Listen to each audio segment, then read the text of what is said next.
As a man, I have to wear a chest binder every day when I go out, and also have a slim waist that makes girls envious. All because when I was 12, my chest suddenly started to develop. At first, I thought it was just an overproduction of estrogen, but by the time I was 15, it was very obvious even when I was wearing clothes. This discovery made me feel like a freak. To hide the secret of my body, I wrapped a cloth around my chest after every shower. Even in the hot summer, I still wear long sleeves. The purpose is to prevent others from seeing my smooth and delicate arms, unlike a man's. But it was always hard to conceal. Over time, my parents noticed my peculiarity. I was standing by the table arranging bowls and chopsticks. My father looked at my back and couldn't help but frown. "Look at your back, the hips are wider than the shoulders, and with the medium short hair, you look like a woman." With that, my father decided to cultivate my son's masculinity during this summer vacation. But my father had no idea about the reason I kept my hair. It was actually to cover up my striking resemblance to my mother's appearance.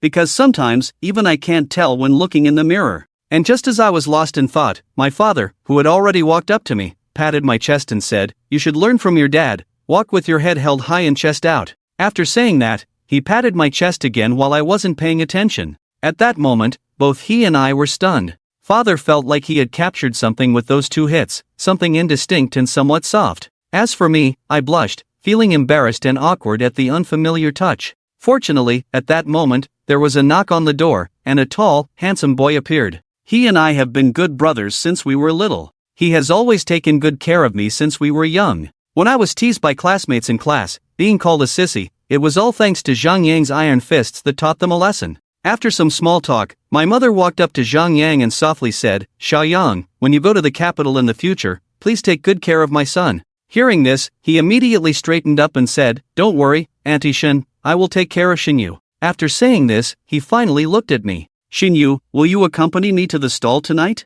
I can treat you to supper." At the barbecue stall not long after, Zhang Yang ordered quite a few dishes and brought over 2 bottles of beer. I didn't hesitate either, eating skewers and drinking. Unconsciously, I suddenly felt a bit dizzy. Opposite me, Zhang Yang watched as his childhood friend got drunk for the first time, finding it quite amusing. After a chuckle, he stood up, paid the bill, and then came over to me, hugging me. But alas, my whole body is now in a state of paralysis. Due to the lack of a good support, in a moment of urgency, Zhang Yang gritted his teeth, hugged my leg, and carried me in a princess hold. At this moment, as he smelled the scent from my body and felt the softness in his hands, he momentarily wondered if he was also drunk. But to be honest, after so much time together, he also felt that Xinyu really resembled a woman. Thinking of this, he shook his head, then placed me at the back of the tricycle, and slowly rode towards the Shen family. After arriving, Zhang Yang finally managed to carry me onto the bed. But then he remembered that it was Xinyu, and her parents had already gone to sleep.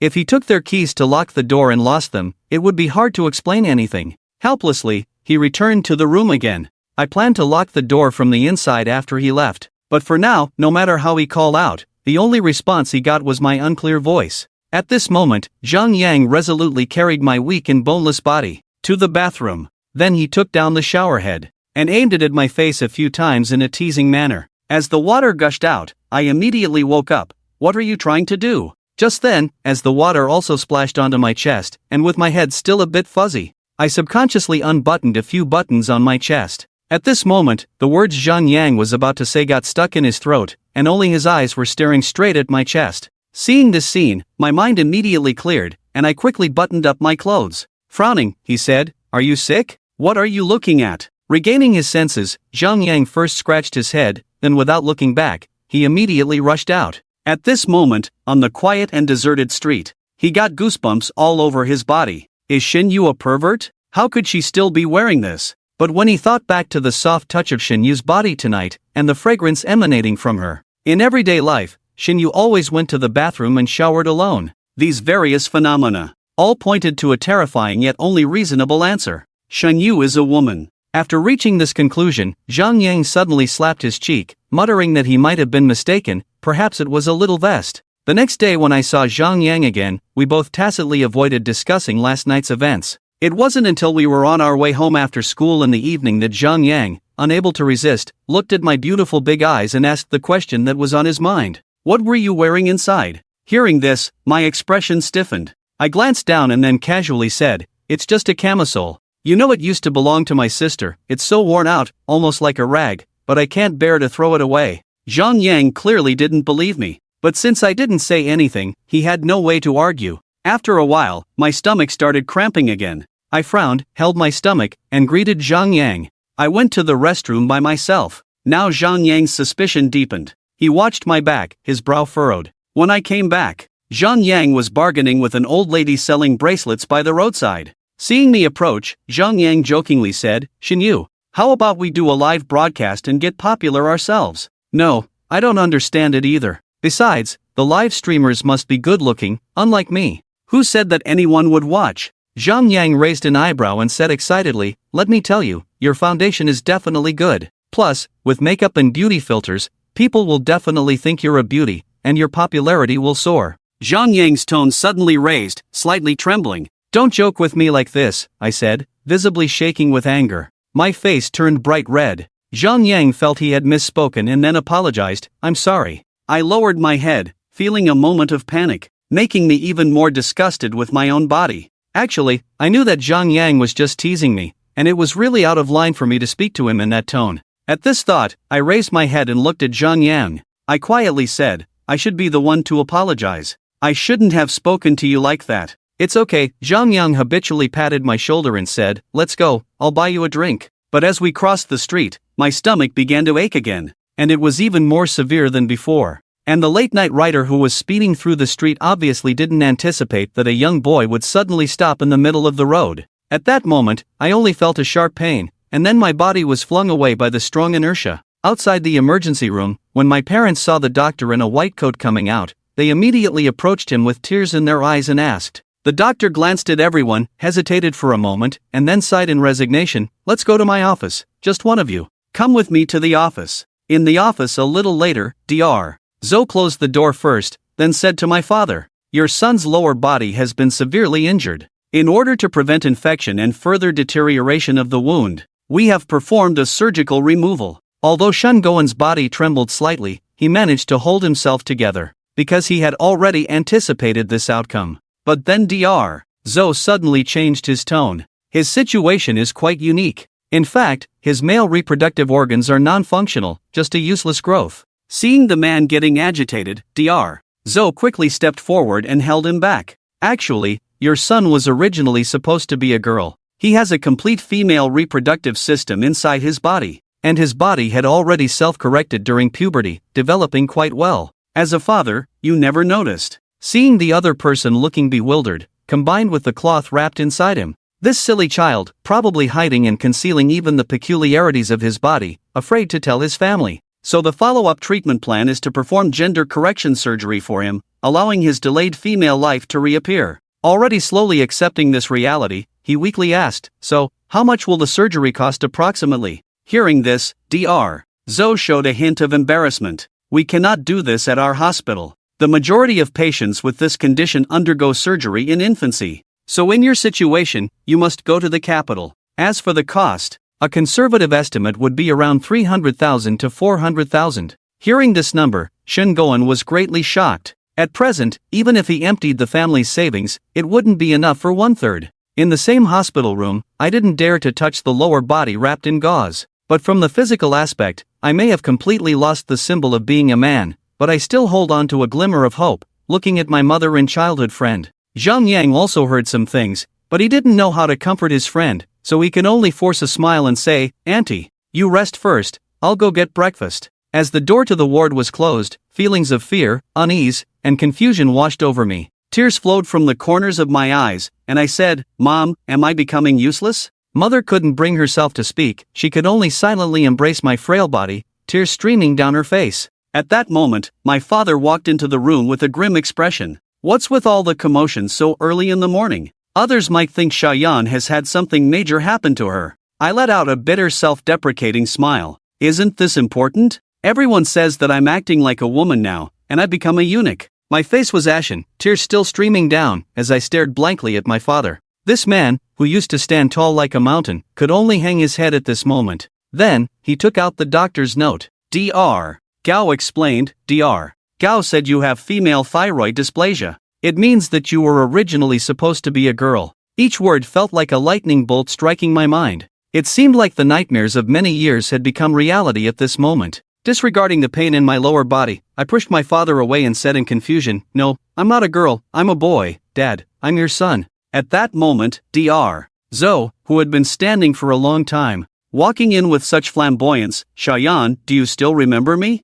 Aunt Zoe looked puzzled as I nodded. "Shayan, I know you may find it hard to accept, but deep down you've already realized your differences, and have been avoiding it all along. Even your parents haven't been able to admit it, right?" Embarrassed by the doctor's words, I lowered my head. Now, my hospital room felt empty. The doctor clearly knew about me binding my chest. Seeing me in this state, Dr. Zoe sat down by my bedside, reaching out to touch my hair. "Shayan, you don't have to be afraid. From a medical perspective, you've always been a girl. You just had an illness that prevented your true gender from showing. Now, we just need to perform a small surgery to restore your original gender. Don't be afraid, okay?" Zoe looked at Shinyu with affection. What a pitiful child, and so obedient and sensible. Back when Shingoan was hospitalized, the then 15 or 16-year-old Shinyu always stayed by his side. After school, she would come to the hospital to do her homework. At that time, I really liked this child, but he never noticed. This child was actually supposed to be a girl. At that time, I even thought she looked too delicate. After a long silence, I finally mustered the courage to say, "I don't want to have the surgery. It's not just resistance to becoming a female. More importantly, I don't want to deplete my parents' hard-earned savings for this surgery." Perhaps sensing my distress, the doctor gently embraced me and said, "Shayan, don't worry. According to regulations, the writer responsible for the accident should compensate for most of it." Your father was interrupted while speaking. "I'll talk to him about this." "Shayan, don't worry. That jerk promised to compensate. The remaining amount, your mother and I can still afford it." My emotions are out of control again. What's the use of doing this? Will I ever find a man again? Who would accept such a freak like me? So, I won't do it. It's fine like this. These words made Dr. Zoe's tone rise. "This is not a matter of whether you want it or not. Your body's immune system is already rejecting it. I heard from your family that you often have stomachaches. Last night, it was because of this that you couldn't avoid it. If left untreated, it will only get worse in the future, even endangering your life. You were lucky to survive this time, but what about next time? Don't blame Aunt Zoe for speaking harshly. Now that it's been discovered, you must undergo treatment." I kept my head down, my mind in turmoil. Finally, I raised my head, looked at my parents, and softly said, "I want to talk to my parents. Auntie, could you please leave first?" After Dr. Zoe left, Shingoan looked at his future daughter-in-law Zhuangshi with a helpless expression. Dr. Zoe has already been in contact with the capital last night. It should be around 400,000. Including the compensation from the person at fault, it's estimated to be around 250,000. The remaining money, if your mom and I borrow a bit more, it will be enough. It turns out, because of my abnormal body, even exhausting all my parents' savings is not enough, and we may have to borrow money. At that moment, my mother held my hand and softly said, "Shayan, it's okay. After all, we're not worried about food and clothing in our family, it's just that it might be tough. But it's okay. In the past, your dad was always worried about the dowry issue. Now we're not afraid. We can still afford your dowry in the future." Hearing these words made me blush instantly, and my words became somewhat unclear. "Mom, what are you talking about?" But who knew, seeing me like this, my mother smiled and said, this child. Dr. Zoe said that you can completely have children, and your appearance doesn't look any different from other women. Moreover, my daughter is so beautiful, why worry about not finding a partner?" My mother's unreserved, clear voice came out. It made my originally furrowed father's brow relax a lot. Yes, Shinyu is his own daughter. He used to be so strict, blaming himself for not being manly enough. Seeing my parents' expressions like this, I forcefully suppressed the idea of giving birth, enduring the humiliation. Marry a man? What a joke. I couldn't possibly do that. It's disgusting. And even if, taking a step back, the gender can be corrected through surgery, how to solve the social problems of becoming a girl? How can I continue my university life in the future? Moreover, even if the surgery is completed, after I recover, it's probably almost winter vacation, and the registration deadline has passed. Shengoan naturally also thought of this point, although there is a way to complete his daughter's surgery. But when the surgery is over, it will take several months for his household registration and new ID to be processed. Seeing the self-blaming expressions of my parents, I forced a smile. If I can't go to school, then I'll go to work. At this point, the tears accumulated in my eyes couldn't be held back. It costs tens of thousands to retake the exam. I won't study anymore. After the surgery, I'll go to work. I'm already an adult. It's not a problem. At this moment, the mother, whose mood had just improved a bit, felt a little sad again, while the father looked away in shame. Mom and Dad, it's okay. I forced a slight smile on my face, although it looked a bit strained. Now it's so hard for everyone to find a job. It's the same whether I go to college or not. Either way, I'll end up working for others.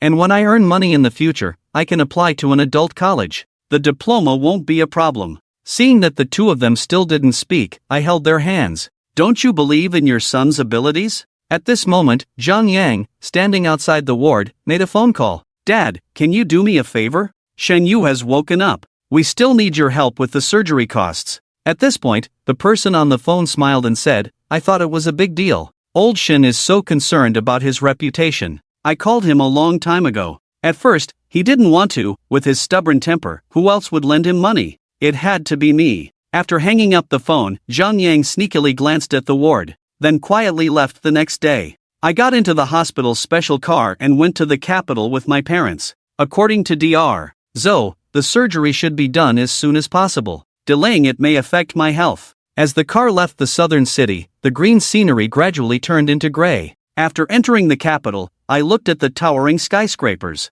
I was surprised and somewhat filled with longing. The old me used to look forward to studying here for 4 years. Now, all the dreams are shattered, leaving only scars. But I haven't given up on myself. As an adult, I should learn to be as strong as my father, to become a responsible man. The surgery was very successful, even with this particular illness. The hospital even held a separate seminar. When I woke up again, I found my parents sitting beside me, waiting. At that moment, my mother immediately came over, lovingly touched my cheek, and then reminded me that my throat had been operated on. You still can't drink water. I nodded, feeling weak all over. Are Shin Yu's parents here? At that moment, a young nurse walked in, holding a notebook. Our director asked you two to come over. We will take care of him here. The young nurse looked a bit older than me, maybe around 20. She had 2 dimples when she smiled, quite cute. As my parents left with her, 2 more nurses came in and started asking me questions and conducting checks. These nurses didn't give me any strange looks.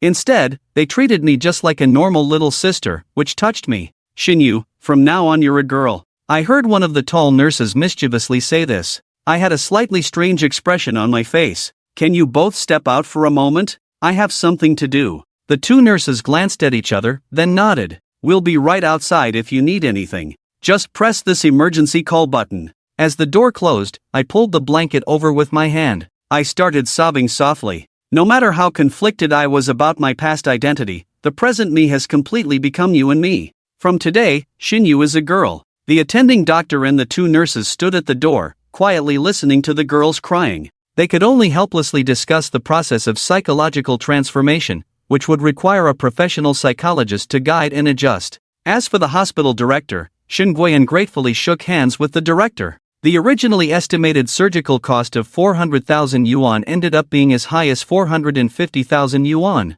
However, with the help of Director Zhou, the cost was reduced to 370,000 yuan through the hospital's name, in the form of a special medical symposium. This allowed Shin Guiyan to borrow less money from Zhang Yang's father. In the following days, due to his inconvenience in walking and seeing that his daughter was not in any major trouble, Shin Guiyan prepared to return to the southern city to set up a stall, aiming to repay the debt as soon as possible, while his mother stayed here to take care of me. The next day, 3 nurses surrounded me in the ward, each holding a notebook. We're here to share some things with you about what girls need to pay attention to. You should listen carefully, after all, there's quite a big difference between boys and girls. I looked at them without a word and then nodded. For the next 2 hours, the 3 young nurses practically force-fed me with knowledge about female physiology. By the time they finished, my face was as red as it could be. After it was all over, my mother couldn't help but come forward and touch my face. It's my fault for not taking care of you. I didn't realize my little you was so pretty. I turned my head away, as if I didn't want to acknowledge my own identity. Unexpectedly, my mother suddenly took off the blanket covering my chest. At that moment, the thin veil of the virus could no longer conceal what I had once desperately hidden. Why haven't you told me anything? And why are you still using that cloth? This really affects your development, you know? Seeing me silent, Lu Weiping sighed quietly. Are you worried about scaring your mom? Fortunately, the doctor checked and said your development is quite good. Now I see that the student surpasses the master. Hearing this, I simply closed my eyes, an attitude of avoiding reality. Seeing this, my mother couldn't help but tap my head with her hand, then got up and said, "The little nurse will come over in a while. You should listen to her. I'll go to the library across the street. What kind of book do you want to buy?" As my mother left the room, two familiar nurses came in. I immediately lay on the hospital bed, and the two nurses began to impart their knowledge, making my face turn red with embarrassment. I said, "Xiao Yueshue, do you remember? What are you calling me?" I felt extremely embarrassed. When Lu Yiping came back, she saw her daughter looking lifeless, lying on the bed like a wooden doll, with her eyes staring blankly at the ceiling, devoid of focus. "Lu Yi, you're back.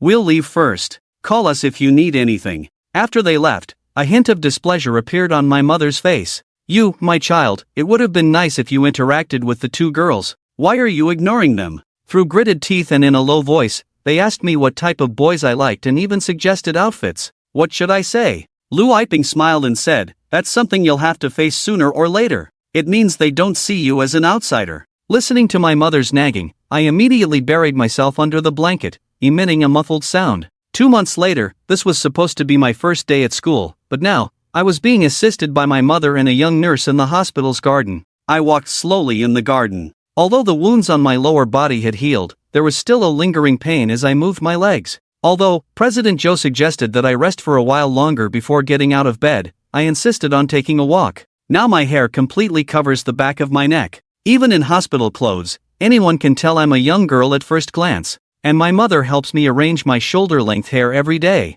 Most importantly, allowing my beautiful big eyes to be exposed, no longer needing to hide. "Shayan, the president said your recovery is going well. Maybe that time of the month will come in mid-month." Hearing the nurse's words, I was stunned, with a wry smile. "Sister Kai, you've saved me again. Auntie has already bought it for you in advance. If she's not available, let me help you." Hearing this, I shuddered and even waved my hand, seemingly extremely sensitive to those bloody 3 words. At this point, Sister Kai and my mother exchanged glances, then chuckled. After this half-month of recuperation, although I still resist some things, I have slowly accepted my identity as a woman. Beneath the seemingly soft nature, there lies a trace of stubbornness from my days as a man. When I usually clean my body, I don't want my mother or the nurse to come in. It seems like letting them see my body is a shame. For this reason, the psychiatrist has also had a good conversation with me. In order to prevent me from getting too agitated, she also dissuaded Lu Yiping, who wanted to forcibly help her daughter.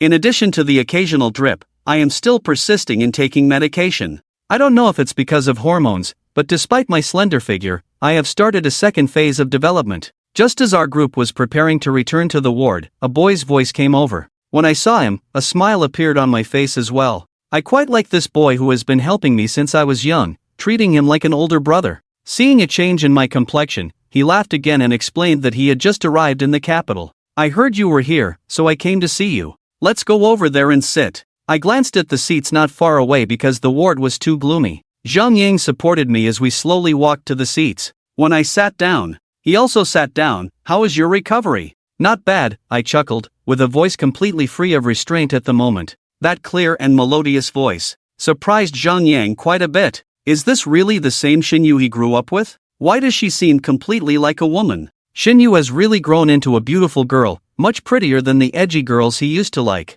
Just one surgery and she's like a different person. Or was she suppressing herself all along? I wanted to pat her shoulder out of habit, but then I realized she's not the same as before. At least she hasn't fallen behind. "Do you despise me?" I was taken aback by his actions, then put on a self-mocking smile. "Do you find me disgusting? After all, people used to insult me for being effeminate. You got mad at them, not knowing that I'm actually a girl. No matter who you are still my good brother." Zhang Yang still took the photo. This familiar gesture put me at ease. At least Zhang Yang is still the same to himself. I'm just not very brave to go back to that home. Otherwise, the neighbors will say that Shin Goen's son is a pervert, a transvestite, a transgender person. "Don't worry, my dad doesn't know about you." Zhang Yang showed a bright smile. "And Uncle Shin said your ID card is almost ready. I guess after you're discharged, you can go home to take a photo. You should be able to get it before December." I nodded. I didn't expect it to take so long to get the ID card, probably because of my gender. I want to work, and an ID card is essential. So, does that mean I have to wait until December to come out? What can I do during this time? The cheap girl looked conflicted, and Zhang Yang looked at his profile with his head down. What should I say when I go home? Actually, I think it's okay. Zhang Yang smiled and said, if it weren't for you. Just now, I stood with Aunt Lu, and I almost didn't recognize you. I looked at him unkindly, but he didn't make fun of the blood splatter. Zhang Yang continued, just change into new clothes, fix your hair, and others definitely won't recognize you. Just say you're Lao Shen's niece, everyone in the village will believe it. I hit his chest and turned my head, saying, I don't want to make things difficult for my dad. I'm serious. Before, no one could see your face clearly, and you were also dressed in men's clothing. Now, you're really different, absolutely beautiful. How is being beautiful related to me this time? I glanced at her again, smirked. How can a female anchor you find pretty? Your natural beauty outshines their 18 layers of filters. I snorted immediately after hearing that. There's nothing to talk about with you. But just as I got up, a sudden pain in my lower body hit me, making my legs weak, almost falling. Feeling a large hand on my waist steadying me, I didn't say a word, seemingly not wanting to show my weakness in front of this little nuisance. Let me help you back, then scram from the building. Are you disgusting? It's not the first time, how much can you handle? It's my first time meeting you. I stared at him suspiciously. Zhang Yang's eyes shifted. I said, it's not the first time I've hugged a girl. In the end, unable to resist Zhang Yang, mainly because walking was really inconvenient, Zhang Yang hugged Lu Yiping and walked towards the door. But I didn't expect my mother to still be with me. I felt too ashamed to look at her. I wanted to bury my head in Zhang Yang's chest, but then I worried about the soundproofing. I wanted to take my hand back from Zhang Yang's neck and covering my eyes, afraid that he couldn't hold me. In the end, I could only close my eyes, as if turning a deaf ear. Lu Yiping looked at her daughter's lovely appearance, and couldn't stop smiling, leading a few people back to the ward.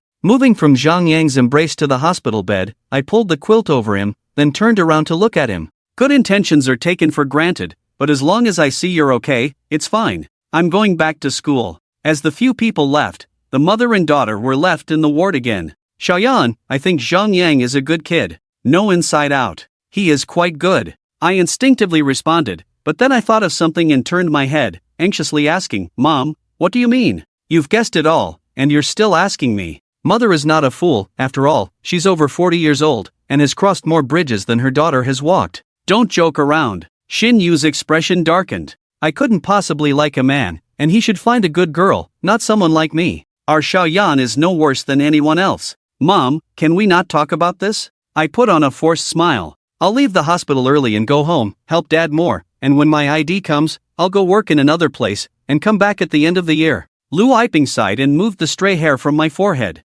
Don't go out this year, just rest well. Mama's fine, I said, looking at the wrinkles on my mother's face caused by the passage of time. In my childhood memories, my mother was beautiful and gentle, but she worked too hard for this family. Now her skin is dark, completely devoid of the traces of her former beauty. I will help you all well, I can do it. And when I first entered society as a woman, I trembled with fear, afraid that someone I knew would recognize me. But reality is unpredictable. Just as I entered the station, I ran into an old acquaintance from the village. Fortunately, he didn't recognize me. Instead, it seemed like he intentionally or unintentionally tried to match me with his son. My thoughts drifted. A car stopped steadily in front. As the car window rolled down, it turned out to be my childhood friend who grew up with me. I kept my head down, not daring to face my childhood friend. And when he saw me like this, his heart suddenly raced, almost colliding with the oncoming car. At this moment, in a panic, I blurted out a curse. Seeing the situation, the mother beside me frowned and said, as a young girl, you shouldn't use foul language, you know?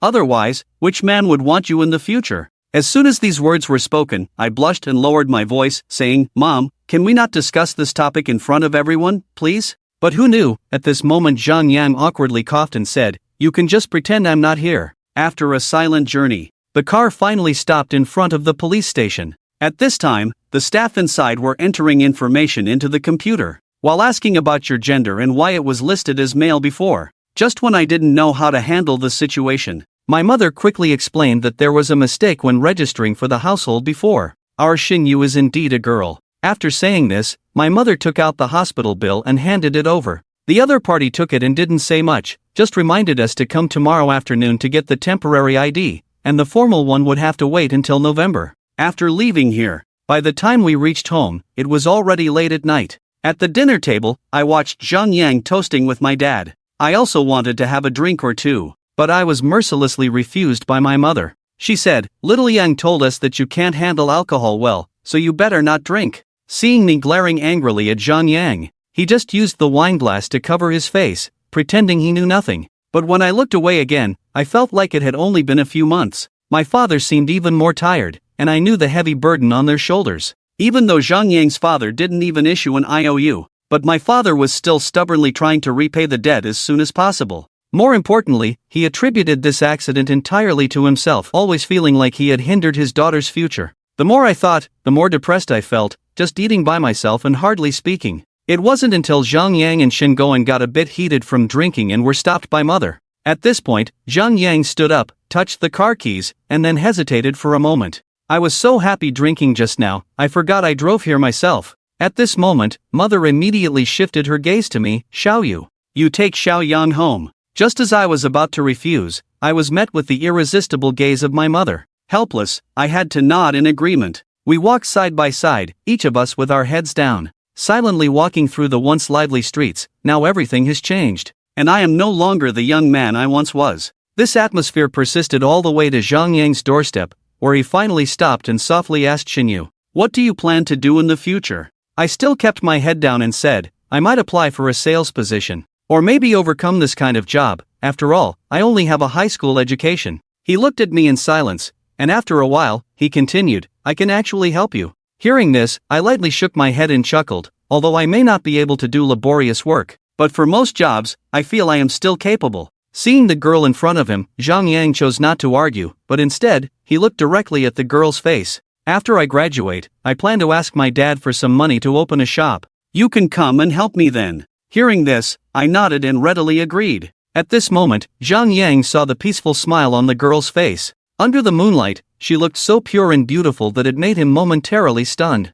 After that, I said goodbye to him, then turned and walked away. Seeing that slender figure disappear at the intersection, Zhang Yang then turned and walked into the house. But as soon as he entered the house, he saw his dad smiling and staring at him. Then came the soul-searching question. "Who was that girl just now?" In a panic, Zhang Yang casually replied, "She's a distant relative of Uncle Shen's family." After saying this, he didn't have the courage to stay any longer, and walked into the room without looking back. As the door closed, suddenly, his dad's voice came from outside, full of frustration. "You little rascal, don't spend the allowance I gave you on some girl. Remember, money is for impressing women, not for them to spend." Meanwhile, on the other side, I walked alone on the road. A bitter smile slowly appeared on my lips. Although I said I wanted to share the burden for my parents, what could I do with my current situation? To work in sales, but my eloquence isn't that great, plus I have to meet with customers. Now, I might not even dare to meet someone's gaze directly.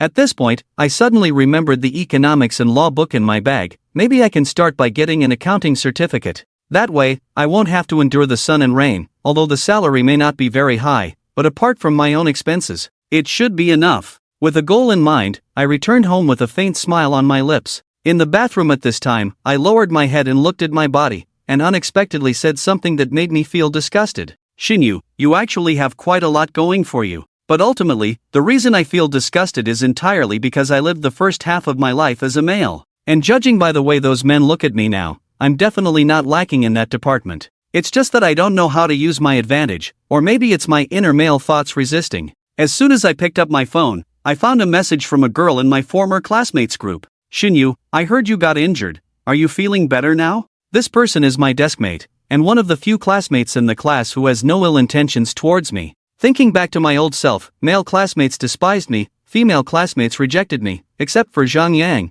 who got close to me. Everyone else kept their distance. Apart from that, only He Feng was okay with me. In my impression, she has always been seen as a good girl, with average looks, a kind person, and she even helped me sew clothes. After thinking for a while, I replied with 3 simple words, "I'm fine," and looked at my hands, waiting for the other person's response. I looked up at the ceiling, not knowing what to feel. The hazy feeling I once had has completely disappeared now. I lay on my side, hugging a large pillow, burying my head in it. In my dream, I saw a strange scene where I changed my phone, changed my clothes, and drove a car. But after opening the phone, I stared at the string of zeros in the bank card balance, feeling stunned. However, everything quickly turned into a phantom, with only a man's extremely suppressed, angry voice saying, "You've disappointed me too much." After waking up, I looked at the pale sky outside the window, murmuring to myself, am I going crazy thinking about money? 2 hours later, the situation changed. My mom held up a skirt and, in a commanding tone, said, my daughter looks so good in this. Why can't you wear it?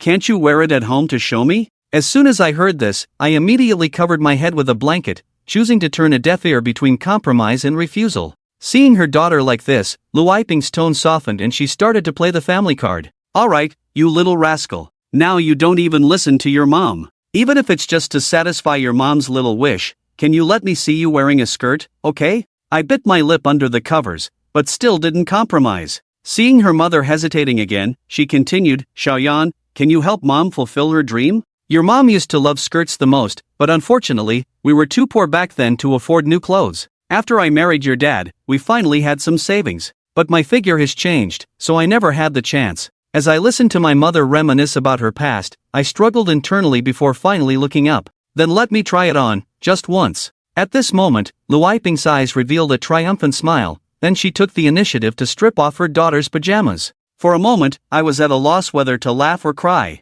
Mom's actions were particularly hasty, like that of a rogue. Before long, I was still wearing a white t-shirt on top, but my bottom half was now in a khaki skirt. The skirt was so short that it didn't even reach my knees, only covering my thighs, making me feel a bit chilly. I couldn't help but squeeze my legs together and ask Mom, it's almost autumn, won't I be cold in this? Aren't other women cold when they wear this outside? But to my surprise, my mother immediately gave me a cold look and said, you have to wear it even if it's cold. Then she pulled me in front of the mirror. In the mirror, my upright chest pushed out the shirt, while my slender waist was clearly visible. Further down, my curves suddenly became more pronounced, my round hips covered by the skirt, and my legs were pale, perhaps due to lack of exercise or a bit of extra fat. Looking at her masterpiece, my mother finally showed a satisfied expression. As I looked at it, I was stunned, and I quickly tried to take off the skirt, but I was too weak, completely suppressed by my mother. Comrade Lu Yiping, this is an illegal restriction of personal freedom. You, a little girl, are arguing with me about the law. You are my daughter. I can do whatever I want with you. How dare you used to wear shorts? Shorts are even shorter than a skirt. After a lot of back and forth, in the end, under the manipulation of my mother, I reluctantly agreed to this request. Looking at my daughter's dejected face, Lu Yiping held my hand and told me not to be upset. Your mother also wants to help you adjust. She really worries when you go out alone in the future. Hearing me weakly retort with my head down, I'm already 18, not a child anymore. However, my mother sighed helplessly, you're a young girl, you don't know how dangerous it is outside. There are many bad people in this world. Anyway, I just go to work and come back. I also attend fewer colleague gatherings. Cut off those useless social interactions. Who told you about this? You have to butter up your boss. For example, if you see his cup is empty, lick it proactively, help the boss sweep the floor. I'm serious, if you get these little details right, even if your job performance is average, the boss will appreciate you.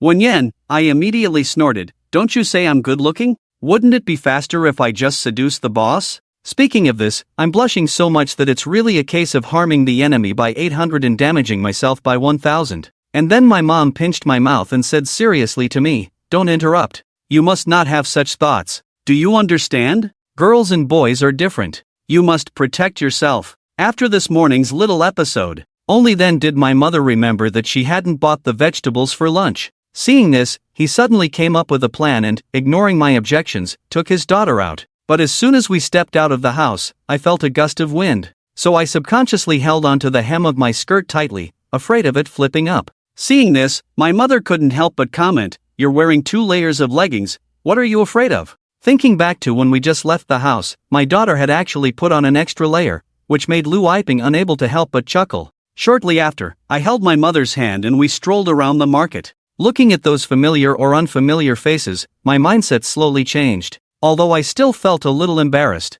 but no one gave me strange looks. Can I really pass as a girl completely? I couldn't help but ask myself in my heart. When we returned home, I blinked my eyes at my mother and said, Mom, you actually planned this from the beginning, didn't you? Lu Yiping didn't object either, but sat across from me sorting out the vegetable leaves. It's not good for you to be alone at home all the time. Actively accepting things from the outside also helps adjust your mindset. Upon hearing this, I lowered my head again. I still don't want to wear it in the future, so I won't. My mother smiled and said, our daughter is so beautiful, we can't let people see for free. Just wear it for your future boyfriend. At this point, I stood up speechless, then went back to the room. At this moment, Shingoen seemed a little lost. He walked to the river, thinking of ending his miserable life by jumping in. I was really bewitched, and actually fell into the trap that someone else had set, while his daughter and wife were still in the capital. Apart from setting up a stall in the afternoon and evening, he also wanted to find some work in the morning. But most places didn't want him, being considered somewhat disabled. Unexpectedly, a friend at the east end of the village suddenly said to play cards with him. He had intended to vent his pent-up emotions, but unexpectedly won a little money. He was looking for a way to make quick money, and didn't expect that he seemed to have some talent in this. He won a little money again last night. Coincidentally, his wife and daughter came back, so he happily bought some good food and cooked it himself, and also called Zhang Yang over to have a meal. He planned to repay the money he owed his family as soon as possible. Who would have thought that all of this was a trap set by those people? It wasn't until this morning that those people finally revealed themselves. Lu Laoya was teased by others. The stakes got bigger and bigger, and in the end, he lost tens of thousands in the last round. Perhaps in the past, he could still afford this tens of thousands. But now, being already in debt, this tens of thousands is the last straw that broke the camel's back. He already owes a note. It's stipulated that it must be repaid within half a year. Otherwise, the interest will only grow larger and larger, and if he really can't pay by then, not to mention that they will come to collect the debt, he will lose face. Even his wife and daughter will be looked down upon. How foolish am I? He stared at the river below, and Shingoen's shoulders slumped. He leaned against the railing of the bridge, feeling somewhat powerless all over. The phone rings. It's his daughter calling. Dad, come home for dinner. Oh, by the way, Dad, I'm planning to take the accounting exam. It'll make it easier to find a job in the future. That's great, do what you like. Shingoen forced himself to cheer up, then straightened his back and walked back home as usual. After returning home, looking at the table full of dishes, Shingoen seemed a bit absent-minded. Seeing that his father was not in a good mood, I considerately poured him some white wine. You don't need to go out this afternoon. I'll go set up a stall, find a different place, where nobody knows me. Then you should stay at home and study more. Didn't you say you want to take the accounting exam? It's not urgent yet, it's for next year. I smiled faintly, then helped my mother with the cutlery. Shingoen looked at the smiling faces of his wife and daughter, feeling even more ashamed. He picked up the wine glass and drained it in one gulp. The next afternoon, in addition to Zhang Yang coming to take the car away, the village chief also brought some mixed news. The municipal government in Nan City ultimately intends to address the issue of road occupation and stalls. Now, the time allowed for setting up stalls is only in the evening. However, at the same time, a newly opened bread factory in the small town of Nan City is hiring workers. The village chief's friend is also in there, holding a somewhat important position. He knew about Shingoen's financial difficulties and his daughter's mishap, so he recommended him to go there. Originally, Shingoen was under immense pressure due to gambling debts, so this news was like a godsend for him. He didn't think for long before agreeing. Although he had difficulty walking, his hands were fine, so it didn't affect him from setting up the stall at night and increasing his income. As for Lu Iping, after taking such a long leave and seeing that her daughter's health was not a major issue, she also returned to her original job.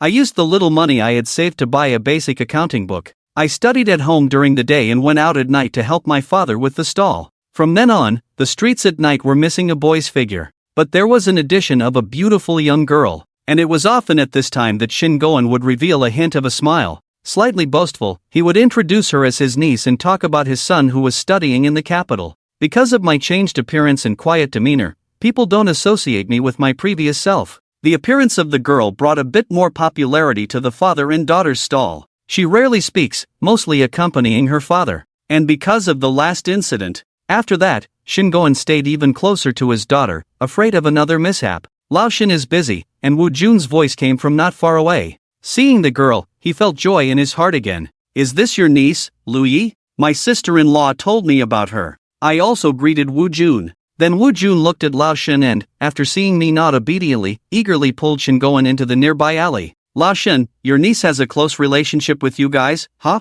Shingoen clearly didn't want to discuss his daughter further, but Wu Jun had no intention of stopping there. Last time, my sister-in-law personally went to the station to pick her up, and now she's out here with you at the stall. Those who don't know would think she's your own daughter. Shingoen awkwardly nodded. Just get to the point. At this point, Wu Jun's eyes lit up. My boy doesn't have a girlfriend yet, does he? I think Lu Yu is a good girl. I want to talk about a marriage proposal. Can you talk to her family? Shin Goen looked disdainfully at Wu Jun, feeling contemptuous in his heart. You, a useless person from your family, also want to marry my daughter. But he said that he already has a girlfriend. But she's not from around here. I really can't help with this matter. Wu Jun felt a bit unfortunate, but then he heard Shin Goen say that the girlfriend is a college student. It's not very normal to date while in school. Besides, my niece is so beautiful. Is there any worry about her not being able to get married? Wu Jun stubbed out the cigarette and remained silent. College students nowadays have very open minds. I'm worried that my son might be at a disadvantage. Shin Goen wanted to slap him. That useless person from the Mi family still dares to say he's at a disadvantage. Just as the two of them returned to the stall, they saw a disheveled young man chatting up Shin Yu. I completely ignored him, but the young man persisted, seemingly more interested in this kind of girl. Seeing Shin Goen's face turn dark, Wu Jun immediately shouted, "Son, what are you doing?" The young man immediately stood up straight. Scratching his head, "I was just asking for the price." The lady boss ignored me. Seeing my father coming over, I moved a chair to the side and gave up my seat. I don't know what you're thinking. Your own son showed this attitude in front of friends. Wu Jun felt that it was embarrassing. She's your niece from Uncle Shin's family. What are you up to? Wu Yun was taken aback. Then, Shan Shan greeted the girl kindly. But I just gave a slight snort, watching the Wu father and son walk away. Father looked at me. Then he laughed and said, "Guess what, Wu? What did uncle call me for? It's definitely not a good thing if you don't guess." Shin Goen was smiling with tears in his eyes. "He wants me to propose to you. The target is that Wu Yun just now. Forget it, he bullied me when I was a child, and now he still wants to marry me. He's disgusting. Did that kid just now lay a hand on you?" "He dared to. I was holding a fruit knife at the stall. Even a rabbit will bite when it's desperate." As time passed day by day, autumn arrived, and I finally got my new ID card. Looking at my smiling face on the document, I reached out and touched it, as if confirming whether it was really me. Xiao Yueya. Why not stay in the local area and find a job around home? When my mother said this, I shook my head and said, "No, if someone sees my ID card one day, I won't be able to explain it. It's better for me to go far away. It's okay, our daughter is grown up now. I also went to work when I was 17 or 18. You are a man, and our daughter is a girl. Can they be the same? Who says so?" In my eyes, my daughter is also a man when Shin Goen slams the table. I am Shin Goen's master. How can I let people bully me?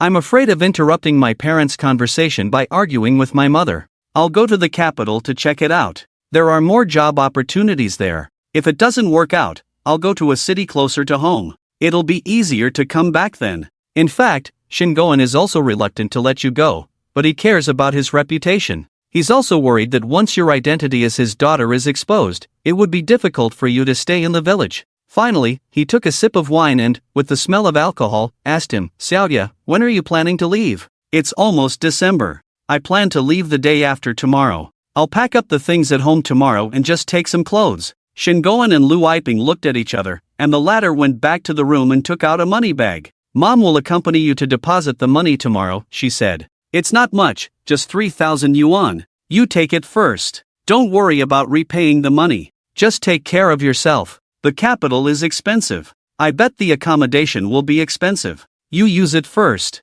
If it really doesn't work out, come back. You can also find a job near home." I looked at my parents and finally nodded heavily. As the weather turned cooler, I put on a thicker coat. I covered up my good figure, tied up my hair, carried a big backpack, and boarded the high-speed train to the capital. There was no sign of my parents at the station. The security is even stricter now. People without tickets can't even get onto the platform. As the train started moving, as I leaned towards the fields beside the track, I suddenly saw two familiar people. I waved to them through the window, and the two obviously saw him, immediately waving for the lady. "Please do not forcefully knock on the car window. Thank you for your cooperation." Hearing the words of the flight attendant, I embarrassedly stuck out my tongue, sat up straight. I did not put the package on the luggage rack, but held it in my arms, as if there were treasures inside. This is my first time leaving my hometown alone. With vigilance, always feeling that no one nearby is a good person, the exhortation from my parents before going out, for those who go out to work.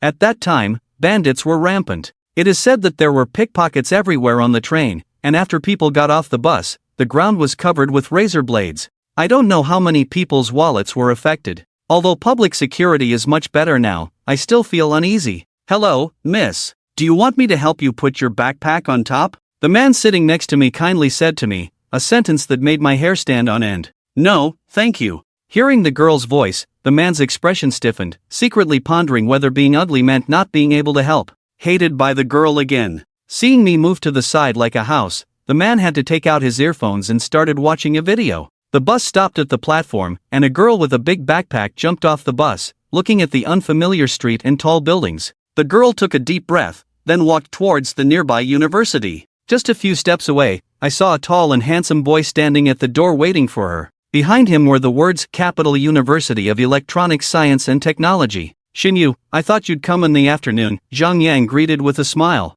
I gave a shy smile and bought the earliest ticket to avoid wasting time. Following Zhang Yang, we arrived at the snack street near the school. After entering a noodle shop, we ordered 2 bowls of regular beef noodles. Surprisingly, 1 bowl of beef noodles cost 18 yuan. Looking at the soup with barely a few pieces of meat, I couldn't help but frown. I now have a clear understanding of the prices here. Fortunately, the better ones usually cost 25 or more. Let me treat you to this meal. I didn't make a fuss and started eating with chopsticks. While eating and chatting, I also got the answer I wanted. The job fair at the nearby talent market starts at 8:30 a.m. tomorrow. Coincidentally, I don't have class. I'll accompany you to take a look. Xinyu took a sip of noodles and inquired, do they require a high school diploma? I brought my graduation certificate. Is it far from here? It's not far, just a little over 10 minutes walk. We can also ride a shared bike to get there faster. I took out the hotel I found on my phone and checked the distance again. The hotel I found seems to be over an hour away by car from here.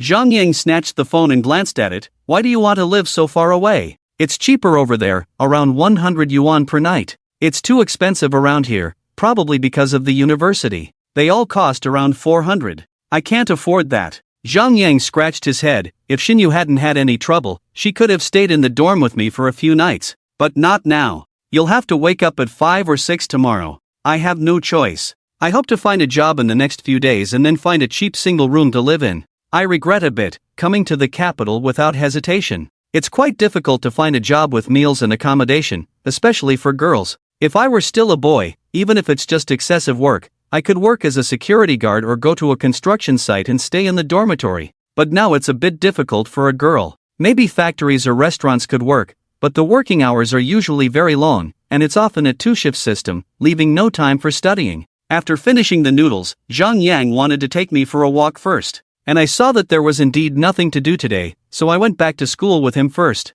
After entering the campus, I watched the vibrant college students walking together in 2s and 3s. Suddenly felt a bit of a sour nose. I should have had the carefree life like theirs, but now I have to come out to work. In fact, my mother still wants me to retake the exam, but the night before I left, Xinguian got drunk and accidentally let slip that the family owes a lot of money again. Although I feel the burden on my shoulders is heavier, I don't resent my father, because if it weren't for me, the family wouldn't have reached this point. It's all because of me. Zhang Yang saw that I didn't look good and wanted to comfort me, but then saw a few girls coming over. Zhang Yang, is this your girlfriend? The leading girl was quite short, and she came over with a gossipy look on her face. The other girls looked at Xinyu with inexplicable meaning, and one of them showed a hint of hostility in her eyes. Zhang Yang, who came to his senses, waved his hands repeatedly. She is the sister of my fellow villager. She came to the school today to hang out with me. You have such a beautiful sister. Are you also studying at the university in the capital? I came here to look for a job, and by the way, to see Yang Gu. After hearing this, a few girls all frowned slightly. The originally beautiful Xinyu, in their eyes, turned into the kind of girl who was not academically inclined, leaving a slightly diminished impression. But to them, Xinyu is just Zhang Yang's classmate's sister, and has nothing to do with them. Zhang Yang, Chen Lily, did you see the thing I gave you last time? He directly exposed his own little secret in front of his friends. The girl who showed hostility towards Xinyu looked somewhat incredulous. She muttered a few words, then glanced at Zhang Yang and left. The girls followed, smiling happily. It seemed like they were planning to comfort him. After the girls walked away, the girl who had just spoken said to Lily, I'm also helping. Didn't you see? When Zhang Yang stared at his so-called sister, if you don't try harder, it's definitely over. It's over, forget it. Chen Lily said leisurely. Maybe they have been together for a long time, and we are still waiting until now. Maybe not. Zhang Yang actually has pretty high standards.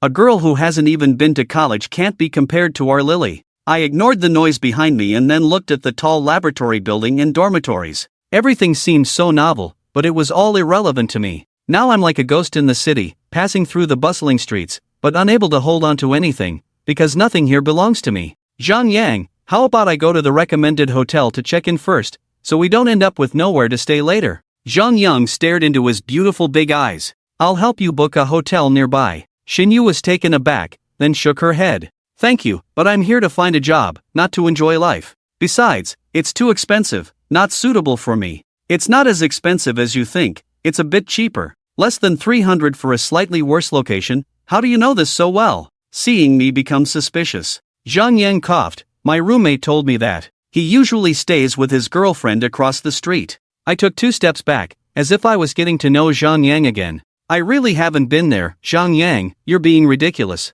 You still don't believe me? Take care of yourself, don't get sick at such a young age. Xinyu, you little brat, are you looking for trouble? Hearing Zhang Yang's familiar scolding, I couldn't help but laugh. It felt like I was back in the past, but then I thought about my current status, and the smile on my lips gradually faded. You said you'd take me out, but how about showing me around the school instead, and pretend to be your girlfriend on the side? I want to go back to the dorm first and get my ID. I was shocked when I heard that. No way, by take me out, did you mean taking me to an internet cafe? It's rare to have the chance to have fun, it's okay. I just felt a little dizzy, but since we're already here, anyway, the job fair is tomorrow. I'll go back and get the preparation work done in the evening. I watched Zhang Yang run into the dorm building, but I couldn't take a single step inside. The dormitory manager kept looking at me with a scrutinizing gaze, as if she was afraid of what I might do inside. As the passing students looked at the pretty, tall girl with a ponytail and a graceful figure with curious eyes. In addition to the large backpack on her back, they all speculated about the origin of this unfamiliar girl. Inside the dorm, Zhang Yang found his ID. Just as I was about to leave, my roommate from the lower bunk spoke up. In broad daylight, you're in such a rush to go out and do physical work? Mind your own business, my friend is here, I'll take him to the internet cafe to have some fun. Take me along, I heard you're going to play games. Zhang Yang hesitated for a moment. Bringing you along is fine, but if you go, it will be in vain for you to come. Get lost, I want to see what friend you're bringing. I've never heard you, kid, mention it. The roommate quickly put on his clothes and followed Zhang Yang downstairs, but after seeing Xinyu, his roommate stayed where he was. So this is the friend you mentioned? Yeah, she's a girl from my hometown. Never mind, you two go together. I'm really sorry. It seems I didn't guess the situation correctly. Understanding his roommate's meaning, Zhang Yang hesitantly pulled me away, while his roommate just shook his head. He secretly cursed Zhang Yang for joking around and went over on his own. I guess she's just a big third wheel. Who can stand that? Early the next morning, I packed my things and prepared to take the subway to Zhang Yang's school. Miss, are you staying here tonight? Hearing the boss's polite words, I thought for a moment, then nodded. I should stay another night. Alright, I'll hold the room for you. If you don't pay before 6 p.m., I'll have someone tidy it up. Xinyu nodded. Then I looked in the mirror next to the door, found nothing wrong, and left. According to the information I got from Zhang Yang, I should submit my resume before 12 p.m., and those selected usually come for interviews after 2 p.m. If I don't receive a call during this time, then it's over. I prepared 5 resumes, all handwritten. Looking at the few lines above, I couldn't help but curl my lips. Apart from my high school diploma, my only strength is being hardworking. But most job seekers write like this. If the job market is not good, I can only look at a job posting. But now there are too many agencies, and I'm afraid of being deceived. Offline job fairs are more reliable. After taking the subway and then transferring to a bus, I bumped along for an hour and a half before arriving at the University of Electronic Science and Technology, then called Zhang Yang. He went back to play games with his roommates last night. He's still not awake. Xinyu, you're already here. Zhang Yang looked at it. It's only a little after 7 now. Who knows when he got up? Zhang Yang rubbed his swollen eyes. Then he got out of bed, washed his face with cold water, and felt a little more comfortable. But thinking about meeting Xinyu, he still tidied up his hair, looked at his refreshed self, smiled proudly, and then went downstairs. Why are you so early? There's still an hour left. I'm afraid of being late. I smiled lightly, holding a bag in my hand. I had a casual meal at the breakfast shop, then stood with Zhang Yang at the entrance of the job fair. The door is not open at the moment, but many job seekers are already standing here. Today's Xinyu seems to be trying to present herself better. She actually wore a skirt for the first time, but she wore dark stockings underneath, looking quite eye-catching. At least Zhang Yang's eyes seemed glued to her, looking and looking. Those long, slender legs moved with a graceful curve and landed on him. Are you sick? Why are you staring at me? My face turned red, and my angry eyes stared straight into his. Caught off guard, Zhang Yang coughed twice. Why would you think wearing this wouldn't be cold? I was trying to make a good impression for the interview. I felt a bit embarrassed, but continued, it seems using my appearance as an advantage is quite shameful. Do you think it's not appropriate? Maybe I should go back and change, then come later. Don't hold back, it's fine. Zhang Yang reluctantly looked away, pretending to look around at the scenery. I instinctively took a few steps away from him, but Zhang Yang subtly moved closer in his peripheral vision. He approached, I moved back, and then he approached again. The two of us played this game from east to west. Nearby job seekers looked at our antics with different expressions. I always feel like there's something wrong with you, kid. We've been together for so long, you should know what kind of person I am. I snorted in disdain. Society is like a big dye vat. You've been in the capital for a few months, who knows if you've changed. The two of them communicated in a southern dialect, without the slightest worry of being understood by others.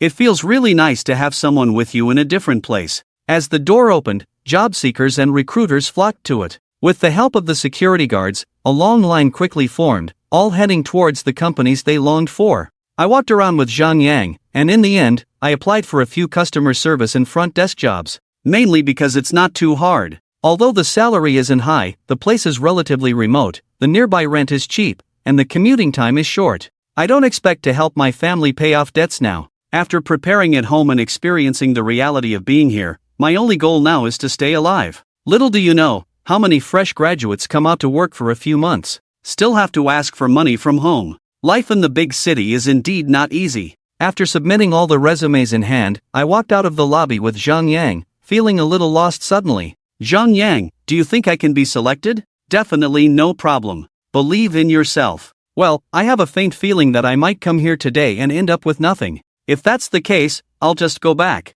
Finding a job near the city is also fine, as long as I don't go back to the village, and no one else will know about me. Xinyu, why are you so lacking in confidence in yourself? Zhang Yang tried to infect him with her own sunshine, but Xinyu was not moved. I frowned and glanced at Zhang Yang. Do you have classes in the afternoon? Can I audit a class? I just want to see what it's like to attend a university class. Listening to the humble request of the girl, Zhang Yang took his hand. Sure, anyway, the teacher doesn't know me. Inside the classroom, as the teacher called the roll, I breathed a sigh of relief for fear of being found out. And the classmates, seeing Zhang Yang bringing a strange girl to class, were also somewhat surprised. But they were too lazy to care about those who were playing with their phones. If you're not called, then don't answer. When the time on the phone passed 2 o'clock, I felt like I had lost all hope, slumped over the table, no calls, no messages. I wasn't even selected for an interview. Zhang Yang seemed to sense something, reached out and gently held his hand, but I quietly pulled mine away.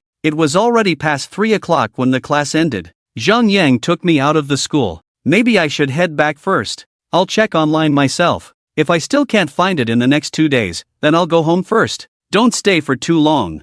I'll take you to nearby attractions this weekend. No need, it's not good to spend money just because the teacher told you to. Your money doesn't come easily. Xinyu, why are you always talking about money? Yeah, why do I always talk about money? Because I'm poor, I have no money. Seemingly realizing he said something silly, Zhang Yang scratched his head. I'll head back first, you go to class. I waved to Zhang Yang, then walked to the platform alone. Zhang Yang wanted to follow, but considering he had already skipped class twice, being caught by this teacher might lead to failing the course. He could only turn around and walk back. On the bus, Xinyu sat in the seat, feeling a bit lost about her future. My gaze unconsciously shifted from the window to the side, and suddenly I saw a man wearing a mask, stealthily taking a phone from the pocket of a lady in front. None. Thief!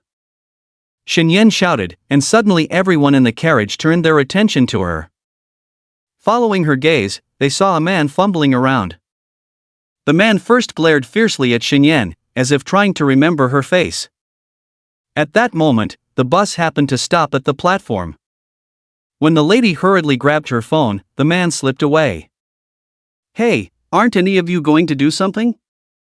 Watching the man run away, the other passengers seemed indifferent, as if it had nothing to do with them, leaving Xinyan puzzled. Thank you, young lady.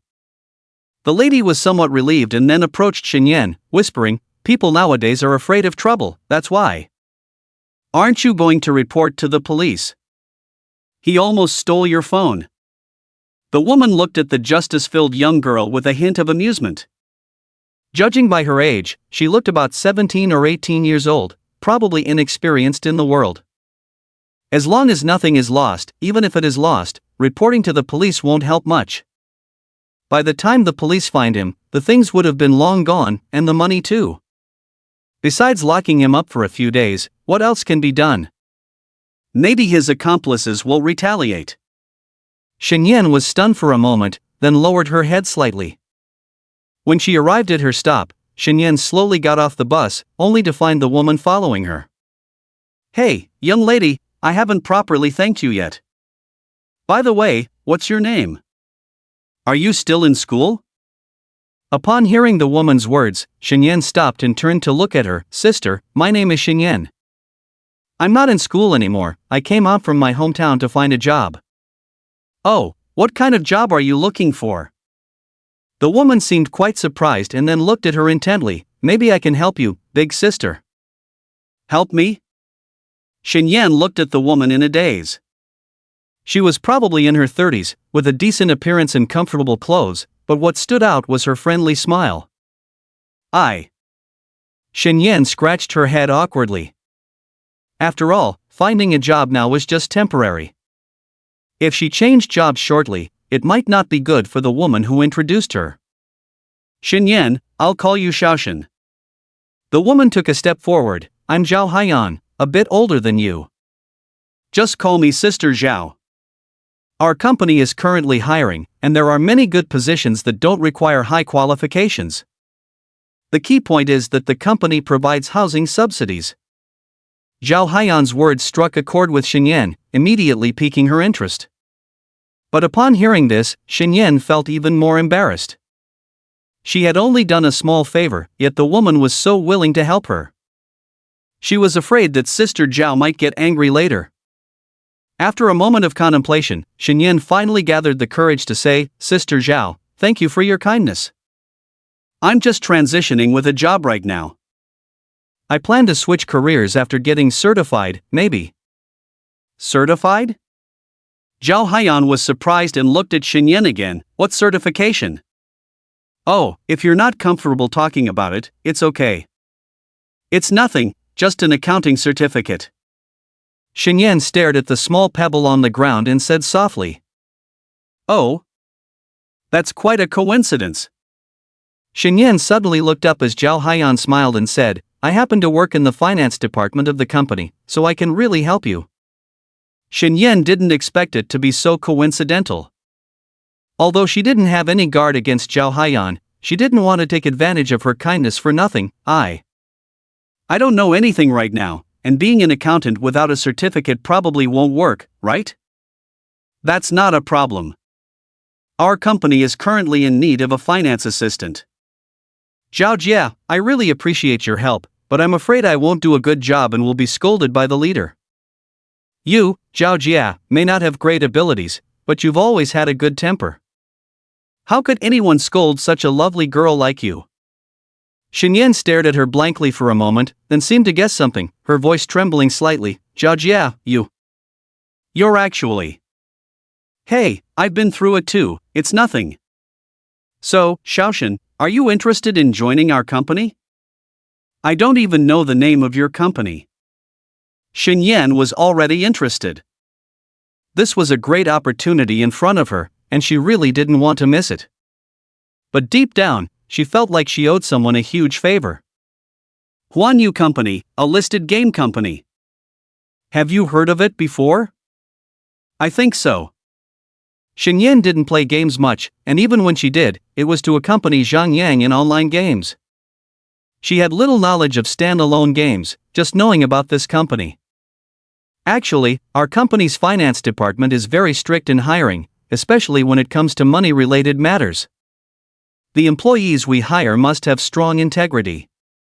Xiaoshen, although you are young, you have a good heart. Skills can be developed over time, but integrity is hard to come by." Seeing that Shenyan didn't immediately agree, Zhao Haiyan took out a business card from her bag and handed it to her. "Here, Xiaoshen, this is my business card.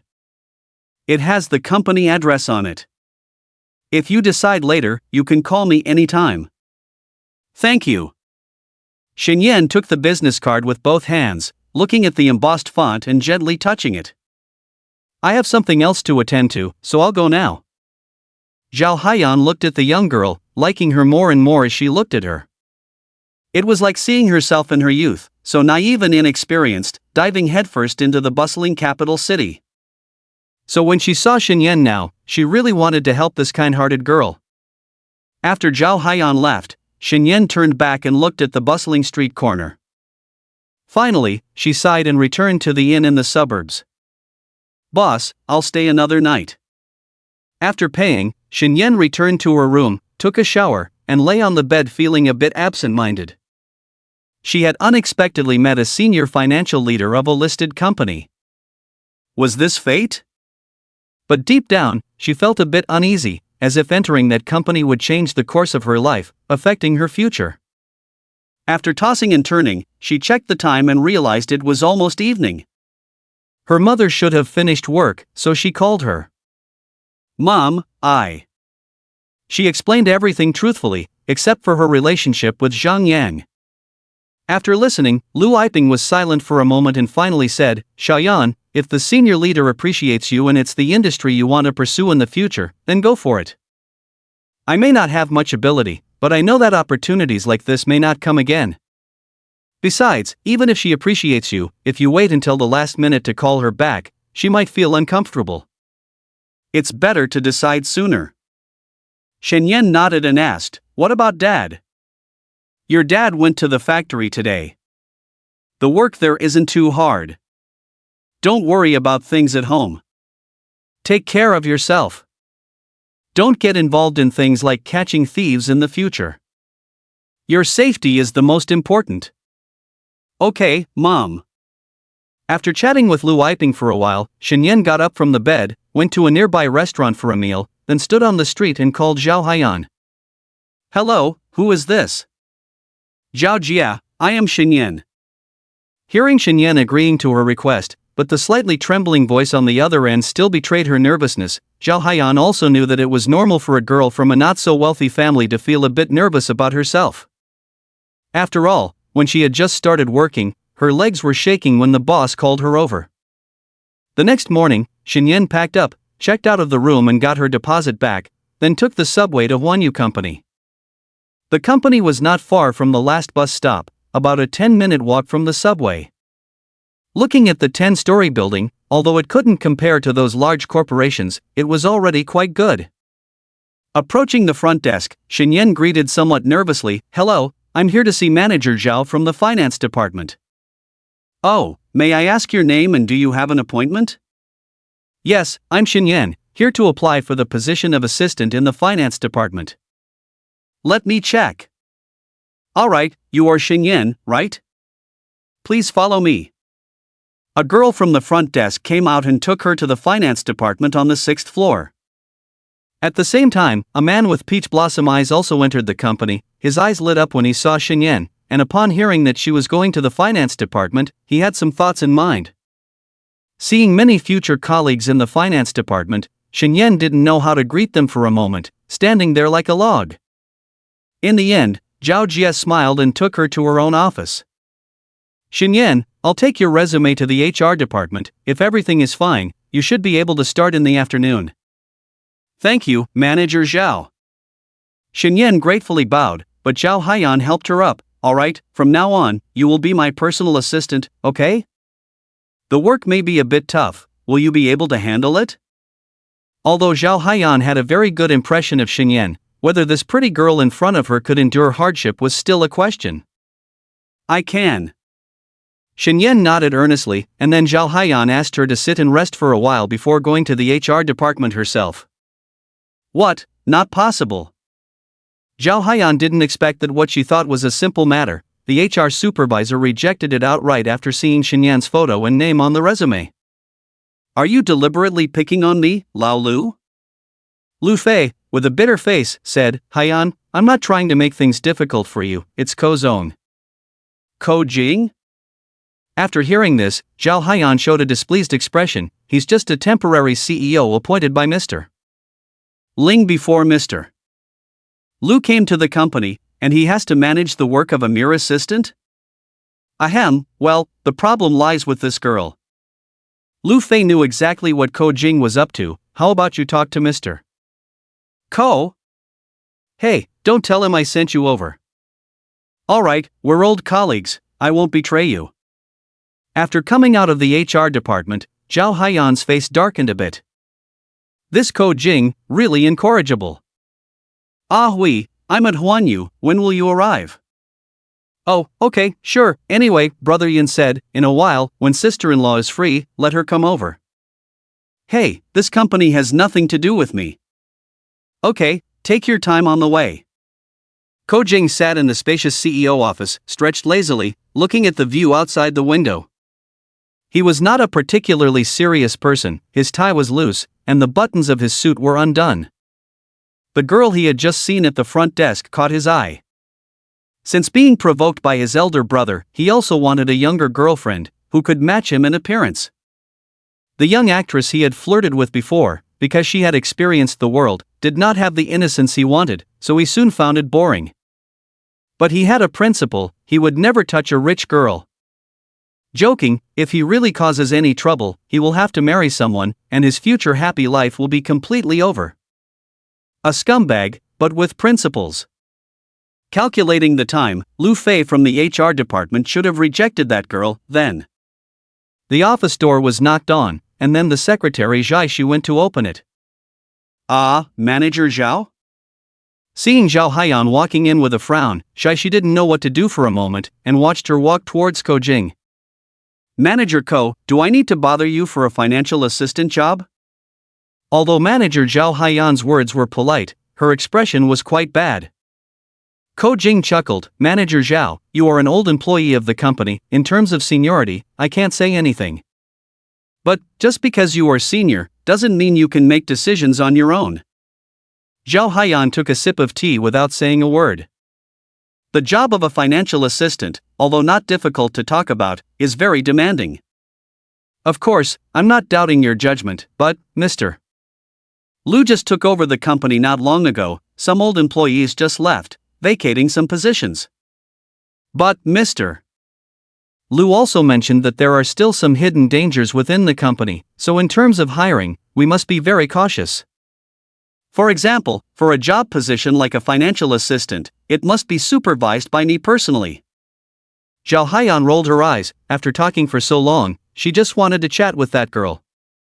Really, don't know how to describe this man in front of her. Seeing her expression, Ko Jing felt slightly embarrassed, but after a moment, he continued, the girl who came to apply is named Xinyan, right? Manager Ko is really attentive, even knows her name. Ko Jing poured her some more tea, his expression unchanged. How old is she? 18. That's the problem. Ko Jing smiled mysteriously, don't forget, wasn't it the case with that person in the past, slowly gaining your trust and causing considerable losses to the company's property? So, for such a young girl, to make you appreciate her so much, and even go to the HR department personally, I think it's not simple. Manager Ko, some things are not as complicated as you think. Sorry, Mr. Lu asked me to come, I have to be responsible for the day, if you have any dissatisfaction with me, you can report it to him. Now, please call that girl in, rest assured, I'm just going to talk to her. Manager Ko, I hope you are sincerely for the good of the company, and not for other reasons. Zhao Haiyan stood up, if you think there is a problem with me, you can also report it to Mr. Lu. After speaking, Zhao Haiyan left the office.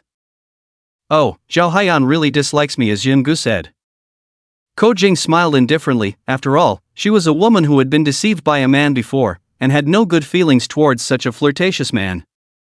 He adjusted his hairstyle in front of the mirror, straightened his clothes, and then put on his best smile, waiting for the girl.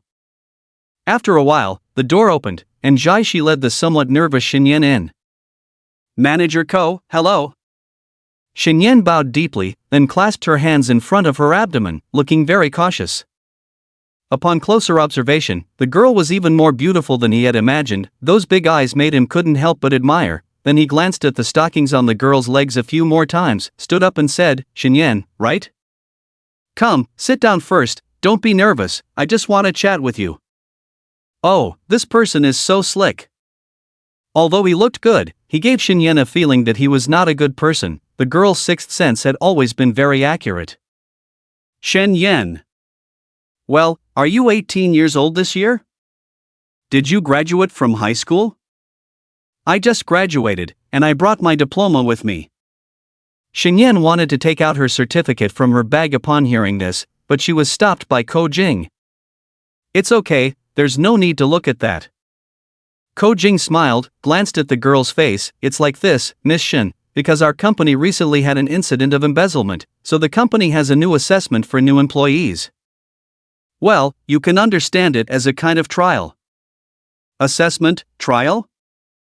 Could it be that they want to take advantage of me, kick me out after the probation period without pay? Seeing Xinyan looking a bit confused, Ko Jing leaned forward. Don't worry, it will only take 2 to 3 months, and I will personally assess you.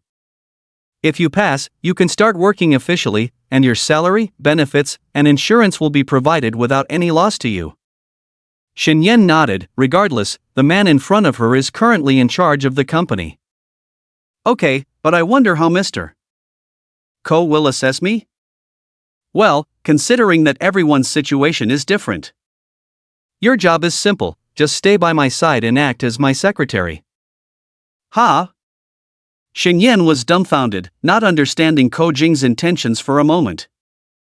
After coming to her senses, she widened her eyes. Mr. Ko. Do you want me to be your secretary? Yes, I already have an executive secretary, I just need a personal secretary. I will pay you 8,000 a month, and provide meals and accommodation. After 3 months, you can choose to continue working with me or stay here. I forgot to mention, I have several other companies as well. Xinyan understood what this man in front of her was thinking. Unspoken rules. Damn, how shameless. Only 8,000 a month?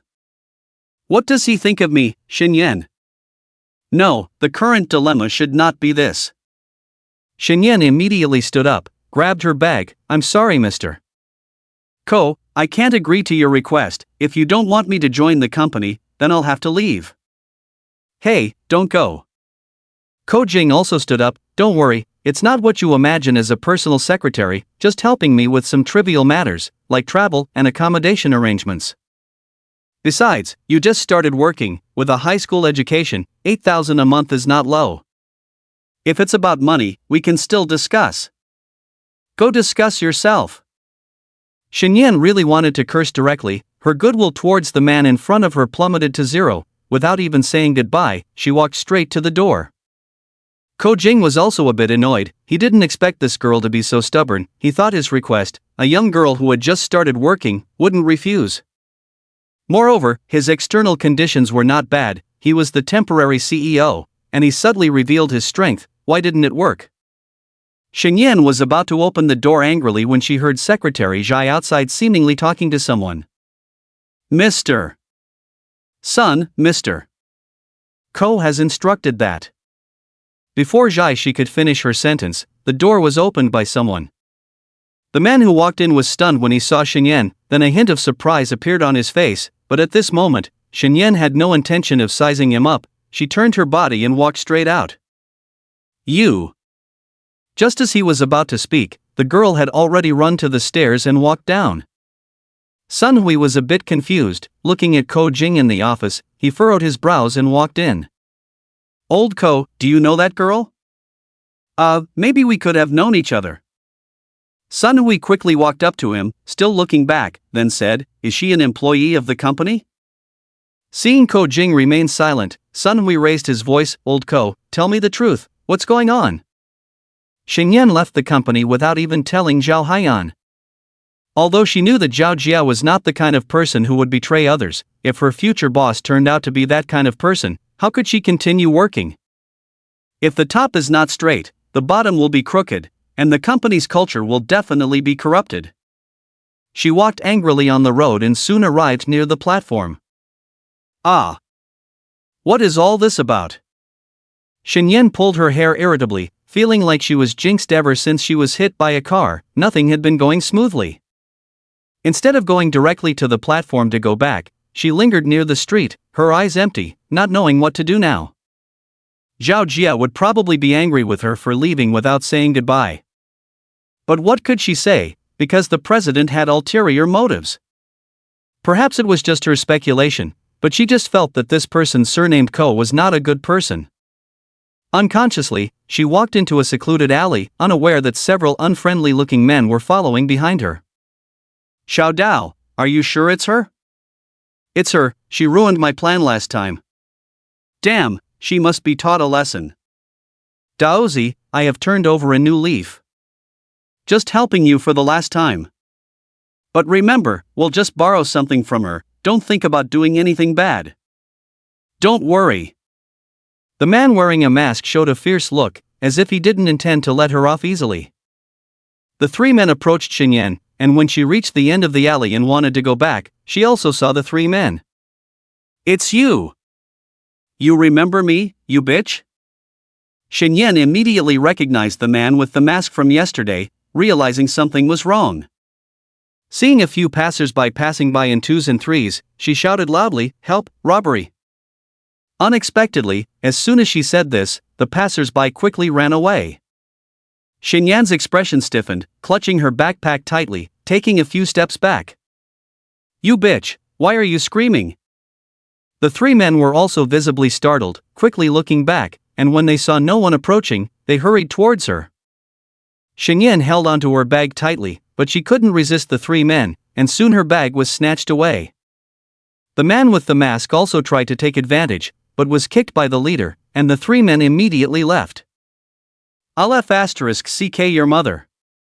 Xinyan was close to tears, as her bag contained her ID, phone, and 2 books she cherished. Without these things, she couldn't even go home.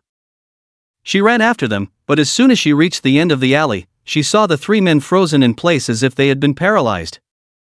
Young Master Ko. The leader broke out in a cold sweat. Ko Jing's car was parked at the entrance of the alley, and he sat in the passenger seat, looking at them coldly through the window. Oh, little scoundrel, didn't you say you had turned over a new leaf? Why does this bag look familiar to me? Where is the girl? The scoundrel immediately dropped the bag, then hugged his head and squatted on the ground, a very familiar action. The 2 younger men followed suit and squatted down with the leader. Xinyan, who had chased after them, was stunned to see this scene, then snorted and picked up her bag, ready to leave. Hey, Miss Shin, are you just going to leave without a word? Tisk, playing the hero to save the beauty? Such a cliché move. Mr. Ko, if you want to send someone to deal with me, you can do it openly, there's no need to do it like this.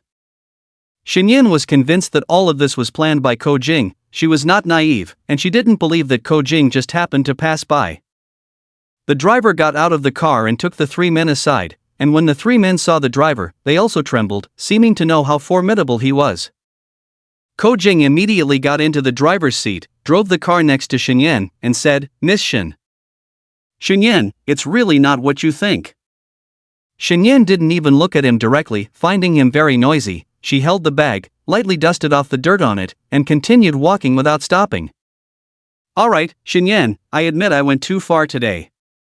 Your sister Zhao just scolded me directly. I was wrong.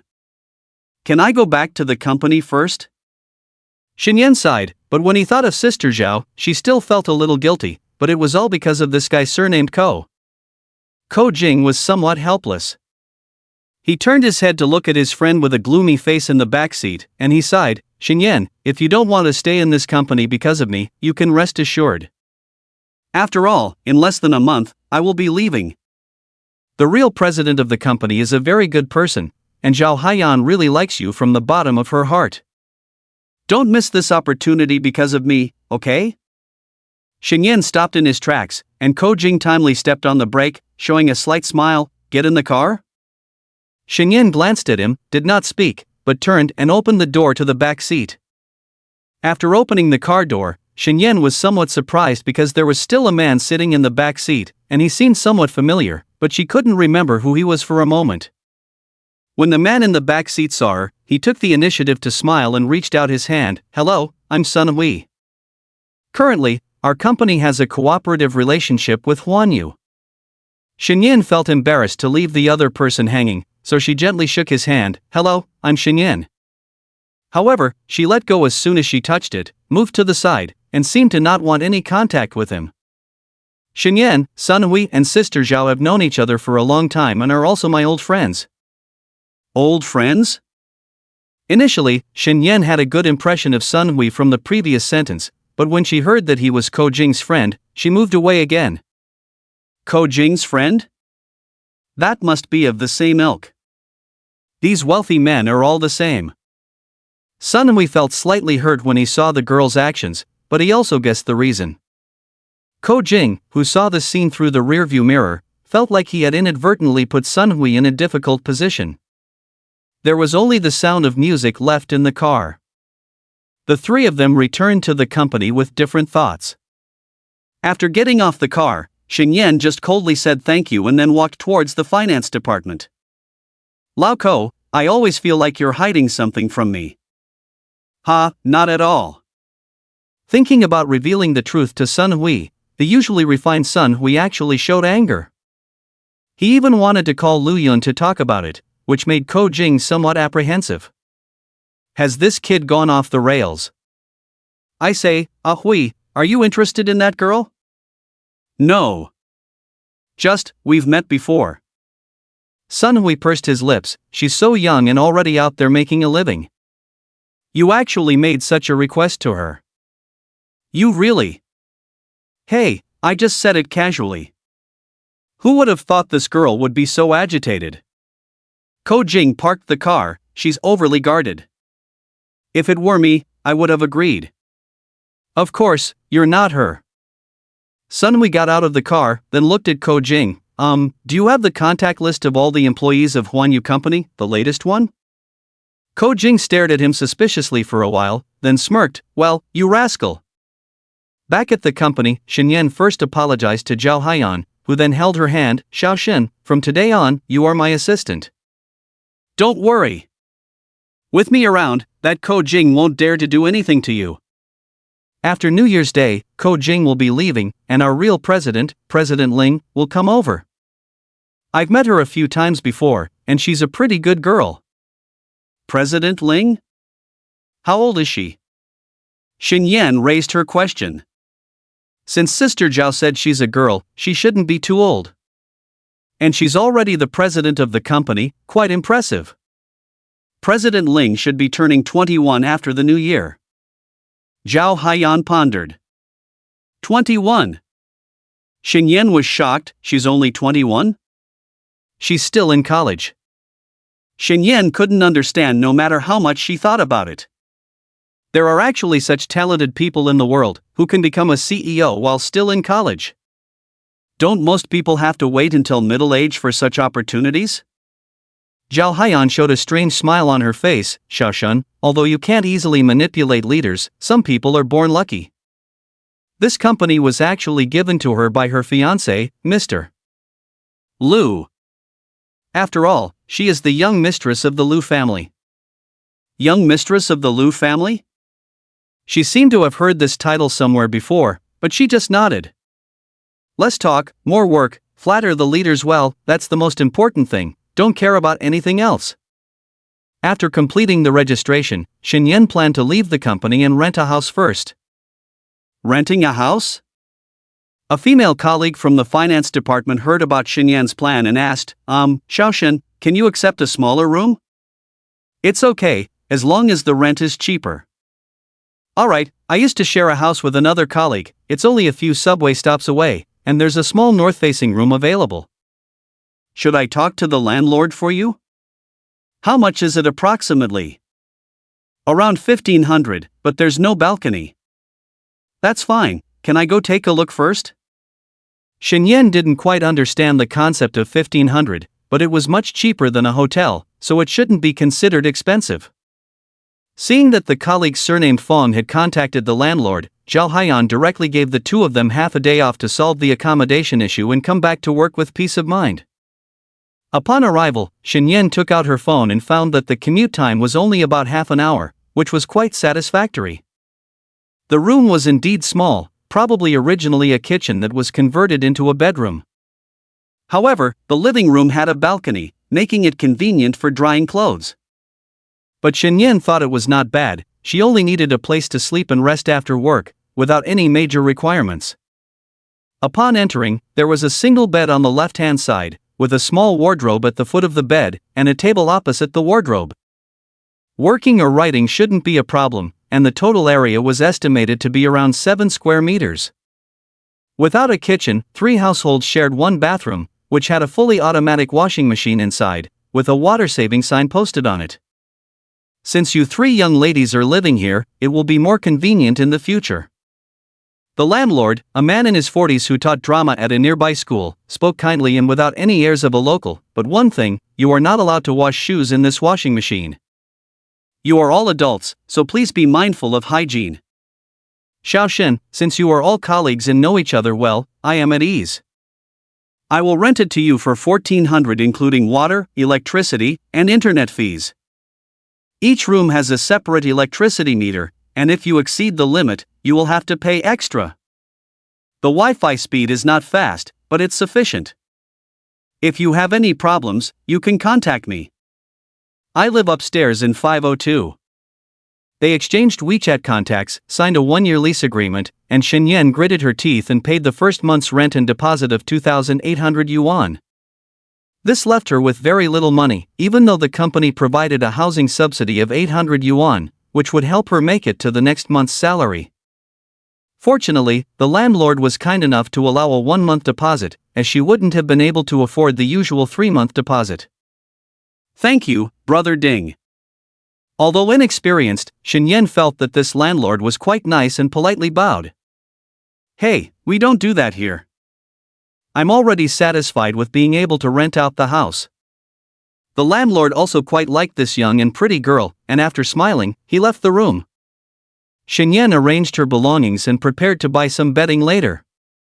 Fong Fong had already informed Zhao Haiyan about Shenyan renting the house, and soon the rental subsidy money was transferred. In theory, this money should be distributed next month along with the salary. It should be Zhao Haiyan who helped, which moved Shenyan greatly, secretly vowing to work hard to repay Zhao Jie. I'll go first, Xiaoshen. Okay, Fong Jie, take your time on the road. After seeing off Fong Fong, Shenyan sat on the exposed Simmons mattress, touched it with her hand, and a smile appeared on her face. From now on, this will be my second home. Shenyan, come on. Taking out her phone, she originally wanted to ask the landlord where to buy blankets and the like nearby, but she saw a new friend request, added through a phone search. The profile picture was a gray-white silhouette, named Shenxi. The accompanying note was company-related, probably a colleague or leader within the company. Shenyan tilted her head and thought for a moment, it shouldn't be a scammer, and even if it was, she had no money, so what could they scam her for? So she accepted the friend request. Meanwhile, in the office, Sun Hui, upon seeing the request accepted, immediately became excited. He hesitated for a long time, typed many words, then deleted them all and changed to, "Are you there?" Hey, what kind of cliché way of striking up a conversation is this? Ko Jing caught sight of the message he sent, looking disdainful. "Let me handle this, I'll help you chat." "You go away." Sun Hui gave him a look and turned off the screen. "You little guy, why are you so excited? So you really have a crush on that girl?" "Well, don't look at me like that, I'm just chatting with her, haven't done anything. If you like her, go pursue her. I just think she's special. Besides, everyone knows what kind of person you are. Don't talk nonsense. I have good self-control." Ko Jing seemed to recall a certain night before, a friend's wife should not be deceived. "If you really like that Xingyan, I'll definitely keep my distance from her." Sun Hui didn't respond to him, but sneakily glanced at his phone again, feeling a bit discouraged when there was no reply. In matters of the heart, he was like a blank sheet of paper, waiting for the girl's reply at this moment, as if he had completely lost his charm in the mall. Ko Jing looked at him disdainfully, feeling that men like himself were destined to wander in a forest. Sun Hui, seeing his expression, suddenly smiled, then secretly sent a message to Ko Jing's mother. Upon learning that her son was fooling around again, Ko's mother felt a bit tired, and another message from Sun Hui made her think. Auntie, that girl from the Zhuang family is quite nice, I feel she's suitable for Ko Jing. Okay, I'll contact her later. Little did she know, with the sending of this message, Ko Jing's dissolute life came to a complete end. After adding the friend, Shen didn't bother to find out who Chen Shi was, but instead contacted the landlord and went to the nearby mall with her phone. She bought 2 sets of bed sheets and covers for changing, while only buying 1 set of quilt and pillows, which cost a few hundred yuan, making Shen heart ache. I must work hard, or I won't even have money for food. After tidying up the bed, Shen couldn't wait to lie down and try it out. In this weather, it was quite comfortable, not cold at all. There is no heating in this old neighborhood, although her room has an air conditioner. Shen remembers clearly that exceeding the electricity usage limit would incur additional charges, so she has to use it sparingly. Today is the 30th, Thursday, and tomorrow is the first day of December, which also happens to be her first day of work. And that day is coming soon. She shared the good news with her mother, hung up the phone with a smile, and then noticed the message from Chen Shi on V. Hello, may I ask who you are? It seemed like they were waiting specifically, and immediately replied, we met this morning, Sun Hui. Oh, it's him. Shen recalled Sun Hui's appearance in her mind.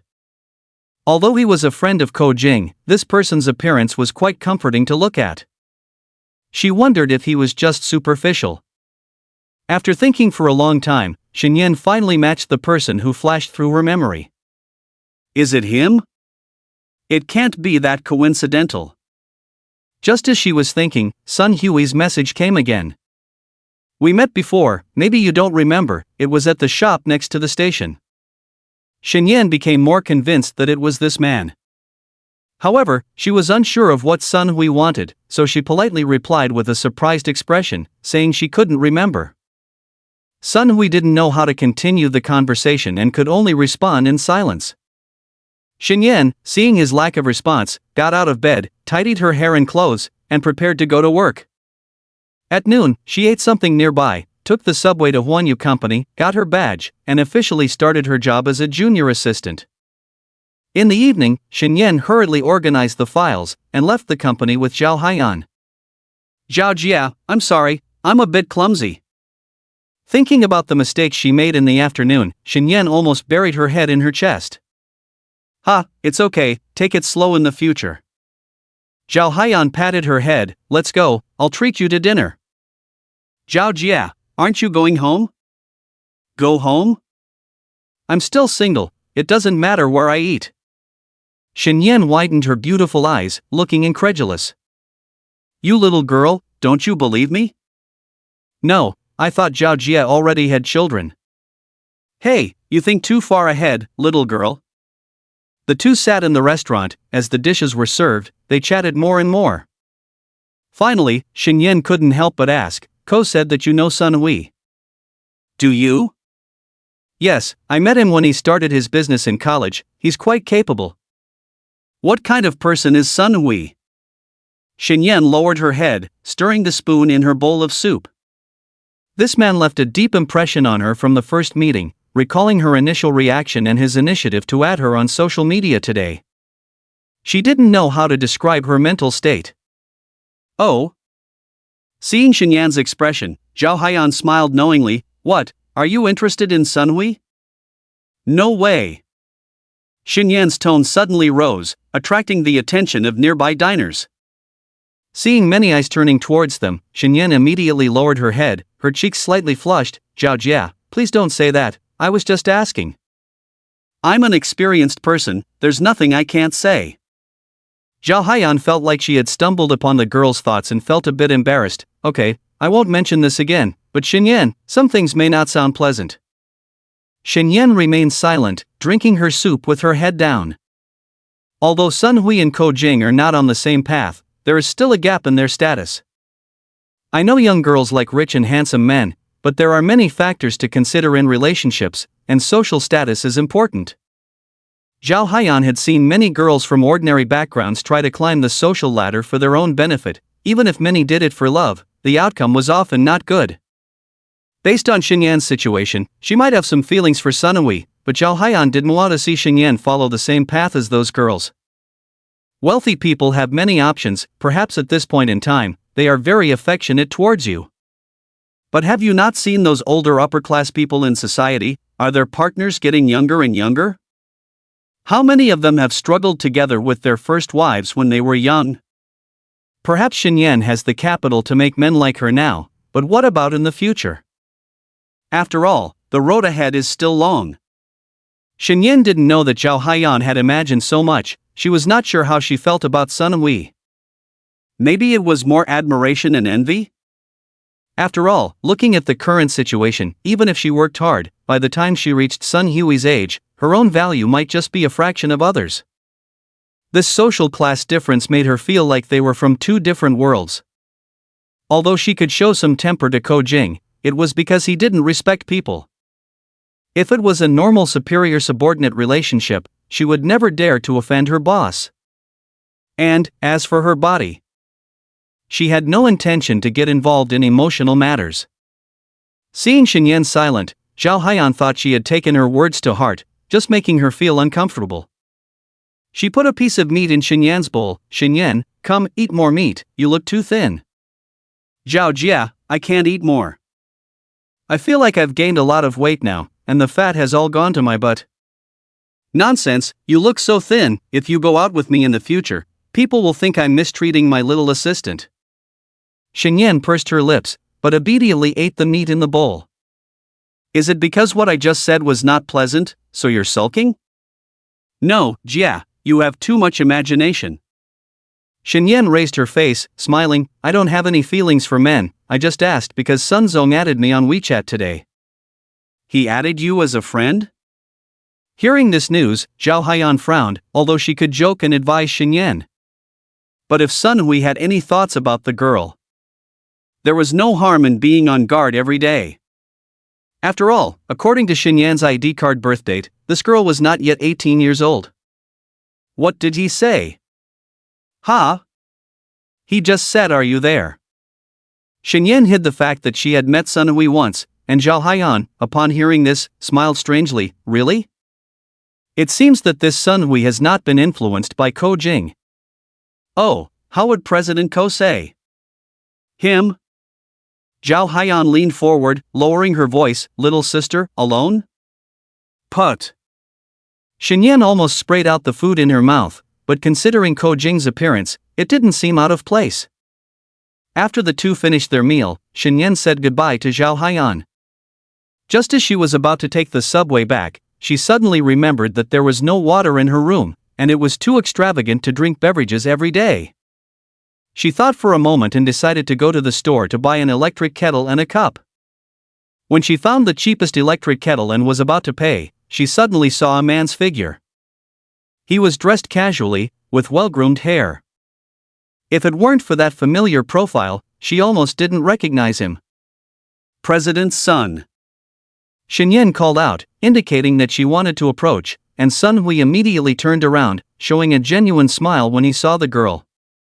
Since he had seen the girl in the car in the morning and noticed her dislike for Ko Jing, he changed into casual clothes at noon to completely separate himself from Ko Jing, so that the girl's impression of him wouldn't be further reduced due to clothing next time they met. "It's so late, are you just going back now? Just started work today?" "Yeah." Xinyan stole a glance at him, then lowered her head slightly and turned to the side. Since he didn't show any intention of moving aside, she wanted Sun Hui to go first, as the space between the shelves was too small for two people to pass side by side. But Sun Hui stood there like a wooden log, unaware of the girl's thoughts. His brain was spinning rapidly at the moment, pulling out the few flirtatious words in his mind for practical use. The two fell into an awkward silence for a while, and in the end, Xinyan asked softly, "Mr. Sun, aren't you going over there?" I need to go pay." "Ah. Oh, okay, you go first." Sun Hui held the merchandise in his hands, feeling a bit awkward, and quickly stepped aside. Seeing the girl walk to the counter, Sun Hui couldn't help but want to slap himself. What a great opportunity, and you messed it up. But when he saw the girl leave, he hesitated for a long time, then plucked up the courage to follow her. He couldn't miss out this time. After all, Shenyan was not an employee of his company, and he would find it hard to have a chance to be alone with her in the future. Perhaps this was the breakthrough. Shenyan! Hearing the voice behind her, Shenyan turned around and saw Sun Hui running towards her. Mr. Sun, do you have something else to ask? Don't call me Mr. Sun, it's too formal, I'm not your boss. Just call me Sun Hui. Shenyan nodded, non-committal. Seeing Shenyan's silence, Sun Hui took a deep breath. Shenyan, how are you getting back now, by taxi? I'll take the subway, it's only a few stops, taking a taxi is too expensive. Then. Sun Hui gritted his teeth, how about I take you back, it's late, it's not safe for a girl to be alone. Shenyan was taken aback, then tilted her head to the side, seemingly thinking. Let me? Does this Sun Hui have some thoughts about me? Probably not, he's such a capable big boss, he can find any woman he wants, why would he choose someone like me? But it's okay if he gives me a ride, I don't have much money in my pocket right now, even though the subway is cheap, I just bought an electric kettle, saving a bit would be good. But my mom said, people outside are bad, they may look polite on the surface, but they are actually bad inside. Sun Hui seems nice, but who knows what he's really like inside, after all, he even added me on social media. Shenyan was conflicted for a while, and Sun Hui's expression changed from anticipation to embarrassment, scratching his head, feeling he was too abrupt. The air seemed to grow silent, but as a breeze blew by, Shenyan saw her hair dancing in front of her, then pursed her lips and looked at Sun Hui. Mr. Sun, will it delay your time? At this moment, the girl's voice was like a desert that had been drenched in a downpour after a long drought, instantly moistening Sun Hui's lonely heart. He felt refreshed all over and immediately smiled in response, it's okay, you said it's only a few stops, it's no trouble. Shenyan felt a bit embarrassed and looked down, kicking a small stone on the ground with her foot. Why did you agree to his request, Shenyan? What about your family's warning? Did you forget about the 3 thugs during the day? But he really seems like a good person. And he looks handsome too, especially without a suit. Ugh, what are you thinking? Shenyan couldn't stay any longer, she immediately turned to leave, and Sun Hui followed, my car is over there. Ah? Shenyan glanced at him, then felt her heart skip a beat, quickly turned her face away, feeling embarrassed. Seeing the girl like this, Sun Hui's Adam's apple trembled, but he quickly adjusted and walked towards the car with a smile, looking back at her. Shenyan followed behind him with her head down, not expecting Sun Hui to suddenly stop, causing her to bump into his back. Sorry. Looking at the girl frowning and holding her head, Sun Hui suppressed a smile, I haven't bought my things yet, can you wait for me for a minute? It'll be quick. Oh, then go ahead. After Sun Hui left, Shenyan finally breathed a sigh of relief. She had only spoken a few words to him just now, but her palms and back felt a bit damp. The weather was cool, but Shenyan looked up at the moon in the sky. The white crescent moon was shining, but there were no stars visible in the capital city. This was the first time Shenyan had seen such a nice car. Compared with Zhang Yang's car, this car is completely superior in both appearance and temperament. Shenyan didn't know what brand of car this was, but it looked expensive and had only 2 seats. The jet black exterior matched with the streamlined body, giving it a rather domineering look. The logo was a curved hook, with white English letters at the front starting with an M. Shenyan felt a bit constrained and even hesitated to approach. This car should cost several $100,000. It was said that Zhang Yang's car cost less than $100,000, which was already considered quite good in the village. Being able to own a car in college was impressive in the surrounding areas. Your car is so beautiful, it must be expensive. Shenyan stared at the car intently, and seeing Sun Hui's lack of reaction, she even reached out to touch it. It felt icy cold. Shenyan reluctantly withdrew her hand, while Sun Hui watched the girl's actions with a smile and said softly, actually, it's not that expensive compared to Ko Jing's car, it's almost half the price, his car just looks low-key. Shenyan was dumbfounded. She didn't understand the world of the wealthy anyway, so she just looked. If she knew that this several hundred thousand car in front of her cost over 4 million, she would probably think Sun Hui was crazy. Why spend so much money when he could buy several houses? As the car door opened and the doors on both sides rose like little wings, Shenyan suddenly hesitated to get in. In that moment, she felt a huge gap, like a chasm between them, making her head spin. Shenyan? Sun Hui saw the girl standing there foolishly and couldn't help but call out from the driver's seat. Mr. Sun, maybe I should just take the subway back. Shenyan was scared. She took a step back, clutching her bag tightly, afraid to approach. Your car must have high fuel consumption. It's much more expensive to take it back and forth than the subway. Shenyan, my car is environmentally friendly and has low fuel consumption. Sun Hui said something against his will, leaning halfway out. Are you afraid that I have ulterior motives? No, I didn't mean that. Shenyan bit her lower lip. Maybe Ko Jing gave you a bad impression of me? Sun Hui smiled self-deprecatingly. You may not believe it, but I really don't have any bad intentions. I just want to help you, seeing you venture out at such a young age. Back when I was your age, I didn't know anything. My studies were average, let alone work. Is he lying? Didn't Zhao say he started a business in college?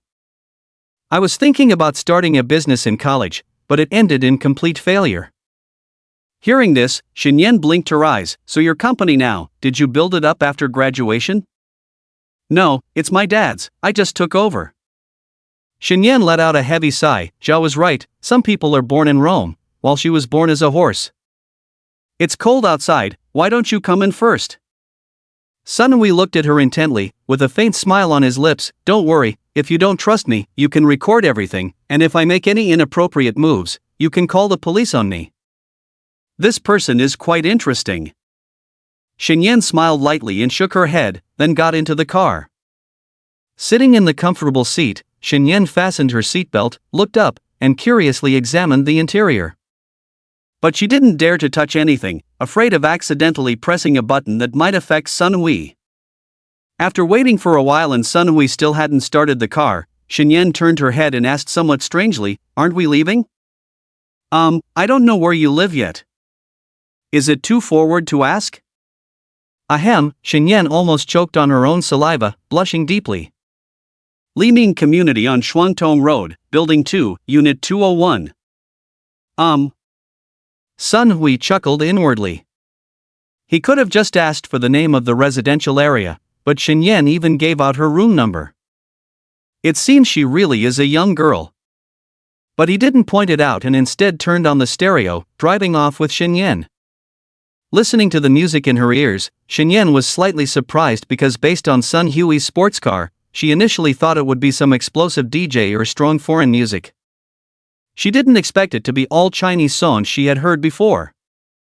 Listening to JJ Lin's Jiangnan, Shenyan's nervousness slowly dissipated. She lay back in her seat, slowly closing her eyes while looking out the window. Originally a journey of less than 20 minutes, under Sun Hui's deliberate control, it took a full 40 minutes. But no matter how slow the speed, there is always a time to arrive. When the car stopped in front of Building 2 in the residential area, he turned his head and saw that the girl had already fallen asleep. The peaceful sleeping face of the girl made his heart race. Looking at her delicate face, Sun Hui suddenly had an impulse. However, he forcibly suppressed his urge to kiss her and just leaned slightly, as if trying to get a closer look at her appearance. The girl even stuck out her tongue and licked her lips in her sleep, a gesture that made Sun Hui feel like he was about to explode. He propped himself up on the seat, his upper body already close to the girl. No. Regardless of whether she knows or not, he couldn't do this. Sun Hui forcibly restrained his intention to steal a kiss and instead reached out to shake her shoulder. Shenyan? Wake up, we're at your home. Shenyan groggily opened her eyes and, upon seeing Sun Hui, exclaimed in surprise, almost jumping out of her seat. She looked around and then sheepishly lowered her head. Mr. Sun, I'm sorry, I fell asleep. It's okay, it's normal to feel sleepy this late. Seeing that the girl didn't know how to open the door, Sunhui got out of the car and helped her open the door from the outside. "Thank you, Mr. Sun, for driving me back all this way. You still call me Mr. Sun. We're already friends on WeChat, so we can consider ourselves friends. Just call me Sun Hui or Ah Hui." "Okay, thank you, Brother Hui." Seeing the girl's quick change in address, Sun Hui was momentarily stunned, but then he smiled and said, "That works too. You go up first, turn on a light when you get inside, and I'll leave." Xinyan nodded and then went upstairs with her bag. Sun Hui leaned against the car door, looking up at the window on the second floor. At this moment, all the other rooms were brightly lit, except for the north side, where he guessed the girl's room was located. As the light in the north room turned on, the girl's face appeared at the window, and Sun Hui smiled, waved, and returned to the car. As the car drove away, Xinyan stared at the direction he disappeared for a while before coming back to her senses and picking up her clothes to go to the bathroom. "Oh no, I forgot to buy a basin. Where should I put these dirty clothes?" Meanwhile, Sun Hui, who had left, was secretly happy. Although there wasn't much progress with the girl, it seemed that the deadlock had been broken, and they could have more contact in the future. He didn't notice his smiling expression, feeling good and even humming along with the music. After showering, Xinyan sat on the bed, towel-drying her damp hair, lost in thought. Friends. Was she considered friends with Sun Hui now?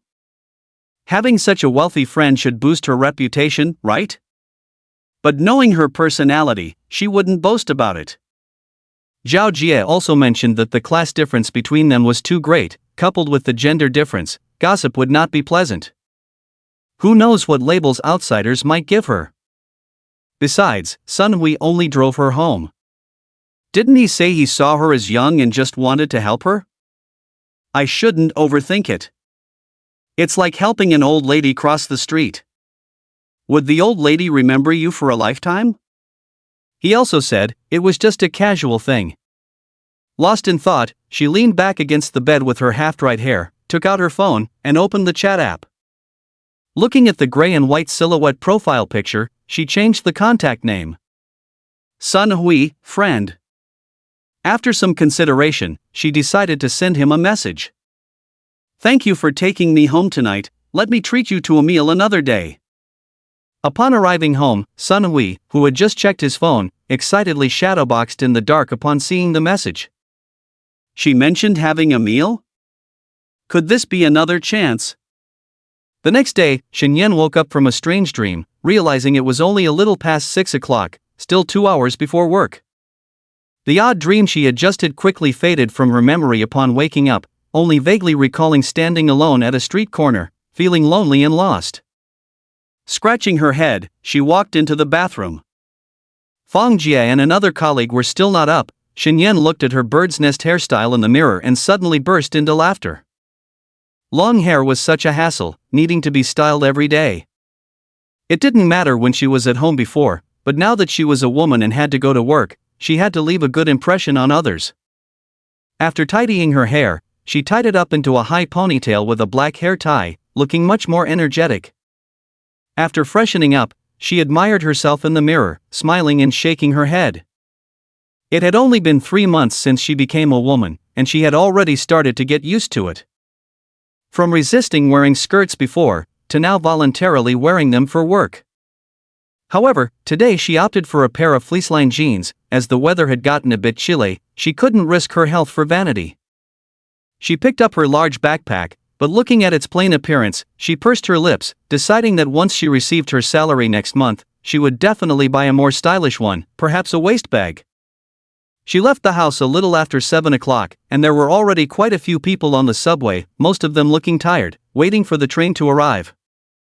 Xinyan found a seat after squeezing into the subway with the crowd, but when she noticed an auntie staring at her, she felt embarrassed and stood up, offering her seat to the auntie. Holding onto the pole, Xinyan watched the passing scenery outside the window, her eyes shining brighter. Zhao Jie had mentioned that although the probation period was only paying 3,000 yuan a month, all social insurance and benefits were covered. If anything were to happen. No, Jinx, I mean if there were any accidents, her family wouldn't have to struggle to raise money. After deducting the 800 yuan housing subsidy from the rent, she was left with only 600 yuan. Skipping breakfast and only having lunch and dinner, she could save about 20 yuan a day. It was a pity that the rented apartment didn't have a kitchen, otherwise, she could save even more by cooking for herself.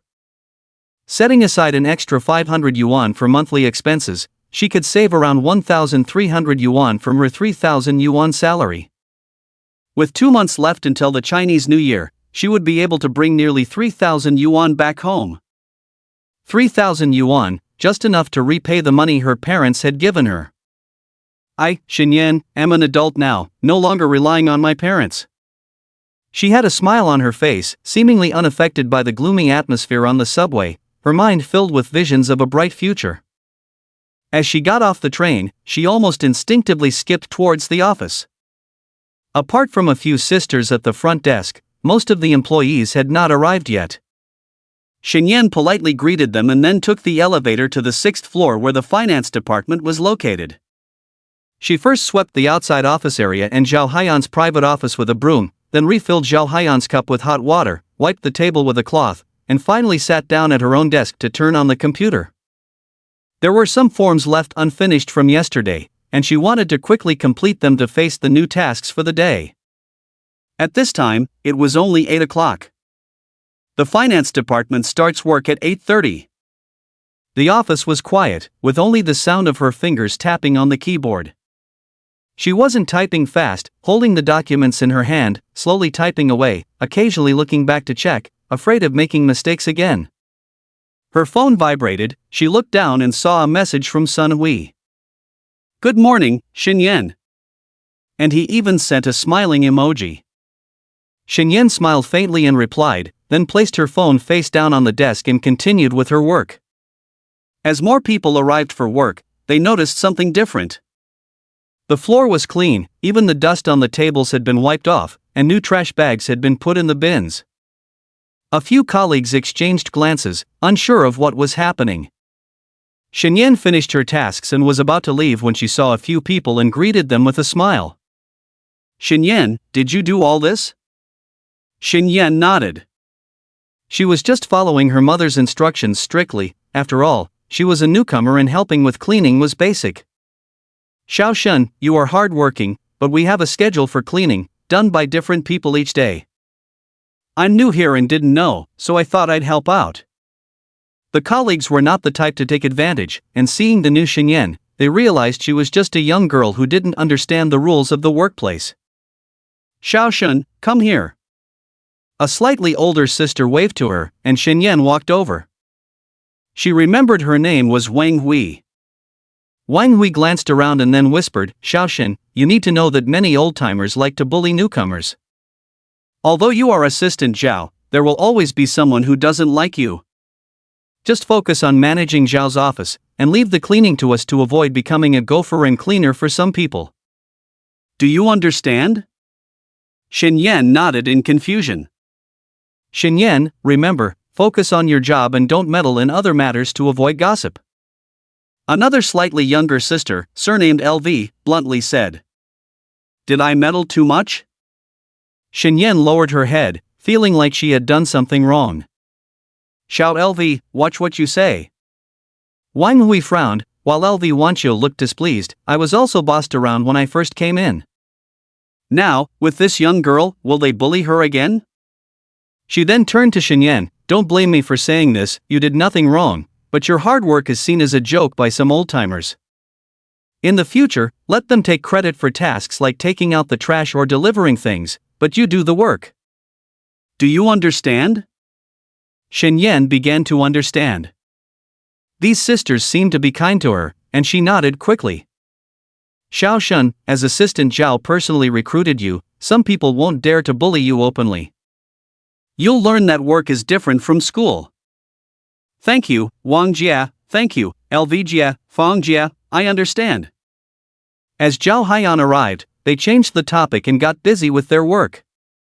Xinyan's performance was much better than yesterday, and she even came early to finish the work she hadn't completed the day before, earning more favor from Zhao Haiyan.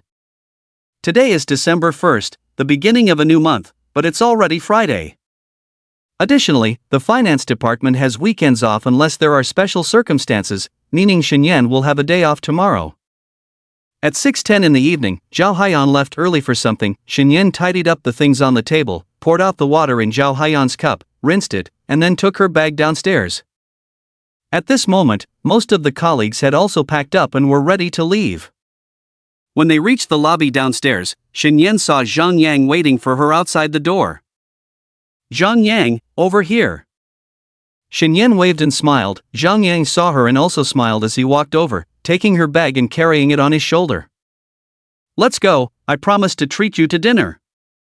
"Then I won't be polite. I haven't been paid yet, so I'll treat you when I have money next month." The two of them walked towards the subway station, and at that moment, several people in the office also saw them and walked over with smiles. "Hey, Xiaoshan, is this your boyfriend?" "No. He's my friend, studying in the capital." Shenyan smiled somewhat awkwardly, while Zhang Yang greeted the others. "Little brother, you have a sweet mouth." Fang Fang was very friendly towards Zhang Yang, and the other girls could tell from Zhang Yang's gaze towards Shenyan that something was off. Perhaps Shenyan herself was unaware. She then leaned in with some gossip. "Shenyan is quite popular in our company, many male colleagues want her contact information." Hearing this, Zhang Yang's expression changed, looking at Shenyan, who said with a wry smile, "Fang Jie, don't talk nonsense, that's not true." "Hey, they've been calling me, how can that not be true?" She raised her eyebrows at Zhang Yang, so, some people need to act fast. After saying that, she walked away with the other girls, leaving the two of them feeling slightly awkward. Shenyan and Zhang Yang went to a small restaurant. Although Zhang Yang had some money, his living expenses couldn't afford to eat out all the time. Shenyan didn't have many requirements for food, as long as she could eat enough. "Shenyan, you're quite charming now." Zhang Yang looked at Shenyan and said something ambiguous. "They were teasing me, and now you too?" Shenyan said irritably. After all, she had only been working for a day and a half, and already male colleagues were asking for her contact information. Was it really that exaggerated? "No, I think it's good." Zhang Yang shrugged. "At least it proves that you do have appeal. And, I didn't expect you to get a job in such a big company, congratulations." "Thanks, it was just a coincidence." Shenyan clinked glasses with him and took a sip of her drink. It was annoying that Zhang Yang invited her to dinner but didn't let her drink, while he drank by himself. Seeing Shenyan staring at her glass, Zhang Yang remembered the night she got drunk and couldn't help but smile. "Shenyan, if you have dinner with colleagues or superiors in the future, make sure to drink less, so you don't get taken advantage of." "It's fine, I don't go crazy when I drink." Shenyan pursed her lips and looked out the window. Unlike the small town in the south, the capital city was brightly lit at night, bustling with people coming and going. And according to young people, at this time, the nightlife hadn't even begun yet. "Shenyan?" Hearing Zhang Yang call her, Shenyan turned her head. Have you ever thought about it? I mean..." Zhang Yang suddenly seemed a bit tongue-tied. Whether it was from drinking or not, his face was slightly red. Scratching his head, he hesitated for a while. "What's the matter? Just say it. What are you considering?" "Well..." Zhang Yang seemed to have made up his mind. Leaning forward, he grabbed Shenyan's hand. "Everyone says we look like a couple, so how about we give it a try?" "Try my foot." Shenyan immediately pulled her hand away, shrinking back. "Zhang Yang, don't joke with me like that, I don't like it, okay?" Zhang Yang didn't speak again, but changed the topic. Shenyan's interest seemed to have been dampened, and the two finished the meal somewhat gloomily. After paying the bill, Zhang Yang insisted on escorting her home. Shenyan couldn't refuse, so she took the subway with him. When they arrived at the entrance of the residential area, Zhang Yang stopped Shenyan again. "Shenyan, I wasn't joking at the restaurant just now, I meant it." Shenyan stood below, staring at Zhang Yang's face under the streetlight, silent for a moment. "I'm sorry, Zhang Yang. I've always seen you as a good brother, a good friend. Shenyan, I really do like you." Xinyan felt her heart beating faster. She didn't expect Zhang Yang to be so proactive tonight. This guy, is he crazy? He knows what kind of person he is, and he still says these things. Doesn't he feel embarrassed? It's impossible between us. Even if I agree, your father probably wouldn't approve. Xinyan lowered her head, seemingly trying to avoid the situation. She had just adapted to her new identity, and accepting such a confession so quickly was indeed a huge pressure. And when it comes to emotions, it's not just about two people, but more about two families. I can talk to my dad about it, but my feelings for you are my own business, it has nothing to do with my family. Zhang Yang, can we just be friends? Xinyan raised her head, her tone becoming more determined. I don't want to lose you as a friend because of my situation. Can't we still be like we were before? Can we go back to how we were? Zhang Yang also lowered his head. The details of his interactions with Xinyan, including what his colleague said when she left work today, made him feel a sense of crisis. Although he knew Xinyan probably wouldn't start dating so soon, for her as a woman now, it was only a matter of time. If he didn't make a move, by the time he received her wedding invitation in the future, it would be too late. Zhang Yang, you must have had too much to drink. I'll pretend I didn't hear those words. Xinyan picked up her bag, took a step forward, and patted his shoulder. Let's go back, okay? Zhang Yang forced a smile. Okay, Xinyan, you should go back and rest. How about we go out tomorrow? No, I need to buy some things. Maybe the day after tomorrow, I'll let you know if I'm free. That's fine, contact me if you're free. Zhang Yang smiled, took a few steps back, then turned and walked out of the residential area. Xinyan watched his back, rubbed her face, and sighed. After taking a shower, she curled up in bed, staring at her phone blankly. When friendship turns sour, everything becomes unknown. She never expected that Zhang Yang would confess to her. But what made her feel ashamed was that when Zhang Yang said he liked her, she thought of another man's face. This made her feel a twinge of guilt out of nowhere, and she wanted to make it up to Zhang Yang. What are you thinking? Disgusting, isn't it? You're just shocked by a man's confession, not for any other reason. Xinyan, don't dwell on these unnecessary things, you don't deserve to. Even if one day you meet your true love, if they know about your past, will they run away in fear? She chuckled self-deprecatingly, then called her mother and started their usual conversation. She had been away for several days and really missed home. Although her colleagues were nice to her, and her boss was good too, without her family, she felt like a rootless bird, unable to land, just flapping her wings in the sky. Until she was exhausted and finally fell to the ground. Listening to her parents' voices on the phone, she felt a lot more at ease, and her father asked, Xiaoyan, your birthday is the day after tomorrow, do you want us to come over? After all, you're about to come of age. No need, the train tickets are expensive. Besides, there's Zhang Yang. Is the money enough?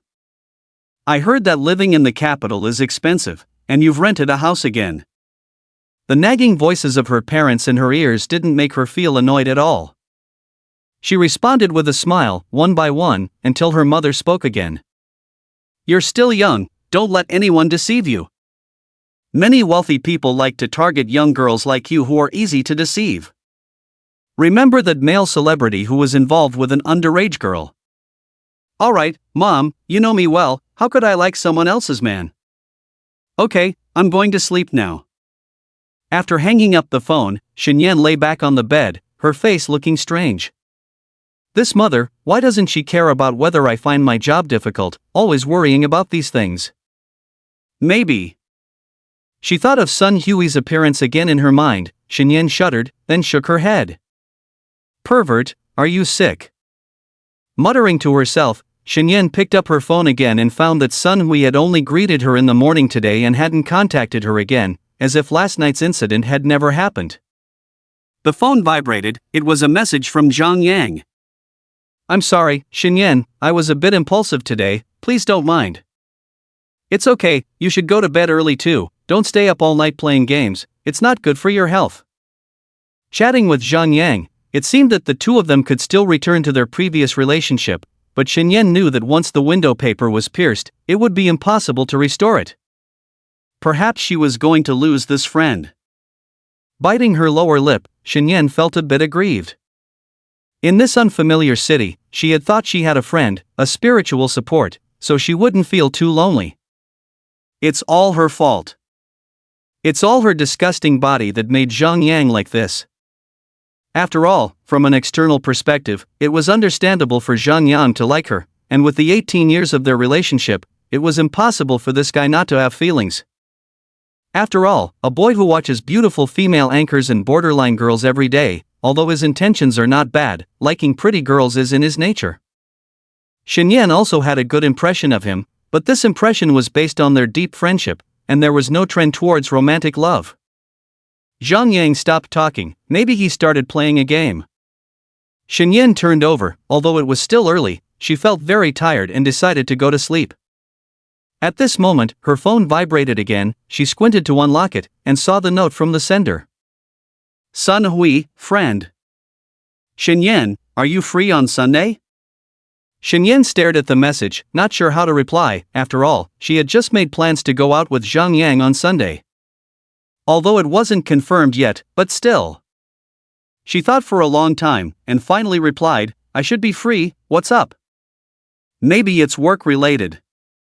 After all, she had seen the remittance from Sun Hui's company on the report. Zhao Jie went home for the weekend for 2 days, and as her assistant, if the boss of the company wanted to see her, it should be work-related.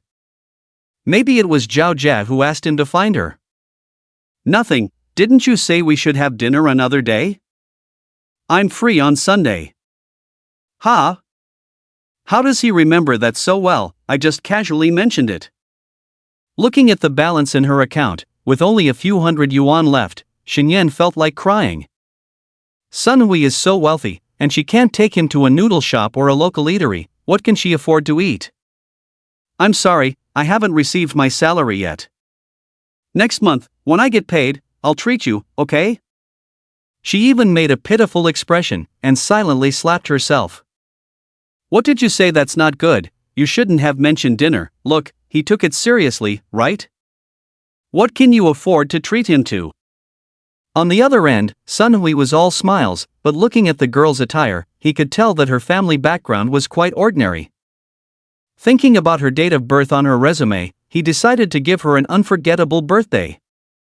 But then again, Shenyan is still underage. She's too young to think she's already out working.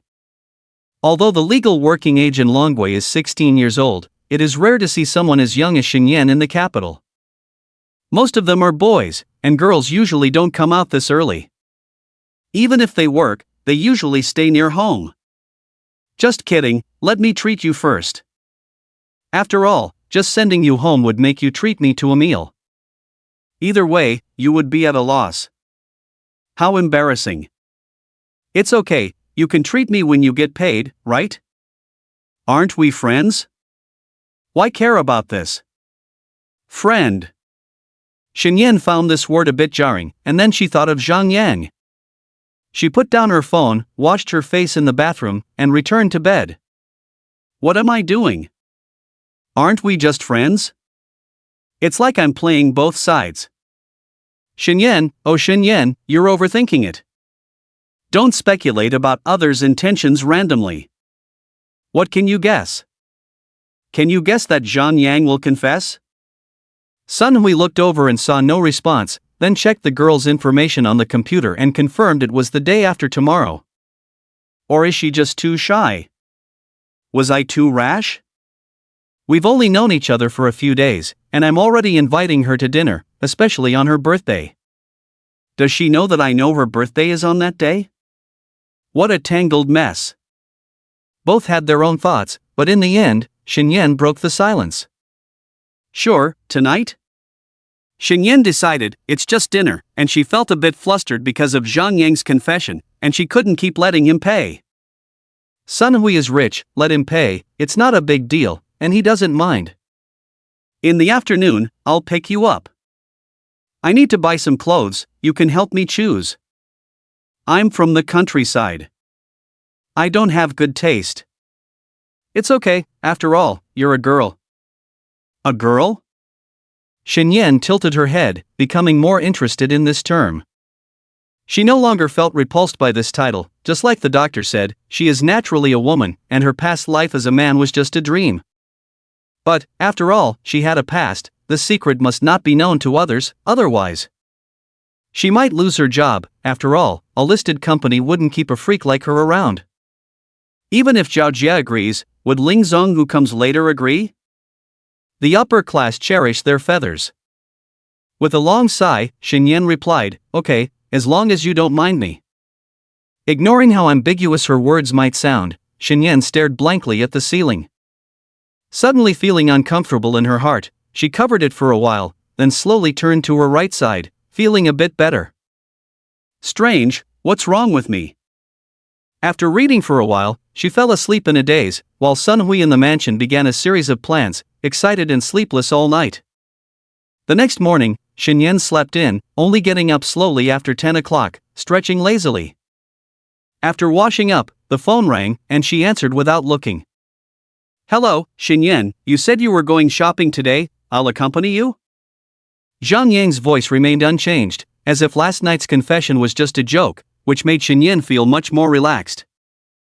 Sure, this afternoon, I'll go eat first.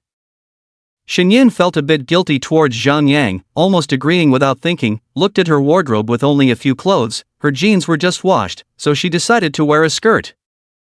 No, to avoid Zhang Yang staring at her legs again. She put on casual pants and a jacket. This neutral outfit seemed to give her some sense of security. Taking the subway to the mall, Zhang Yang had already arrived ahead of her. Shen Yan picked up some daily necessities, and then wandered around the mall with Zhang Yang. Zhang Yang didn't buy much, mainly following her and helping carry things. With such a laborer, Shen Yan's steps became light. After buying things, the two of them first put the items back at Shen Yan's home, and then went to a nearby internet cafe together. Sitting in a secluded corner, they opened their computers, seemingly returning to their past relationship. Oh my, a pentakill! Shen Yan's face flushed with excitement. Even though the pentakill wasn't hers, she was just a support hanging on Zhang Yang, the ADC, but she was still very happy. Let's go, 2v5. Zhang Yang, playing the ADC role, reached the maximum attack speed of 10. 0, arrogantly not pushing the crystal but blocking the fountain, wanting to PK with the 5 opponents who had just revived. Imagination is beautiful, reality is cruel. As the ADC fell, Shen Yan was also killed. Watching the opponents advance and destroy their crystal, Shen Yan angrily patted his shoulder. You're so reckless. You just had to show off, you really are. Zhang Yang shrunk his head, but also smiled.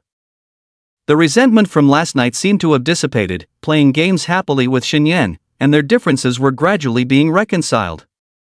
After coming out, it was almost dark, and the two of them had a meal at a noodle shop on the roadside.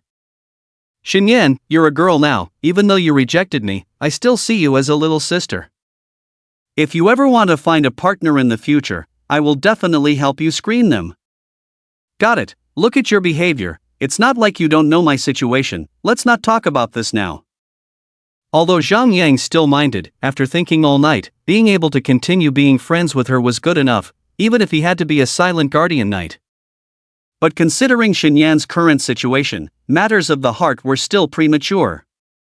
Are we still going out to play tomorrow? No need, I plan to rest tomorrow.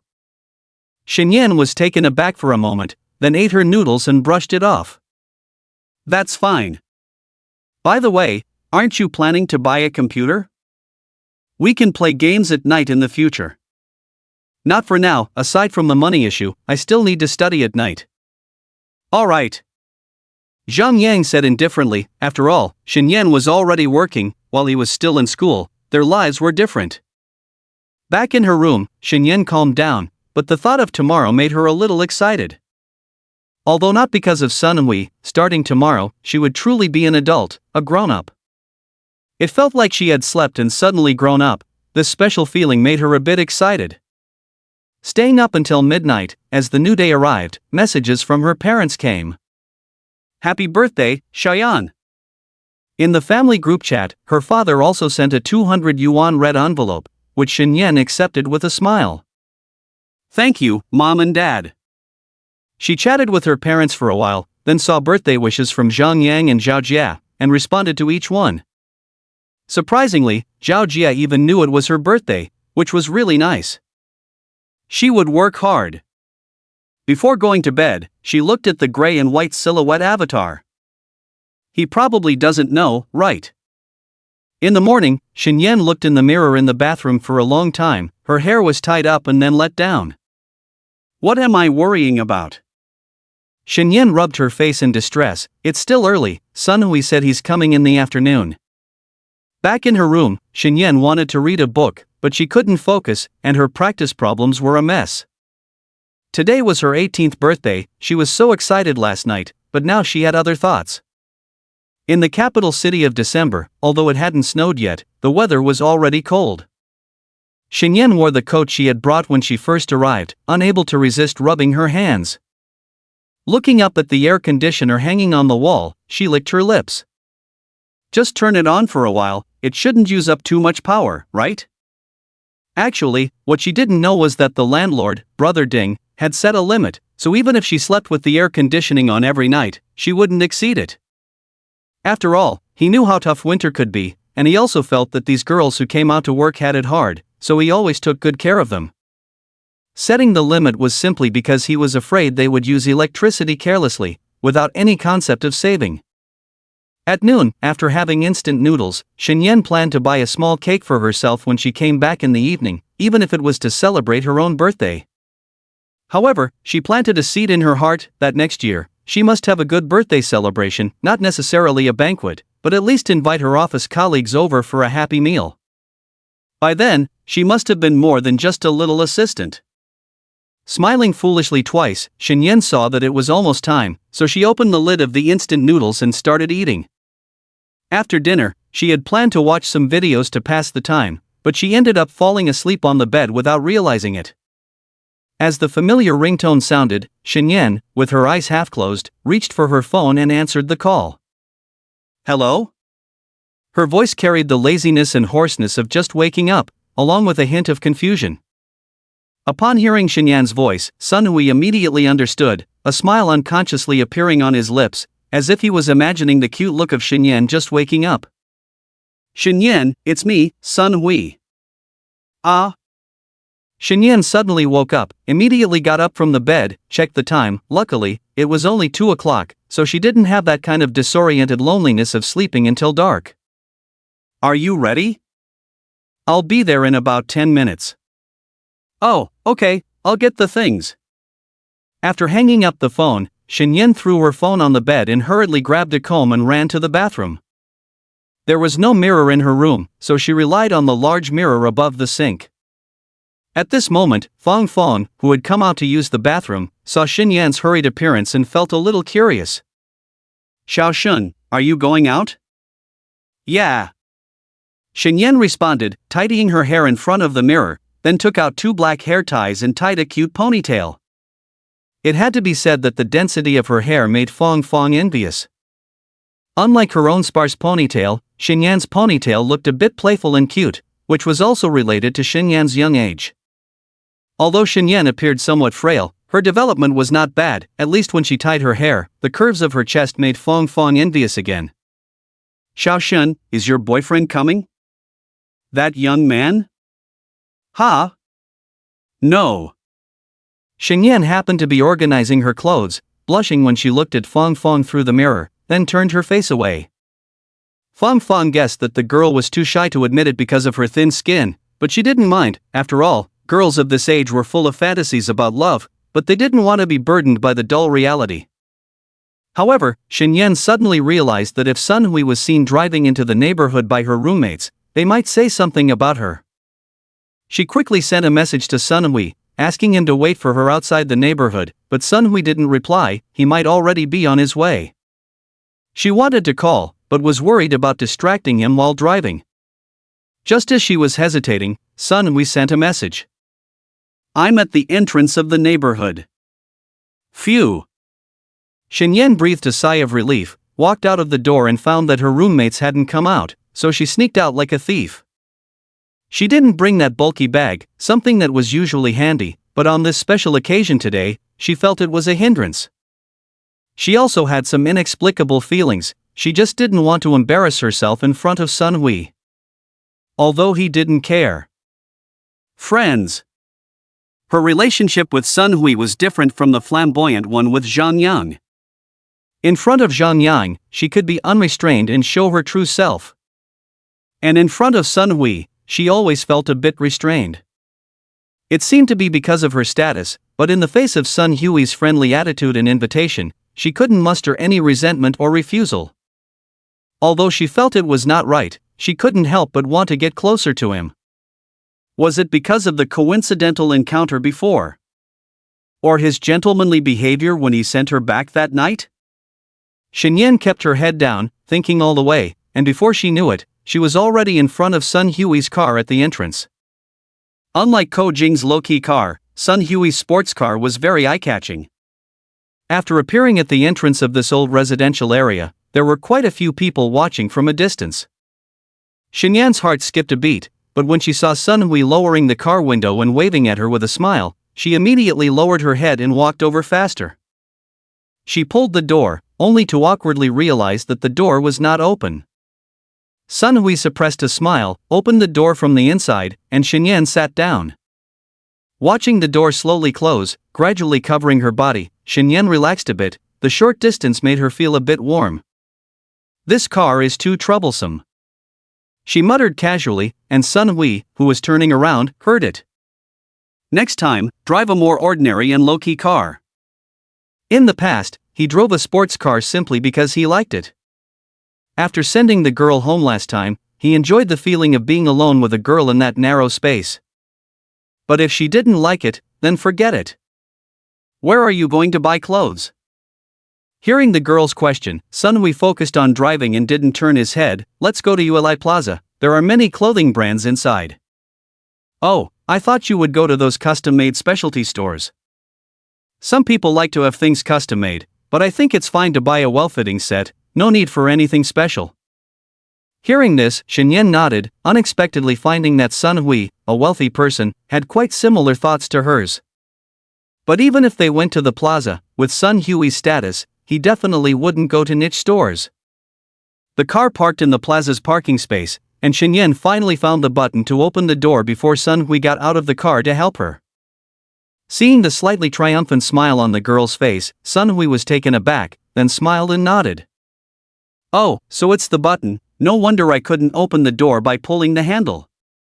Shenyan got out of the car and looked back at the wing-like door lowering, casually asking, what's the purpose of designing the door like this? Nothing, just for looks. Sun Hui shrugged, normal scissor doors are 400,000 cheaper. A door costs 400,000 more? Shenyan's mind was struck as if by lightning, then she looked back at the car and realized she had greatly underestimated its price. You're really rich. The words came out sourly, making Sun Hui raise his eyebrows. It's not that bad, this car emptied all my savings at the time.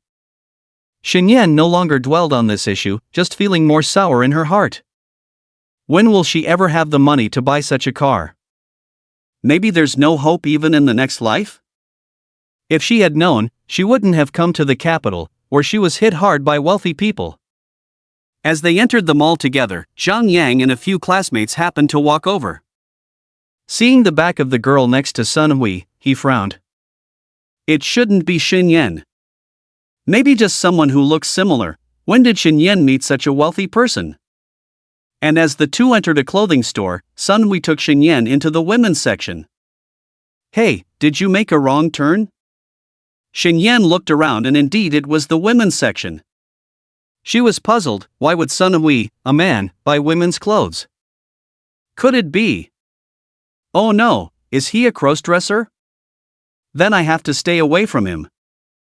Hearing the voice of the girl, Sun Hui turned around and saw that she had taken several steps back, still looking at him with strange eyes, not sure what had happened.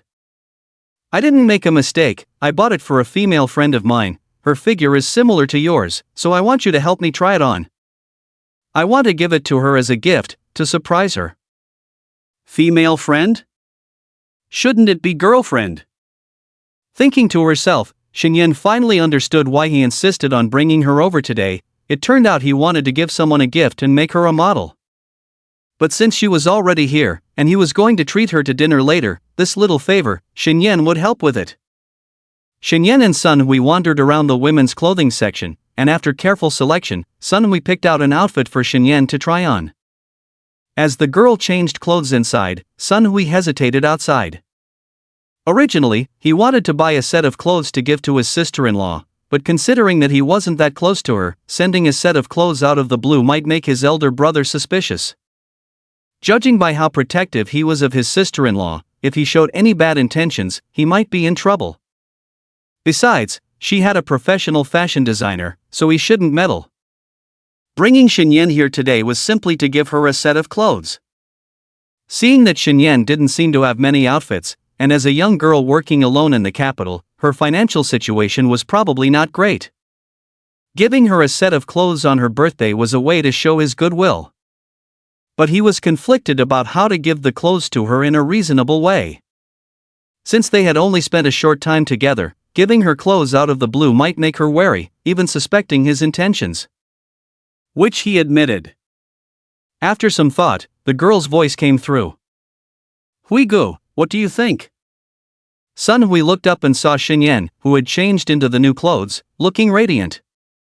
The girl was wearing a high-neck white sweater inside, a plaid wool coat on the outside, dark thick leggings on the lower body, and a pair of black knee-high boots. With a healthy blush on her face and a cute ponytail, she looked even more beautiful. Sunhui nodded subconsciously, then straightened up and looked her over again, feeling that she looked really good. It's good, looks nice. Feeling a bit uncomfortable under Sunhui's gaze, Shinyan lowered her head, tugging at the hem of her coat. Do you need to try on something else? No need, this is fine. Shinyan breathed a sigh of relief and went back to the fitting room to change back into her original clothes. Shinyan reluctantly took off the new clothes, although the price of this outfit was not too outrageous, just the coat alone cost over 1,000, which was quite expensive for her. Even if she received her salary, she would probably just look for cheaper alternatives online. Handing the clothes to the salesperson, Sunhui followed her to the counter to swipe a card, then carried the clothes and continued shopping in the mall. Although he was out shopping, his mind was racing, trying to figure out what to do. Suddenly, he saw a store selling bags, and combined with the fact that the girl's backpack had faded a bit, he immediately had an idea. He first picked out a large backpack, then took a small waist bag. Seeing that the store had nice bag styles at good prices, Shinyan planned to use the extra 500 yuan from her salary each month to upgrade her accessories. Zhang Yang came to Yulai Plaza to buy some things with his classmates. When he saw Shinyan's profile in the specialty store, he confirmed that it was her. Seeing her and Sunhui getting close and picking out items, his teenage heart was almost broken. He wanted to invite her out for her birthday, but she said she wanted to rest. Originally thought she was planning to spend time alone in the rental house, or with colleagues. Now it seems she came out alone with a man. Although the man was dressed casually, the brand Zhang Yang recognized, just a pair of pants, would be enough to cover his living expenses for several months. He didn't look like a college student, he was handsome, with a confident smile on his face. But when he looked at Shinyan, that smile and expression made him speculate that the man and Shinyan were not just colleagues. Taking a deep breath, Zhang Yang gave up the idea of going up to say hello, and walked away with his classmates before Shinyan noticed him. The two of them walked around inside until around 5 o'clock, when Sunhui finally took Shinyan out of the square. Sunhui placed things in the car, then drove away with Shinyan. Hey, aren't we having dinner here? Shinyan looked puzzled as she gazed into the distance at the square. We're going to my friend's place, I know it, the price will be cheaper.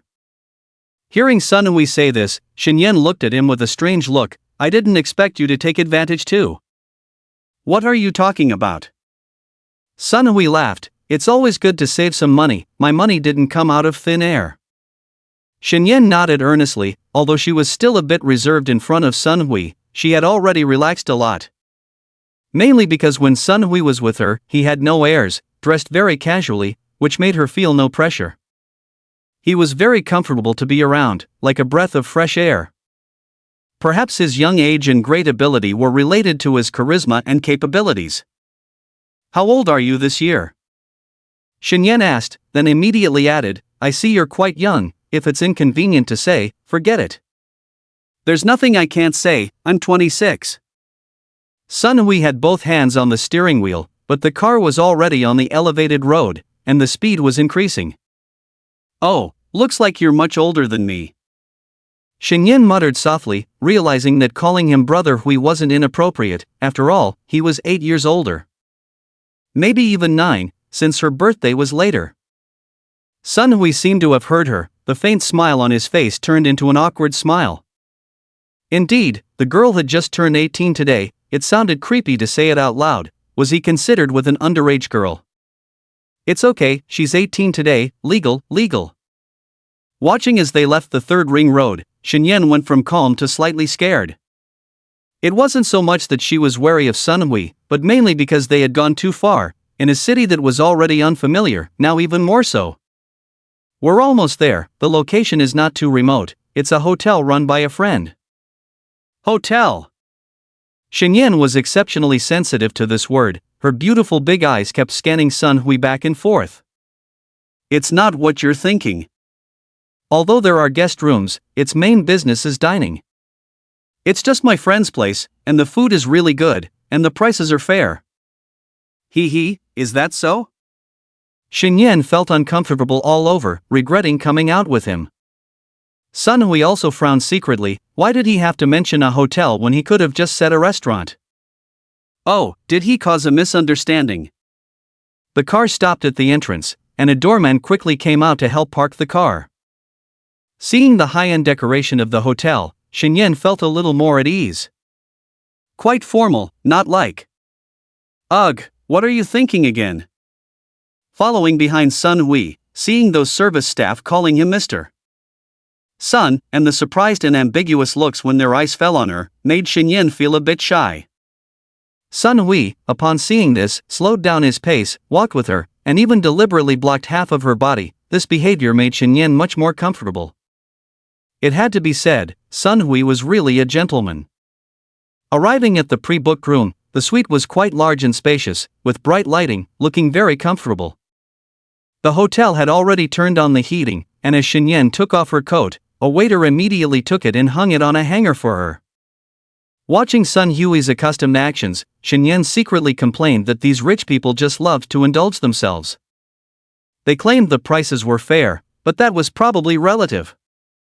Shinyen had just sat down when the door opened, and a tall, upright man walked in.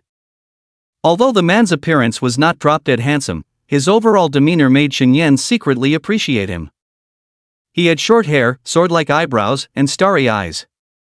Although he smiled upon seeing Sun Hui, the icy feeling still made Shinyen feel a chill. "Ah oui, I've been busy lately, thank you for your hard work." "It's nothing, Yunji, it's what I should do." After the two men greeted each other, they seemed to have a good relationship. The newcomer's gaze then turned to Shinyen, and upon seeing the young girl, he was also surprised, as if curious. "Shinyen, this is my friend, and this hotel belongs to his family. His name is Lu Yun, and I've known him for over 10 years. Upon hearing that he was the boss, Shinyen immediately stood up and bowed. "Mr. Lu, hello." "Hello, you must be Shinyen, right?" Shinyen was surprised that the man knew her name. It seemed that Sun Hui had told him. Shinyen subconsciously glanced at Sun Hui, then heard Lu Yun say, "The universal company you work for belongs to my wife. She may come over after New Year's Day. As a financial assistant, you may have contact with her. She's not bad, just a bit. I hope you can be more accommodating when the time comes." After hearing this, Shinyen realized that Lu Yun, the fiancé of the company's boss that everyone had mentioned, was actually the man in front of her. Well, the icy CEO type. It was normal for someone like that to send a company out. That's the kind of thing these people could do. But her mother liked these types of CEOs. She wasn't interested. "I will work hard." Shinyen didn't foolishly say anything about accommodating the CEO. when someone was polite to you, you took it seriously, that would just be pure foolishness. Although the company belonged to Mr. Ling, it was clear that the man in front of her was the one in charge. However, Xinyan was a bit envious of the unseen Mr. Ling, still in college, although she was going to marrying such a person would definitely be happy. As for herself, she was too far away from these people. If it weren't for Sun Hui, she probably wouldn't even have contact with them. Lu Yun chatted casually with Sun Hui, and from their conversation, although Xinyan didn't quite understand, she could tell that Lu Yun had specially come from home to see Sun Hui, and Sun Hui had attended their engagement banquet yesterday. Xinyan listened to the two of them talk like a little fool, and when Lu Yun saw Xinyan's expression, he interrupted the conversation early, looked at the time, and smiled. Well, I'll go back now, she's waiting for me at home, after all, I'm leaving the country tomorrow night. Sun Hui smiled ambiguously, sure, don't let me keep you. After seeing off Lu Yun, Sun Hui also sat opposite Xinyan. Seeing Xinyan curiously looking outside, he cleared his throat. I've already ordered the food, it'll be here soon. Xinyan nodded, then asked softly, hey, Hui Ji, what kind of person is our company's Mr. Ling? Actually, I haven't had much contact with my sister-in-law, but Yun Ji and Ko Jing said that my sister-in-law is quite interesting. Interesting? Xinyan frowned and thought for a moment. She couldn't imagine what kind of person she would be. But one thing was for sure, she must be good-looking, otherwise, she wouldn't have a cold CEO send a company, and he was going back to accompany her now. Shaking her head, Xinyan had never dealt with this kind of woman. As long as she didn't make things difficult for herself, it was fine. Soon, as the dishes were served, Xinyan's expression changed from anticipation to anxiety. These dishes were made in a way she didn't quite recognize, and they all had poetic names. Tea ceremony, knife cut, incense into the feast. With each of these names, she hesitated to pick up her chopsticks. Hui gu. This must be expensive. Seeing Xinyan not touching the food, Sun Hui pondered for a moment, then said, it's okay, not that expensive. Actually, the main reason for coming today is to introduce you to Yun Gu. After all, he is your big boss, leaving a good impression will make your work smoother in the future. Xinyan stared into his eyes for a moment, then slowly said, thank you, but I feel it's a bit too much. Since the dishes are already served, we can't return them now. Sun Hui gently handed her the chopsticks. If you're not used to it, next time when you treat me, even if we go to a roadside stall, it's fine. Thank you.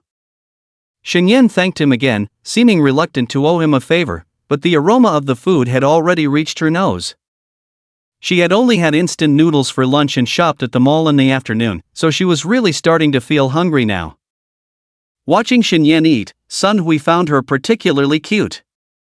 Clearly hungry, but seemingly trying to appear elegant in front of him, she slowed down her pace. However, eating while looking at the dishes made Sun Hui almost laugh out loud. Eventually, he also gave up on any pretense of elegance and ate heartily, which made Xinyan have a slightly better impression of him. After 4 dishes were served, Xinyan struggled to get away from the food and looked across at Sun Hui. Hui Ge, do we really need more dishes? I can't eat this much. There are still 3 more dishes, one of which is a dessert, it's okay. Xinyan nodded, giving a lot of praise to the hotel's chef. The taste was indeed excellent. As she was wondering what the next dish would be, the light suddenly went out. She tightly held onto her chopsticks, leaned back in her chair, almost couldn't help but exclaim in surprise. How could such a high-end hotel have a power outage? The door opened, a faint light from the corridor outside seeped in, not enough to illuminate the room but enough to give Xinyan a sense of security. A service staff member, whose face was not clear, pushed a cart into the room, and on the cart was an exquisite birthday cake. Xinyan, happy birthday! As the cart was pushed to the table, Sun Hui took it over, placed the cake in the center of the table, and already lit a few candles on it. He actually knew it was my birthday. In that moment, Xinyan was overwhelmed by the huge surprise, as if the birthday wishes from others were far less important than Sun Hui's happy birthday at that moment. The cake was not big, perhaps considering that there weren't many guests tonight. Through the dim light of the candles, Xinyan looked at the birthday message written in cream in the center of the cake. revealing a smile from the bottom of her heart. Thank you. Shenyan didn't know how many times she had thanked him tonight. She looked at Sun Hui's face and slowly lowered her head. Shenyan, make a wish? The girl gently closed her eyes, clasped her hands together, sacred and solemn. It is said that a wish made on an 18th birthday will be very effective, so I wish my parents and grandparents good health and a long life. I wish to earn a lot of money and make a good living for my family. At the same time, I hope Zhang Yang is happy and finds the girl who belongs to him. Finally, I wish the man in front of me, Sun Hui, who surprised me, that his dreams and aspirations come true. Is this considered a bug exploit? The girl's expression became somewhat strange, and in the end, she opened her eyes, blew out the candles in one breath. The service staff turned on the lights, then bowed and left the room. Hui Gu, you really put your heart into it. It's just a birthday, no need for all this. Well, it's a friend's birthday, I have to prepare properly, right? Sun Hui removed the candle, cut a small piece of cake, and handed it to her. Try it, it should taste good. I've checked out several places, and this one has the best reputation. Shenyan took a bite, and the creamy fragrance filled her mouth instantly. Unlike the inferior cakes she had eaten before, this one tasted different, sweet but not cloying. However, she didn't eat much, as she was concerned about gaining weight and wanted to control her body weight. After finishing the cake, she noticed that Sun Hui's plate was empty. She cursed herself for not following the etiquette, as she had been too focused on herself. She quickly got up and cut a large piece of cake for Sun Hui. No need, you can eat it. I'm not a big fan of sweets. Sun Hui smiled at the girl. Just as Shenyan was about to reply, she felt some discomfort in her chest again and sat down, frowning and holding her chest. What's wrong? It's nothing, just a minor issue. Sun Hui felt a bit nervous, as it seemed like the girl was having heart discomfort. Your company should be having a health check soon, so make sure to get a thorough checkup. Sun Hui immediately brought up the topic. It seemed that the girl was not the type to proactively go to the hospital for a checkup, but with the company covering the cost, she could find out what was wrong. Upon hearing about the health check, Shenyan's expression stiffened but then relaxed. She used to fear health checks, but not anymore, as she was now a fully grown woman and didn't have to worry about secrets being discovered. However, it was still good to get checked to prevent any illnesses from progressing unnoticed. Sun Hui felt relieved that the girl seemed receptive, and after the little incident passed, they finished their meal in a relaxed manner. After dropping Shenyan off at the Lining community, as she was about to say goodbye and turn to go upstairs, Sun Hui called out to her. Shenyan, come here. Shenyan didn't know what he was up to, but she immediately walked over and saw Sun Hui handing her 2 packages.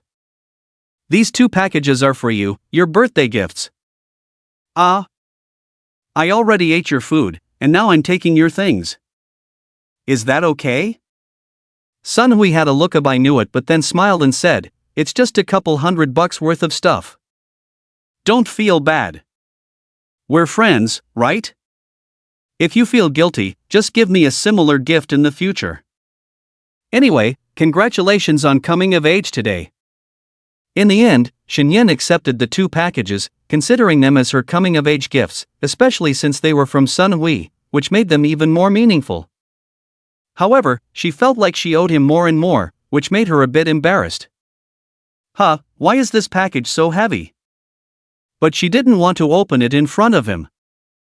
Once back in her room, she couldn't wait to open the packages. Inside were a set of clothes that Sun Hui had bought today. She immediately opened the window, and when Sun Hui saw her face, he placed another paper box at the door, waved to her, and then drove away. Shenyan called out to him a few times, but he didn't respond.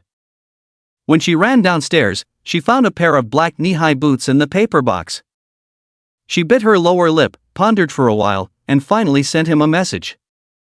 Sun Hui, are you trying to woo me?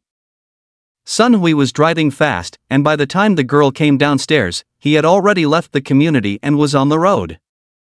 His heart rate quickened at that moment, and he couldn't help but chuckle.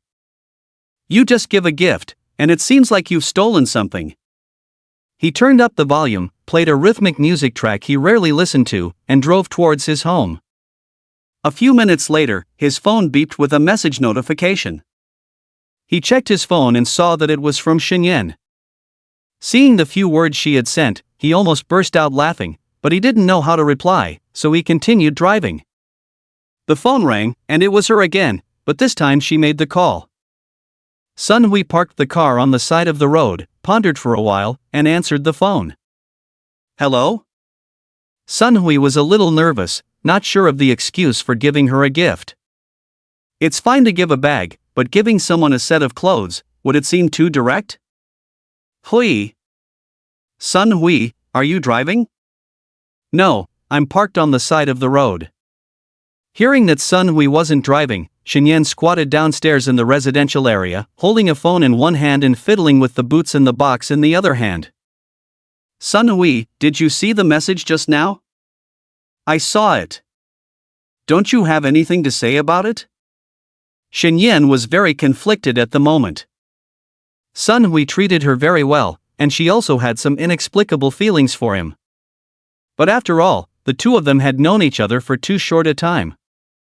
If Sun Hui really meant that, then what should she do? Not to mention that they didn't understand each other, just speaking for herself, she couldn't accept it. After all, her past didn't deserve the pursuit of any man. Shinyan, what if I say that I really appreciate you? Shinyan's heart skipped a beat, but she somewhat self-deceivingly thought that Sun Hui said he appreciated her. It should be a simple appreciation from a superior to a subordinate, it shouldn't be. Actually, I see you as my little sister. You're a young girl who has just come of age. Living in this big city of the capital is indeed not easy, renting a small house, and your salary is not high now. So, I was thinking, if I could help you, make your life a little better. Promote you now? Setting aside the issue of ability, other colleagues won't respect you either.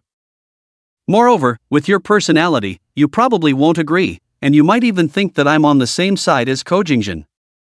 There's not much I can do, so I'll treat you to dinner on your birthday and give you some small gifts. This is a gift from a friend to you, although it's a bit more valuable than a bag, but I swear, I have no dirty thoughts. I simply hope you can be a little happier. Sun Hui didn't believe what he was saying, but deep down, he did hope that Shinyan would have a better life. Shinyan was silent for a long time, and finally, with a slight tremor in her voice, she said, Huiji, thank you, it's really nice to have a friend like you. But, I want to tell you something. What is it? Sun Hui sat up straight. The volume on the stereo was already turned down to 0, but he still reached out and turned it off. Shinyan struggled for a few seconds, and finally said softly, we are friends, right? Yes. Then let's just be friends, okay? Sun Hui sighed silently, realizing that he had been too hasty, which made the girl wary, feeling somewhat annoyed. Okay, don't worry, we're just friends. Shinyan stood up with the shoebox in her arms. You are my friend, the gift you gave me, I will definitely repay you in the future when I earn money. But not now, my family's financial situation is not very good, and I need money. Well, it's okay, I believe that with your efforts, you will soon be able to get a promotion and a raise on your own. A hint of laughter came from the girl on the other end of the phone, which lifted Sun Hui's mood slightly. Hui Ge, I used to. Shinyan bit her lower lip, slowing down her speech, I have had a bad past. If one day, you find out, I hope you will still be willing to continue being my friend. A bad past? Sun Hui frowned tightly. A young girl with a bad past, could it be that she had done? It shouldn't be, after all, she seemed so innocent and naive. But even if she had, he had no right to interfere. Right now, he was just a friend of the girl. Don't worry, friends should understand and tolerate each other, I won't mind. Will you really not mind? Perhaps it's just a polite refusal for now.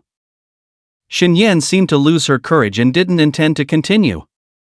In the end, she took a deep breath and looked up at the sky. If you really consider me a friend, why hide things? Can't we be open and honest? Do you have to play these mind games? Well, I was afraid you might misunderstand, huh? So, there's no such thing as a female friend, right? There is now. The two chuckled in unison over the phone, and finally Sunhui said, Shinyen, it's going to be cooler tomorrow. I hope you can wear your new clothes to work. A friend's gift, you wouldn't just leave it in the closet to collect dust, would you? I won't, after all, it's a gift from a friend. The two tacitly hung up the phone, and Shinyen returned to her room with the box. Looking at the new clothes hanging in the closet, Shinyen couldn't help but touch them. She had seen herself in the mirror in the fitting room, and she did look very beautiful in this outfit. Shinyen, oh Shinyen, you do have your assets, huh? But, so what?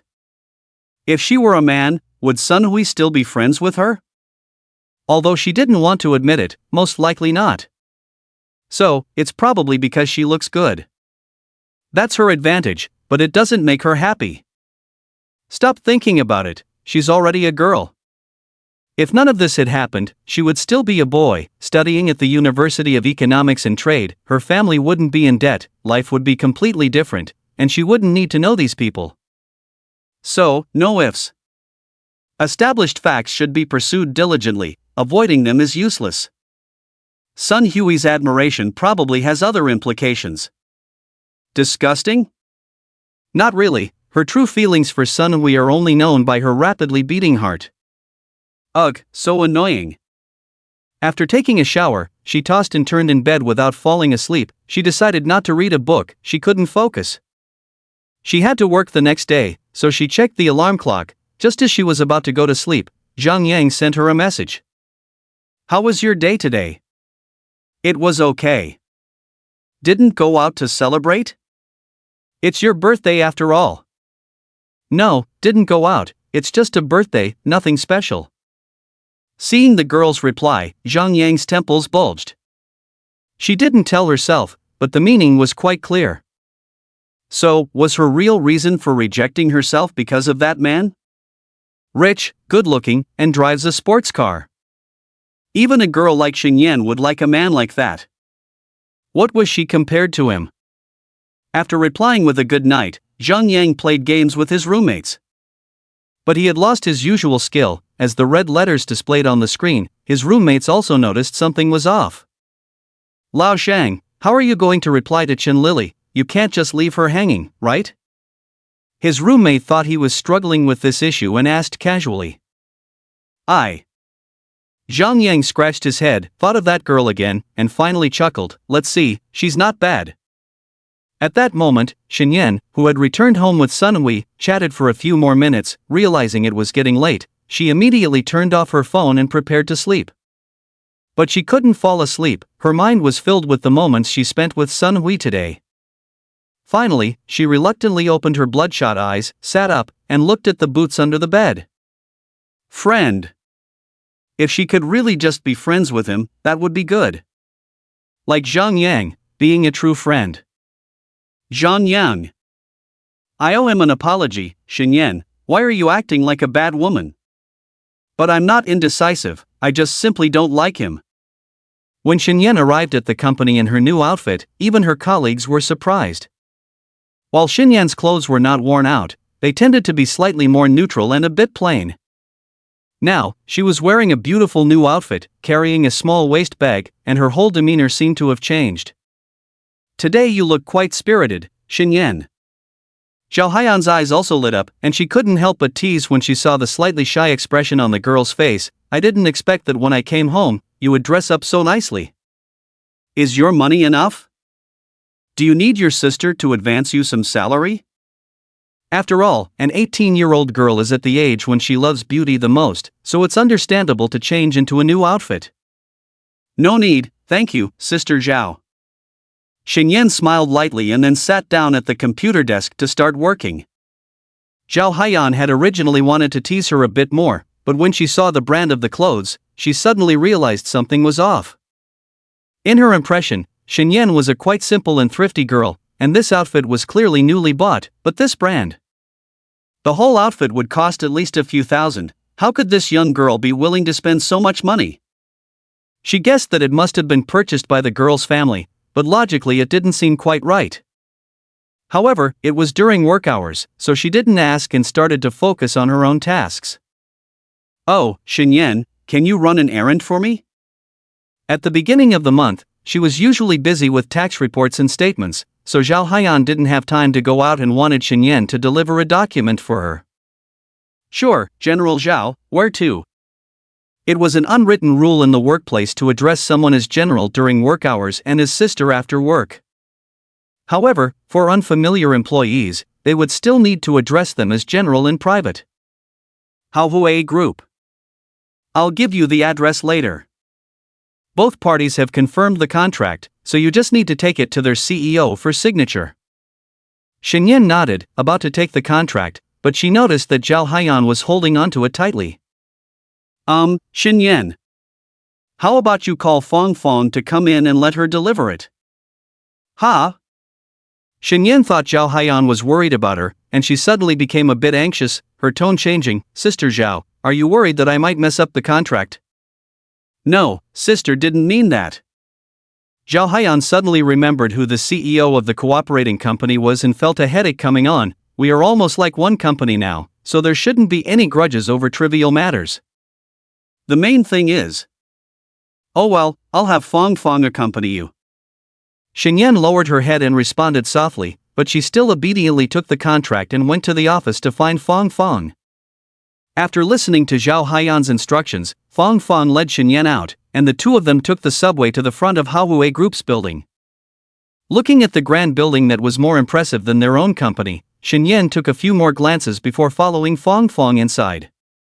Fong Fong had been here a few times before, and it shouldn't have been the responsibility of their finance department to handle the contract, but their General Zhao had a good relationship with the CEO. Normally, if the decision-makers knew that subordinates had a close relationship with employees of other companies, they would avoid any suspicion. However, due to the complex relationships of the higher-ups, they ended up circling back.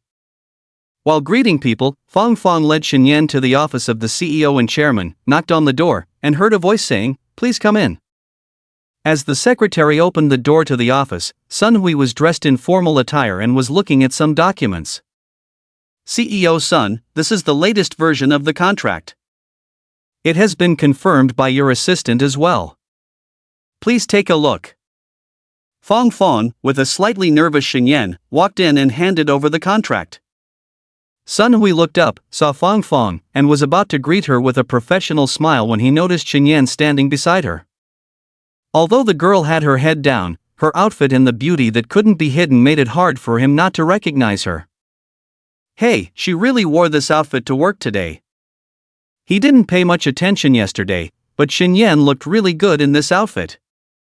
Sun Hui thought about the work that still needed to be done and quickly turned his head, picked up the contract, and started reading it, while also thinking about some other matters. Thank you both for coming. How did you come here? I didn't work hard. I came here by subway with Xiaoshan. Although Fong Fong was also a little nervous, her performance was obviously much better than Shinyan's, and she casually mentioned Shinyan. There are some things on the contract that I need to verify with you. So, why don't you go back first, leave this girl with me, and let her explain it to me properly. Sun Hui raised his head, but at this time, he had already put on the mischievous smile he had when alone with Shinyan. Is Sun Hui sick? Is he doing this on purpose? Shinyan buried her head even lower, wishing she could turn around and leave with Fong Fong immediately. Mr. Sun. Fong Fong also sensed that something was wrong, and quickly tried to please. Xiaoshan has only been with the company for a few days and is not very familiar with the business. Why don't I do it? No need, she is Zhao Haiyan's assistant, right? Haiyan told me about her. It's okay, I need to discuss some things with Haiyan through her anyway. Seeing that he had said this much, Fong Fong didn't dare to argue. If she continued to argue, it would not only lead to scolding but also jeopardize the cooperation. Sun Hui has always had a good reputation, and more importantly, she felt that Shinyan and Sun Hui obviously knew each other. Well, Shinyan, don't blame me for selling you out. Cherish this opportunity. With that in mind, Fong Fong nodded, glanced back at Shinyan, and left. Xiao Han, can you drive Fong Fong back? Yes. Without saying a word, the secretary took the car keys and followed Fong Fang out, closing the door behind her. The air suddenly quieted down. Shen raised her head and looked at Sun Hui, who was leaning on the office chair and winking at her. Mr. Sun, as you can see, I'm just a new employee who has just started. I really don't know how to explain to you. Shen, you do look quite nice today. Shen glared at him with a hint of anger. Mr. Sun, it's working hours now. Can't we chat during working hours? Firstly, this is my company, and I can do whatever I want. Secondly, Shen, you don't want our cooperation to fail, do you? You. Shen was at a loss for words, and when she saw Sunhui stand up, she took a few steps back in fear. Just kidding, no need to be so nervous. Sunhui said helplessly, we are friends, there's no need to be so formal. Making it seem like I'm up to something. You are Mr. Sun, and I'm just a little assistant. We still need to maintain our professional identities during working hours. Shen stuck to her point of view, leaving Sun Hui somewhat speechless. Alright, I won't tease you anymore. Shall we sign here? Seeing Sun Hui turn to a page in the contract, Shen leaned over to take a look and then awkwardly scratched her head. I think so. Ha! Seeing Sun Hui's surprised expression, Shen felt even more embarrassed. Originally, Zhao Haiyan was going to give her some simple instructions, but because she came with Fong Fong, Zhao Haiyan didn't say anything, wanting Fong Fong to guide her step by step. Who would have thought that Fong Fong would be taken away by Sun Hui directly, leaving her as a clueless newcomer? Shen, is this your performance at work?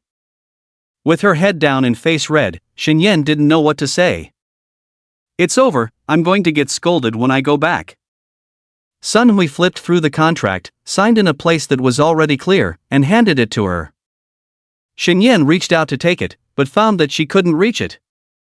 Are you free this weekend? There's a new restaurant nearby with good food.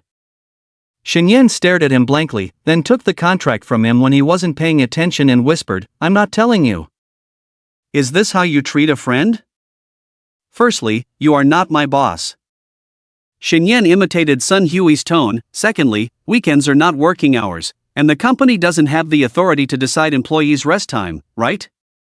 How should I put it? I do have a tiny bit of shares in your company. If you want to become my employee, it's not impossible. How come I didn't know my friend had such capabilities? Shen regretted her words as soon as they left her mouth, feeling like her tone was too harsh. What if he took offense? What would she do if she tripped herself up? Saturday night then. Sun Hui seemed to not have heard her, directly setting a time for her. Do me a favor, Miss Shen? Seeing his eager expression, Shen suddenly softened. Let's talk about it later. What if I have to work overtime on Saturday? It's fine, it's at night anyway, won't delay you. Alright then. Secretary Han had just returned, so Sun Hui had him escort Shen back to the company. Shen had planned to take the subway, but Sun Hui almost directly ordered her to get in the car for contract security reasons. Upon arrival, Shen greeted Secretary Han and entered the company. This Sun Hui. Really, where can you find such a friend? It's not good to always take advantage of him. Why did I have to agree? I should have just refused directly. But, would rejecting him be impolite? Or is it that you don't want to refuse in the first place? Thinking about this, Shen suddenly shivered, feeling her heart beating faster. The elevator reached the 6th floor just in time. She hurriedly stepped out and returned the contract to Zhao Haiyan. Shen, what's wrong? Did Sun Hui do something to you? Zhao Haiyan's expression was not too good. Seeing the girl looking lost, she thought Sun Hui had done something forceful. No, it has nothing to do with him. Shen fixed her disheveled hair. It's just my first time delivering a document, feeling a bit nervous. Really nothing? Zhao Jie. Do I look like something's wrong? Zhao Haiyan scrutinized the girl again and found that besides her slightly flushed complexion, everything seemed normal. She gradually relaxed but still had some doubts. After checking the contract a few times and confirming it was fine, she nodded. There were 2 copies of the contract, the other one was already left at Huawei Group with their company's signature on it. Shenyan was too naive, otherwise she would have seen that Sunhui was joking with her. Shenyan, can you help me fill out these forms? Sure. Shenyan immediately got into work mode, carefully checking and typing. This work attitude satisfied Zhao Haiyan. However, thinking that Fong Fong had returned first, and Sunhui had left Shenyan alone, she still had some doubts. While taking a bathroom break, she called Sunhui. Haiyan Jia, is there a problem with the contract? Sun Zong, there's something I want to confirm with you. Why is everyone being so formal? Go ahead, what's the matter? You insisted on leaving Shenyan behind just now, what did you mean? And Fong Fong also told you that Shenyan is new and doesn't know anything, right? Sunhui was silent for a moment on the other end, then said, it's nothing, just wanted to have a private chat, after all, she's your assistant. Sun Zong, there are things I can't say too clearly.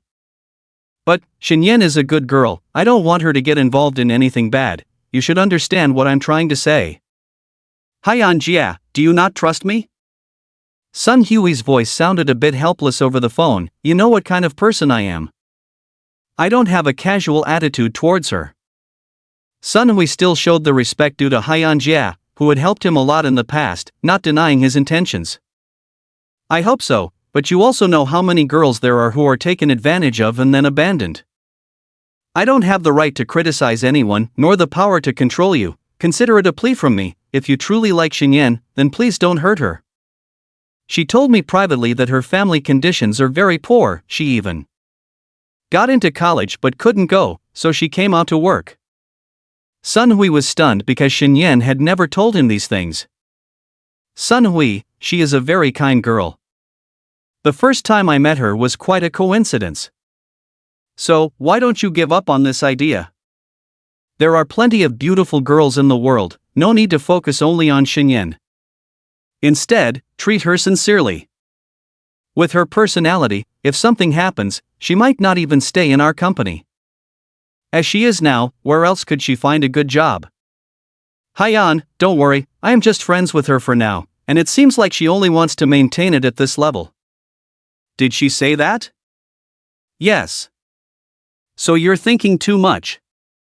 Even if I wanted to pursue her, it's not that easy. Zhao Haiyan shook her head and smiled, and after a few more words, she hung up the phone. From the current understanding of Shenyan, she is not the type to deliberately lead Sun Hui on. This means that the girl may be afraid to face Sun Hui's enthusiasm and chooses to avoid it. But she doesn't know that by giving a man hope, in a man's eyes, that is giving him the motivation to continue. This silly girl probably doesn't actually reject Sun Hui in her heart. Let young people deal with young people's matters.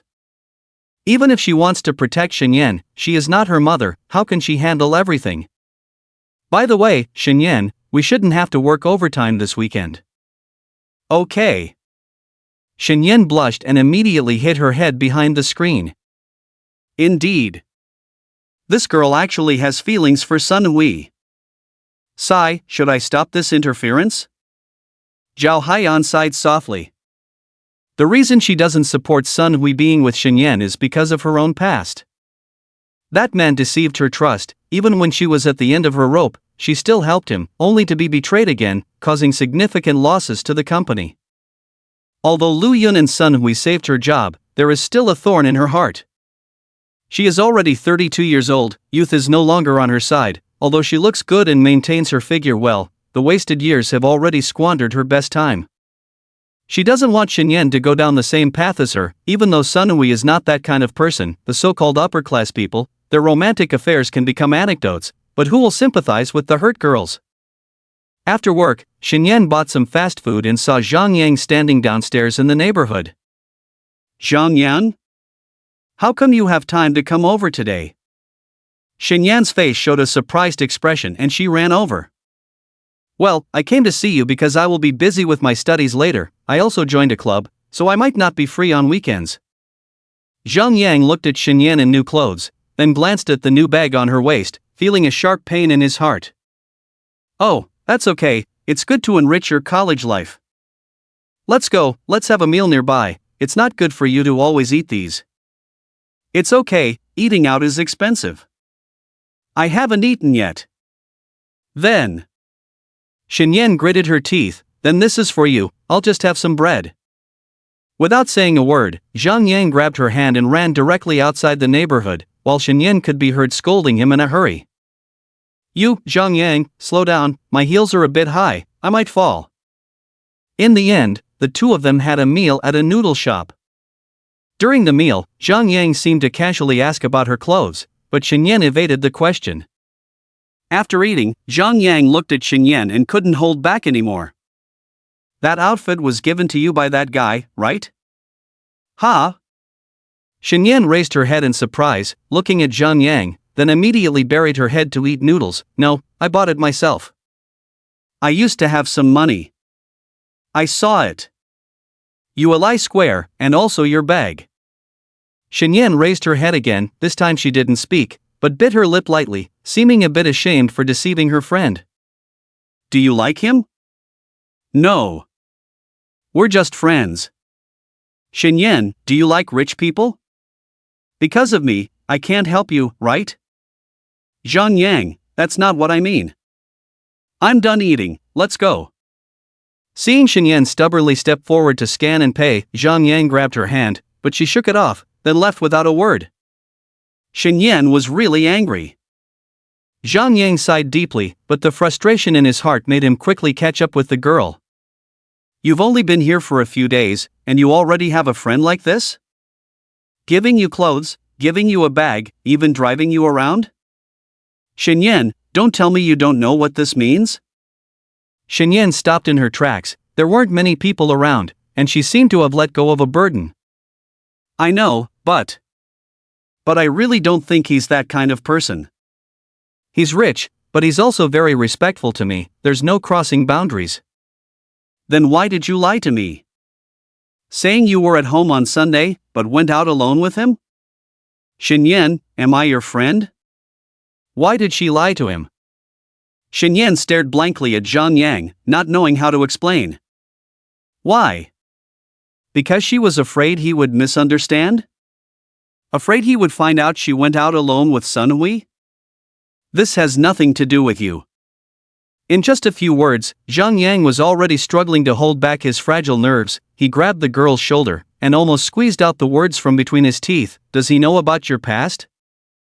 Shinyan widened her eyes, looking at Zhang Yang in horror. We're just friends. He said he wouldn't mind my past. It's okay. Does he know? Zhang Yang repeated this sentence, making Shinyan's legs tremble. Zhang Yang, please. Please don't tell him, Zhang Yang was already sour, as if soaked in a vinegar jar. He gritted his teeth. In your eyes, am I such a despicable person? Do you think I would expose your secrets? I'm sorry. Don't apologize, you have nothing to apologize for. Yes, Shinyan, you're a beautiful girl now, you're eligible to receive others' pursuit. What am I? I'm just an ordinary friend. Stop. Shinyan's voice also started to tremble, her eyes moist. I don't know what's wrong with me, I just don't want to reject him. I think he's nice, but I can't. I'm just friends with him, just friends. Zhang Yang wanted to hug her, but he knew he had lost that privilege. At 18, he was still just a child who hadn't grown up. Seeing how his momentary impulse made the girl so upset, now that he had calmed down, he also felt a bit sad. Shinyan, I'm sorry, it's just my jealousy acting up. Being overshadowed for the first time, it's really unpleasant, don't mind me. Shinyan gently wiped away the tears from the corners of her eyes, while Zhang Yang looked a bit worried. Shinyan, if you're angry, just hit me a couple of times. Or, this weekend I'll accompany you to the hospital, okay? It was only then that Zhang Yang remembered, Shinyan had only accepted her new identity a few months ago. According to the doctor's advice, she still needed to go for regular checkups, especially for her psychological issues. He had been so caught up in the heat of the moment, he completely forgot about her struggles. No need, I have something to do this weekend. Hearing this, Zhang Yang was taken aback, then reached out and patted her shoulder. Let's go back. The two walked on the road. Shenyan tilted her head slightly to look at the scenery on the side of the road. The distance from the city center here is not as bustling as over there. The greenery is done quite well, but due to air pollution issues, the sky is not as clear as back home. What's his name? Hearing Zhang Yang's words, Shenyan turned to look at him, but didn't say anything. I said, Shenyan, at least let me know who I lost to, right?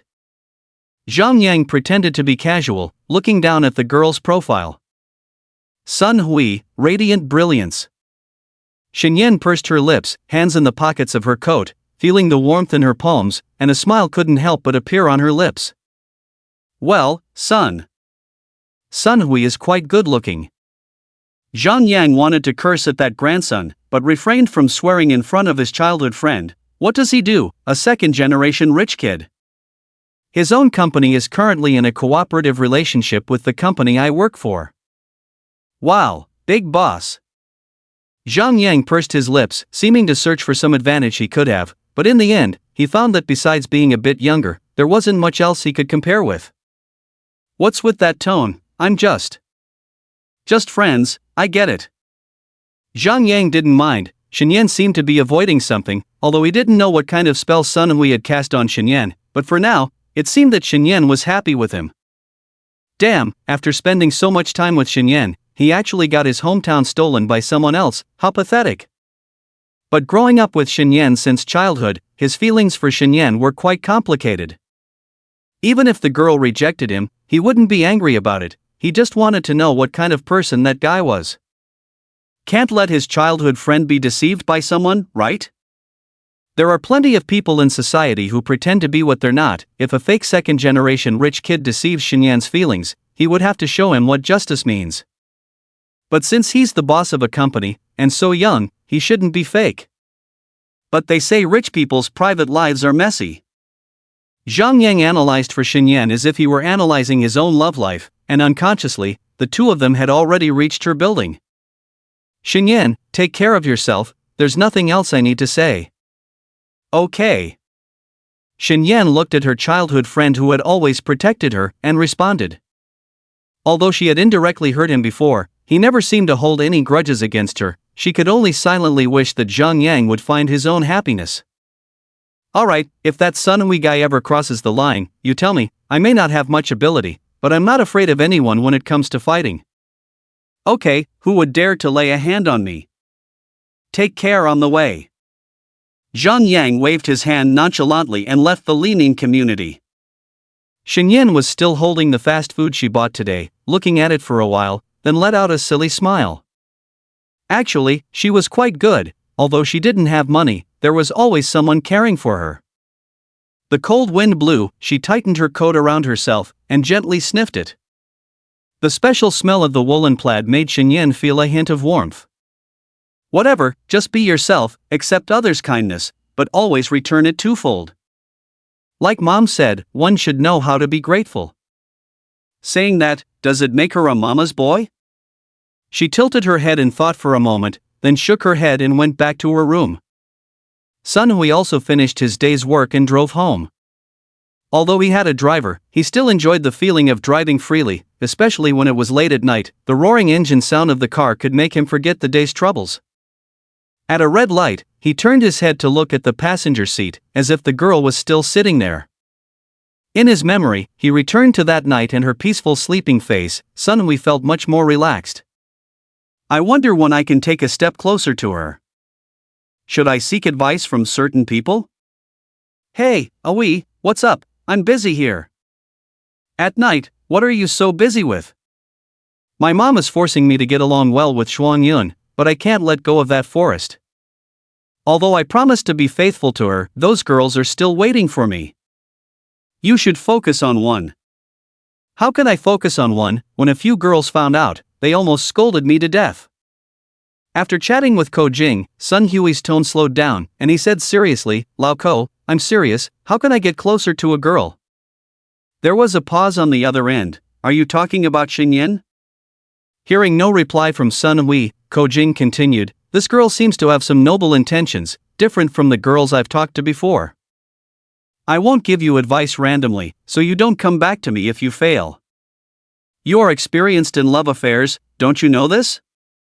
Hey, I'm just chatting casually. Out of 100, there will always be a few who fall for it, right? But you are different, with only one option, I won't say. I don't need you to teach me step by step, just tell me, what do girls generally like? Preferences. Why don't you just learn from Yoon-gu and give her a company to try? Forget it. Sun Hui was a bit speechless. Ko Jing's ideas were so bad, but he suddenly remembered what Zhao Haiyan said, that Shinyan couldn't go to university, then himself. Lao Ko, didn't you sponsor a university before? Can you help arrange for her to study there? What, you want her to give up work and go back to school? Why didn't she continue studying in the first place? Where will the tuition come from? Will you pay? I suggest not. If she can openly accept your arrangement, you won't need to call me to ask how to get closer. Ko Jing's 3 soul-searching questions made Sun Hui silent again. Don't arrange things for others randomly. You've only known each other for a few days, and you want to be with her, isn't it too fast? Lao Ko, is there any woman who really made you fall in love at first sight, wishing to be with her right now? Honestly, no. So you can't understand that feeling, right? I can understand, isn't that how Yoon-gu is? Silent but amazing. Before meeting his sister-in-law, I thought he liked men. You recorded it, you're dead. Hey, don't. Unable to get any useful advice from Ko Jing, Sun Hui parked the car and paced back and forth in his yard. Son, what are you doing outside so late? Hearing his mother's voice, Sun Hui turned around. Nothing, just thinking about company matters. Mei Shuang looked at her son's expression, raised her eyebrows slightly. It doesn't look like it. Are you not telling the truth to your mom? Really not. Is that so? Mei Shuang's tone raised. Then this weekend I'll arrange a blind date for you. You're not young anymore. I have something on Saturday night. Sun Hui's tone softened, while Mei Shuang walked over with a smile, still pretending to me? Who is the girl? You know? I didn't know before, but now I'm sure. Mei Shuang smiled like a sly fox. Your Yoon-gu said, last night you took a girl to his hotel for her birthday. Don't tell me she's a colleague or subordinate. Well, we just met recently. How old is the girl? Just turned 18 yesterday. Xiao Hui, you can't do illegal things, you know that? Sun Hui looked up at his mother, feeling speechless. No, don't guess randomly, I have no relationship with her, we really just met. Just met and took her alone for her birthday, and came back so late? You are really something, I didn't expect my son to be so capable. Sun Hui couldn't argue with his mother, and finally said helplessly, if only I had real abilities. She's not the type of girl who's after your money, right? Sun Hui briefly mentioned Ko Jing's interactions with the girl, and in return received Mei Shuang's light laughter. If it's as you say, that would be great.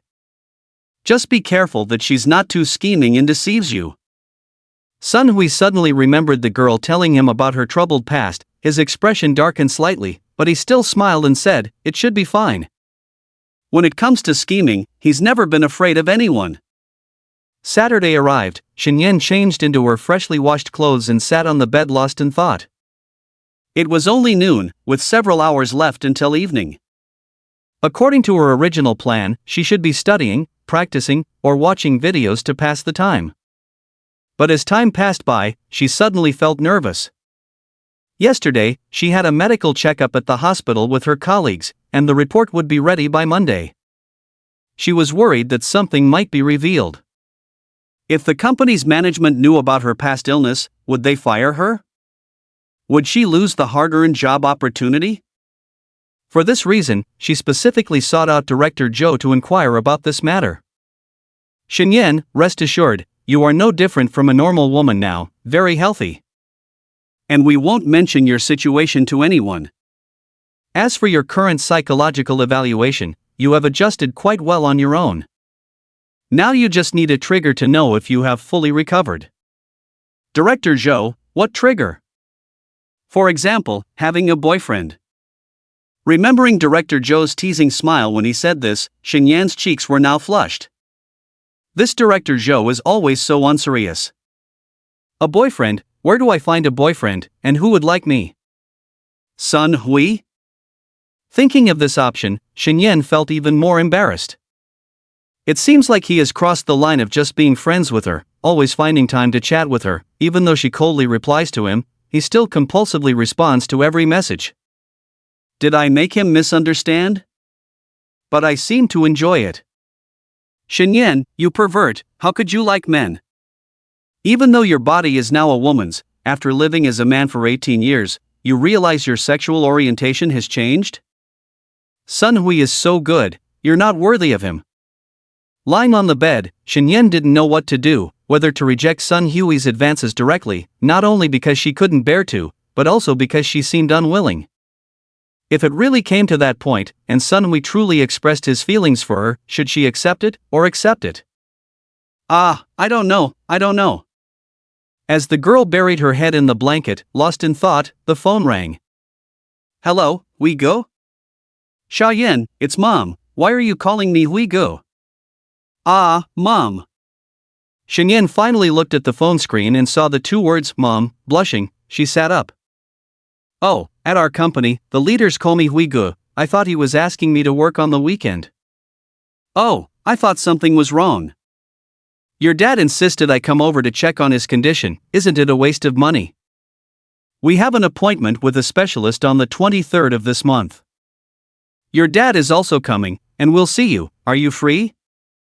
I'm free, Mom. Is everything okay with your health? It's nothing serious, just his old problem. His back is uncomfortable. You don't know yet, but we've paid back the money we owed Uncle Zhang, only a little left from your dad's losses in gambling, but he's been working overtime a lot now, so he'll definitely have enough to pay back in half a year. Okay, Mom, I'll pick you up at the station when the time comes. After hanging up with her mother, hearing that her father was still working at the factory for overtime pay, she couldn't help but call him. Hello, Dad, are you busy? Who is this? Dad, do you have any other illegitimate children?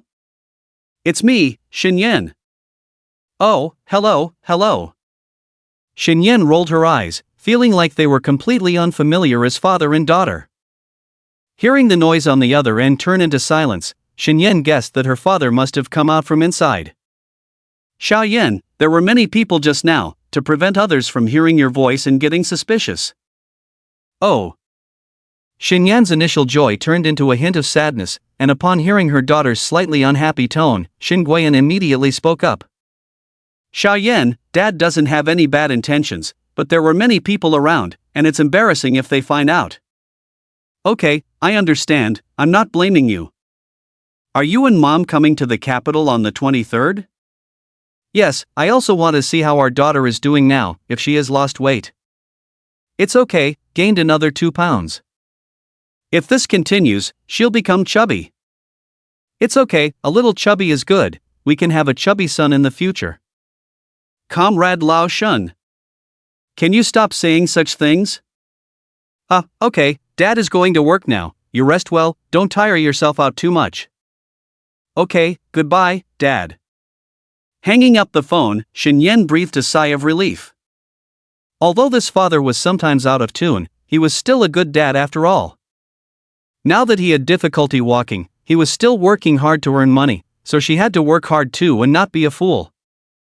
So she started reading, but before long, a message from Sun Hui came. She immediately put down the book, happily replied on her phone. Watch a movie? Yes, someone gave me 2 tickets, it's a horror movie, do you want to watch? What a cliché. Shenyan almost instinctively refused without much thought. I was joking, it's a live-action adaptation of an animated movie, Disney's latest version of The Little Mermaid with dreadlocks, do you want to watch? Shenyan became interested upon hearing this. Because in America, even The Little Mermaid princess had a black actress cast. Black is black, but in the past, the black actress in the Catwoman movie was very beautiful, even Shenyan liked her a lot, she didn't have any opinions on race. But why cast such an ugly black person? And with dreadlocks? Is this really about diversity, or just stereotypes? Is it even degrading black people? But there are black people under the sea. This could be considered a historical legacy issue. Logically speaking, it's reasonable. Let's go, we have to watch it. No wonder you said it was a horror movie. Sun Hui immediately got up upon seeing the message, grabbed his keys and was ready to go out. Son, good luck. Seeing his mother cheering him on, Sun Hui couldn't help but hold his head in his hand. Mom, it's just going to watch a movie. Yes, what did I say? Mei Shuang looked at him with a smile. It's rare for my son to be so attentive. When are you bringing her back to meet me? I want to see what the girl looks like. Forget it. She probably won't agree. Are you afraid that mom will scare her away? I'm not like some evil mother-in-laws. Alright. Sun Hui immediately got into the sports car. Looking at the casual outfit he had changed into, he smiled faintly. The girl clearly didn't like his formal attire that day, so he wore it as little as possible. Anyway, he didn't like it, it was too tight and uncomfortable. Driving to the entrance of the community, Shenyan had been waiting there, and as soon as she saw the car arrive, she got in. Brother Hui, where are the seats in the cinema? Last row, love. Double seats. Shenyan felt like she missed a few words, glanced at him, but when their eyes met, she felt a bit shy and turned her face away. Sun Hui kept the conversation going, chatting with Shenyan. After getting to know her over the past week, he had a rough idea of the girl's preferences. She likes listening to JJ and J songs. This preference is similar to her own. She likes fast-paced ancient-style songs that are catchy, and she can sing a little herself. She also likes cats, but she had fights with cats when she was young, a love-hate relationship, and most of the short videos she watches are about cats. The most important thing is that her family is not well off, but she does not have any negative thoughts towards wealthy people like herself, neither flattering nor alienating. It actually makes him feel comfortable to be around her. The two of them sat in the back row watching a movie, and Shenyan kept commenting on the plot. Sun Hui also noticed that Shenyan is usually not talkative, but when it comes to things she likes, she is willing to share or express her opinions. Oh, angelfish. Shenyan showed a disdainful expression when the dirty braided mermaid appeared. Sun Hui, through the light reflected on the big screen, stared at the girl's profile, momentarily fascinated, completely ignoring what was playing on the screen. The girl was so focused on watching, he quietly moved his hand over and placed it on the girl's wrist.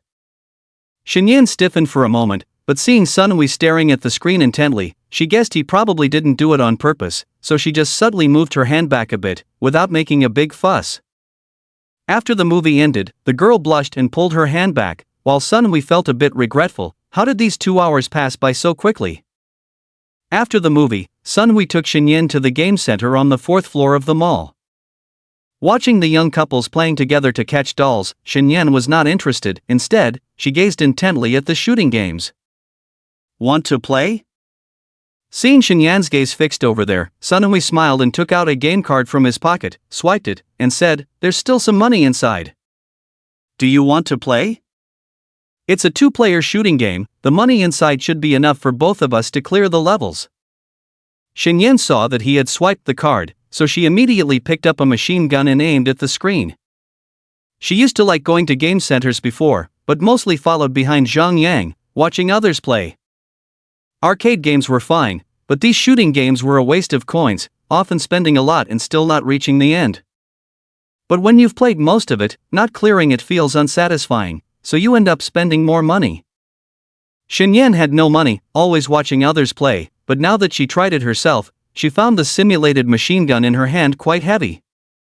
As the game on the screen started, Shenyan and Sun Hui also aimed their guns at the enemies. The vibration from the light gun as they pulled the trigger made Shenyan's adrenaline surge, and her expression gradually became excited. Not knowing how many times they died, every time she fell, Sun Hui immediately swiped the card for her, until her hands were a bit sore, and they finally defeated the final boss with their almost unlimited firepower. Phew! So tired. Shenyan put down the gun, shook her sore arms, even beads of sweat appeared on her forehead.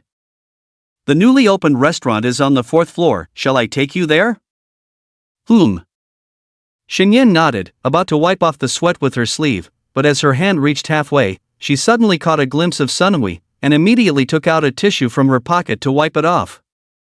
Sun Hui didn't notice this detail, his gaze fixed on Xinyan's slightly flushed pretty face, feeling his heart pounding and his mouth dry. "Are you thirsty?" Seeing his dry lips and the way he swallowed, Xinyan found it a bit strange, thinking she shouldn't always take advantage of others, so she walked out first, bought 2 bottles of drinks. "Don't mind. Like milk tea or coffee, I'll treat you next time when I get paid." Xinyan handed over the drinks somewhat embarrassedly, and when Sun Hui saw the drinks, he suddenly smiled, as if he remembered the scene when they first met. Xinyan also realized something, lowered her head, and didn't say anything more. "Let's go, this way." Sun Huizhuang bravely held the girl's hand, although the girl tried to pull back, her strength was weak, and she eventually stopped resisting. Sun Huizhuang was in a good mood and led her to a newly opened Sichuan restaurant. Sichuan cuisine. I'm not very good with spicy food. You can choose the level of spiciness inside, not everything is spicy. Sun Huizhuang handed her the menu. Xinyan picked a few cheap dishes, while Sun Huizhuang added 2 signature dishes after seeing it. "Are you trying to save me money?"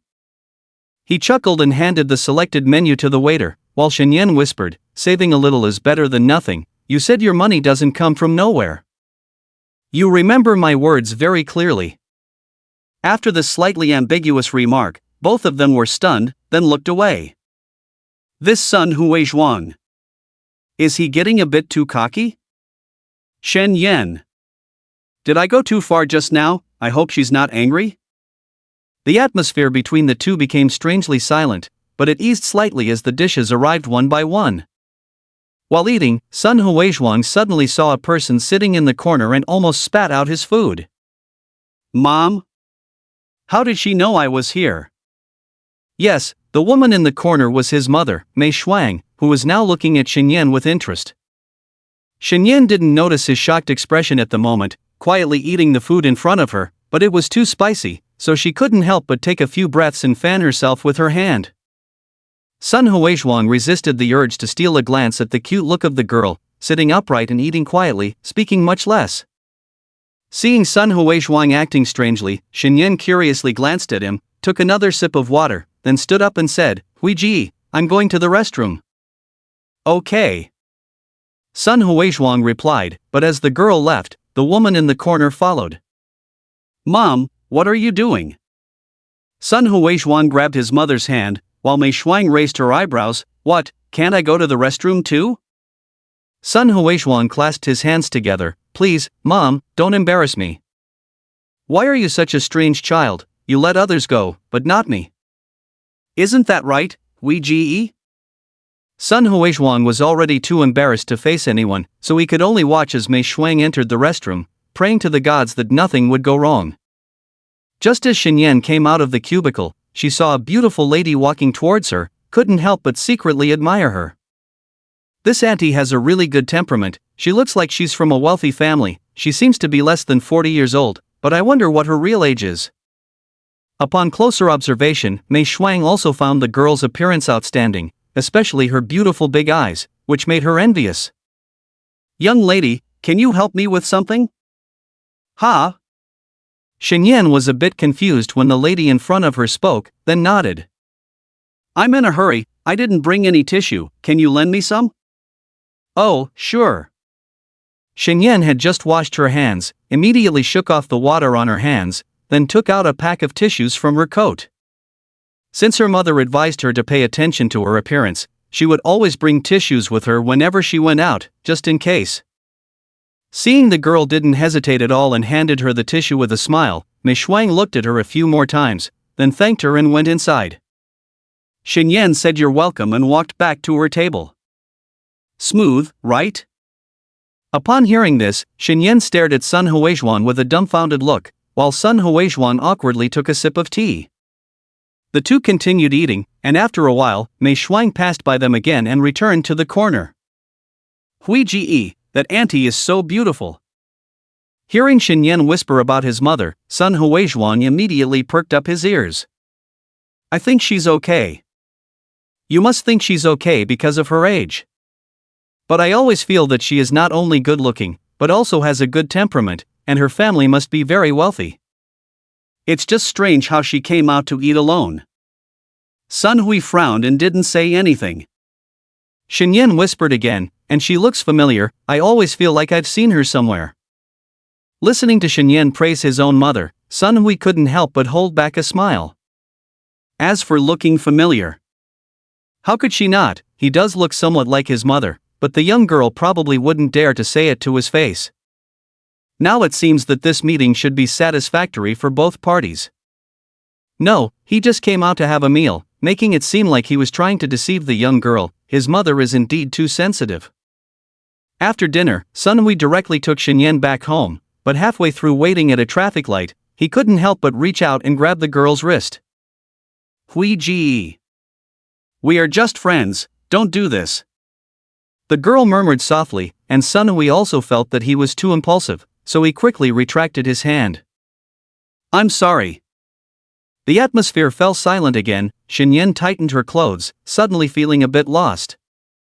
Why did he let go so easily? Actually, it wouldn't hurt to let him hold it, it's just holding a hand after all. While Sun Hui was replaying the gains and losses of today in his mind. The music was playing, but the two people in the same car were lost in their own thoughts. After getting off the car, Shinyan opened the door and stared into his eyes. Thank you, Hui Ji. Next month I will definitely treat you. Alright, I'm not someone who minds 1 or 2 meals, besides, didn't you also treat me to a drink? Sun Hui smiled indifferently, waved his hand, closed the car door, and left.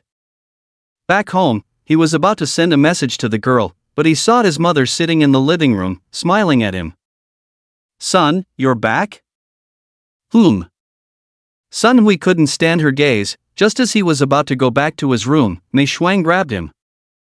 I think this girl is good, put in more effort and bring her home soon.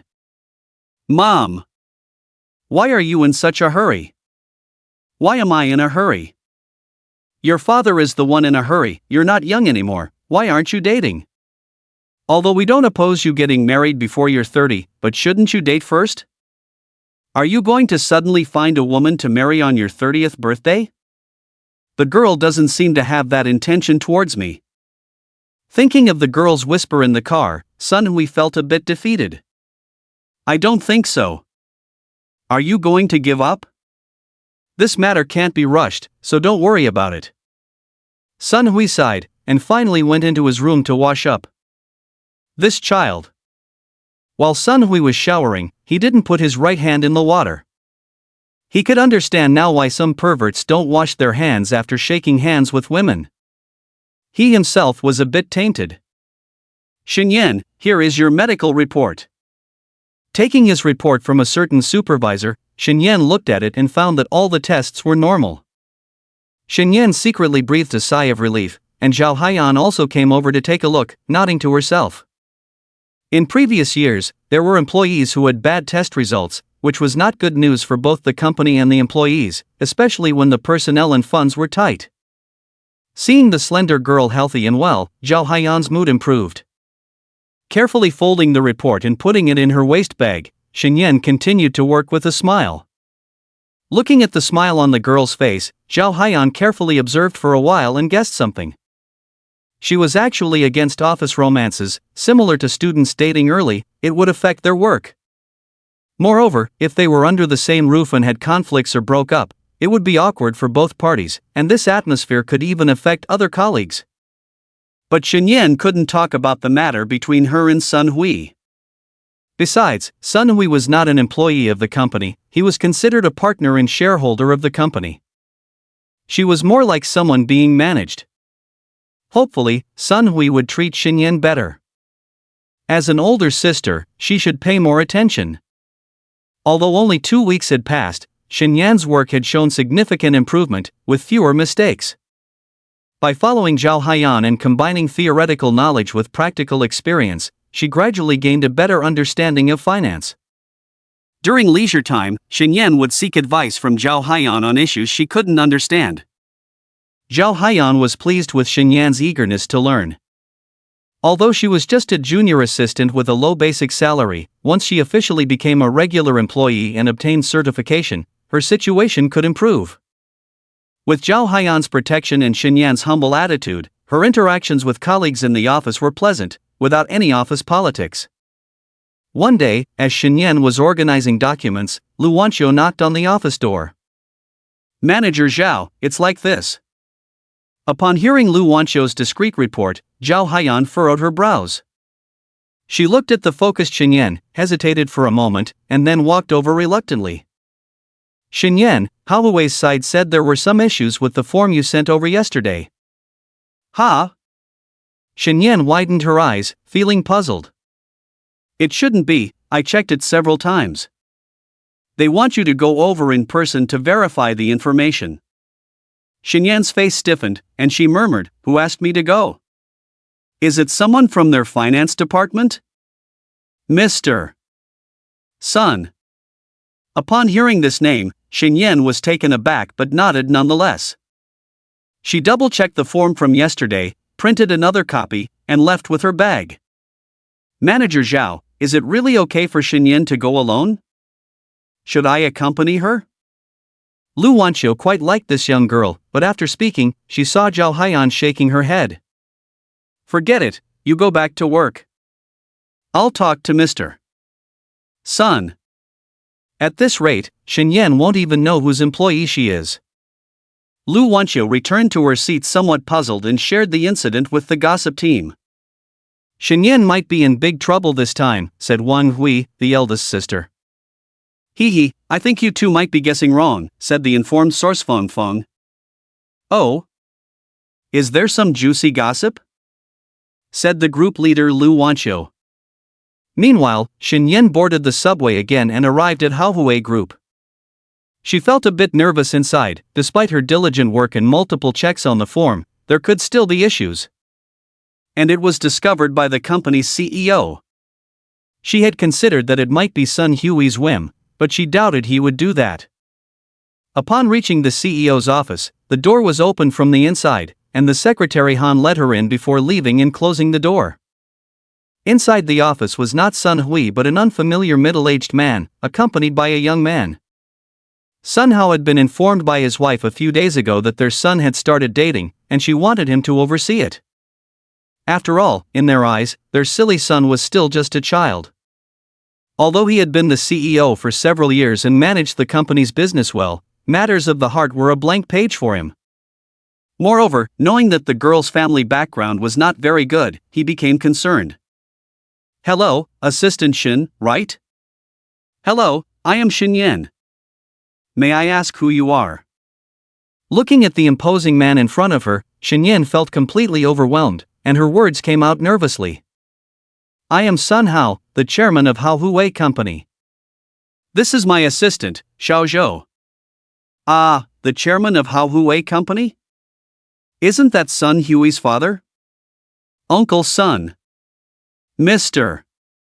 Sun, hello." "Assistant Zhou, hello." Xinyan almost blurted out Uncle Sun but quickly corrected herself. "Mr. Sun, I'm not sure what went wrong with that form document." Thinking of the reason she came over, Xinyan quickly approached and asked with a bow. "The problem lies in this." Sun Hao pointed to a printed form on his desk. "As far as I know, our company's remittance this time should be 3 million, why is it written as 5 million? Xinyan looked at the figure and pondered carefully. This investment was made on a new card for the company, which she happened to handle, so she remembered the 5 million very clearly and wouldn't make a mistake. "Mr. Sun, I am sure it is 5 million, would you please double-check?" Assistant Zhou then presented the prepared transfer records and the remittance form from the finance department. "This is the transfer record from our finance department." Could it be that Assistant Shin misread it for a moment and made a mistake? "If your company asks us to return this extra 200,000 later, it will inevitably affect the cooperation between us." Xinyan lightly bit her lower lip, feeling a bit flustered by what the other party said. I will go back and double-check. If it is indeed my mistake, I will write a separate self-criticism. Please do not form a negative opinion about our company because of this." I also believe this is just a misunderstanding. Sun Hao glanced at Zhou Pengcheng, then Zhou Pengcheng pulled Shen Yan aside. Mr. Sun wanted to call you over separately because he was afraid you would be blamed by your own leader. I heard Assistant Shen just started working. Being scolded is a small matter, but if it leads to being treated unfairly, it will affect future promotions. Alright, you don't need to tell anyone else about this matter, just go back, correct the form, and resend it. Shen Yan nodded, feeling that Sun Hao and Assistant Zhou were indeed quite considerate, thinking for a small financial assistant like herself. After bowing again, she hurriedly left the place and returned to her company. Where is Director Zhao? Upon returning, Shen Yan found that Zhao Haiyan was not there, and other colleagues said she was called upstairs for something and might not be back until the afternoon. Shen Yan sat alone in the office, logged into the website, and checked the balance in that card again. 5 million. Not a penny more, not a penny less, just one transfer record. Shen Yan's head felt a bit empty, not knowing what to do. She wanted to call Zhao Haiyan, but her phone showed that no one was answering. 200,000. This extra 200,000. No one knows. And the chairman of the other party has made it clear that this money does not exist. This money could help her family get through tough times, improve many things. And her mother needs to see a doctor, which will incur more expenses. Moreover, it already needs to go through multiple transfers. She could. Shen Yan felt her heart beating faster and faster, breathing heavily, and sneakily glanced at the closed door. No one knows, Sister Zhao is not here either. Shen Yan stood up, washed her face in the restroom, and then returned to the office. She found the contact person for Huawei Group on the work chat software, sent all the balance and records on the card at once, confirmed multiple times that it was 5 million received, then checked the form again and sent it again. The other party remained silent for half an hour, then finally replied. I'm sorry, upon investigation, this was an internal staff error. This matter has nothing to do with your company. Please forgive any inconvenience caused. Taking a long breath, Shen Yan realized her back was all wet. Meanwhile, in the office of the president of Huawei Group, Sun Hao, who had received the news, remained unchanged, took a sip of tea. On Friday evening, Shen Yan stayed a bit longer to ensure the work was completed before leaving the company. Next Saturday, my parents are coming over by themselves. I hope my mom's checkup will not reveal anything serious, as our family is already finding it hard to bear any more hardships. After leaving the house, I realized there was a guy sitting on the seat in the lobby. Zhang Yan? Why didn't you tell me in advance? You've been waiting for a long time, right? Shen Yan carried her bag and curiously walked over. It's nothing, I thought since we're in the same city, I haven't been here long, at least we should see each other once a week, right? Zhang Yang still had his iconic sunny smile. Have you eaten? No, let's go. Shen Yan appeared very relaxed, as if the incident of the 200,000 yuan 2 days ago never happened. Not only did the other party not mention it again, even the employees of her own company were unaware of it. However, Shen Yan felt a bit strange, but couldn't quite put her finger on it. Surely the chairman of the board wouldn't have nothing better to do than bother her? Who am I, is it necessary? When Zhang Yang helped Shen Yan with her bag and they left the company, another unexpected person appeared in front of Shen Yan. Sun Hui stood next to his sports car, dressed casually. When he saw Shen Yan coming out, he was about to approach, but he saw a boy following Shen Yan. Shen Yan paused for a moment, a look of embarrassment on her face. Sun Hui was here too. And with so many colleagues watching, what if people started gossiping? What's wrong? Zhang Yang was a bit puzzled. Following the girl's gaze, he noticed the familiar sports car. And the man who made him itch with hatred. Sun Hui walked straight over. Shen Yan, want to have a meal together? Then he looked at Zhang Yang, still smiling. Is this your colleague? Hello, I'm Zhang Yang, you must be Sun Hui? Sun Hui politely shook hands with Zhang Yang, but he could tell that the boy was subtly competing with him. Judging by his age, he should be around the same age as Shen Yan. Is he the childhood friend she mentioned? I am Sun Hui, you are Xinyan's friend, right? Yes, she's my sister. Zhang Yang noticed that the other person's handshake was surprisingly strong. Just as the boy's competitive spirit was rising, the other person let go first. Brother Sun, Xinyan and I were planning to have a meal together, how about another day? Although Zhang Yang said he would look out for Xinyan, deep down he didn't really want the two of them to be together. Sun Hui smiled at this. Why not join us, I'll treat. Your car only has 2 seats. Xinyan looked at Sun Hui, then at Zhang Yang. She really didn't like this feeling, neither Zhang Yang nor Sun Hui. She didn't want to disappoint either of them. But Zhang Yang had just come over by subway, so it wasn't right to ask him to leave directly. How could such a ridiculous situation happen to me, oh my. It's okay, I can call another car. Xinyan didn't agree, but looked at Sun Hui again. Brother Hui, how about we cancel? Zhang Yang doesn't come over often, can we do it next time? Xinyan noticed that some colleagues nearby were paying attention, so she had to firmly reject Sun Hui. He doesn't come over often? Am I really that free? Sun Hui felt a bit uncomfortable, but his good manners prevented him from losing his temper, so he returned to his car. Watching the two walk away, Sun Hui's expression was not very good, but considering they had been together for over 10 years, their relationship was much deeper than with someone he had just met less than a month ago. Feeling quite distressed, he tapped the steering wheel and then turned back to his company. On the subway, Zhang Yang saw that Xinyan was not very happy with her head down, and asked quietly, Xinyan, did I disturb you guys? What do you think?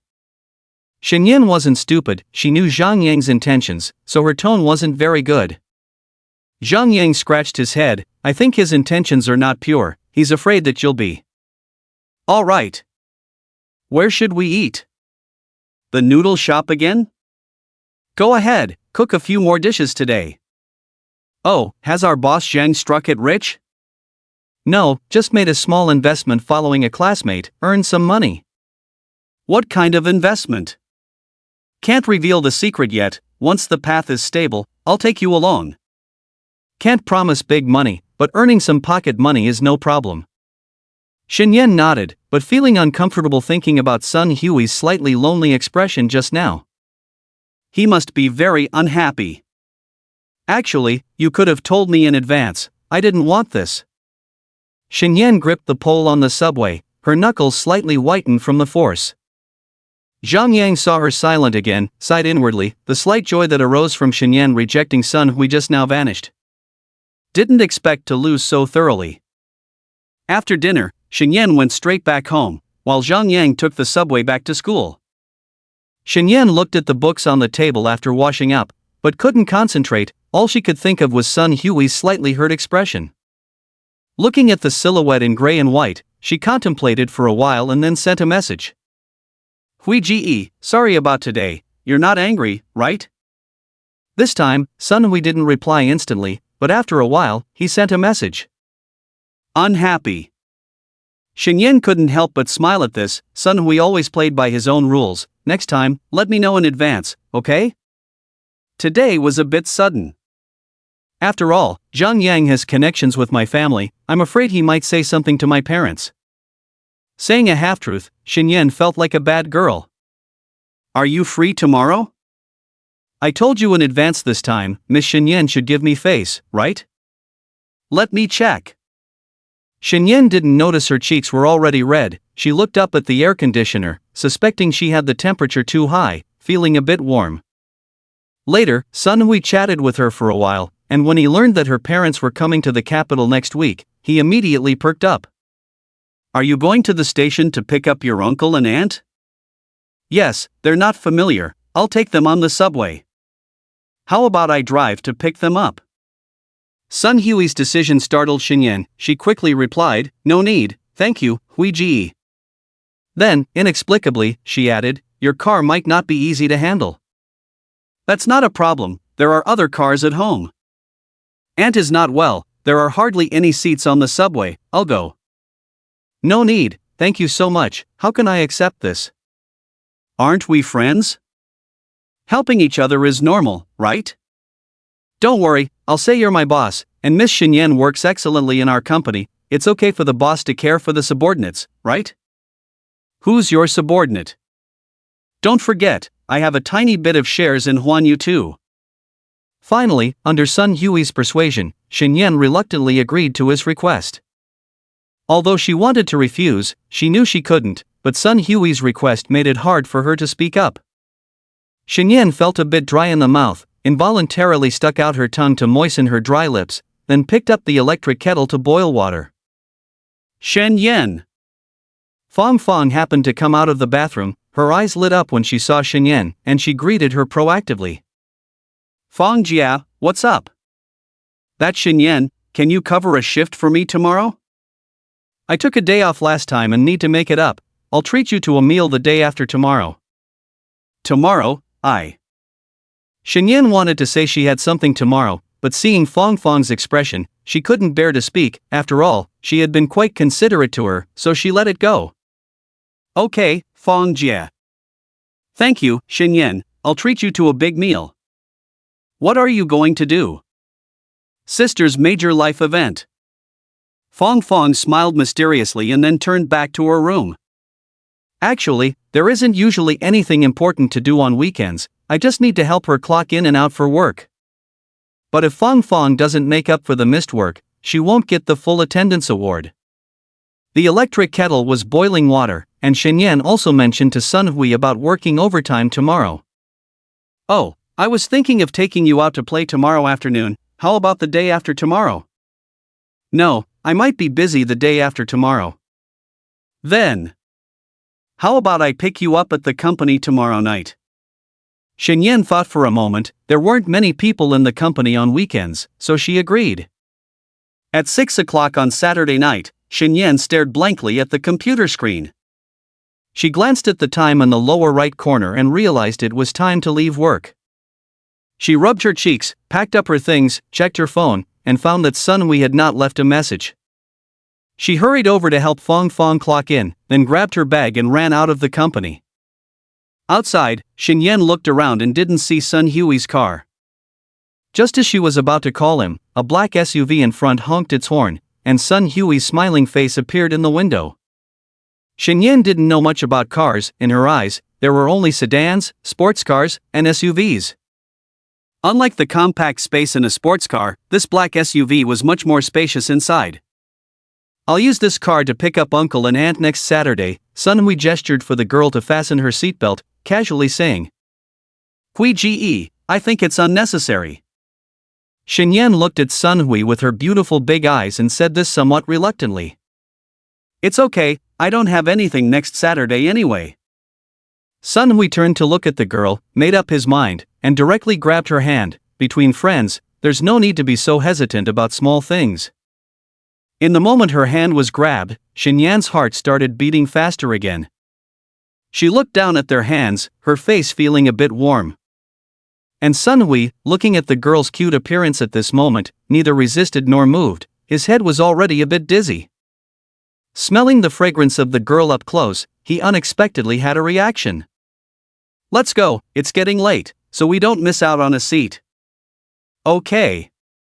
When he let go of her hand, Shinyan took her hand back, gently stroking her left hand with her right hand. It's just holding hands. She had held hands with someone before. Why did it feel completely different now?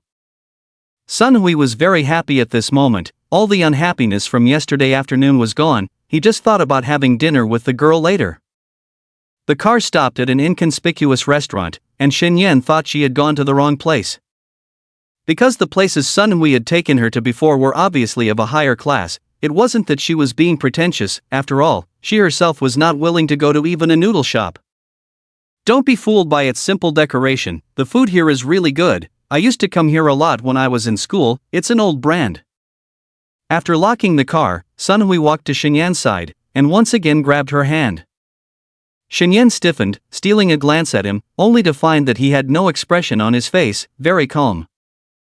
After the two entered, the boss recognized Sun Hui at a glance, was about to speak, but suddenly saw Sun Hui winked at him discreetly. Then the boss smiled and nodded. How many?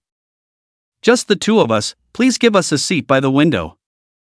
The waiter led them to a corner seat by the window, and Sun Hui skillfully ordered a set meal and then a pitcher of juice. Reluctantly letting go of her hand, Sun Hui sat across from her, his gaze slightly affectionate as he looked at Xinyan. Xinyan tried to avoid his gaze by pretending to look at her phone, but it seemed like he could see through her, which made her a bit annoyed as she raised her head. "What are you looking at me for?" "Nothing. I just think you look very beautiful today." Sun Hui also found his behavior a bit inappropriate, immediately blinked his eyes, pretending to take out his phone to check the documents. Xinyan looked at his pretending to be busy appearance with a hint of amusement, but hearing him praise her beauty gave her a strange feeling in her heart.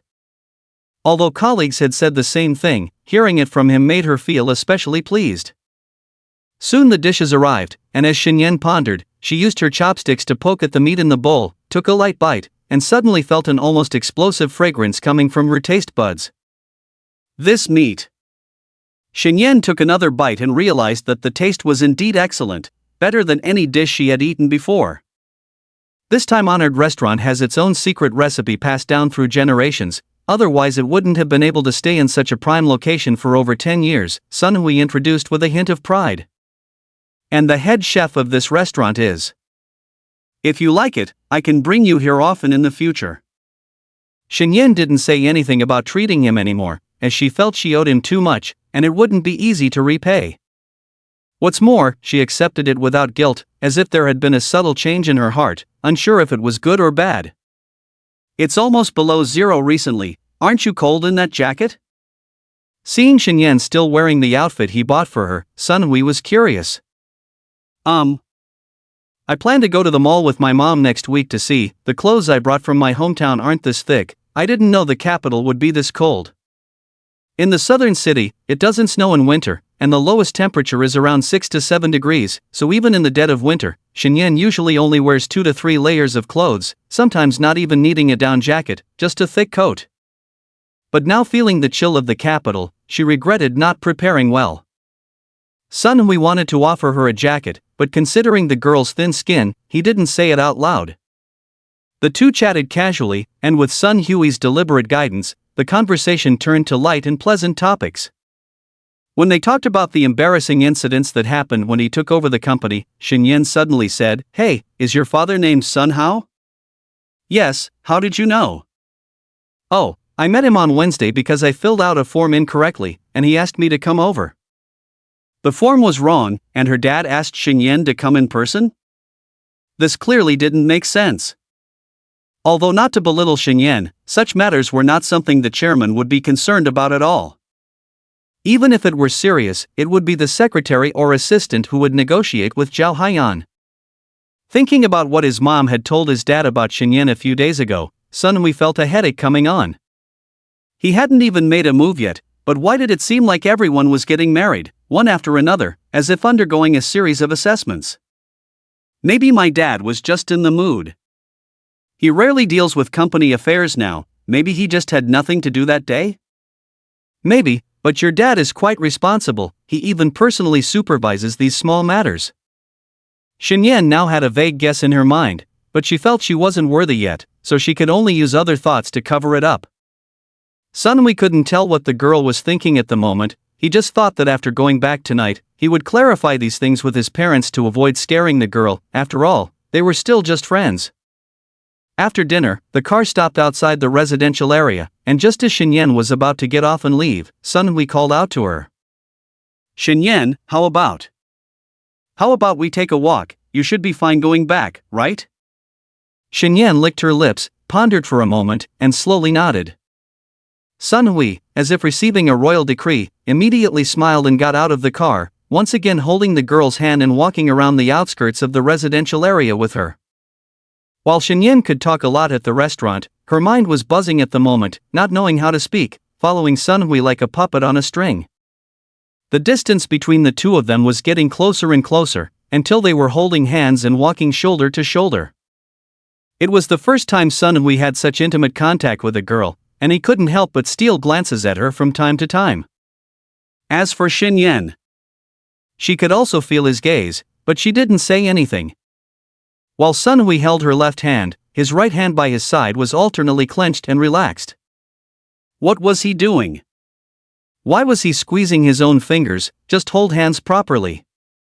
It seemed that Sun Hui wasn't as innocent as he appeared on the surface. Seeing that the girl didn't react, Sun Hui's thoughts gradually became bolder, starting from simply holding hands to interlocking their fingers. When Shenyan felt this, her ears turned red. Perhaps friends could hold hands, but interlocking fingers had a different meaning. But why didn't she dislike it either? So embarrassing, I hope no one sees this? Shenyan quickly glanced around and saw that there were few people around, so she pretended to look at him with a hint of annoyance. Hui Ge, can you let go? Sun Hui remained silent like a stone, but he increased the strength in his grip slightly. Shenyan tried to pull her hand back but was unsuccessful, so she decided to ignore it.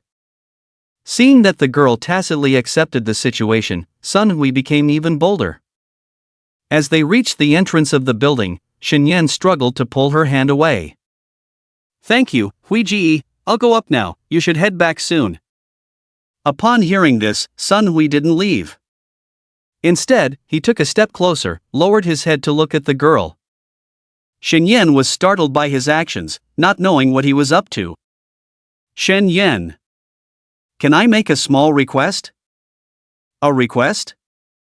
Shenyan looked at the tenderness overflowing from Sun Hui's face and felt a bit flustered. What does he want to do? He can't be serious, he's really pushing it. Shenyan replied cautiously, what request? Anything too much is definitely not okay. It's nothing. Sun Hui cleared his throat, can I hug you? Just a light hug. Shenyan's face turned completely red, feeling like steam was about to come out of her head. This Sun Hui, he's really pushing his luck. They just held hands today, isn't this too fast? Sun Hui looked at her shy expression and took another step closer. At this point, the distance between them was very close, and he could easily reach out and hug her. Shenyan, if you don't say anything, I'll take it as a yes. In matters of romance, someone always has to take the initiative. If both are passive, even if they like each other, it's hard to make progress. Sun Hui smirked, and before Shenyan could react, he hugged her. From holding hands to now, Sun Hui had been testing the girl's boundaries step by step. To be a bit self-absorbed, he could sense that the girl had some feelings for him, maybe not love or deep affection yet, but at least she allowed him to go further. Shenyan was stunned, the warm and firm embrace of the man made her mind go blank, and she felt enveloped in his strong masculine presence like sinking into a hot spring. No wonder her dad had said before that she lacked a bit of femininity, just based on the scent of male hormones alone, she couldn't compare. But all she had was femininity. Shenyan's face was against his chest, and after a brief moment of blankness, her mind regained some rationality. She tried to push him away with her hands, but Sun Hui's grip around her waist was strong, making her resistance futile. Sun Hui resisted the urge to kiss her delicate face and was already satisfied just by holding her tightly. However, the situation took an unexpected turn. As a novice in romance, just holding the girl was already testing his patience, and soon Shenyan also sensed that something was off. When Shenyan felt it, an indescribable feeling filled her heart. She suddenly pushed Sun Hui away, her body trembling slightly, her beautiful big eyes filled with disgust and aversion. Shenyan, I'm sorry, I didn't mean to, Sun Hui felt extremely embarrassed, wanting to explain his body's reaction, but seeing the meaning conveyed in the girl's eyes, he felt desolate. The goodwill he had finally built up was probably going back to zero, maybe even negative. Sun Hui, oh Sun Hui, you've gotten carried away, haven't you? Sigh. Hui Ge, it's late, you should go back. Shenyan looked at him with a complex expression, then turned and walked into the hallway. Sun Hui stood there foolishly, slapping his thigh in frustration, feeling regretful. The romantic thoughts he had just had disappeared, leaving only endless regret. As he watched the light in the girl's room turn on, he let out a sigh and finally returned to his car. Inside the room, Shenyan almost couldn't hold back her tears stubbornly hanging at the corners of her eyes. Her disgust and aversion at that moment were not towards Sun Hui, but towards herself. When she felt the touch around her waist, she knew exactly what it was, the long-forgotten identity of the man resurfacing in her mind. He liked me, I don't need to deceive myself. But I can't, I shouldn't. What am I? I'm just a perverted monster. Sun Hui, how could you like someone like me? Shen covered her eyes with her hands, but the tears flowed more freely, eventually turning into sobs like an injured little animal. There was a knock on the door. Shen sobbed a few times, suppressing her trembling voice. Who is it? It's me, Fong Fong, can I come in? Fong Jie? Shen quickly wiped away her tears and opened the door, but Fong Fong, who had come in with a teasing tone, was surprised to see the girl crying. Xiao Shun, what's wrong? Did that Sun Hui bully you? Weren't you two getting along fine just now? Fong Fong had also come back late, and when she was hanging clothes on her small balcony, she suddenly saw the two of them holding hands and walking downstairs, and finally even hugging each other. The woman was Shen Yan, and the man was actually Sun Hui. This earth-shattering revelation satisfied her gossip soul, and then she remembered that she had asked someone to cover her shift today. Fong Fong felt a bit embarrassed and ran over to ask about the situation, only to find Shen Yan hiding in her room crying. Did you see it? Shen Yan heard her mention Sun Hui directly and guessed that she might have seen something, and at the thought of the two of them hugging, she buried her head again. Xiao Shun, what's really going on? Who bullied you? Tell your sister. If it's really bad, Zhao Jia can help you too. It's nothing. It's family matters, my mom isn't feeling well. Shen Yan didn't tell the truth, and Fong Fong comforted her and then left the room. Shen Yan sat on the bed, her eyes empty, then stood up, took a shower in the bathroom, and lay back down on the bed. She had been avoiding others' affection for her, avoiding her own feelings. Sun Hui didn't want to just be friends with her, and she obviously felt the same. But she was enjoying his kindness while also asking him to keep his distance, a behavior only a despicable woman would do. Sun Hui, Sun Hui. Shen Yan tightly wrapped herself in the blanket, biting her lower lip until a hint of a bloody taste filled her mouth. She took out her phone, opened Sun Hui's profile picture, and sent him a message. Hui Ji, I'm sorry, I think we're really not suitable for each other. I remember all the kindness you've shown me, I will definitely repay you, I'm sorry. There was no reply from the other side. Shen Yan waited for a long time, but he still didn't reply. Silently, she deleted the word friend behind his name, leaving only the simple Sun Hui behind the gray silhouette. When Shen Yan was almost falling asleep, her phone vibrated. She gathered her courage and opened the chat app. Shen Yan, I like you. With this opening blow, the defense line that Shen Yan had just rebuilt instantly collapsed. Maybe you don't have good feelings for me, or even dislike me because of what just happened, but I have to say this.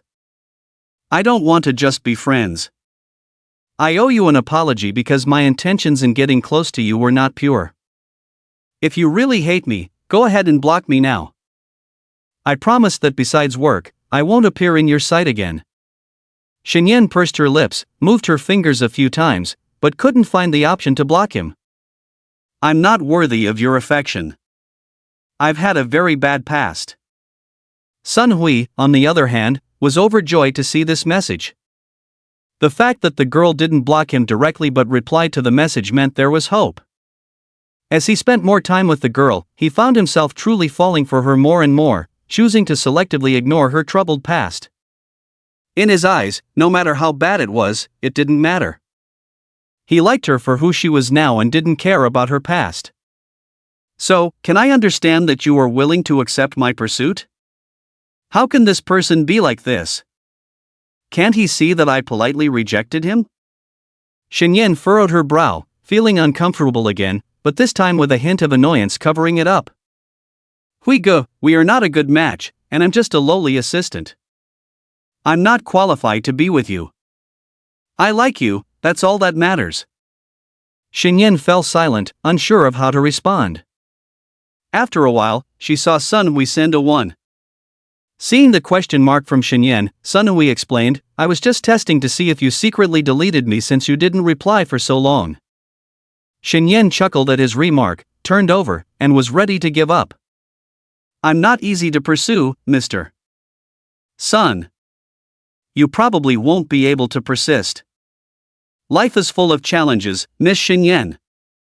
I'm prepared for this long battle. Xinyan didn't expect Sun Hui to be true to his word.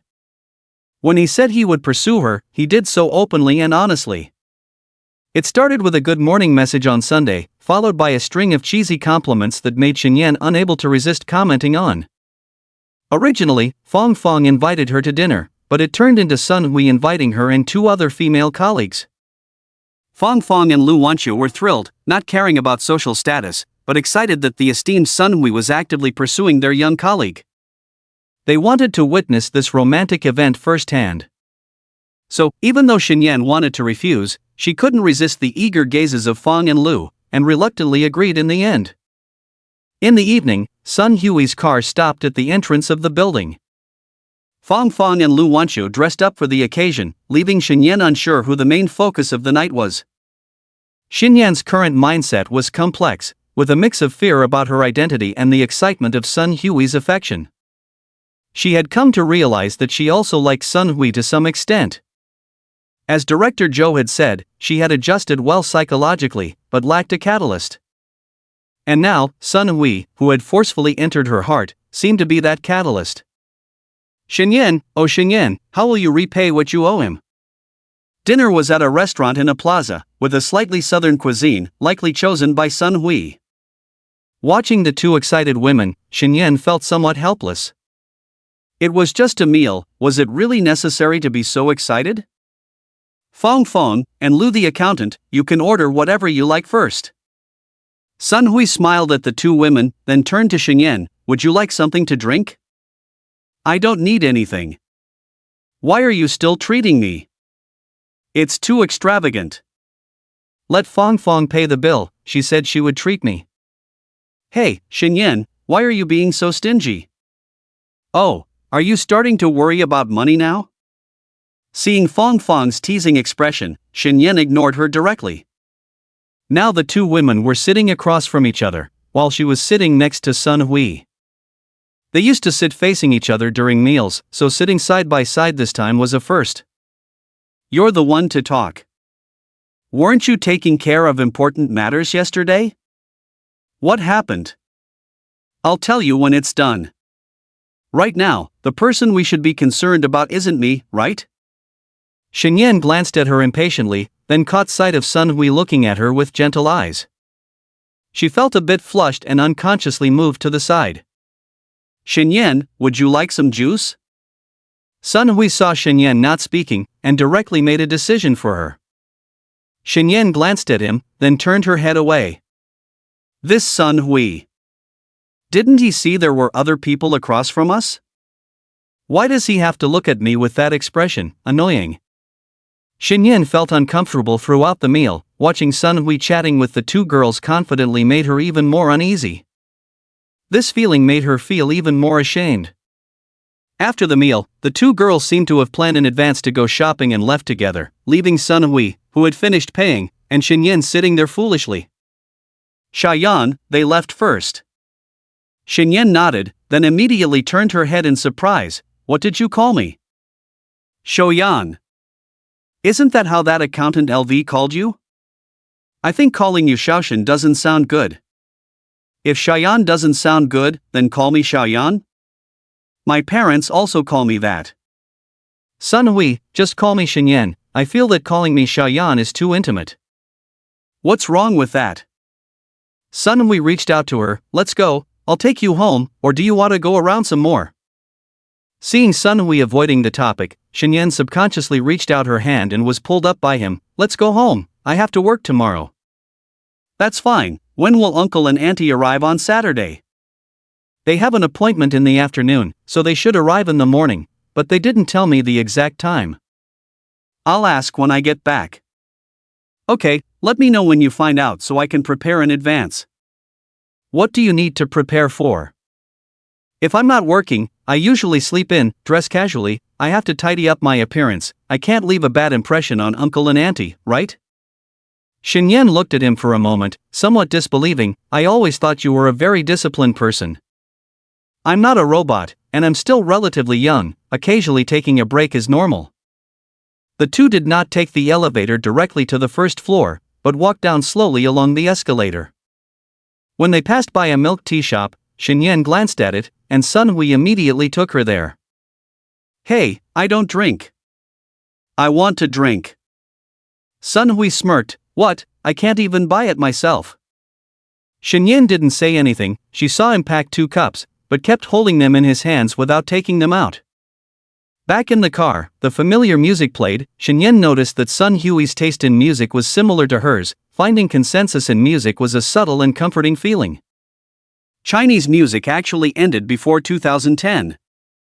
Sun Hui started the car. "The songs after that are really not good. It's not that people are nostalgic now, but originally thought the millennium was the beginning, but it turned out to be the last glory.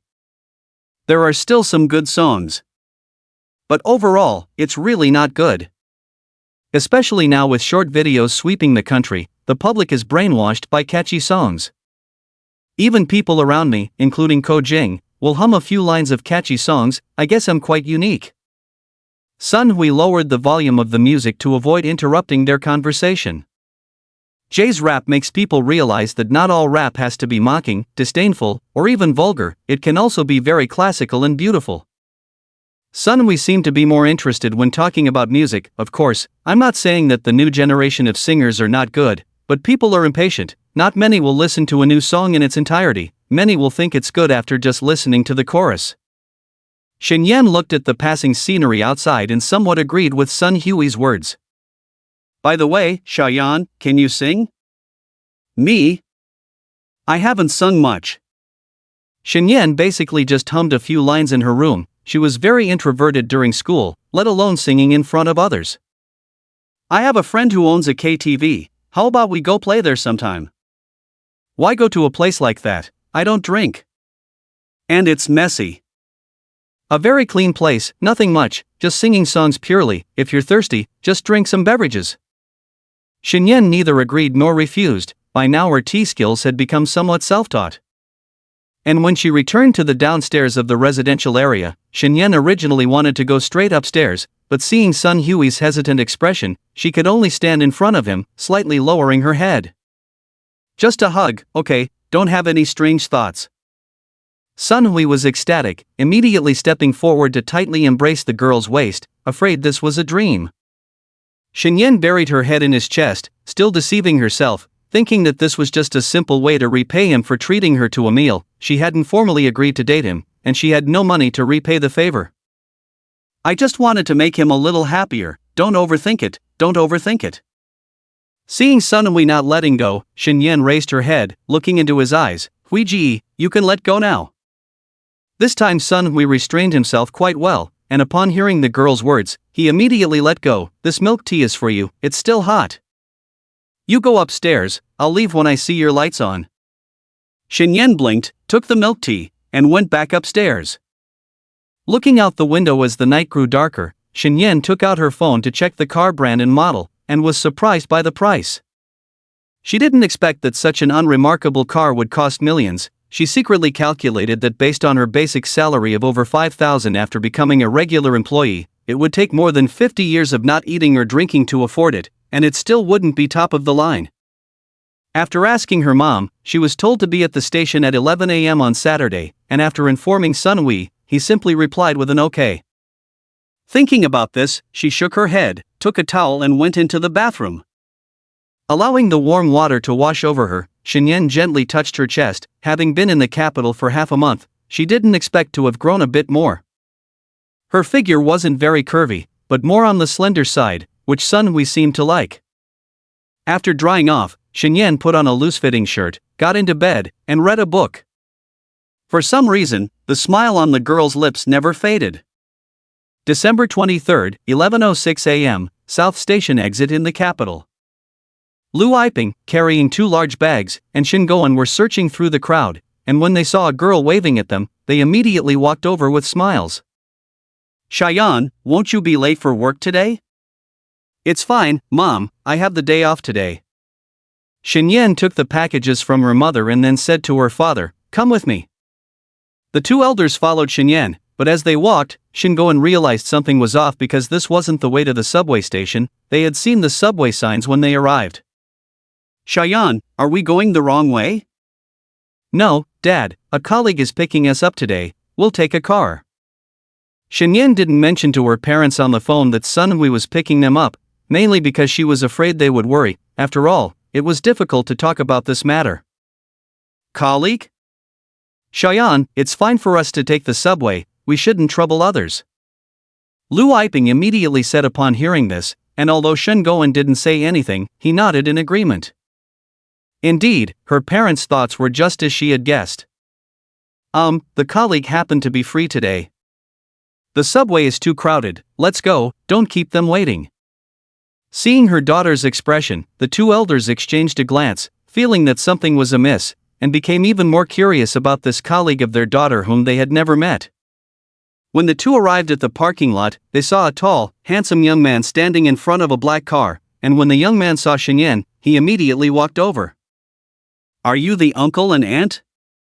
The young man naturally took the bag from Shinyan's hand, nodded at Shinyan, and then reached out to Shingoen, saying, Hello, Uncle Shin, I'm Sunhui, Shinyan's boss. You can call me Xiao-sun. Shingoen could tell at a glance that Sun Hui's identity was not simple, especially with the luxury car behind him. Although he had never driven one, he had some interest in cars, and the price of this car was obviously not something a normal young person in their 20s could afford. Connecting the fact that the young man claimed to be Shinyan's boss, he quickly wiped his hands on his pants and shook hands with Sunhui, saying, Boss son, thank you for taking care of my daughter. Uncle Shin, there's no need to be so formal. Shinyan and I are not only superior and subordinate, but also friends. When I heard you were coming today, I thought I'd give you a ride.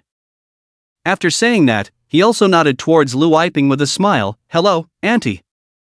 Lu Yiping heard the young man's name was Sun Hui and suddenly remembered when her daughter had called someone Hui Gu on the phone before, which made her uneasy. After looking back and forth between her daughter and the young man, she felt that their relationship was not so simple. Boss son, we really appreciate your help today. We came from the countryside, and this bag is quite dirty. I hope we won't dirty your car. Auntie, don't worry. Sun Hui smiled and opened the rear trunk, put the bag here. Let me take you for a meal first. I heard from Shinyan that Auntie has an appointment with a specialist in the afternoon, so after lunch, we can go together. Okay, thank you. Shingoen thought this young man was quite nice, friendly, and not arrogant despite being wealthy. Although he was a bit wary of the relationship between his daughter and this young man, he understood the principle of not offending others. The two elders sat in the back, while Shinyan sat in the front passenger seat. As the car started and slowly drove out of the station, Sunhui asked, Uncle and Auntie, are you planning to stay here for a few days this time? When Sunhui took the bag, he felt it was soft inside, probably containing clothes, so he asked half-guessing. Yes, isn't it slow to get checked in the big city? Worried about having to take x-rays and tests again, it probably won't be done in a few days.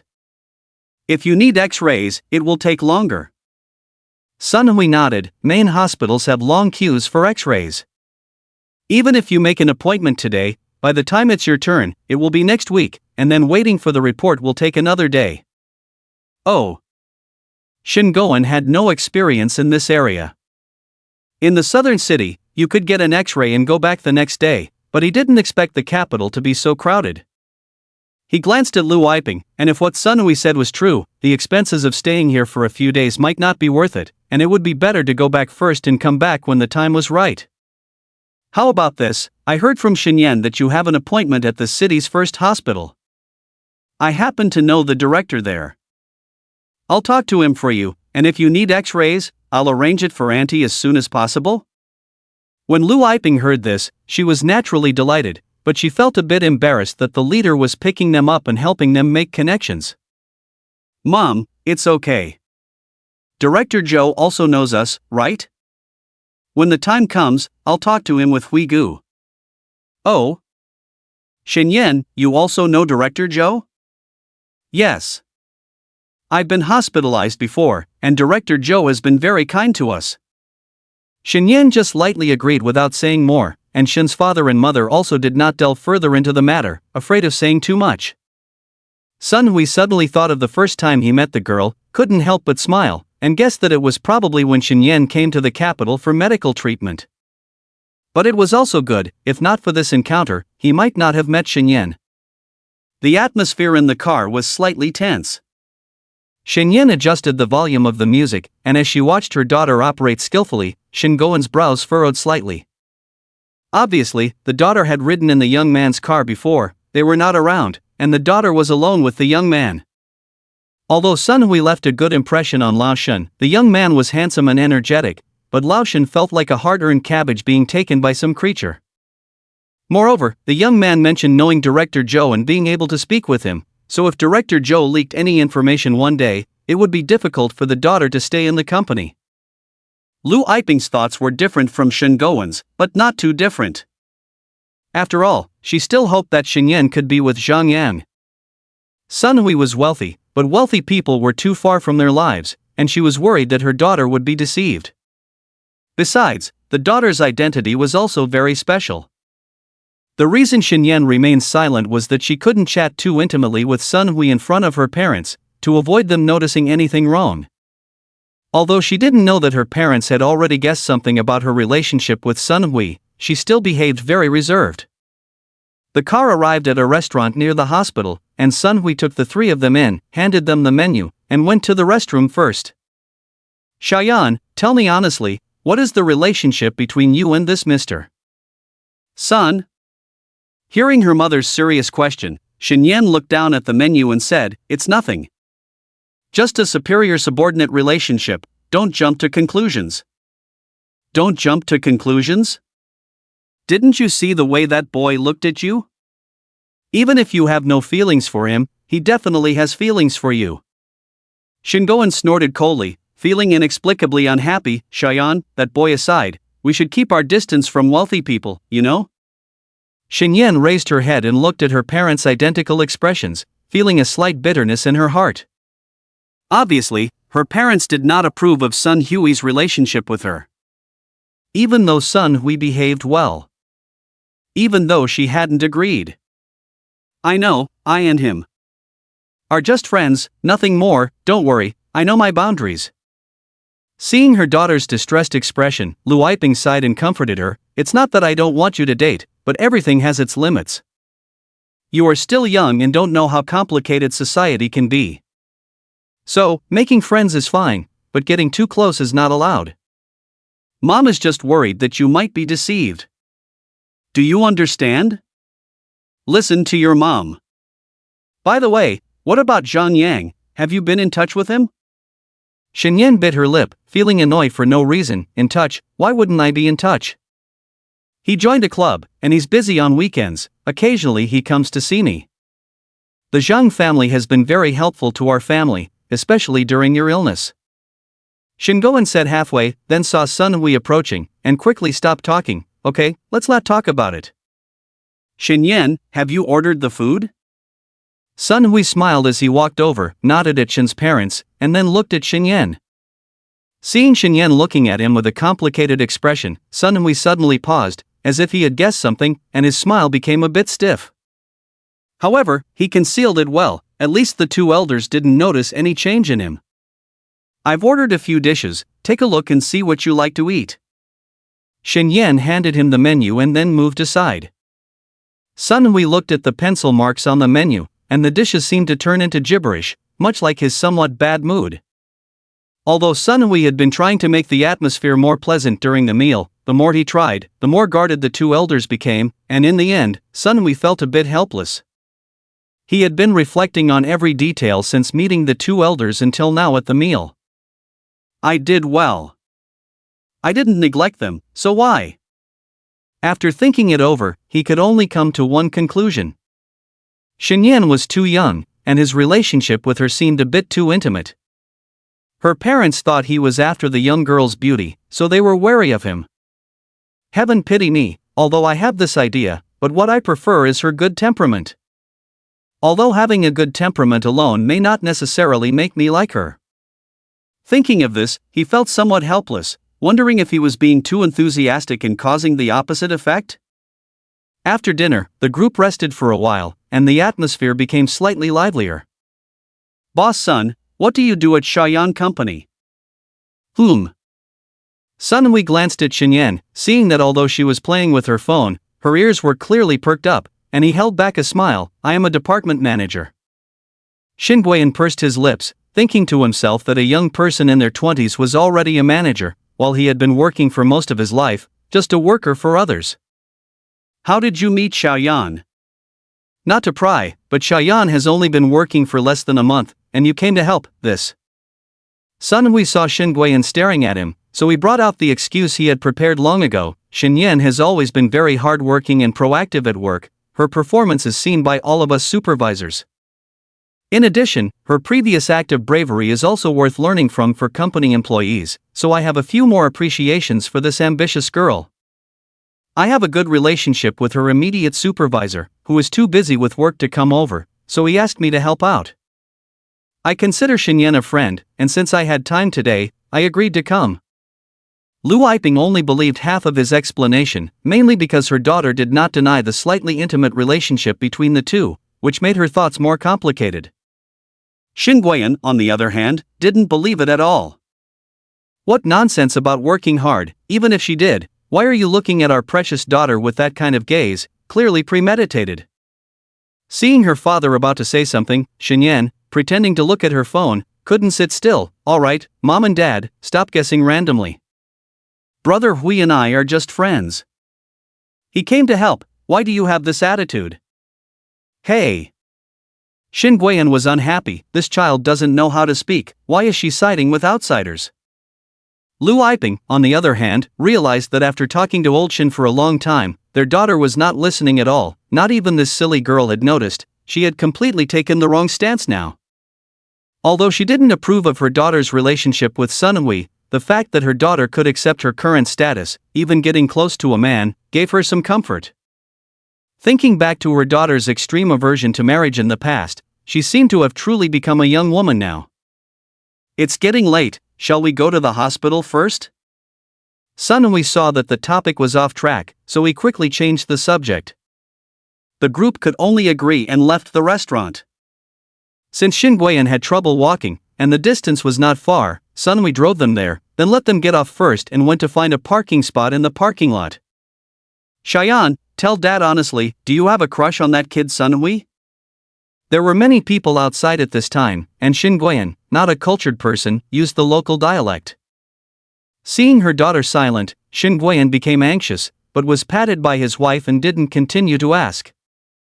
"Xiaoyan, Sunhui is a good kid, but there is a bit of a gap between him and our family. He is also a manager. I'm not saying this to criticize you, you are still young, it's not too late to focus on work before dating." Xinyan lowered her head, took the number with her parents, leaned against a pillar, and remained silent. "Why aren't you talking, huh?" Thinking back to her daughter's relentless words in the past, Lu Yiping became anxious. "Are you really trying to seduce your boss? What nonsense are you talking about?" This time it was Xinyan's turn to be anxious. She laughed out of frustration. "Am I sick to seduce him? I really have nothing with him. What are you so worried about? I don't know what's going on." "No, don't guess randomly." We're not guessing randomly. If you come back pregnant next time, don't blame me for not letting you in. Comrade Laoshan, this is a hospital, please don't make loud noises." Xinyan rolled her eyes at her father's words. "Pregnant? Maybe. Alright, stop talking. It's been so long since we've seen each other, and we start arguing as soon as we meet." Lu Yiping gave her husband a warning look, then looked at her daughter. "Yan, it's okay to make friends, but control yourself. Be honest, do you have feelings for Sunhui?" Xinyan looked up at the two of them, then lowered her head without saying a word. Seeing her silence, the two elders felt somewhat helpless. When children grow up, become adults, have their own jobs, and are not around, it's hard to control them.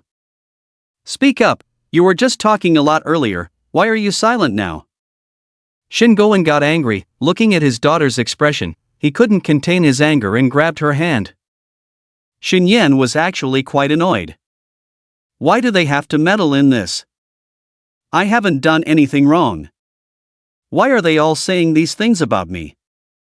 She suddenly looked up, seeing her father's anxious expression, and smiled. Yes, I like him. So what?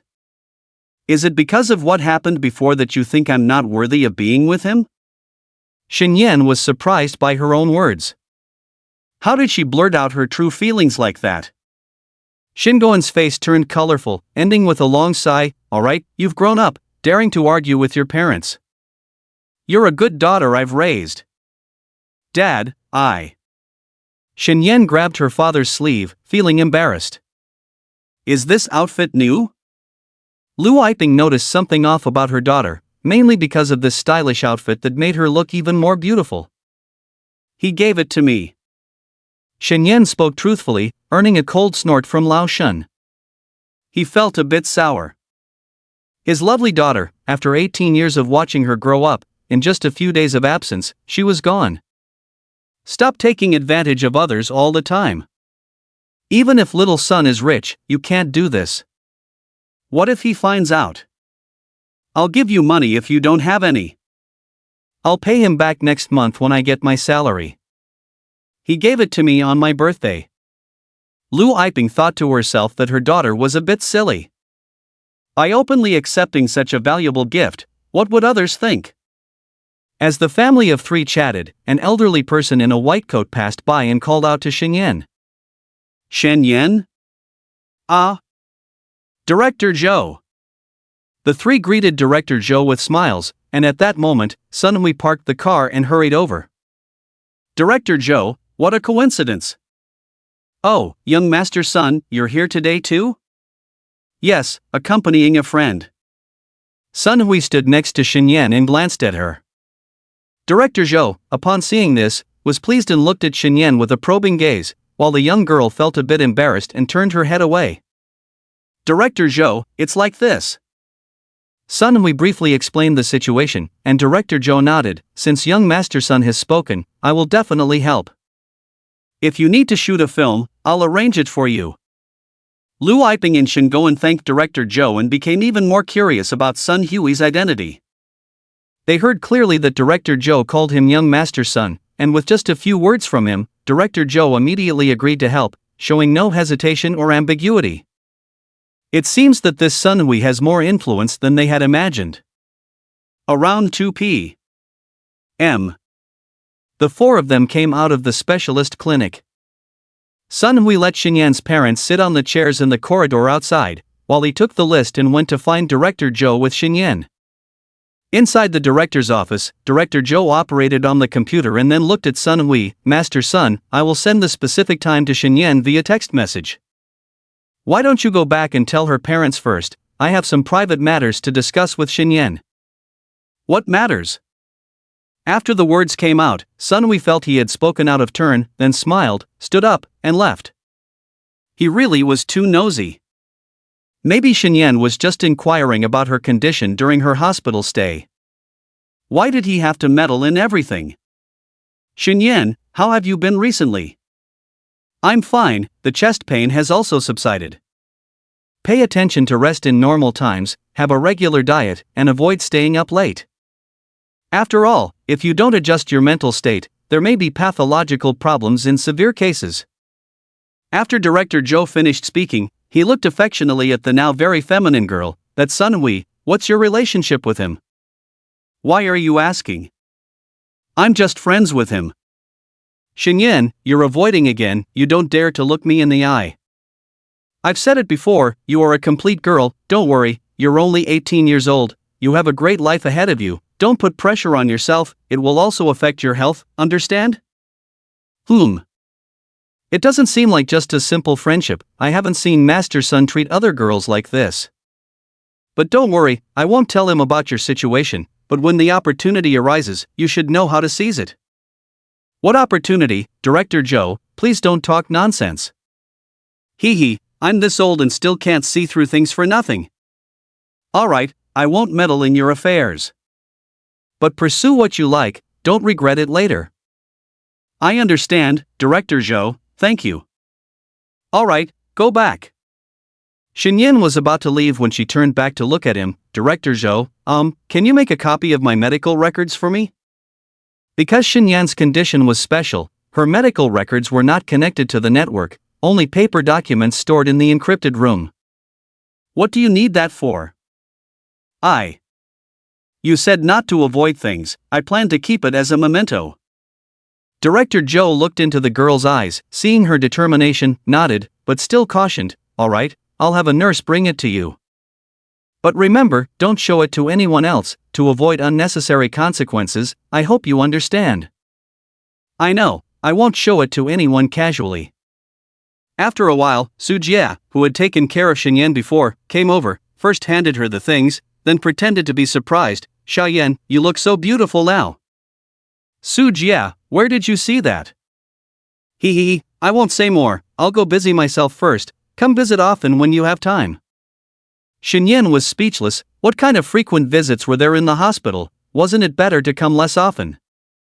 After bidding farewell to Director Zhou and Su Jia, Xinyan put the things in the waistbag compartment and returned to her parents. As she left, Xinyan felt that the atmosphere between the three of them was a bit strange, and Sun Hui's gaze at her was not right. After arranging accommodation for the elderly, Sun Hui took Xinyan to the square to buy clothes. Xin Guiyan couldn't walk well, and Lu Yiping couldn't stand for long, so after giving Xinyan the money, the two stayed in the hotel to rest. What's with that look, just say it. Sitting in the passenger seat, Xinyan finally couldn't help but speak.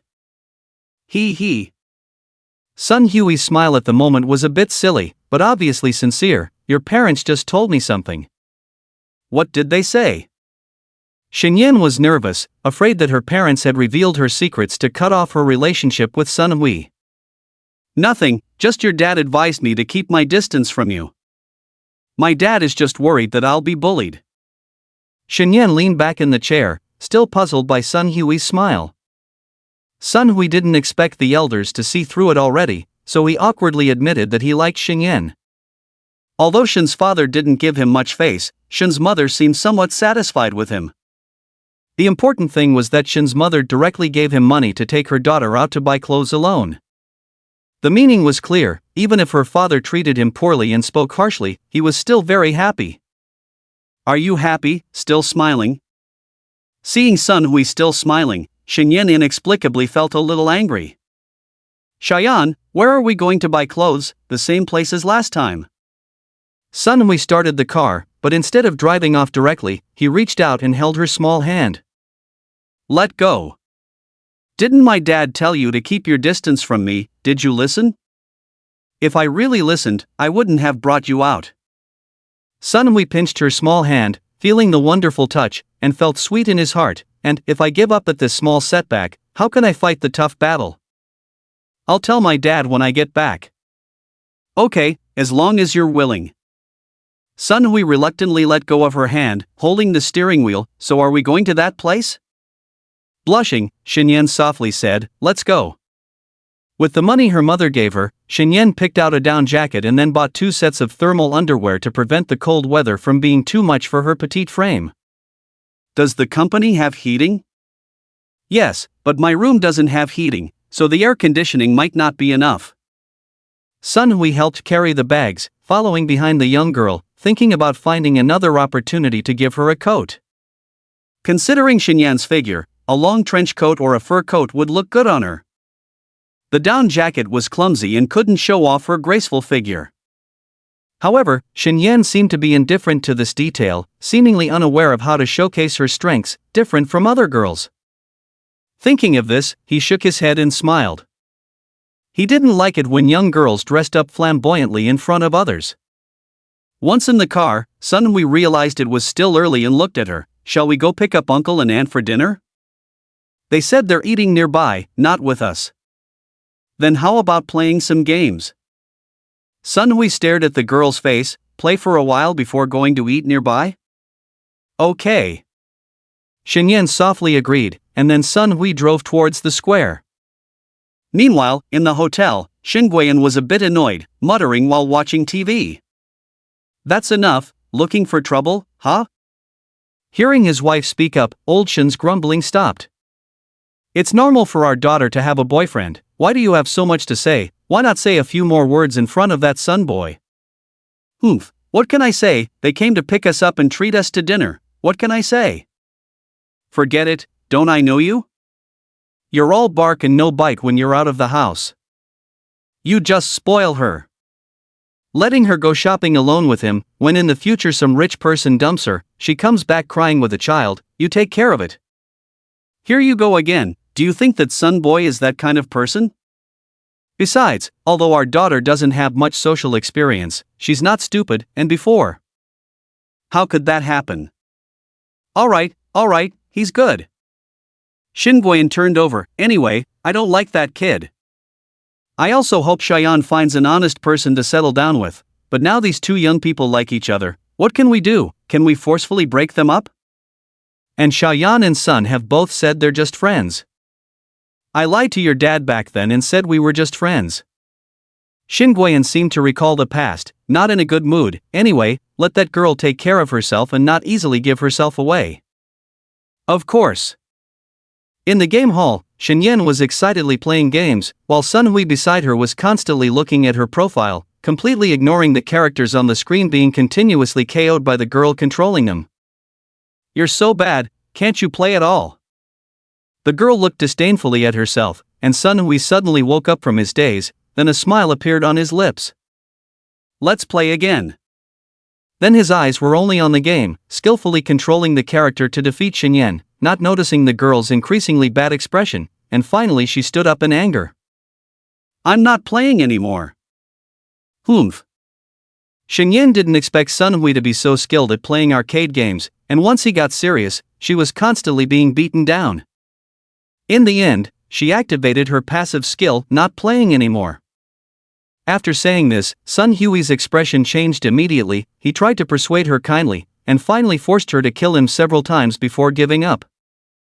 The hospital just sent a text message, asking me to take my mom for a scan at 10 a.m. tomorrow, and we can pick up the results around 3 p.m. Shenyan and Sun Hui sat in the restaurant. She took out her phone and checked the message.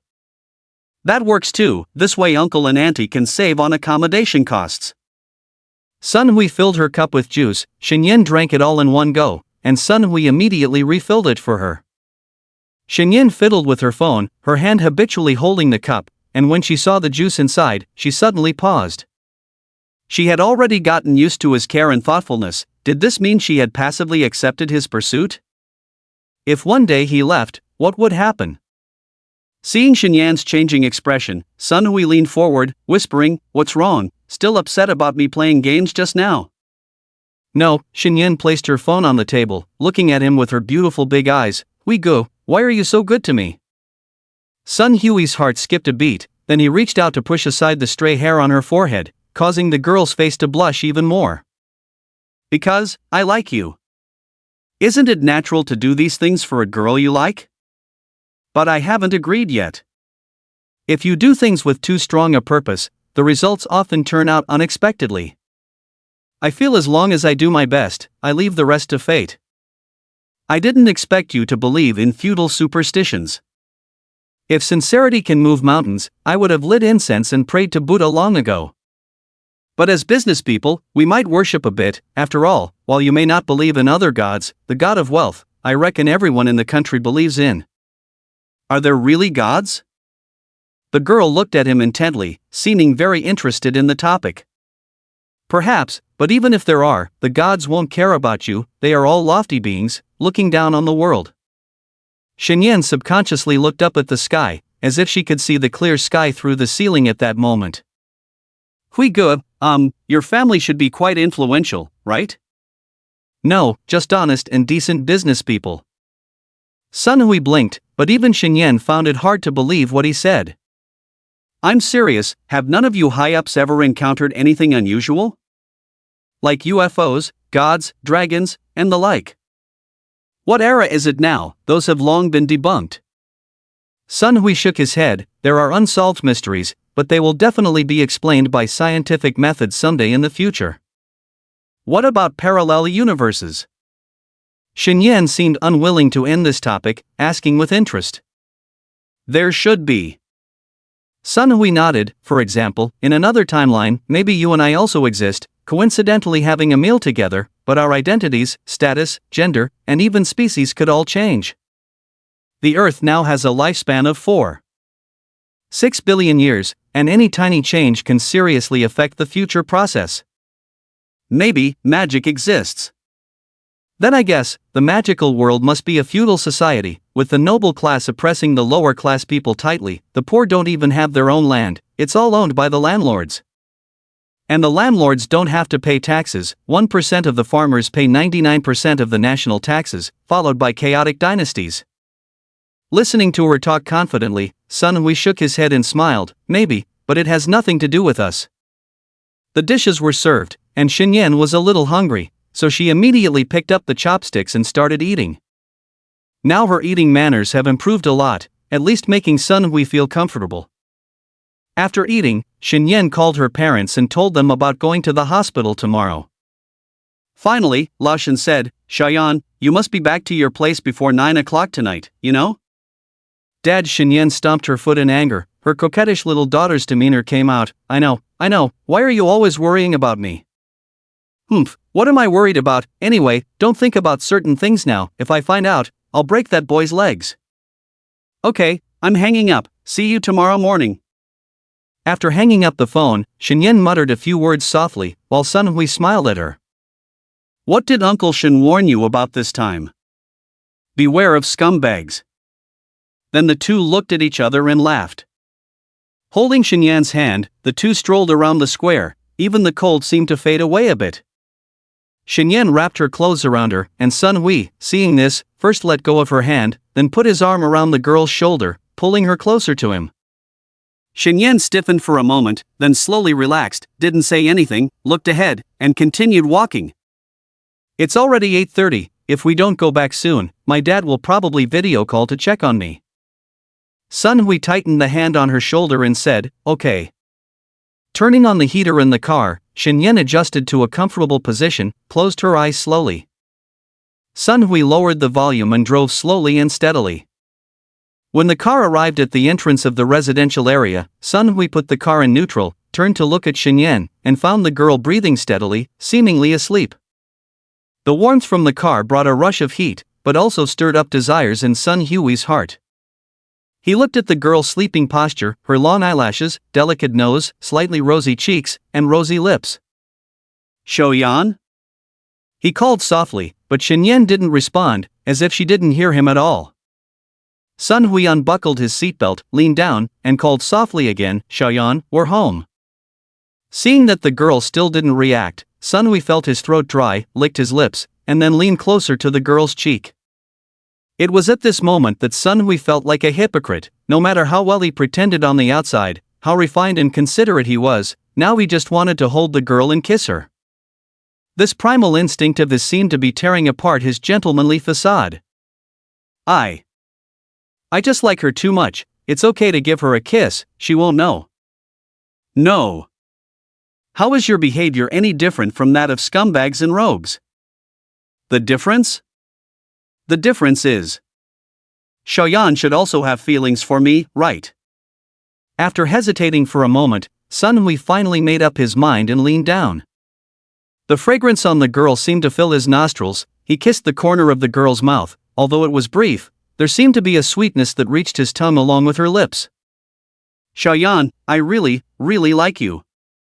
Xinyan's eyelids fluttered a few times, and Sun Hui immediately sat up straight, refastening the seatbelt before the girl opened her eyes. We're home, Hui Ge, why didn't you wake me up? Xinyan opened her eyes and realized they were already at the entrance of her residential building. She rubbed her eyes and felt a dampness on her palm.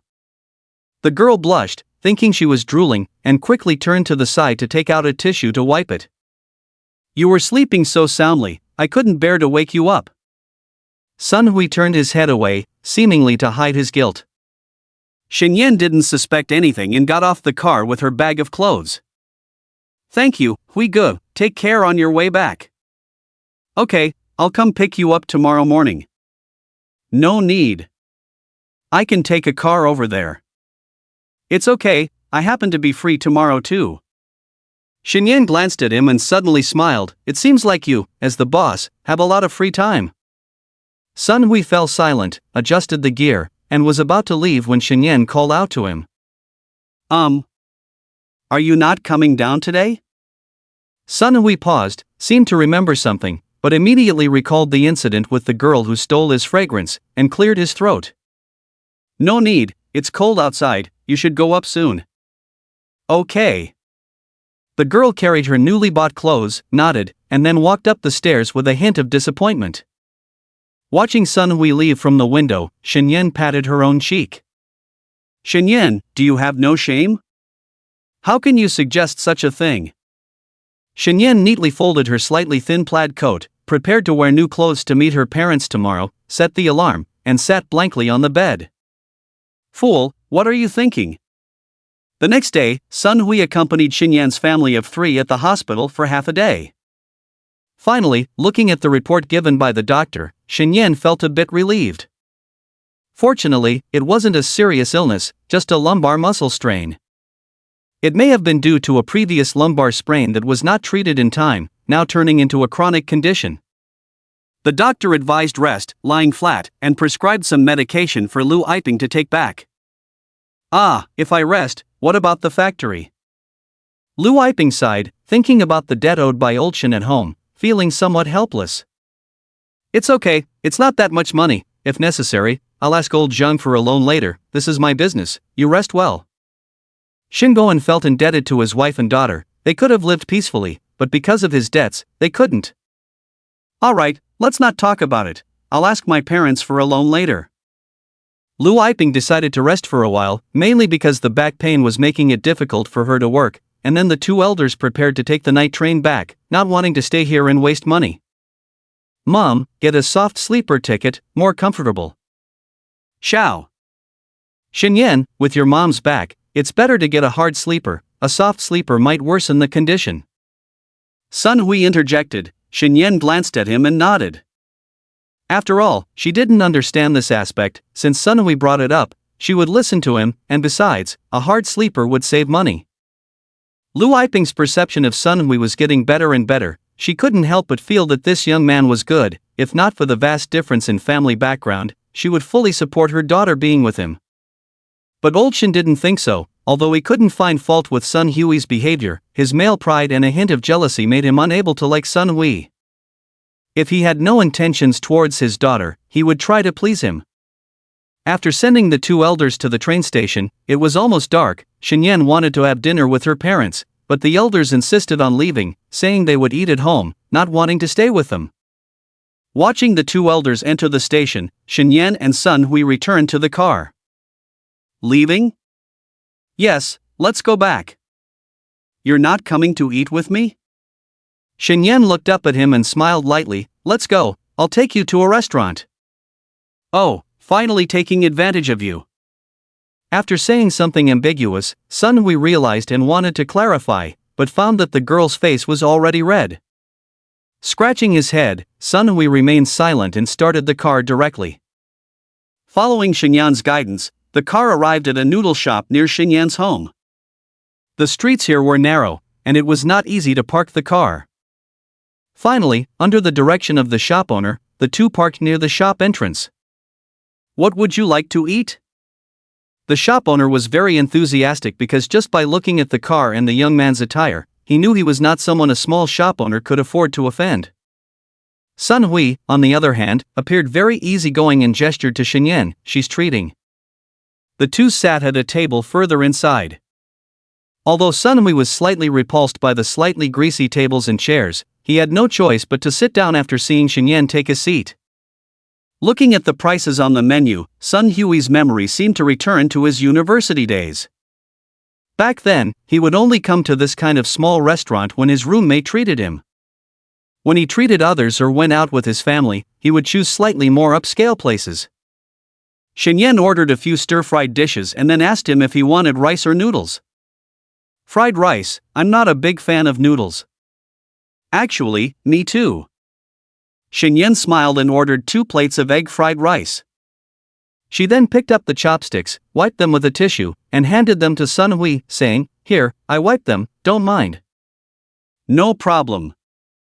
Sun Hui took the chopsticks and casually looked around. "Do you usually eat here?" "How can I afford it? It's almost 20 for one meal, too expensive." Shen Yan shook her head. Even a simple plate of fried rice was expensive, and she couldn't afford it. She didn't like noodles either, but when Zhang Yang treated her before, she didn't want to refuse, so she had to eat with him.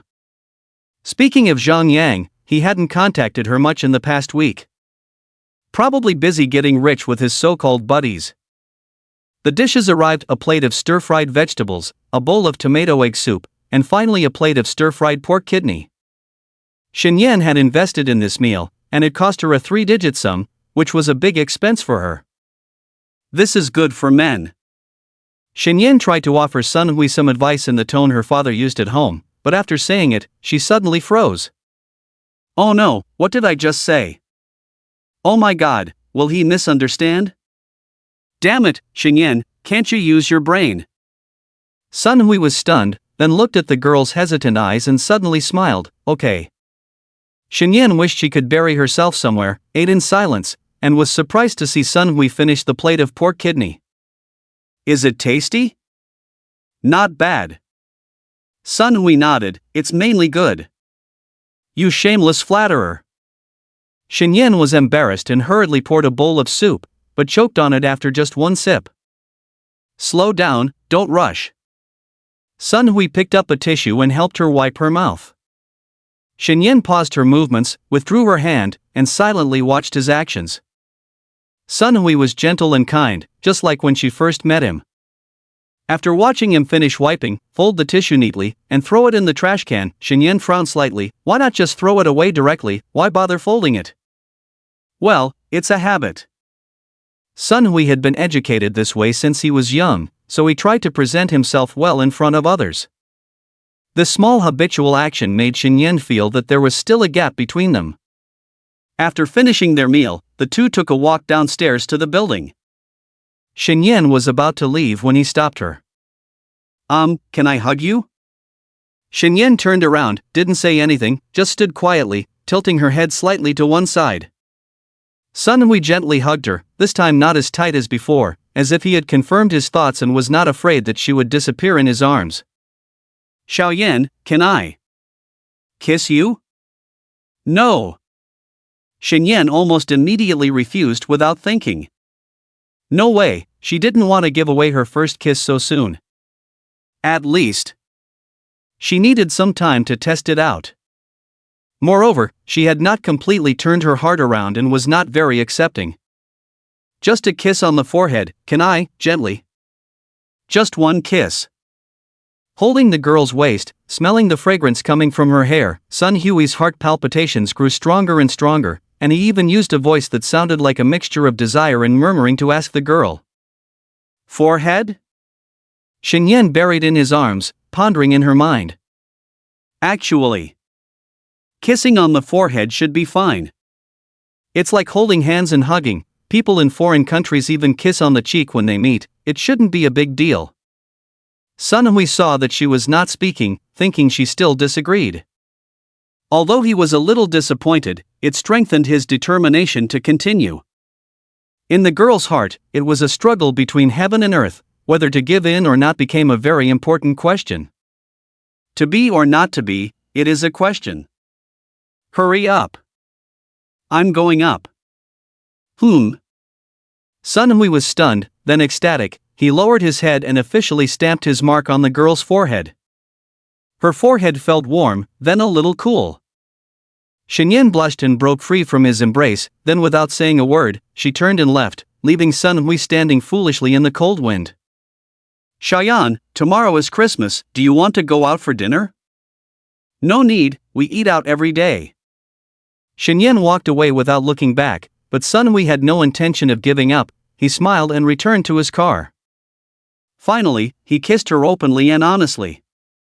His mood was so good at that moment, damn it, it felt great. Starting the car, he turned up the volume and drove back home at full speed. "Son, what have you been busy with these days? Oh, you look so happy."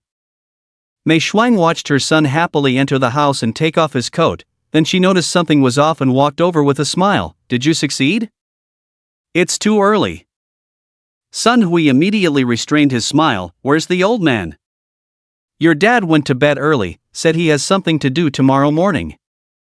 Then you should go to bed early too. Staying up late is more harmful to women. You should take care of your health. What nonsense are you talking about? Mocking your mom for being old? No way. Sun Hui smiled and went back to his room, while Mei Shuang saw through her son's tricks and squinted as she returned to her own room.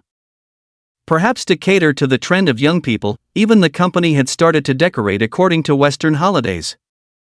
Shen and her colleagues in the office put up small decorations on the money tree that matched the Christmas atmosphere, and the glass doors and walls were also decorated with images of Santa Claus and Christmas trees.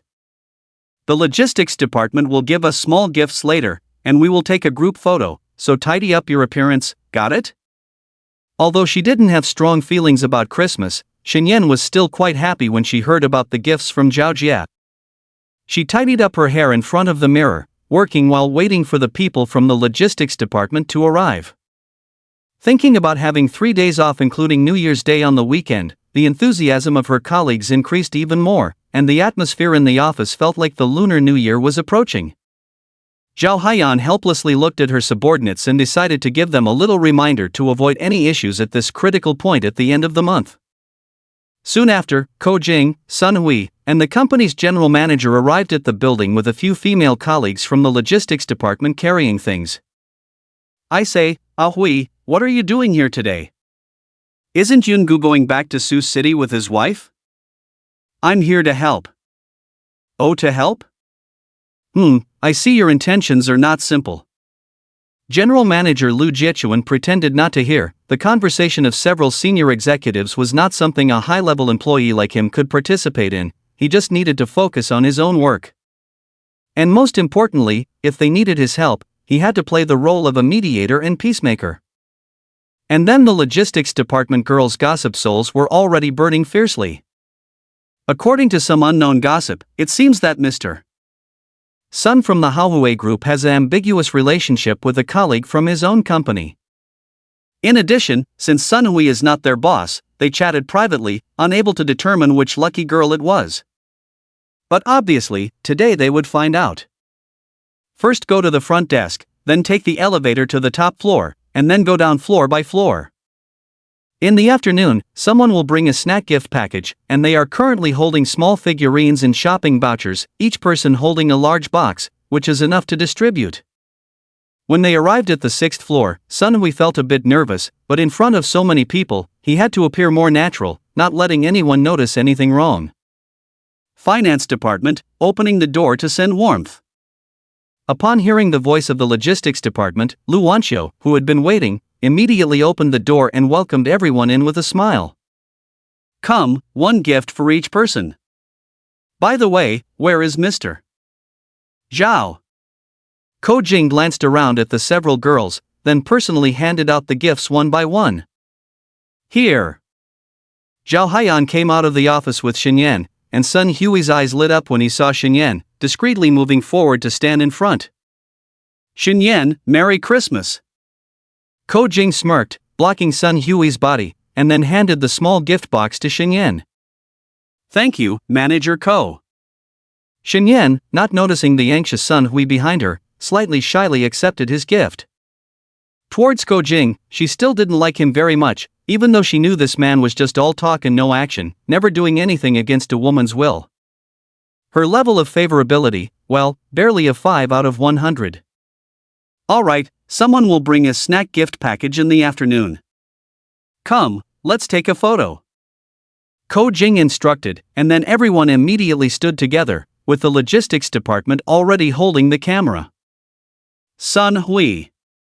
Shen was both surprised and delighted to see that Sun Hui had also come along.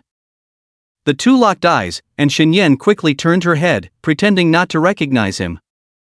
But this pretense seemed a bit too obvious, especially when other colleagues saw it and started calling out Mr. Sun one after another, with her being the only exception. In the eyes of the female colleagues, Mr. Lu, who had treated all of them to a meal, left the deepest impression. After all, he was their nominal boss. Next was the more handsome and refined Sunhui, and then there was Ko Jing, who had a somewhat bad reputation, but even so, with his wealth and looks, quite a few female colleagues wanted to get close to him. Xinyan, why don't you go over and say hello to Mr. Sun, he's always very considerate to us. Fong Fong leaned in, with a mischievous smile on her face. Other colleagues also looked slightly puzzled at Xinyan, as she was usually a very polite girl who didn't say a word today. Zhao Haiyan, seeing Fong Fong causing trouble, was about to help Xinyan out, but then saw Xinyan standing straight and then bowing. Hello, Mr. Sun. Sun Hui pursed his lips, unable to figure out what he was feeling inside. The girl's businesslike attitude really annoyed him, but to outsiders, there was nothing to fault. Ko Jing stifled a laugh. Alright, why does it feel like the leader is here for an inspection? Let's get ready for the photo. Xinyan, stand next to me, you're the most beautiful in the office, you take the center spot. Xinyan glanced discreetly at Sun Hui, then stood in the middle of the crowd. Seeing Ko Jing about to walk over, Sun Hui grabbed his sleeve and whispered in his ear, Old Ko, are you deliberately looking for trouble? Why are you being shy? Clearly you like her, yet you're pretending like this. Fine, I'll let you off today, but if you keep hesitating next time, don't blame me for being quick. Do you want me to talk to Miss Zhuang about today's matter? Oh my god, Hui, really? After speaking, Ko Jing coughed and then stood silently in the corner. Xinyan was a bit curious, not knowing what Sun Hui and Ko Jing had talked about, causing this man who loved to stand out to hide in the corner. When she saw Sun Hui standing straight next to her, Xinyan finally reacted. Then she found it somewhat amusing, never expecting that Sun Hui would actually care about this. The two were very close, and the fragrance on the girl's body reached Sun Hui's nose. He resisted the urge to hold her hand, adjusted his tie, and with a professional smile, looked at the camera in front of him. The part-time photographer from the logistics department looked at everyone and shouted loudly, "Is our general son handsome?" Handsome. Everyone immediately responded in unison. And is our little sister Xinyan beautiful? Beautiful. Click. The shutter was pressed, capturing everyone's smiling faces, but the two standing in the center, one pursing his lips and the other blushing, were quite different from the others. After the photo was taken, the logistics department staff exchanged glances, seemingly confirming their thoughts, and then left cheerfully. Wait for me after work tonight. Sun Hui casually dropped a light sentence, and Xinyan, amidst the curious gazes of the office crowd, hurried into the inner room. Big news. Fong Fong, you live with Xinyan, don't tell me you don't know? Seeing Zhao Haiyan and Xinyan entering the inner office, Zhuang Sina immediately looked at Fong Fong. Well, I can't just say anything. Fong Fong crossed her legs, with an expression that said she knew but couldn't speak out. TSK, never thought Xinyan would also like this wealthy boss. And Chen exchanged a glance with Zhua Hongmei, a hint of jealousy and mockery flashing in their eyes. As office veterans, they were not young, and combined with their dislike for Xinyan, their words were not polite. Lu Wanqiu glanced at the two, remembering how she had been bullied by these two old ladies when she first joined the company. Who said it was Xinyan who took the initiative? Lu Wanqiu retorted sarcastically. And Chen's face changed, about to retort, but was interrupted by Wang Hui. Alright, focus on your work, it's office hours now. Everyone here, except Zhao Haiyan, had the most seniority, and no one else spoke. Zhao Haiyan looked at the distracted Xinyan and slowly said, Xiao Shun. Oh, Manager Zhao, what's up? Focus on your work during work hours, I won't bother you with other matters, but adjust yourself, okay? After all, in our line of work, even a small decimal point can be fatal. Yes. I'm sorry. Xinyan lowered her head, pushing away all romantic thoughts and continued working. After work, Xinyan pouted and got into Sun Hui's car. As they drove, she felt like she was being stared at from behind. Let's go, we'll go to a friend's KTV today, they have discounts for Christmas. I thought we were going out for dinner. They also have food there, and it's pretty good. Sun Hui adjusted the music and continued, "Don't worry, it's just the two of us, no other random people. I have to go back early today, can't be late for work tomorrow." Shenyan lowered her head, gripping the leather seat with her hand, and said softly, "Don't worry, just a simple outing, won't delay anything." Sun Hui glanced at her while driving. "By the way, I didn't cause you any trouble today, did I?" "What do you think, Mr. Sun?" Shenyan glared at him irritably, then turned her head away. "It's fine, I kept my voice down at the end, so probably no one heard. Couldn't you have texted me instead? Now probably the whole office knows. Want me to help explain for you? A guilty conscience needs no accuser." Shenyan leaned back in the seat, closed her eyes, and explanations will only make things worse. "Xiaoyan, did I do something wrong?"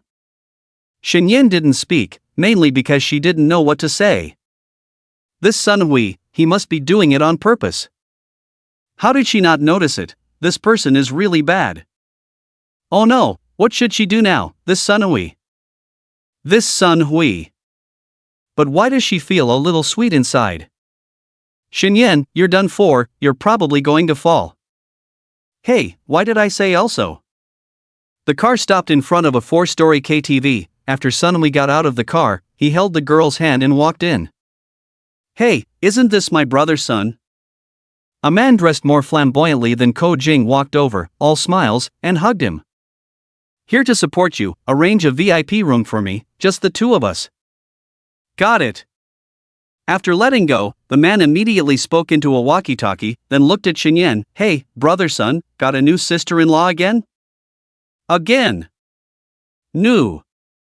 Shenyan immediately got angry, not refuting the term sister-in-law, but tangled up in the previous words, then glared at Sun Hui.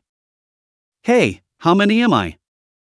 Hearing Shenyan's sarcastic words, Zhu Haiyang smiled, then looked at Sun Hui with eyes that seemed to want to kill him, and quickly stepped forward to defuse the situation.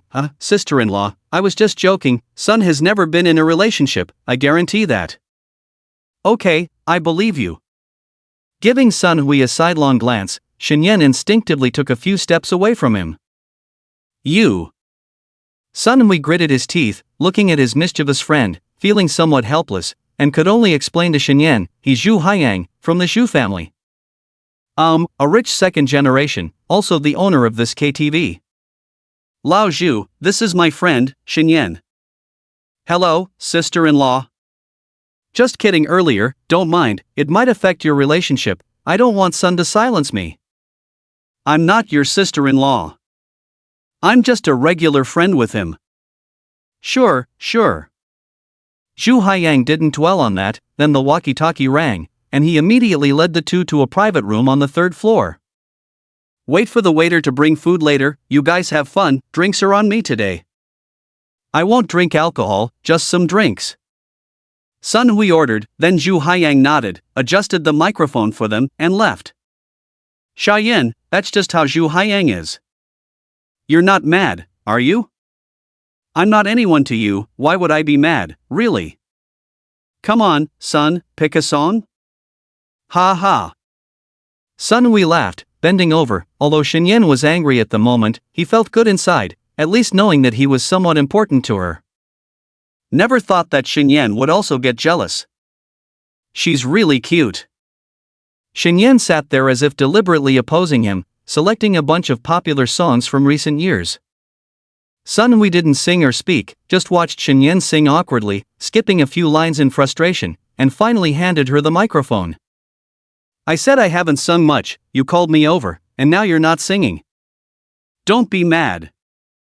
Sun Hui took the microphone himself. "Food will be brought later, you eat first, even if we just listen to music." He rarely came to such places, ordered a few songs from memory, then sang along with the music. Shenyan was originally just listening, but unconsciously picked up the microphone and sang along with him. It must be said that Sun Hui sings pretty well, mainly because his voice is good, as if he has had training. He sang better than her when it came to the climax. When the prelude to Midsummer Fruit played, Shenyan sat up straight. This is her favorite song, and it is also a meaningful one for her. Back in high school, her desk mate He Fong sang this song at a class performance. Her thoughts drifted back to the past. He phone, she should have already gone to college. Her grades were slightly better than Zhang Yang's, and she heard that she had chosen to study locally in Nan City. The girl in her memory, with an average appearance but a lovely dimple when she smiled, was once one of the few people in the class who treated her well. The vague feelings she once had gradually dissipated with the changes in her own body. Is she doing okay? Seeing the girl's suddenly melancholic expression, Sun Hui furrowed his brow slightly and set the microphone down. Perhaps by giving up, I can get closer to you. If I no longer see you, maybe you will remember me. The girl's slightly low voice sounded, devoid of the liveliness or shyness of the past, singing with a tone of reminiscence and sadness. Sun Hui listened quietly as she sang, pondering in his heart, is this the unpleasant past she mentioned? Did she have a boyfriend before? Perhaps there was some story between them, but now it seems that it has been completely cut off. The frustration in his heart gradually overshadowed the joy of being with the girl. He tugged at his tie, only then realizing that he hadn't gone back to change into casual clothes today.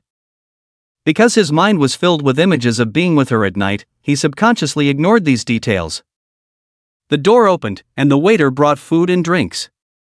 Sun Hui reached out, took them, and placed them in front of the girl. Have some first. Okay. Xinyan also emerged from that somewhat uncomfortable atmosphere, picked up the drink, took a sip, then used disposable chopsticks to pick up a piece of fried chicken and tasted it. Why were you unhappy just now? Sun Hui also picked up his drink, seemingly asking casually. Nothing. Xinyan denied it at this moment, glanced at Sun Hui, and said, I was just in the mood while singing, don't overthink it. If there's anything that's bothering you, you can actually talk to me about it, don't keep it to yourself. Xinyan paused, past memories floating before her eyes. Can she really confide in him? Although she knew it wasn't good to hide things from him, he really liked her, and she. But once she said it, perhaps their friendship would be over? Sun Hui. I'm not trying to hide it from you, but I can't say it. At least not now. Xinyan had a premonition that if she told him about her past, it might have very negative consequences. But she had gradually grown accustomed to having him by her side and didn't want it to end like this. If you put yourself in his shoes, if the girl you like and are pursuing suddenly tells you that she is transgender, that she used to be a man, wouldn't you feel something? Most people would probably have thoughts.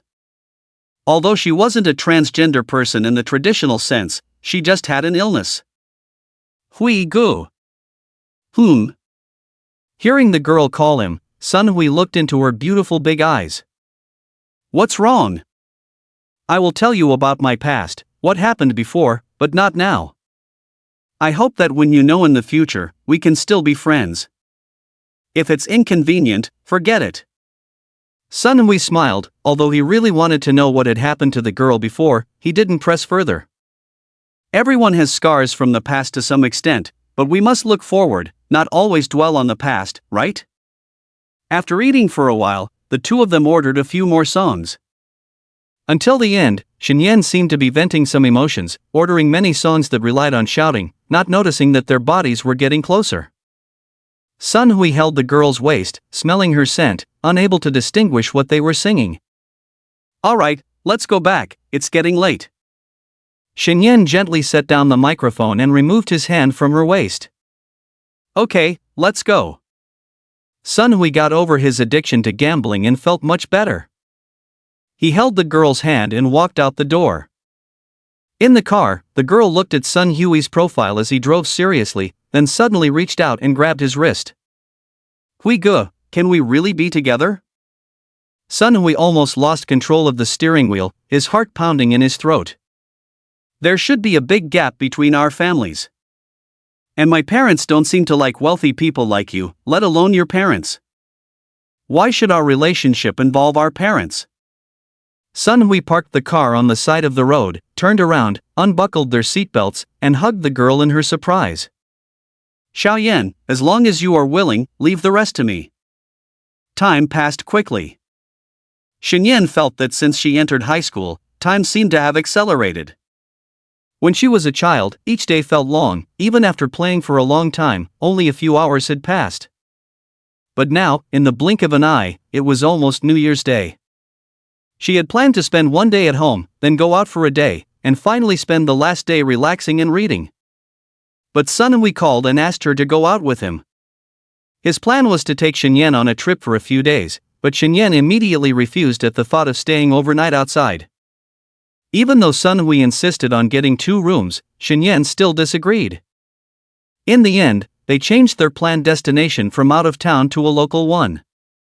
On Saturday, Shenyan wore a down jacket on top, a pair of fleece pants underneath, long boots on her feet, and a cute knitted hat on her head, rubbing her hands together as she stood under the building waiting. It was all white outside, and she didn't reach out to catch the snowflakes. She didn't like winter very much because in the past, her stomach would hurt badly in winter. Although she now knew the reason, she still lacked enthusiasm. The heavy horn of a car sounded, and Shenyan looked up to see Sunhui, immediately running over with a smile. Wow, it's really cold. It suddenly started snowing. Yeah, it snowed a lot last night. Why are you standing outside like this? Didn't want to keep you waiting too long. Shenyan reached her hand towards the car's heater, looking at her red hands and slightly dissatisfied. How cold is it here? Around -20 degrees. Wow, that's colder than a freezer. Used to the warm climate of the southern city, the sudden heavy snow caught her off guard. Sunhui slowed down the car. Even though the tires were thick, the road was slippery, so it was better to be cautious. I was thinking of taking you to an amusement park or something, but I'm afraid you'll find it too cold.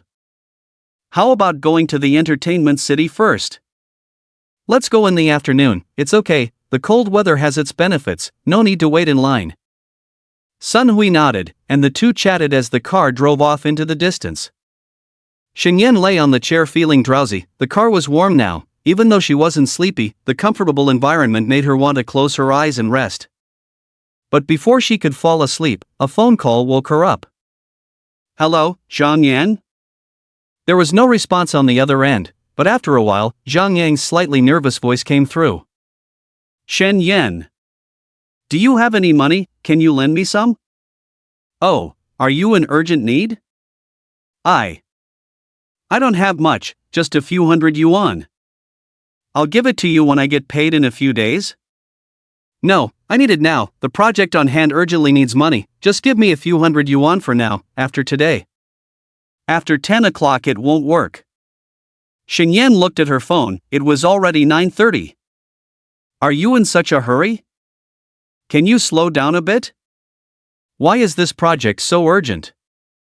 Just as he was about to continue speaking, Sunhui frowned, stopped the car on the side of the road, and took Shenyan's phone. Zhang Yang, it's me, Sunhui.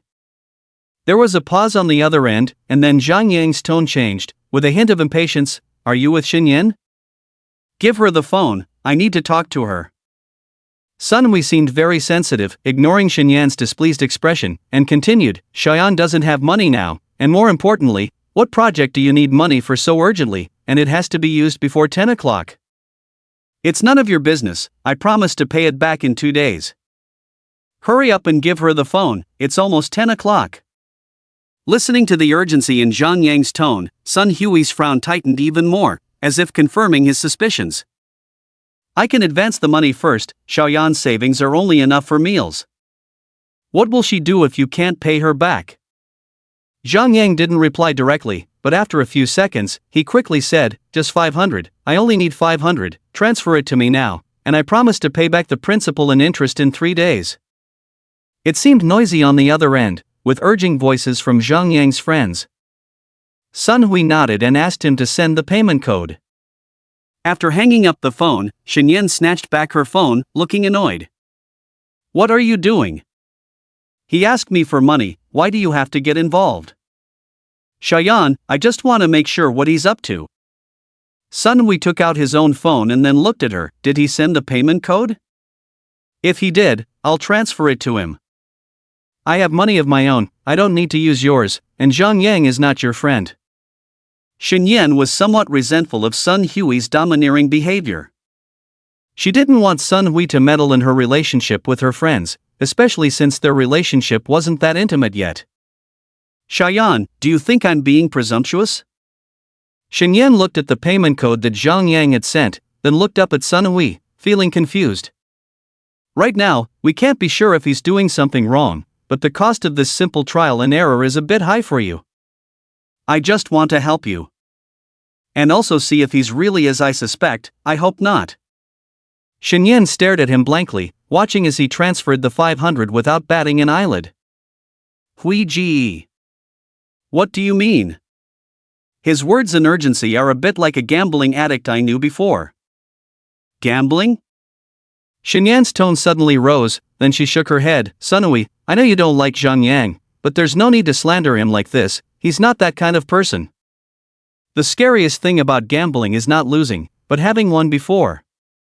When you win tens of thousands, even hundreds of thousands in just half an hour, your outlook on life and values will change. It can be said that, by relying on oneself alone, it is impossible to quit gambling. He promised to pay me back in a few days.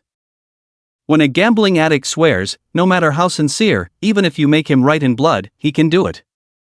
And then what? Once you become a gambling addict, you are no longer considered human. Hui Ji, Zhang Yang wouldn't do that. Shenyan had known Zhang Yang for so long, such a sunny boy, how could he get involved in that kind of thing? I'm just speculating, it's also possible that he's really involved in some small project. But if you notice this trend, I suggest you talk to his parents. If he really gambled, telling his parents, wouldn't they scold him to death? Drop out of school, then go back under 24-hour supervision, plus hand over all electronic devices to prevent further gambling. Most importantly, don't let him go out to work. With money he will gamble again. Look at it for 2 to 3 years, maybe it will work. Is it that terrifying? Shenyan seemed somewhat incredulous, and she thought of her own father again. My friend, who used to have a lot of money, now can be considered as having lost everything. In terms of probability, gambling is a 50-50 chance. But you are risking your own savings in an endless casino. Even if you toss a coin 100 times, it could still land heads up. It's only after tossing it tens of thousands of times or even more that you might see a gradual balance of outcomes. Gambling is the same, but do you have enough capital? Sun Hui continued, not to mention, they might cheat. Besides, the casino takes a cut, and you have to pay interest on loans. No matter how you gamble, you will lose. There's no saying that you lose 9 out of 10 times, you will just lose it all. Shenyan felt like the car's heater wasn't working properly. She wrapped herself tightly in her down jacket, looking gloomy. Xiaoyan, what's wrong? Did I scare you with what I said? Sun Hui noticed something was off with the girl and turned to her. Maybe I'm just overly nervous. That kid Zhang Yang doesn't seem like that kind of person. Don't overthink it. Yeah, I'm just a bit scared. Let's go. Shenyan stole a glance at him, seeming a bit uneasy, while Sun Hui thought she was just overly worried and decided to have some fun with her later. Dad. Will he gamble again? Shenyan thought of a terrifying consequence and felt a bit trembling, but then she denied it. No, Dad was just desperate at that time, he won't gamble again. He used to be the pillar of our family. Zhang Yang, he won't either. It seemed like to cover up her inner fear, Shenyan appeared very engrossed while playing games. Whether it was rhythm games, shooting games, or arcade games, Shenyan tried them all, but in the end, she played the light gun game with Sun Hui. The thrilling music, slightly eerie and terrifying atmosphere, and the satisfaction of blood splattering after shooting bullets. All these factors improved Shenyan's mood slightly. As the final boss in the game evolved and resurrected once again, the 1P protagonist James rushed towards it with a mini locator, and as the mini nuclear bomb hit the target as scheduled, both turned into ashes, leaving only the 2P female lead Kate looking despairingly at everything that happened. After clearing the game, Shenyan was a bit stunned. She didn't expect that a game she hadn't finished since childhood would have such an ending. Her current state was somewhat subtle, as if she had experienced something somewhere before, standing there blankly. Even though the settlement screen had already popped up on the screen, she still hadn't reacted. What's wrong? Did the game plot affect you? No, I just feel like it's somewhat familiar. Shenyan put down the light gun in her hand, feeling a slight dampness in her palms. I wonder what the production team was thinking.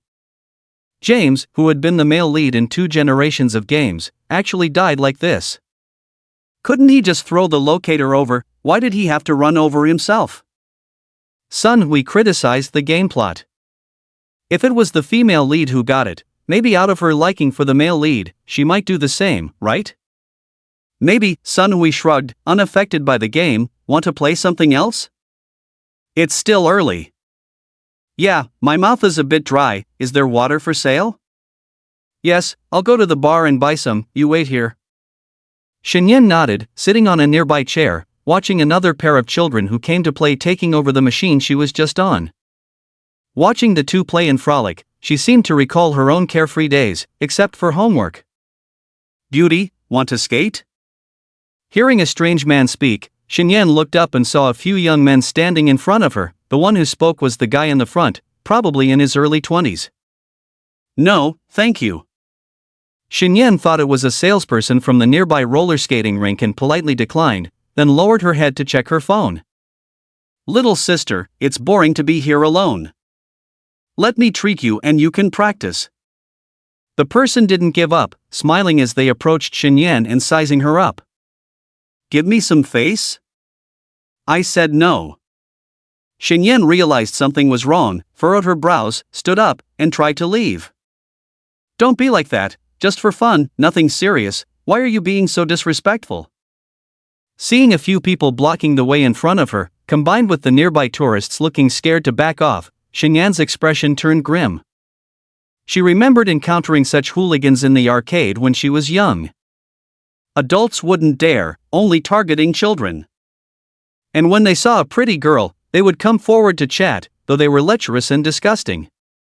Back then, being poor and quick on her feet with Zhang Yang, she had never been extorted. She never expected to encounter such a situation in the capital's entertainment center. Shenyan didn't want trouble and didn't want to cause trouble for Sun Hui. She pretended to look behind the group with a delighted expression. When they turned to look, she quickly ran out. Damn! The leader immediately realized something was wrong, grabbed Shenyan's jacket sleeve, and made her stumble. Damn, didn't even ask around, causing trouble here, Sun Xiao. Suddenly, the person became respectful, and the others straightened up. Shenyan pulled her hand away, looked at the wrinkled-down jacket sleeve, and wrinkled her nose. You. Sun Hui held 2 cups of milk tea, frowned at the young people, trying to remember where he had seen them before. Sun Xiao, don't you remember me? I'm Xiao Xia. Sun Hui finally remembered the name of a second-generation rich kid in the capital. He looked at the group for a moment and confirmed that the person in front of him was Xia Wangwei, also known as Xiao Kojing, with his entourage. Is everything okay? Seeing Sun Hui handing Shenyan the milk tea and her angry look, Xia Wangwei felt a chill. Ko Jing was his role model, and since he came of age, he had aimed to build his own backyard. Unexpectedly, he had a mishap today, and it happened in front of Ko Jing's brother, Sun Xiao.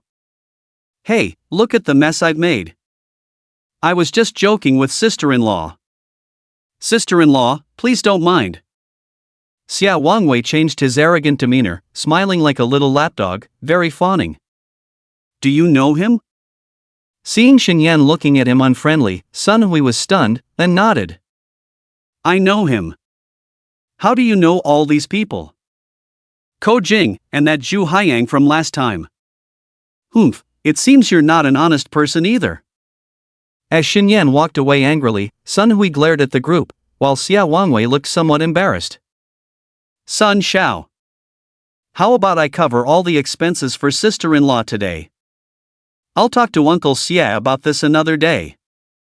Sun Hui glanced at him, ignoring Xia Wangwei's pained expression, and went to chase after Shenyan. Xiao Yan. Angry again? The public order here has always been good, it's just that the security guards don't dare offend that Xia Wangwei. I don't have that much anger to spare. You rich people can do whatever you want. Shenyan sipped her milk tea, looking to the side. Why am I defending myself? No, explaining. Sunhui scratched the back of his head. Actually, you've met these playboy second-generation rich kids here before, the other second or third generations are fine. I don't care about your circle of friends. Just be careful, don't get sick and affect your family's future generations. Sunhui was startled by her fierce words, then Xinyan looked at him with a smile and said, "What's wrong? Didn't expect me to say that." "But isn't that up to you?" Xinyan tightened her grip on the milk tea, muttered ruffian, then turned and left. Sunhui followed her without saying a word, quietly watching her. After walking for a while, Xinyan felt bored. Almost halfway through her milk tea, she turned to him and said, "Why are you following me without saying anything?" "I didn't want you to be mad at me." "Let's go, want to play rhythm games again?" Xinyan handed the half-drunk milk tea to Sunhui, put her hands in her pockets, and led the way to the rhythm game place, then swiped the card and sat down to start playing. After playing for a while, she subconsciously grabbed a cup of milk tea and took a big sip. Seeing Sunhui hesitating, Xinyan looked at him puzzled, but now the game had entered a fast pace, she didn't have time to care about what he wanted to say, and her drumsticks were tapping quickly. Looking at the screen showing the high score, Xinyan smiled, then took another sip. After finishing the drink and seeing half of the milk tea left, her smile froze on her face. Wait, it was just halfway gone. How did I end up drinking more while drinking? Could it be? A sense of foreboding filled her mind, then looking at the cup of milk tea in front of Sunhui, she trembled and said, "Did you take the wrong one?" "Just now, the two cups were placed together. I wanted to give this cup back to you, but you took it directly." "Why didn't you say so earlier?" "You took it from me directly. By the time I wanted to say something, you had already drunk it." Xinyan felt a bit nauseous, quickly spat a few times, then wiped her mouth with a tissue. "Do you want to buy another one?" "You big fool. Sunhui, you did it on purpose, you rascal." "I really didn't, I'm innocent." Although Sunhui wanted to punch happily in his heart, he showed a look of grievance. "Is this considered an indirect kiss? And she drank it voluntarily, not me, I didn't." Until lunchtime, when Xinyan stubbornly wanted to eat Western food, their plates were separated. After eating, Sunhui took Xinyan to the amusement park. He tried to hold the girl's hand several times, but Xinyan shook it off, but in the end, he held her hand tightly. Feeling the delicate touch of the small hand, Sunhui felt that inviting her out today was really, damn right. "Are you here to play the attractions, or to play with me?" Sitting on the spinning teacup ride, watching Sunhui still holding her small hand, Xinyan couldn't hold back anymore. How could he be like this? Didn't he see the old couple across the way laughing? It's rare to have the opportunity. Sunhui wanted to hug the girl in his arms, but he also knew that if he did so in front of others, with the girl's personality, she probably wouldn't talk to him for several days. "Let's not do this kind of thing," Xinyan muttered. Seeing that she couldn't get her small hand back, she didn't care. As the machine started, the excitement brought by the spinning teacup gradually overwhelmed the slight shyness. Xinyan even held his hand tightly, while the other hand grabbed the middle handrail. When they finally got off, Xinyan's face was a bit pale, and she even felt a slight dizziness. The old couple across from them were helping each other walk away. Apparently this not very exciting attraction was already their limit. "Are you okay?" "Yeah, just need to rest." Xinyan subconsciously leaned against the young man's chest, not realizing that their current position was a bit ambiguous. Her health was not good, coupled with the long-term abdominal pain she had before, made her body worse than the average girl. She had never played these entertainment projects before, and today she actually wanted to have some fun. No matter what, she is just an 18-year-old girl, still a young girl, with a playful heart. Sunhui didn't have much thought to tease her at the moment. He gently helped her sit on the chair, held her waist, and let her have someone to rely on. "Do you still want to play on the pirate ship or the swing?" "Forget it." Xinyan frowned, a little unhappy. "It's not that I'm scared, it's just that my body doesn't agree." Then Sunhui looked at the haunted house already lined up in front, a strange smile on his lips. "How about trying that?" Shinyan looked up, then glanced at Sun Hui with a wandering gaze. Hui Ge, are you trying to see me scared? You said you're not afraid, just that your body can't handle too much excitement, so the haunted house should be fine, right? Oomph, I'm very brave, I'm afraid it's not me who will be scared. Shall we go? Let's go. Inside the haunted house, Shinyan almost hung on Sun Hui. She silently recited the great compassion mantra, held onto Sun Hui tightly, and her legs went weak. Unlike other haunted houses, this one was not a one-way path, but had many forks, with various thrilling mechanisms waiting ahead. The most terrifying part was that there were real NPCs coming out to scare you, and she had already seen one NPC carrying a poor guy who had fainted out of the escape route. Is this going too far for fun? Shayan, if you're scared, we can exit from the nearest passage? I'm not scared. Oh my god. Shinyan stubbornly replied, trying to straighten her chest, but was scared by a sudden zombie in front, screamed, and then buried her head in Sun Hui's chest, too scared to look. Sun Hui chuckled, holding the trembling girl, and continued forward, the taste in his heart needless to say. Finally, Shinyan couldn't walk anymore, and the NPC playing the butcher also noticed that the girl couldn't take it anymore, so he guided them out of the haunted house. I'm not scared, just simply startled. I know. Are you making fun of me? No, not at all. Then what are you laughing at? I suddenly thought of something happy. In the bubble tea shop, Shinyan drank several sips of the hot drink, dissipating some of the physical and mental chills. She didn't plan to come again, the experiences from the activities this afternoon were not good for her. Especially the haunted house at the end, it was too embarrassing. She used to walk alone at night without fear, how did she end up looking like this in front of Sun Hui? Humph, and this Sun Hui, he must be very happy, taking advantage of her today. Looking at his smile, one would think he had won a prize. Lightly biting the straw, now because of the so-called low-carbon environmental protection, they had switched to paper straws, the downside being that they were hard to restore after deformation. Seeing the sulking look of the girl, Sun Hui gently grabbed her small hand again and pinched it. Are you done sulking? Shinyan immediately looked around, whispered after making sure no one saw them. Shayan, so that night, what is your answer? Shinyan looked down at the bubble tea in her hand, thinking of that night in the car, when Sun Hui held her in his arms and said something to her. Shinyan looked up at him, but hesitated to continue. If you don't want to, it's okay. I was too hasty. Sun Hui was slightly disappointed, but also knew that such matters couldn't be rushed. After all, if it was decided, it could very well determine the future of the two, which was no small matter. Hui Ge, I'm sorry. Shinyan withdrew her hand, this action made Sun Hui sigh again. But when he felt the cold touch transmitted through his hand, Sun Hui looked at her in surprise, only to find the girl holding onto him with both hands, her eyes showing a hint of determination. Can you give me some time? I want to confirm my own thoughts. If I agree with you casually, and later find out that I was just moved by your thoughtfulness and willing to be with you, wouldn't that be bad for you?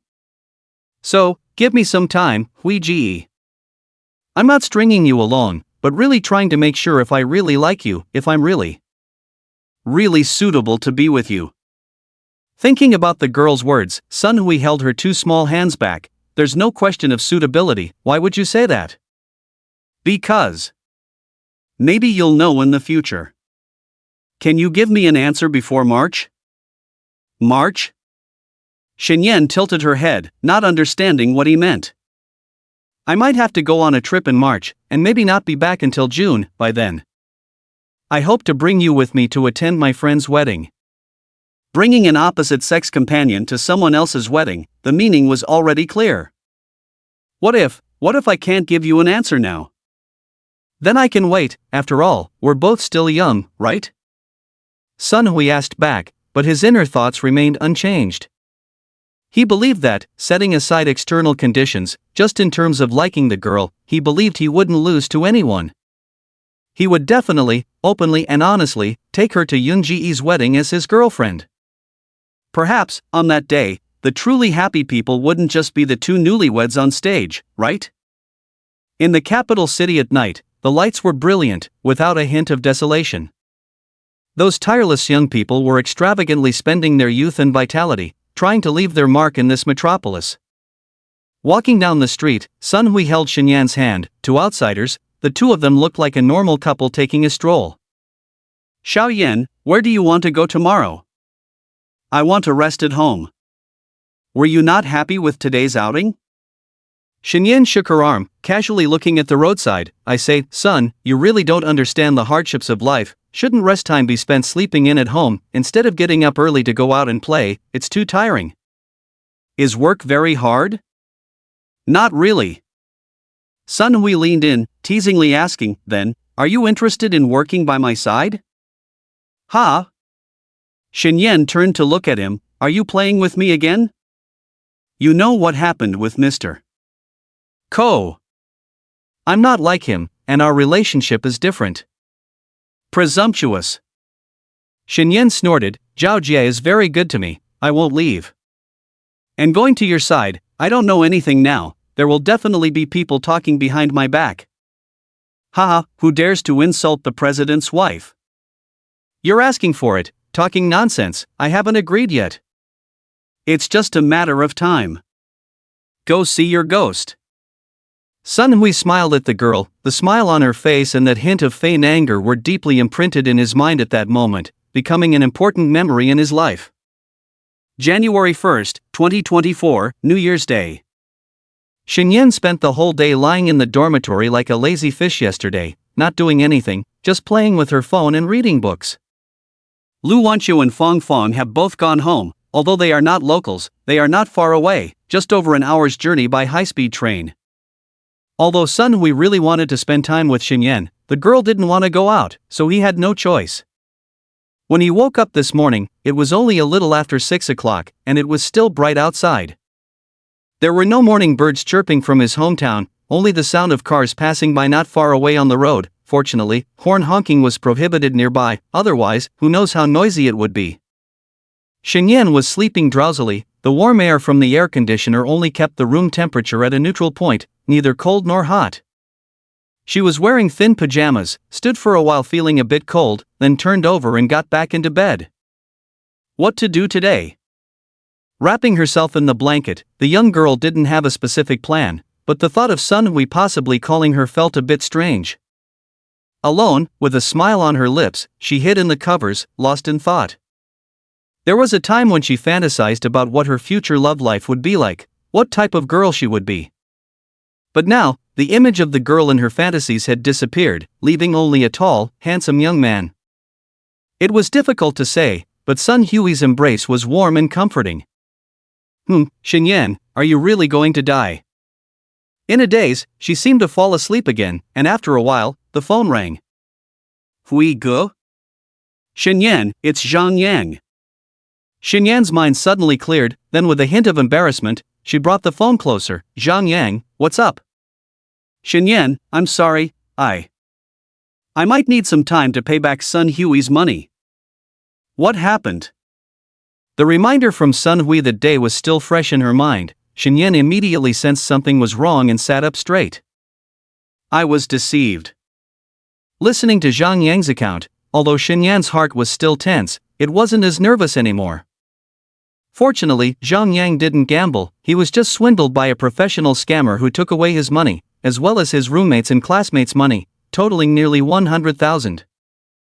Of course, there were other victims as well, and the total amount was not small. So, how much money did you invest in total? Including what I got from my parents, it's about 10,000. Shenyan, I'm really sorry, luckily you didn't give me any money, otherwise I wouldn't know how to face you. Have you reported it to the police? I did, they have opened an investigation, but the police said that this person is a habitual offender with strong counter-surveillance awareness, it may take a while to catch him. And the police also said, even if they catch him eventually, it may be difficult to recover the money. At this moment, Zhang Yang felt uncomfortable.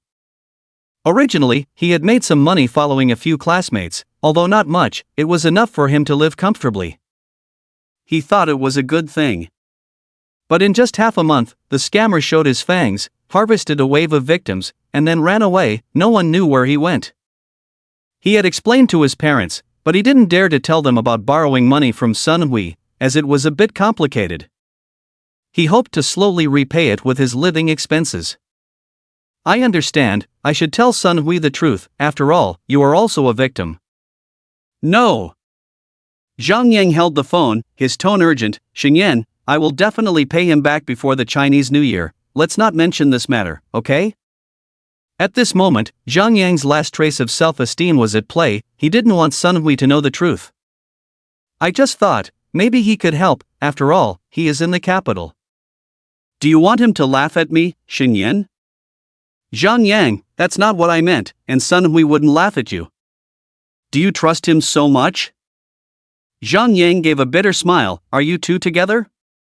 There was no response from the other end of the phone. Zhang Yang's heart felt as cold as the weather outside. He looked at his roommate with a troubled expression and finally said, then. Would it be troublesome for him? Hearing the softening tone in Zhang Yang's voice, Xingyan breathed a sigh of relief. She was afraid he would be stubborn. If he found that person sooner, maybe he could reduce the losses and recover some money. After hanging up the phone, she quickly called Sun Hui. Xiao Yan, so early? Sun Hui was also awakened by a phone call. He squinted at the time and found it was only around 8 o'clock. He rolled over with a lazy smile, wondering why Xingyan called him. As he listened to Xingyan's complaints, Sun Hui's smile disappeared. Although he was a bit helpless about Zhang Yang's recklessness, after all, his money was also cheated away, which was a different matter. Don't worry, leave this matter to me, you rest well. Thank you, Hui Ge. Do we need to say these things? Xingyan did not refute his words. Just like when Zhang Yang asked herself, she remained silent, as if deep down in her heart, she had already accepted the identity of the two, but did not admit it verbally. Sun Hui quickly made a call to someone, and after listening on the other end, he simply said good and then heard what seemed like the voices of children and many people, sounding like they were in a park or similar place. While Zhang Yang and a few roommates were still in a panic, before it got dark, the police had already called them, asking them to come to the police station to identify whether the arrested suspect was someone they knew. The faces of the group were all a bit strange, quickly asking how they were caught so suddenly. Wasn't it supposed to be difficult to find them? The police replied that they happened to catch a young man who was acting suspiciously in hiding today, and with a little trickery, they got him to confess to his actions, and now he was at the police station. Upon arriving at the police station and seeing the fraud suspect with a swollen face and missing several teeth, Zhang Yang was somewhat uncertain. They just happened to catch him, and with a little trickery? How did they trick him? Did they use guns and fists for this trickery? The chief personally interrogated, feeling a bit nervous about the individuals they encountered today. Most of the city's police force was mobilized, and fortunately, they caught the suspect today. Although the process was somewhat violent, the result was good. After Zhang Yang and a few classmates confirmed and left the police station, although they did not recover all the money, they managed to retrieve most of it, which was considered a good outcome. He couldn't be sure if the arrest of the suspect this time was related to Sun Hui. Even if he didn't want to admit it, everything seemed to point to a reasonable answer. Xingyan, that seemingly fragile girl, would life be better if she was with that person? How would his family view Xingyan? The call was answered and hung up, and in the end, Zhang Yang simply transferred the money and said thank you.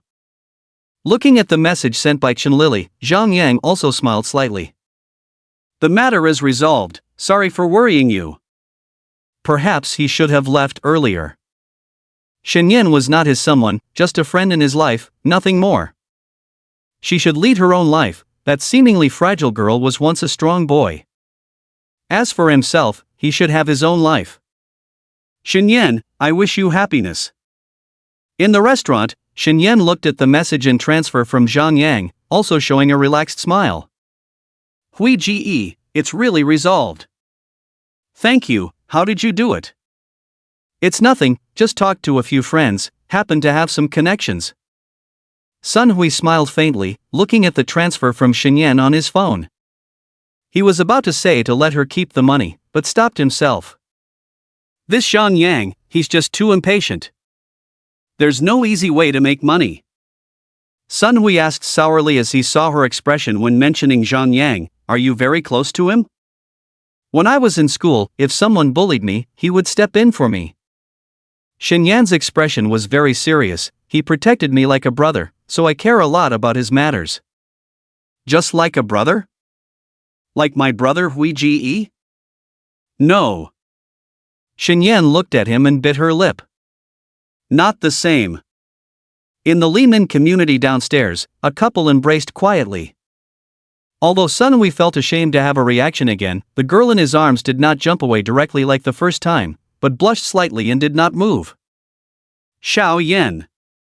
Leaning against the girl's cheek, Sun Hui looked at the rosy lips so close to him, struggling to suppress his desire. Are you leaving? Someone will be here soon. Perhaps because he had helped Zhang Yang, or perhaps because he understood his own feelings, Shen Yan, though nervous and shy, did not push him away, even though she knew he might have some inappropriate thoughts at the moment. Xiao Yan, let me kiss you again, please? The man's hot breath sprayed on Shen Yan's face, the intense and masculine scent making her slightly intoxicated.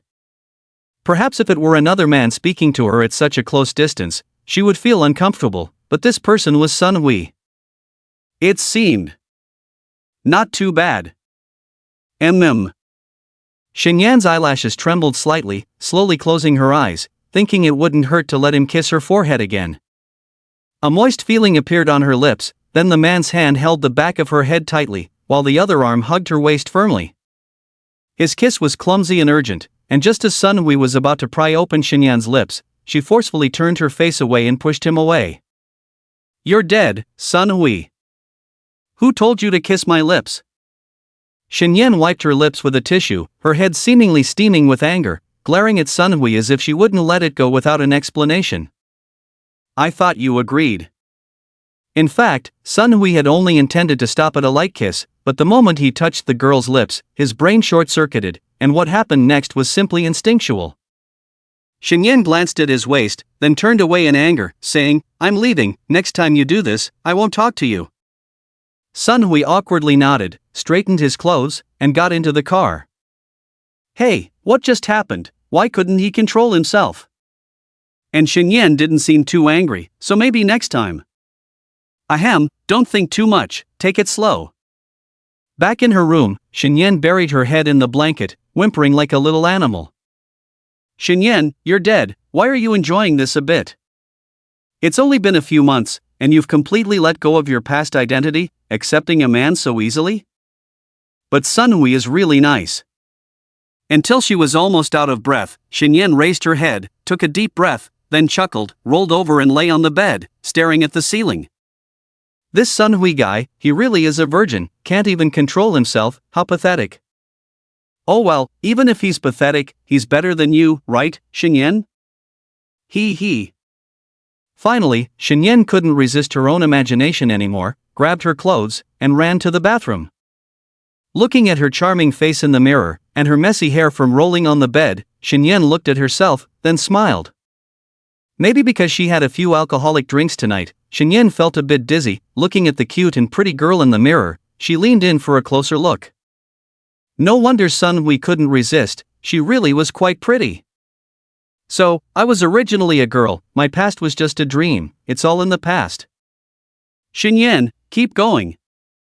The warm water showered over her, Shen Yan took a bath, dried herself gently, put on her pajamas, and happily walked back to her room. She had to go to work tomorrow, but the job was interesting, and no one was making things difficult for her.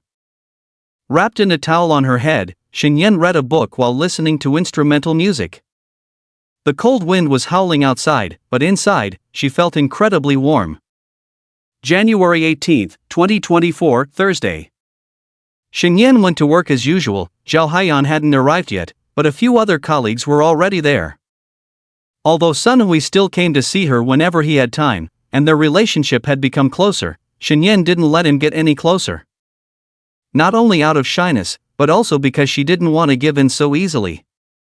Even though she had never been in a relationship during her school days, she had heard of some so-called rules, one of which was that men often don't cherish what they easily obtain. For Xinyan, just a kiss was a barrier. She liked Sun Hui, but being intimate with him was another matter. She already owed Sun Hui a lot. Even when she tried to give him money on the 10th when she received her salary, he refused.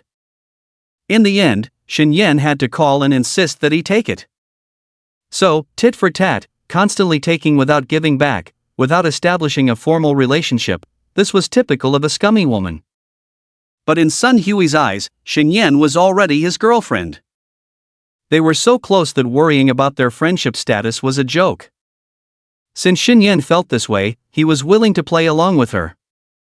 President Ling will be coming to the company today, so be prepared. President Ling is coming? Isn't she still in school? She should be on break at this time. We basically had no classes in the last month of university. Colleagues chatted in groups of 2 or 3, and Xinyan overheard them as she passed by. President Ling was coming? She had never met her in person, and she wasn't one to gossip, so she had never inquired. For her, it didn't matter who the boss was, what mattered was not to offend them. Sitting at her desk, Xinyan started her day's work. A few minutes later, Zhao Haiyan also arrived. After greeting Zhao Haiyan warmly, Xinyan continued with her tasks.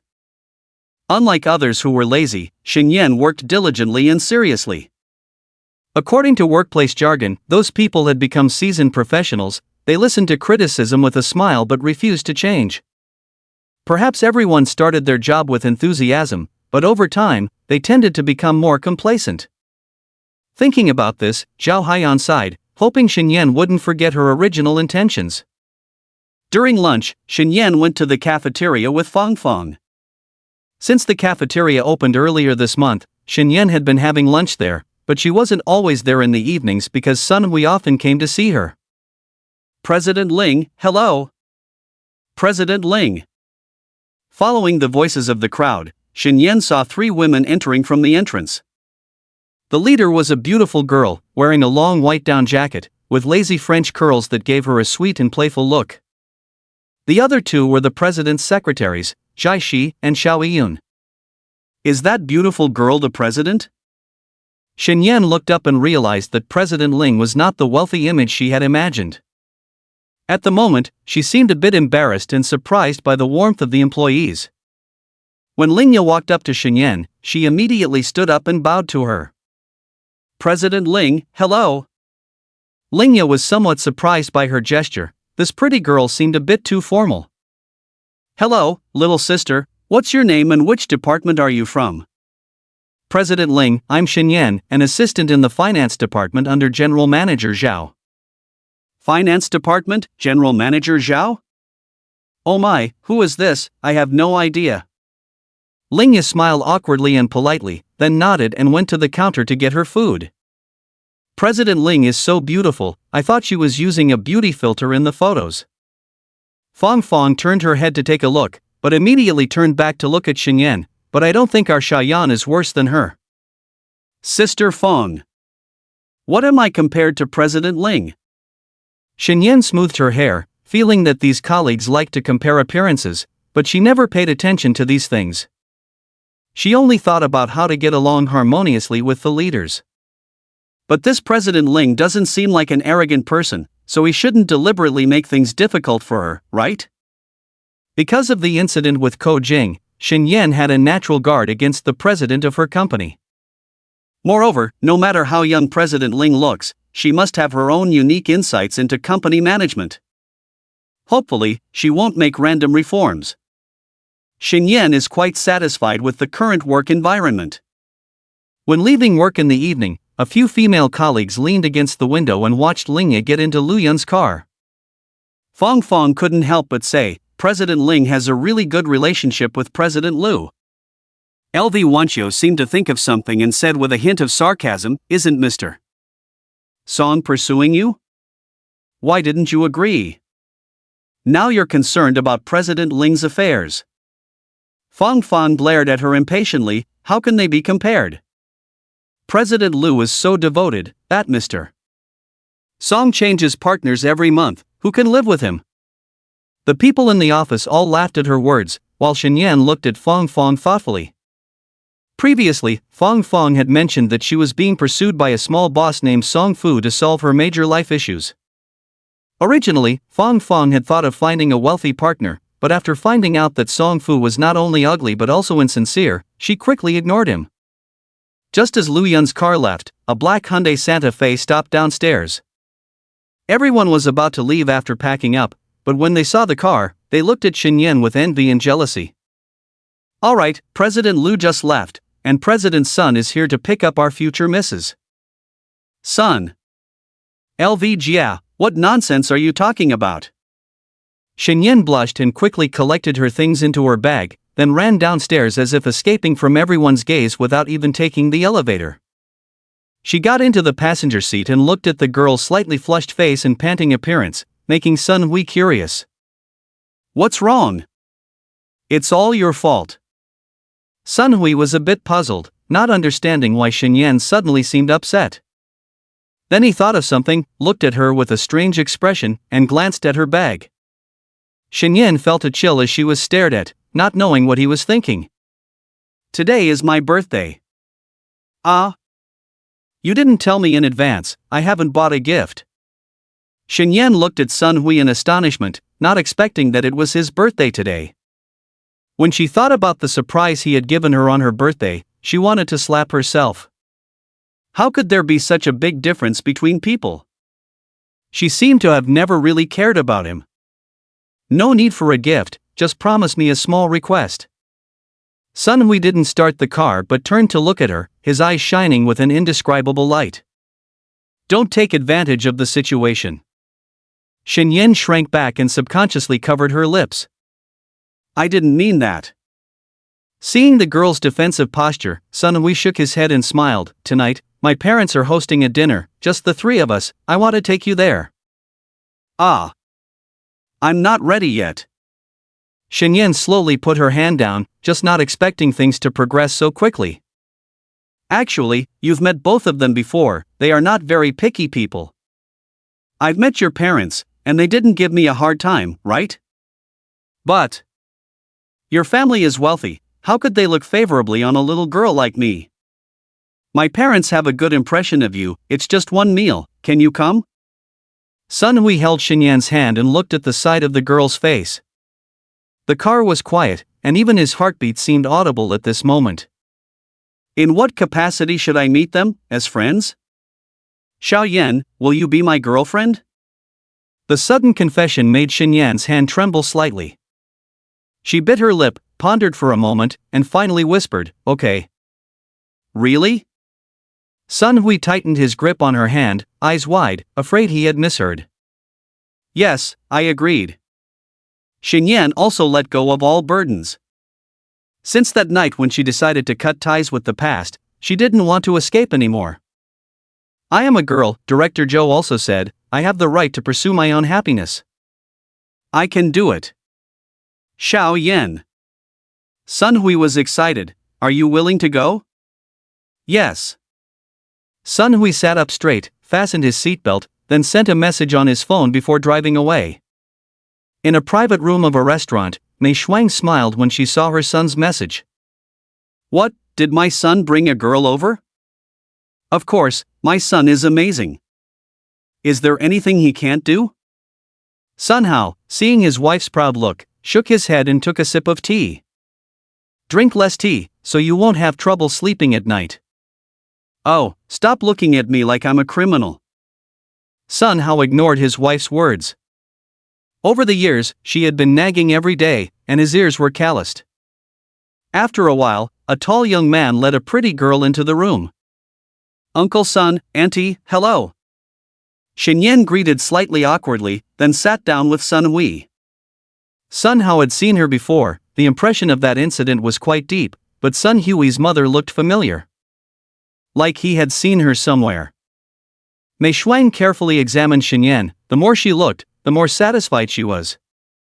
This girl looked delicate and quiet, not the bold type, but rather matched her son well, and she was also pretty. "Xiao Yan, right? In the future, just call me Aunt Mei, calling me Auntie feels a bit distant." "Okay." Shen Yan obediently nodded, not daring to breathe too loudly, afraid of leaving a bad impression. Come, Shinyan, order whatever you like. Today is Hui's birthday, so we're not holding back. Okay, Uncle Sun. Taking the menu from Sun Hao, Sun Hui also leaned over to look. Seeing the two heads close together, ordering food together, Mei Shuang was even happier. After the waiter took the menu, she couldn't wait to ask, Shinyan, are you and Hui together now? Sun Hao's face darkened, feeling that his wife was too sudden, making the young girl embarrassed. Yes. Their hands were held under the table, giving Shinyan courage. She met Mei Shuang's gaze without flinching. That's good. If Hui bullies you in the future, just tell me, I'll teach him a lesson. This child is spoiled, sometimes has a bad temper, you have to bear with him. You don't know, when he was 8 years old. Mom! Sun Hui couldn't listen anymore, quickly interrupting his mother's rambling, while Sun Hao coughed discreetly. Shinyan suppressed a smile, not expecting Sun Hui's mother to be like this. Quite interesting, their future interactions should be fine. As the dishes arrived, the atmosphere became more harmonious. Shinyan's initial nervousness faded, gradually becoming more natural. Sun Hui's birthday didn't have a cake, just a bowl of longevity noodles at the end. Sun Hui was served a piece, then Shinyan handed him the bowl, whispering, Hui Ji, happy birthday. Thank you. Sun Hui didn't say much, because on his birthday he had already received the birthday gift he wanted most, which was more precious than anything else. Dinner ended in a pleasant atmosphere, with Sun Hao driving Mei Shuang back first, while Sun Hui held Shinyan's hand and strolled around a nearby shopping mall. Xiaoyan, want to buy some milk tea to take back? No need, I've gained a few pounds since coming to the capital. Where did you gain weight? You're too thin. Sun Hui looked at the girl's figure and found her indeed a bit thin, but he still found certain parts he liked quite appealing. Hui Gu, don't spend too much money on me. Still calling me Hui Gu? Then what should I call you? Shinyan squinted at him, with a mischievous smile on her lips. Shall we, little son? Call me Hui? Hui? Yes. Shinyan was a bit uncomfortable with this title, but seeing the joy on his face, she went along with it. When the two returned to Shinyan's place, Shinyan, who was supposed to get off the car, was stopped by him. Xiaoyan, is it okay? He didn't say what was okay, but both of them understood each other's intentions. Just a light touch, don't be too aggressive, okay? Shinyan lowered her head, closed her eyes directly. Sun Hui held the girl's head in his hands, the warm blood flowing through his body at that moment, making him feel hot all over. The distance between them grew closer, and the sweet breath of the girl enveloped him entirely. Xiaoyan, you are finally my girlfriend. Their lips pressed tightly together, just like their hearts at that moment. As it turned out, a man's mouth can be deceiving. Saying it would be just a light touch, but when their lips met, Sun Hui almost instinctively embraced the girl, and his actions turned from gentle to slightly rough. Shinyan was stunned, not resisting for a moment, until Sun Hui went a bit too far. She reacted slightly. But in that moment, a string in her heart seemed to snap, and she responded gently.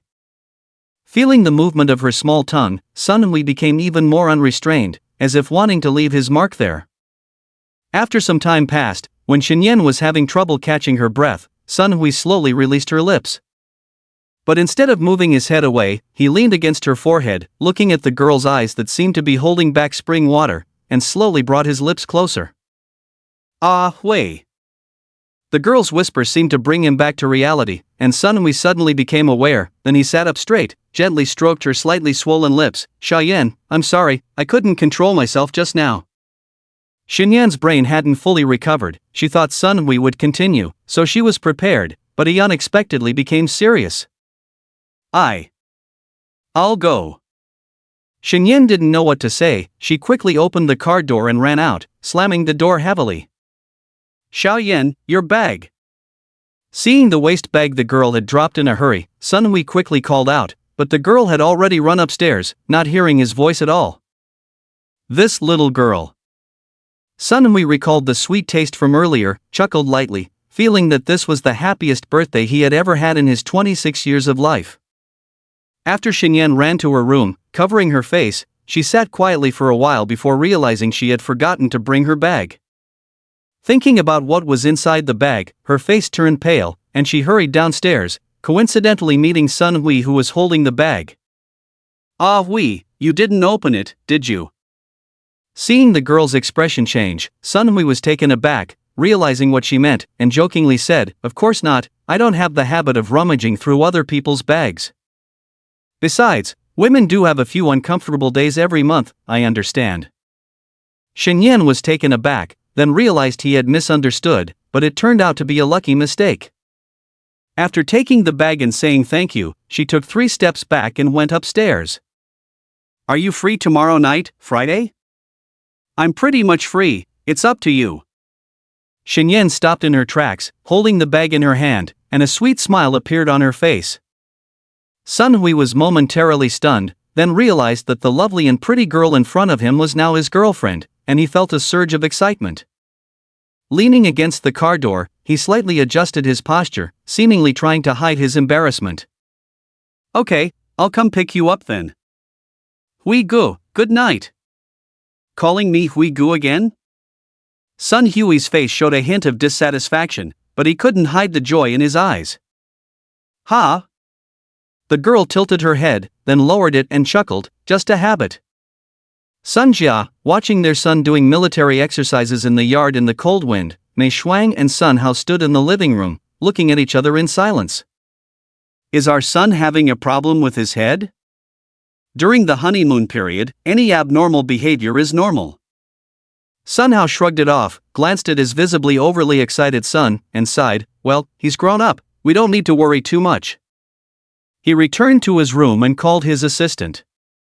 Although he didn't start from scratch back then and benefited from his father's influence, he still faced many risks and was very cautious in his actions. Even though he quite liked that girl, he needed to find out more about her background. If it was just his son's simple crush, he wouldn't interfere, but now that they were in a confirmed relationship, he needed to understand her more. After all, no matter how easygoing he was, as a representative of the Sun family, he couldn't overlook investigating his future daughter-in-law. "Okay, Mr.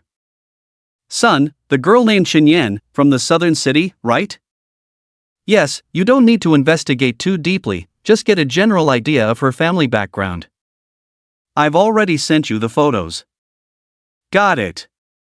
After hanging up the phone and seeing Mei Shuang muttering back to the room, Sun Hao, dressed in casual clothes, lay back on the bed.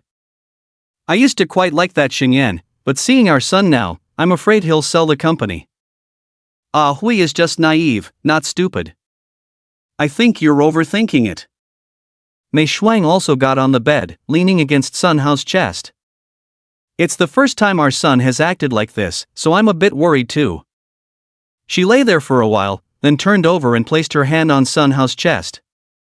"Lao Sun, how long has it been since we?" "I'm tired." Sun Hao stiffened all over, lay down directly, turned to the side, and closed his eyes immediately. "Old man." Mei Shuang playfully tapped him, seeing him lying there like a dead person, she also helplessly lay down. When Sun Hui returned to the living room, it was almost 10 o'clock, sweating profusely, even his clothes were wet inside. He glanced at his parents' room where the lights were already off, then quietly returned to his own room, took off his clothes, and took a shower. "Xiaoyan, Xiaoyan." Sun Hui felt like a pervert, looking at his silly self in the mirror. It took him a while to adjust back to his normal self. At this moment, he somewhat understood why his brother always stuck to his sister-in-law, and now he wished he could do the same. Unfortunately, they hadn't reached that stage yet. Xinyan couldn't sleep, it was past 2 a.m., and she was still staring at the dark ceiling with dark circles under her eyes. The scene in the car kept playing in her mind, making her feel embarrassed. When Sun Hui kissed her just now, he seemed to have had a reaction again. That damn Sun Hui, his mind is full of unhealthy things. But she also felt something was off. "Ah, it's already 2 o'clock, I'll be late tomorrow morning, I need to sleep quickly."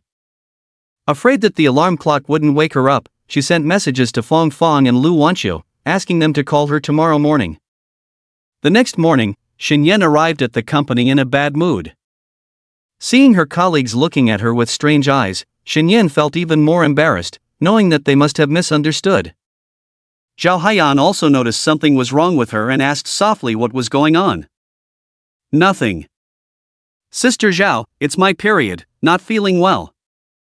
Zhao Haiyan nodded in understanding, and Shinyan felt relieved after making up an excuse. When it was time to leave work, Shinyan couldn't hold it in anymore as she looked at Sun Hui, who was dressed like a rooster. Sun Hui had specially dressed up today, looking even more handsome, and to make matters worse, he was holding flowers and warmly greeting every passing employee. Shinyan couldn't take it anymore, and finally Fong Fong pulled her downstairs. President Sun, I brought your Shinyan here, remember to treat us next time. Definitely, definitely. Sun Hui nodded with a smile, then handed the flowers to Shinyan. Shayan, do you like it? Like it, my foot. Shinyan pushed past him, tried to open the door handle, but it didn't budge. Sun Hui immediately unlocked the car door, and Shinyan got in and closed the door. What's wrong, don't you like the flowers? Inside the car, Sun Hui placed the flowers under the windshield and then fastened his seatbelt, looking at her. Do you have to let the whole company know? Shinyan looked at him with a hint of complaint, and why did you dress up like this? Are you going to appear on if you are the one? All those women are staring at you, and you're still greeting them. I won't do it next time. Sun Hui held her hand and kissed it. Where do you want to eat? How about that old brand, haven't been there in a long time. Let's go. At this moment, at the Sun family, Sun Hao looked at the information sent by his assistant, his brows slightly furrowed. Shinyan's father was injured on a construction site 3 years ago, resulting in a lifelong disability, but he did not receive the compensation he deserved. Shinyan had been admitted to the Capital University of Economics and Business, but due to financial and health issues, she missed the enrollment. Although he had speculated about the girl's family situation, he did not expect it to be like this. No wonder the girl had started working at the age of 18. However, when he saw the accident site where Shingoan was involved, Sun Hao's body straightened up. Could it be that Shinyan did it on purpose? As the new year approached, most colleagues were in high spirits. Besides going home for the holidays, they were also looking forward to their year-end bonuses. The welfare of Huanyu Company had improved a lot since Lu Yan took over, and although the year-end bonus was not much for junior staff, having an extra income was still a good thing. In February, the capital city became even colder, and Shinyan put on a white lamb wool coat with dark woolen pants underneath. After 6 months, her hair had grown to shoulder length, and a few days ago, Sun Hui had taken her to perm it, so now her long hair was slightly curled, with a hint of light yellow, enhancing her overall aura. Looking at the increasingly beautiful Shinyan, Zhao Haiyan suddenly felt a sense of her own daughter growing up. Shinyan, you'll be on holiday next week, how are you going back? I'll probably take the high-speed train, it's fast and convenient. Shinyan played with her hair, tilting her head. Sun Hui has a good eye. Zhao Haiyan said something ambiguous, but she saw the girl already blushing and turning her head away. Remember to sign up for the exam next Wednesday. Do you have a computer at home? Yes. Shinyan nodded, thinking she could go to an internet cafe or ask Zhang Yang if necessary. Time had passed so quickly, she couldn't believe it was almost time to register, and the exam was just 3 months away. She had already read the book completely, done all the exercises, and if she were to take the test now, she felt she could probably pass. I might have to work overtime this weekend, so be prepared, we might not be able to go out with your brother this time. Zhao Haiyan teased with a smile, thinking of something. He must be very busy too. Shinyan had nothing to hide in front of her, but work is more important. Seeing the girl's sincere expression, Zhao Haiyan also felt relieved. She was afraid that Shinyan's love life would affect her work, but she seemed fine now, so she could relax. Although it wasn't snowing, the cold wind was still blowing, and her clothes only brought her a hint of warmth. Watching many familiar or unfamiliar colleagues leave the building, Shinyan's mood was also somewhat subtle. Since confirming their relationship, Sun Hui almost came to see her every night, taking her to different places to eat. Although Shinyan wanted to keep it simple, he always refused, citing reasons like it being unhealthy or unsafe. Tonight, they were having dinner at Sun's house, and Aunt May said she would cook herself. Shinyan was a little nervous. Facing Mei Shuang, she could remain calm, but facing Sun Hao, she was always a bit scared, and she didn't know why. Perhaps it was because he held a high position and was always calm? He was completely different from Sun Hui, whose temperament was more like his mother's. The black McLaren was parked in its usual spot. Sun Hui still liked to drive sports cars, especially when they were alone. Shinyan's hesitant yet welcoming attitude in the confined space gave him a different feeling. Hui, I'm going home next week. Which day? It should be Monday, so I'll be working overtime on the weekend. Do you want me to take you home? It's too far, no need, I'll take the high-speed train, it's fast. Blowing on her hands in front of the heater, Shinyan smelled the fresh fragrance in the car, feeling much more comfortable. Shayan, can I have a kiss first? I didn't come yesterday because I had something to do. Seeing Sun Hui shamelessly approaching, Shinyan had no choice but to lean over and kiss him on the lips, then immediately lay back down. Let's go, don't keep your parents waiting. It's okay, my mom still has a few dishes to make, can I have a few more kisses? Save it for later, don't let Aunt May see anything, you're always so rough. Sun Hui coughed a few times and immediately started the car. Watching Sun Hui's anxious look, Shinyan couldn't help but smile. He was like a big boy, not at all like a CEO. She wondered what he was like at work. A little curious. Shayan is here. Hui, get Shayan a pair of slippers. Hello Aunt May, hello Uncle Sun. Shinyan greeted as she entered, then changed into cotton slippers and sat down opposite Sun Hao. Sun Hao looked at the girl several times, but still couldn't figure out how she fit into his speculations. The girl's eyes were as pure as a deer's. Even though she had been working for a few months, she had not been tainted by this big melting pot, and when she looked at Sun Hui, her unguarded emotions were clear even to an onlooker like him. But she always seemed timid when looking at him, which made him conflicted. Was she really trying to get close to Hui? If not, why was she a little afraid of him? As for her relationship with Sun Hui, it could also be a case of real feelings. Sun Hao sighed inwardly, hoping the girl's intentions were not so complicated, otherwise, he would have to intervene. At the dinner table, Aunt May served Shinyan some dishes, and Shinyan sweetly thanked her, making Mei Shuang even more satisfied. Such a cute and sensible girl, just too young, she didn't expect her son to have a liking for her. Shayan, how did you and Hui get to know each other in the first place? Sun Hao perked up his ears upon hearing his wife ask the question he wanted to know. Last summer when I came here, I happened to meet Hui at a store on the bus platform. Later when I came to work in the capital, I met him again at our company. It's fate, isn't it? Shinyan pondered for a moment and decided to be honest. After all, the chance encounter in the past actually brought the two of them together now. It's truly fate, indescribable. Oh, love at first sight? Mei Shuang glanced at her son, while Sun Hui smiled without refuting. Sun Hao discreetly moved his chair, unable to find fault with the girl's answer. After all, it was his son who actively pursued her, and besides, the girl went to Huanyu, not their company. Even if she had ulterior motives to get close to Sun Hui, it shouldn't be like this. Could it be just a coincidence? But his personal assistant was already investigating Shingoen's situation back then, but if the girl really had other intentions, that would be another matter. Perhaps, his suspicions were just too heavy. After dinner, Mei Shuang wanted to chat with Shinyan for a while, but Sun Hui insisted it was too late and offered to take her home. Seeing how eager her son was, Mei Shuang guessed what was going on, but while Shinyan was washing up, she pulled her son aside. Hui, this girl Shinyan is quite good, Mom is very satisfied. But remember one thing, she's only 18 years old. If you dare to do anything to her, don't blame your mom for dealing with you.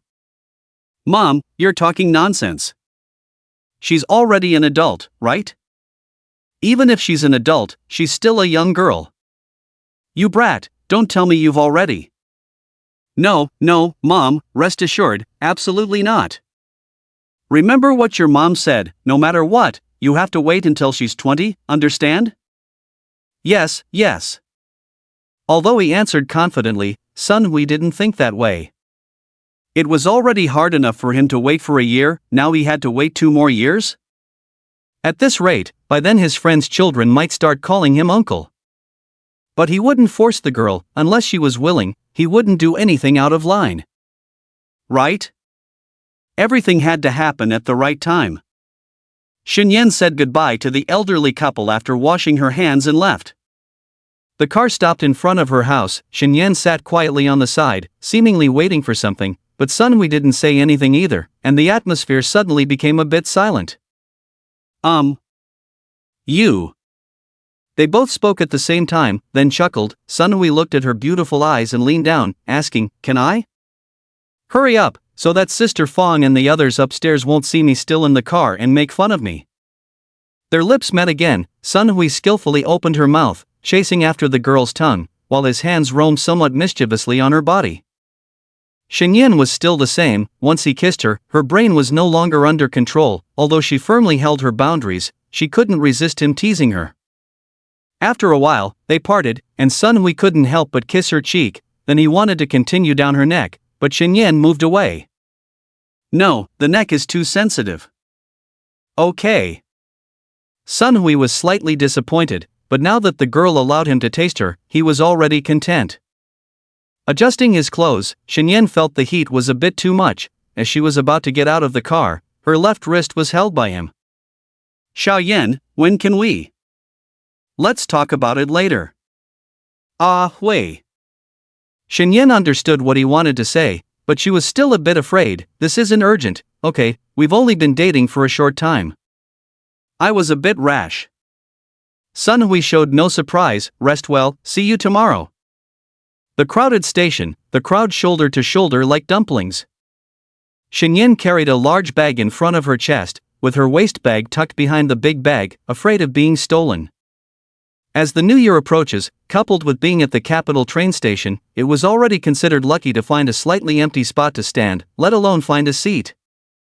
The noise was deafening, with the cries of children, the scolding and conversations of adults mixed together, making Xinyan's head ache. Her high-speed train was about to start ticketing, and Xinyan was accidentally pushed by someone, almost stumbling. She faintly heard her phone ringing, but she was busy queuing and didn't have time to answer until she finally sat in her train seat and had a moment to take out her phone. 3 missed calls from Sun Hui. "Hey, Xiaoyan, why aren't you answering my calls?" Xinyan inexplicably felt a surge of anger and replied impatiently, "I'm in line, it's so crowded at the station, how can I hear anything?" "Then, at least let me know, I was worried you might be in trouble." "What trouble could I get into? My phone was in my bag, it's inconvenient to take it out." "Is there anything else? If not, I'll hang up." Sun Hui was clearly taken aback by her tone, not understanding why she was upset. "Fine, if this is your attitude when I'm concerned about you, then forget it, do as you please." He hung up with a cold face, threw his phone aside, and began to deal with his accumulated tasks. Xinyan leaned back in her chair, closed her eyes for a while, and the slight annoyance gradually dissipated. She also felt that her tone on the phone wasn't very good. But Sun Hui hung up directly. It seemed he was also a bit angry. She took out her phone, unsure how to reply to him, so she simply put her phone back in her bag and went to sleep. The high-speed train was fast but still slightly bumpy. After about 4 hours, familiar scenery appeared outside the window, and Xinyan's mind began to clear. Almost home, it's been over 2 months since she left. As they approached the southern city, the number of passengers on the train decreased, until finally, 1/3 of a carriage was empty. Although there were still many people, it was slightly better compared to the capital. Xinyan walked out of the ticket gate and immediately saw Lu Yiping waiting in the crowd. "Mom!" Hearing her daughter's call, Lu Yiping immediately ran over, reaching out to take her daughter's large bag.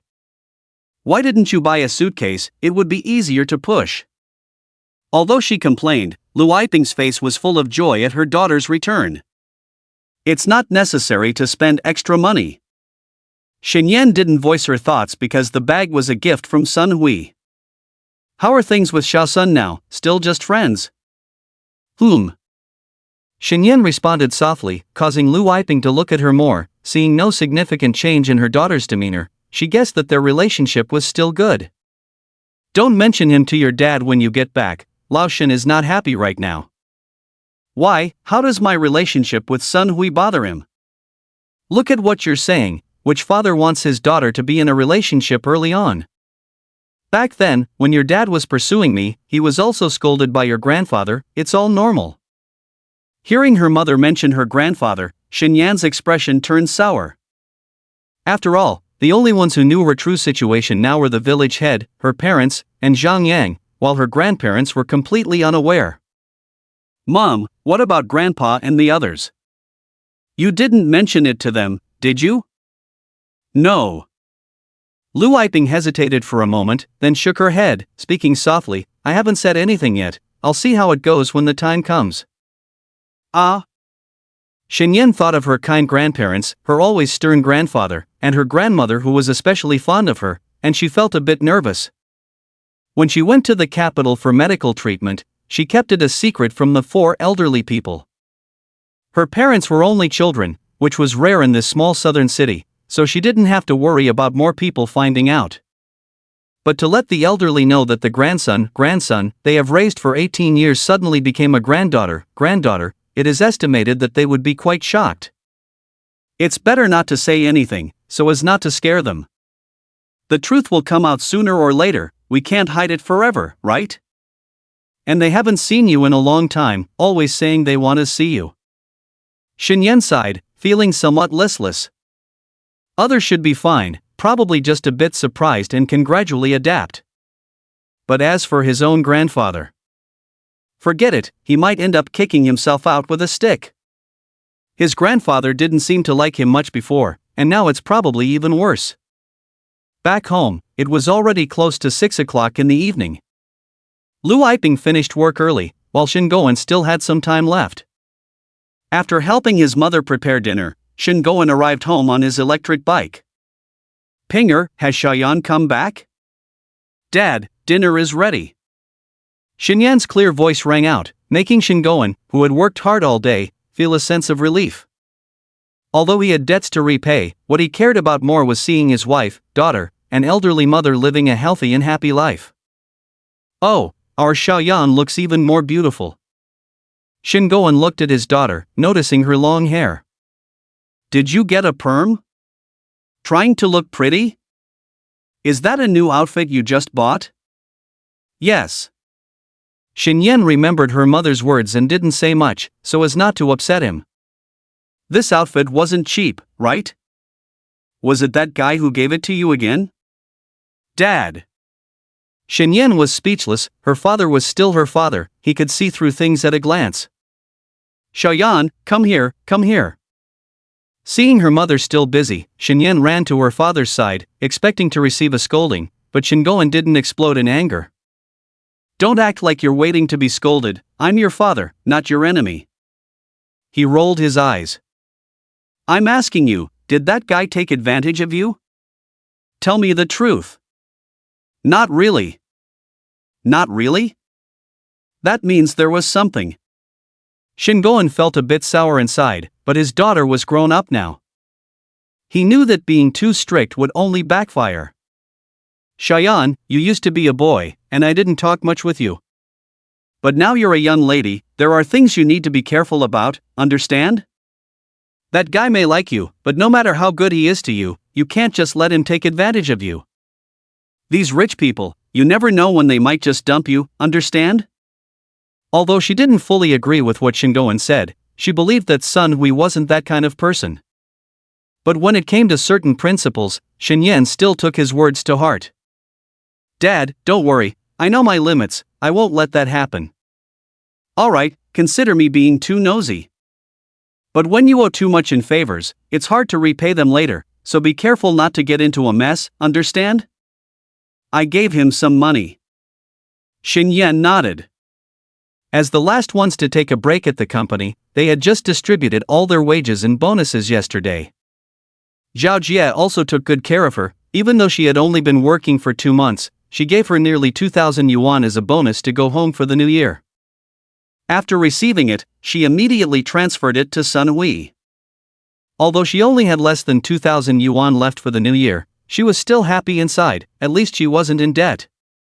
But when she thought about it, she felt a bit embarrassed. Going out to work with 3,000 yuan, coming back for the new year with 2,000 yuan, this. What nonsense did you tell our daughter again? Come over and eat. Lu Yiping saw the father and daughter standing there staring at each other, and quickly called them over, so as not to cause a conflict over trivial matters. I didn't say anything wrong, there are things you don't explain, I as a father have to talk to her properly. How do you know what I haven't explained? Seeing his wife about to start scolding again, Shingoan couldn't bear it and waved his hand. Alright, let's eat, let's eat. Shinyan smiled as she watched her parents interact, feeling very warm. She moved a chair next to her mother and poured a glass of wine for her father. I'm not going out to set up a stall tonight, Shayan, you accompany me for a drink. Don't be ridiculous, our daughter can't handle alcohol. If she can't handle it, she needs to practice more. How can she accompany leaders for drinks in the future? What if she gets drunk and someone takes advantage of her? Alright, Mom, I'll just have a little drink with Dad, it's fine. Shinyan poured herself half a glass of white wine, about 1 liang, and then stood up to clink glasses with her father. Dad, I toast to you. On the 30th night of the new year, your grandparents and your maternal grandparents are coming over for dinner. After finishing the spicy white wine in her glass, Shinyan's face was already a bit red. When she heard Shingoan announce this, her face turned even redder. Dad, what if they get scared? After all, they are all so old. Shingoan took another sip of wine, picked up a small dish, and then placed his chopsticks on the bowl. In fact, Lian Laoj, the village party secretary, has already gone to talk to them about it. He glanced at Lu Yiping, who was still in the dark, and continued, Lian Shihao is a good person. He has helped a lot in Xiaoyan's matter. Encountering a village party secretary who knows how to repay kindness is better than anything else. Although Lu Yiping was surprised that her husband had secretly communicated with the village party secretary, she still admired Lian Shihao as a person. When Lian Shihao was young, he had caused a small trouble, and Lu Yiping's father had helped him out. Although it was just a small matter, he remembered it and still supported their family. I'll change back to my old clothes later, maybe that will be better. Upon hearing her daughter's words, Shingoan remained silent, but Lu Yiping refused. Our Xiaoyan is so pretty, why should she wear boys' clothes? Let it be, let the elders decide. Shinyan looked at her mother, then at her father, and finally nodded. Late at night, lying in bed, Shinyan couldn't fall asleep. She quietly pushed open the door, only to find that the light in her parents' room was off. She then ran back to her own room, locked the door, and called Sun Hui. Hello, Hui, are you asleep? Yes. Hearing the muffled voice on the other end, Shinyan hid under the covers, unable to help but smile. Are you angry? How can I not be angry? What was your attitude this afternoon? I was a bit irritable at that time, I'm sorry, can you forgive me? Listening to the girl's clear voice, Sun Hui's almost non-existent anger dissipated, and he turned over in bed. You were irritable, so you took it out on me? No, Hui. Unable to resist Shinyan's soft voice, Sun Hui felt like he couldn't hold on. And Shinyan on the other end was also a bit overwhelmed, using a coquettish tone for the first time, feeling a bit disgusted with herself, not knowing what Sun Hui would think. Alright, who can resist this? Why did you suddenly call me? I just wanted to chat with you. Feeling a bit stuffy, Shinyan stuck her head out from under the covers, put her phone on speaker, placed it next to her pillow, and closed her eyes. The girl smiled faintly, chatting with him intermittently. Sun Hui on the other end became more energetic as they chatted, while the girl became more drowsy. Xiaoyan, come earlier next year, I'll be leaving in early March, afraid I won't see you for a few months. Sun Hui was waiting for the girl's response, but all he got was silence. Feeling somewhat disappointed, he then heard the girl's steady breathing. Xiaoyan, are you asleep? There was still no response from the other end. Sun Hui helplessly pinched the bridge of his nose, and finally whispered, "Good night, sweet dreams." The phone was hung up, but Xinyan, who was still asleep, knew nothing, only to see the phone automatically dim after a while. In the morning, she was awakened by her mother's call. Looking at her daughter sleeping soundly and the phone on her pillow, Lu Yiping pushed her. "Xiaoyan, wake up, it's 8 o'clock already, the sun is shining on your butt. You were playing on your phone late into the night again, right?"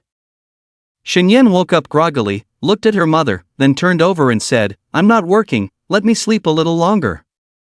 "You're not working so you can be lazy. Where do you see other kids still sleeping at this hour, when I was your age?" Xinyan covered her head with the blanket, but Lu Yiping pulled it down. "Get up." "No." "Are you speaking English back to me?" "Fine, just wait." Hearing the footsteps receding, Xinyan breathed a sigh of relief, then heard the sound of water from the bathroom. Soon, Lu Yiping walked to her bed and reached into her warm blanket with her cold and damp hands. "Oh my goodness!" Xinyan almost jumped out of bed, clutching her neck that was hit by the icy hand. "Mom, are you trying to kill your own daughter? Hurry up and get dressed." "Why so early?" Xinyan's drowsiness dissipated, she reluctantly put on her autumn clothes and pants. Looking at the slightly bulky leisure pants, she frowned. "My pants are already lined, I don't need to wear autumn pants." "No, I told you to wear them, what if you catch a cold?" "I didn't wear them even in the capital." Seeing Lu Yiping's stern expression, Xinyan had no choice, so she followed her to get ready and then left the house. "Where are we going?" Sitting on the back seat of the electric bike, Xinyan hugged Lu Yiping's waist, burying her face in her back. "We're going to buy clothes for the new year. Your dad has to work today, so we'll go shopping first." "Not asking for old Shen's opinion?" "I used to buy for him, his taste is too bad." The electric bike stopped at a department store in the city center. Watching the gradually bustling crowd, Xinyan was a bit surprised. Although the New Year's goods were already prepared at home, it seemed that many people were just starting to prepare now, and it would probably take hours just to line up. Lu Yiping took Xinyan around the clothing section on the second floor for a while, and finally bought a set of coffee-colored long trench coat, a slightly lighter high-neck knit sweater, lined skinny pants, and a pair of dark knee-high boots. This set cost less than 1,000. She originally wanted to buy cheaper clothes, but Lu Yiping disagreed, insisting on making up for regrets. "Xiaoyan, this outfit looks very good on you. Girls should know how to dress up. It's the new year at home, you have nothing to do, let me teach you makeup." "By the way, did you learn it yourself in the capital?" "No. Why would I do makeup when I have nothing to do? Makeup looks good, and it can boost your confidence. Dressing up nicely, that little son will like you more, right?" Thinking of Sunhui, Xinyan was at a loss for words, and Lu Yiping seemed to see through her inner thoughts. "Although I'm not very optimistic about you too, but I know, if you're not good looking, that little son won't be interested in you. Don't look at me like that, even though love is about feelings. If I looked like this back then, your dad wouldn't have been interested in me. So, while you're young, dress up more, even if you and little son break up in the end. Are you afraid you won't find another man?" "I'm not a prostitute, why dress up like that? Are you a stubborn child? So dressing up means doing that, right? Your mom also wears makeup, what's the point? I think I look good without makeup, I don't want to put so many chemical products on my face. Are you treating it like pesticides? Even if you don't like it, you have to learn. I'll teach you well these days, you better learn, got it?" "Okay." In the end, Lu Yiping also picked out a slightly plain outfit for herself and Shingoen to take back, which made Xinyan feel uncomfortable. When settling the bill, although she wanted to pay for it herself, Lu Yiping insisted on not letting her and advised her to save some money. Women should have money in their hands too, not just rely on men. With food in hand, the heart is at ease, understand? Lu Yiping may not have much education, but she used her life experiences to teach Xinyan. Even though many of her words may not be right, Xinyan knew that her mother genuinely wanted her to live well. She set a small goal for herself, to pay off her debts as soon as the new year passed. Then, when she returned next year, she planned to buy the New Year goods for the family and her parents' clothes herself.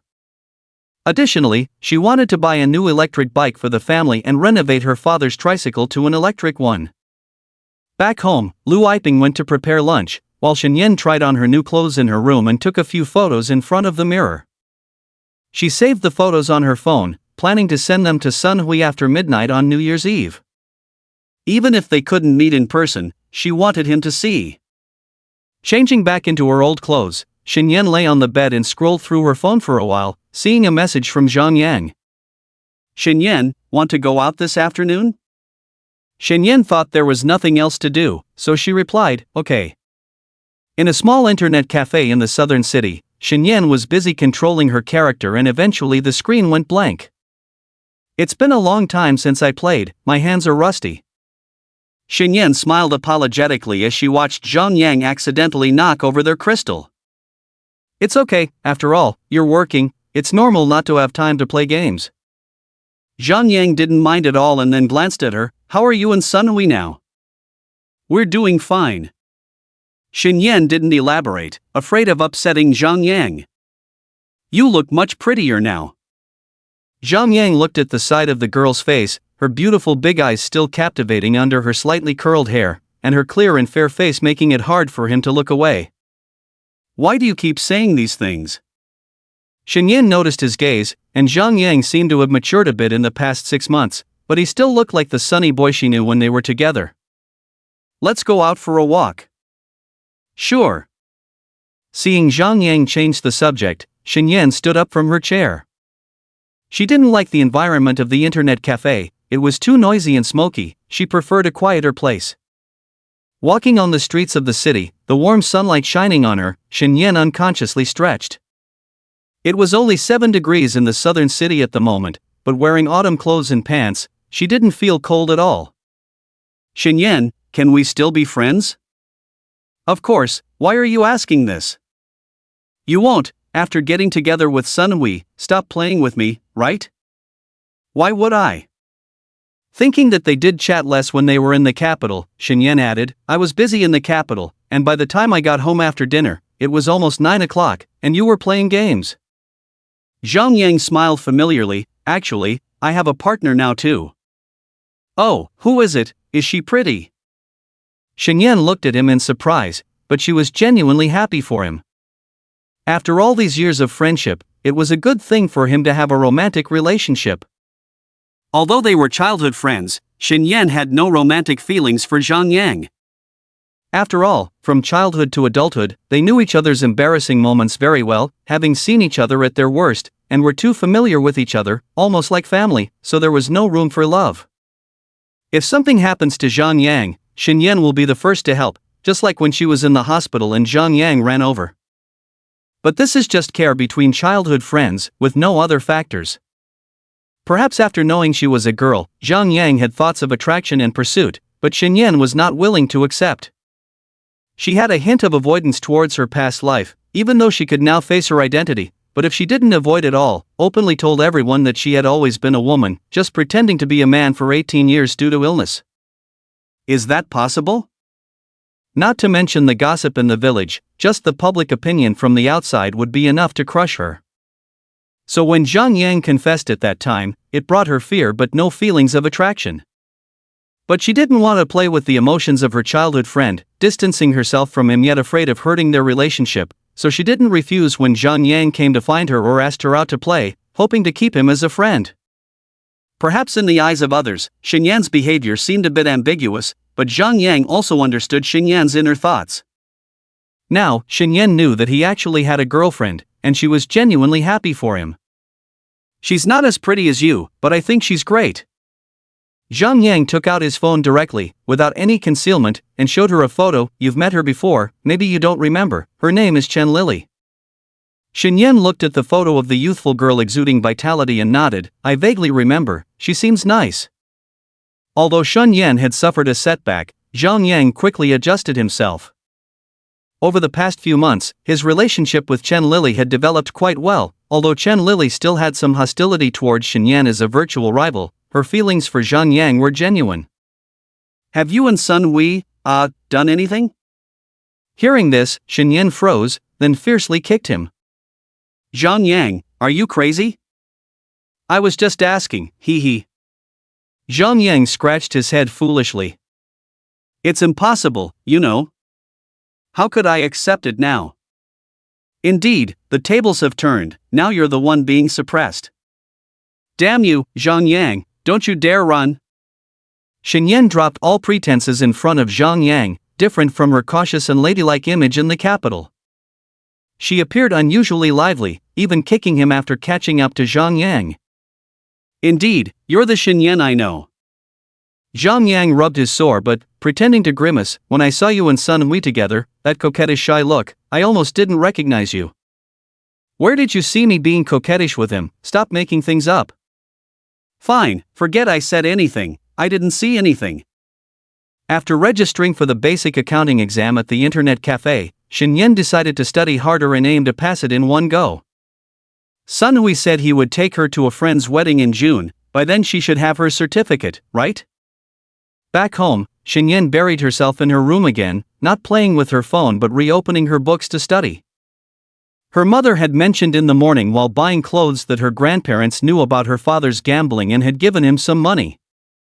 The elderly couple didn't have much savings, but with the savings from the past few months, it shouldn't be a problem to pay off the debt completely.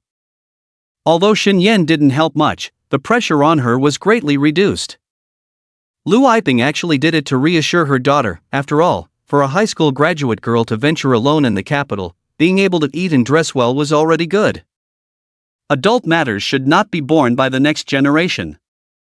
Winter nights came very quickly. It was only about 6 o'clock and it was already dark outside, while Shin Goen returned home with joy. Alright, debt-free and light-hearted. He was drinking white wine, and it seemed like a lot of his fatigue had disappeared. Dad, please never gamble again in the future. Don't worry. Shin Guiyan clinked glasses with his daughter. Thinking about the invitation from a few co-workers to play cards during the Chinese New Year, a flash of guilt passed through his mind, suppressing his uneasy thoughts. You just paid off your debts, you can't owe anymore, you can't gamble. But what's the harm in playing with a few tens or hundreds of dollars? Xinyan didn't notice the slightly intoxicated look in her father's eyes. In her mind, her father was firm and trustworthy. If he said to rest assured, then nothing would happen. When are you going to start work, Shayan? Well, they said work starts on the 5th day of the Lunar New Year, so I have to go on the 4th, the 13th. Okay, rest well at home. Your grandparents are coming in a few days. Dress neatly. There are some things I need to discuss with you and your mother. Okay. Now, it's time to face it head-on, there's no use in avoiding it. Shin Guiyan and his daughter ran their stall until after 11 p.m. Shin decided to take a few days off and continue after the Chinese New Year. As they were closing up, he chatted with someone nearby while Xinyan packed up alone. Suddenly, the familiar sound of a motorcycle engine revving up again. Her heart skipped a beat, and she immediately moved aside with her things, her eyes wide open, watching the motorcycle approaching from not far away. The familiar body of the motorcycle, the familiar helmet. But as the motorcycle approached, the speed slowed down, almost crawling at 20 miles per hour. Obviously, the rider was a bit hesitant after the incident last time. Tang Ming's mood was complicated.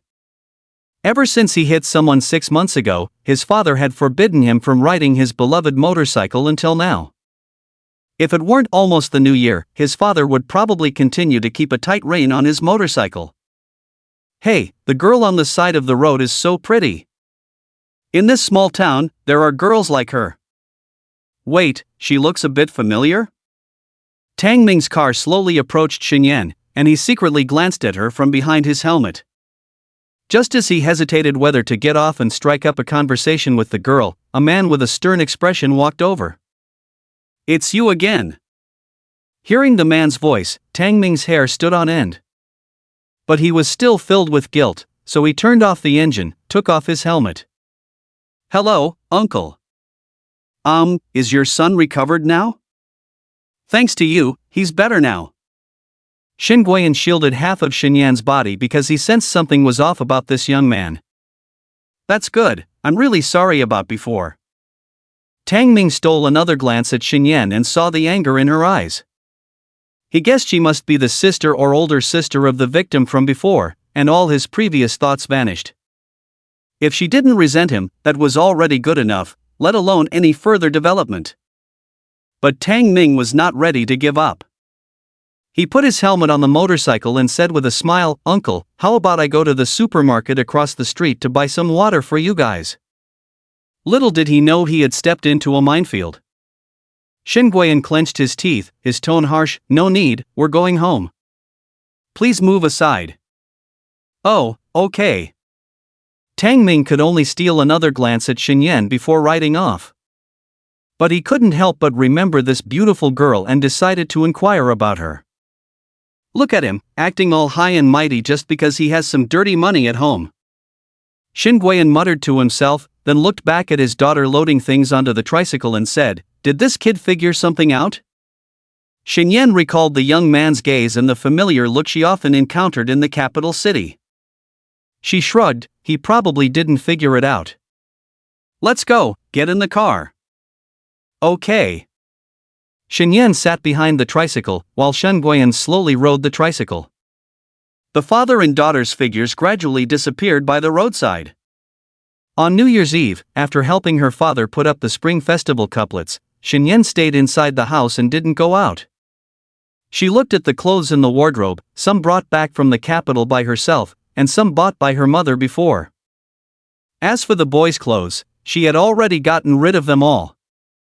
After hesitating for a while, she still didn't change into this outfit, and sat quietly at the table reading a book. Hearing people talking outside, Xinyan looked up and saw an electric bike coming down the small road. "Grandpa and Grandma are here."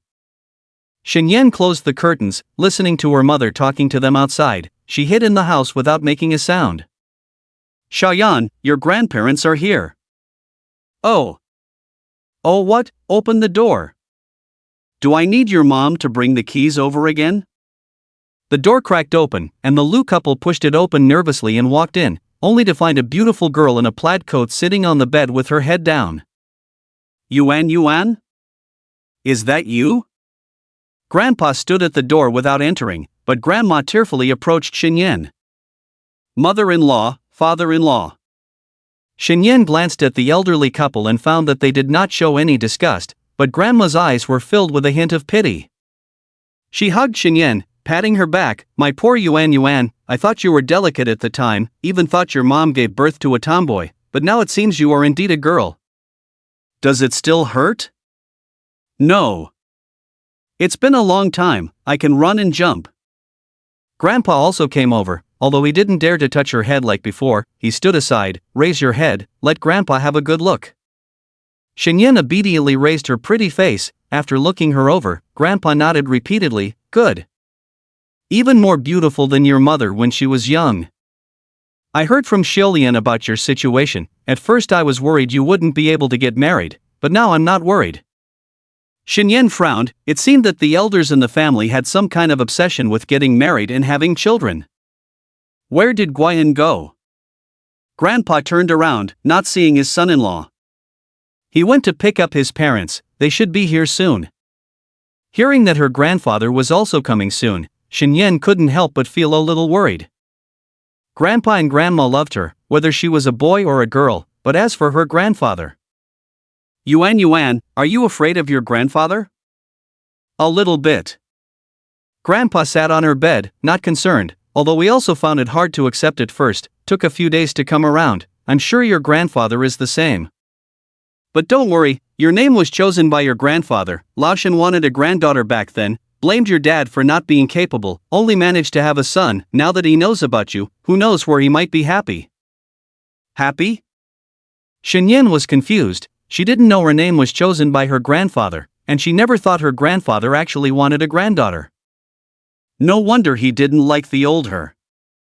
But, liking a granddaughter, and having his grandson turn into a granddaughter, were two different things. She didn't know what he. After chatting with Grandpa and Grandma for a while, the car horn sounded in the courtyard. After a few people went out, they saw the village party secretary Lian Shihao turning off the car and getting out of the driver's seat. "Uncle Lian." Shen greeted him, showing respect to this uncle who had helped her a lot. Lien Shihao smiled and nodded. The little girl is really beautiful. Very good, very good. Shen Guiyan walked out with the elderly from the back seat. When Shen saw her grandfather, she felt a little scared and unconsciously moved behind her mother. Alright, you guys talk, I'll go back first. Brother Lien, won't you stay for dinner? No need, if I don't go back home on New Year's Eve, there will be trouble at home. I'm leaving, no need to see me off. Lien Shihao drove away from the Shen family. At this moment, the whole family looked at each other, not knowing what to say. Come inside, it's cold outside. Shen Guiyan invited everyone with different thoughts back to the living room. Dad and Mom were busy in the kitchen, Grandma sat on the sofa watching TV, while Grandma kept holding Shenyan's hand, as if she couldn't get enough of looking at her. Whether it's a boy or a girl, they are all my little Yener. Grandma always liked Shenyan, while Grandpa had a complex expression and took Shenyan's grandfather outside. Lao Liu, you are a cultured person, I have a question to ask you. Seeing Shen Yongchang's appearance, Liu Fugui was also curious. Lao Shen, what's the matter? Well, if you go to the temple to make a wish, how many incense sticks do you need to bring? Make a wish? Incense? Shenyan's grandfather didn't react at first, but after thinking about it, he immediately waved his hand. You old superstitious person, what nonsense are you talking about? Yaya just had an illness, she didn't suddenly wake up as a girl. I burned so much incense before in vain, Buddha bless, Buddha bless. Seeing Shen Yongchang deeply involved, Liu Fugui felt it was like talking to a wall and said impatiently, alright, come inside, go see your granddaughter blessed by Buddha. Shen Grandpa entered the house with a smile, then sat opposite Shenyan, watching her. Shenyan felt her scalp tingling, glanced at him and said, Grandpa, hello. Good. Good. Shen Yongchang laughed, I said the name was good from the beginning, your dad said it sounded like a girl's name, but our Yuer is indeed a girl. Indeed, this old man. Grandpa just liked girls, no wonder he never liked himself before. Shenyan didn't know how to face Grandpa, so she could only force a smile and look at him. Yuer, how's work going? Have you started dating?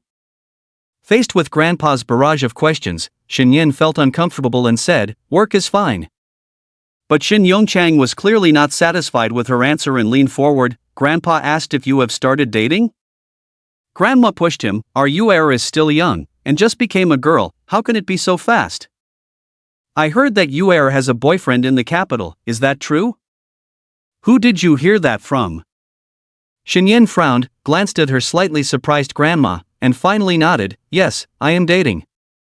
Even Grandpa and Grandma couldn't sit still, all looking at Shenyan with curious eyes. Yeah, what does the boy's family do? Hearing Grandpa's words, it seemed as if she and Sunhui were already engaged, and the boy's family. They are in business. Shenyan didn't want to say more, feeling overwhelmed by the curious looks of the four elderly people, she turned and went into her room.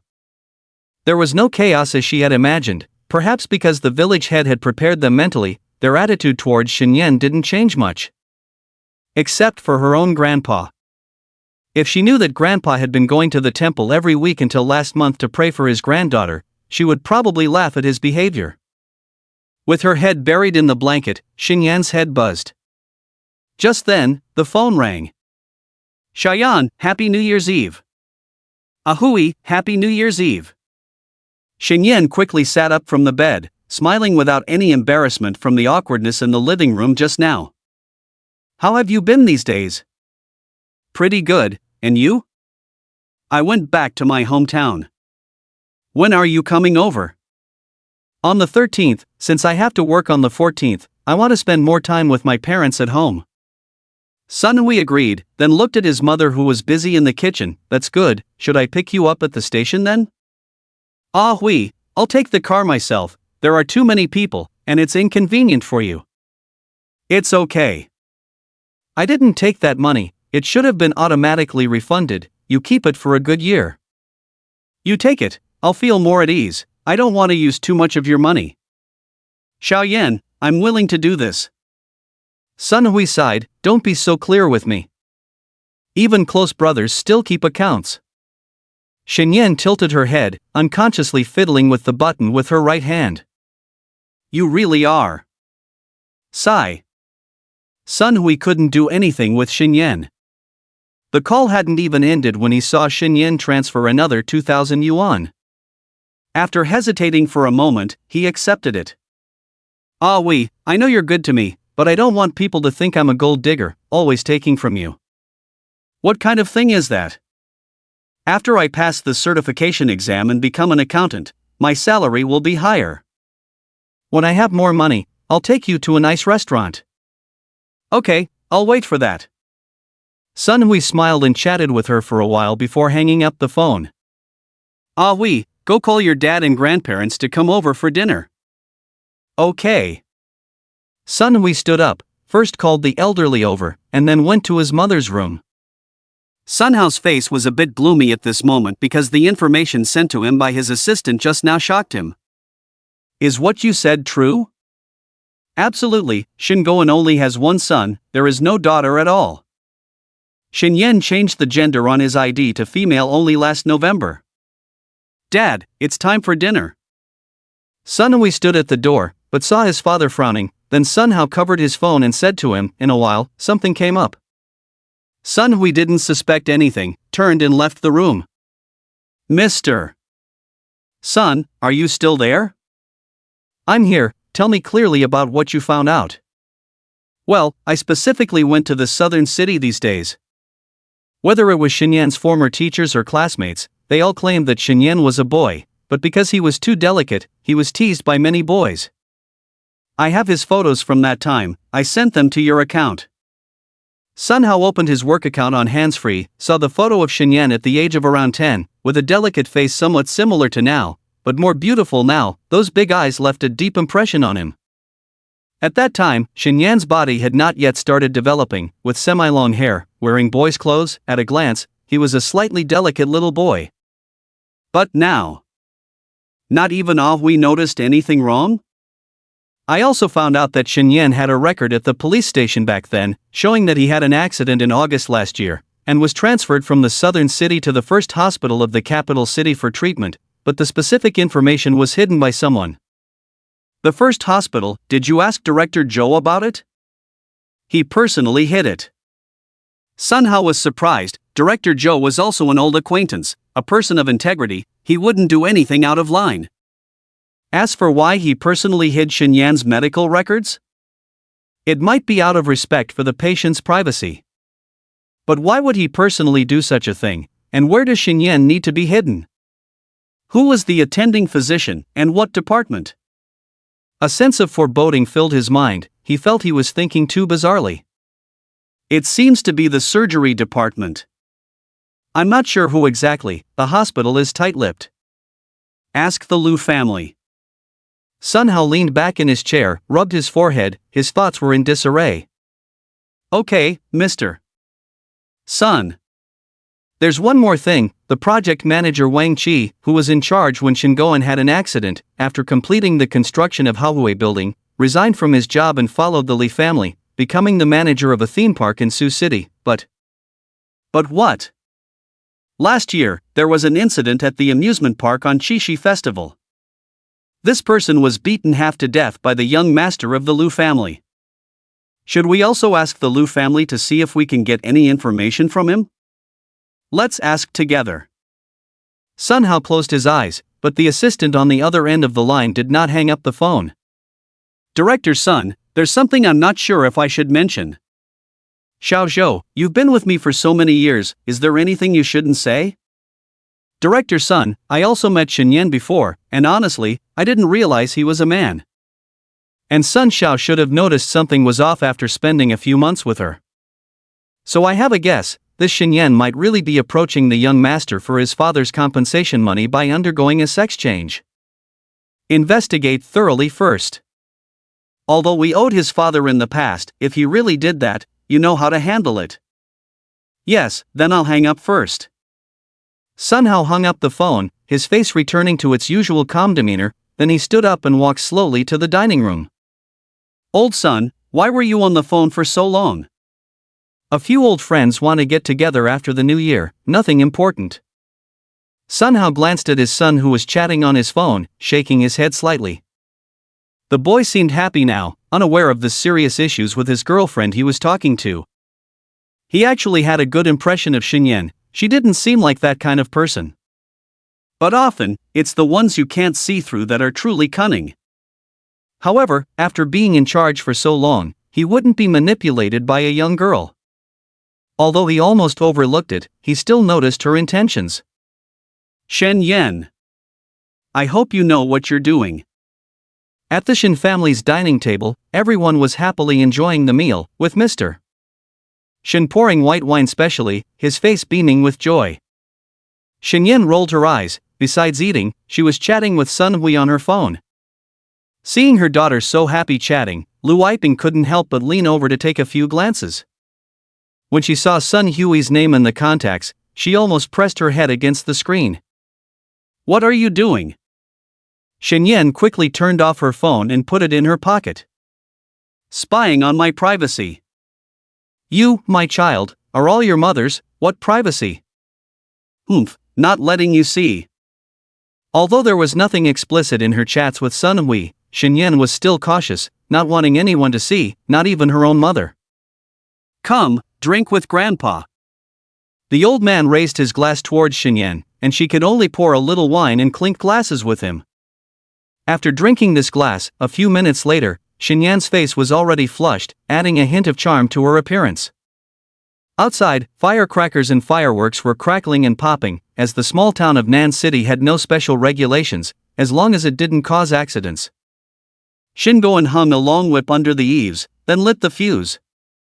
The deafening sound rang out, and the whole family watched happily outside, as the New Year's atmosphere seemed to begin at that moment. Shen Yan placed 8 firecrackers in a row outside.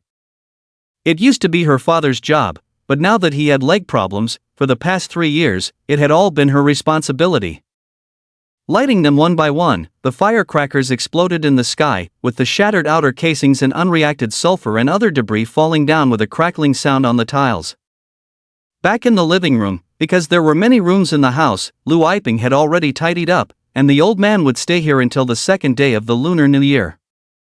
Shen Yan's room didn't have a TV, and she wasn't particularly interested in the Spring Festival Gala, so after taking a shower, she sat at the head of the bed, scrolling through her phone to see how New Year's Eve was celebrated in different regions.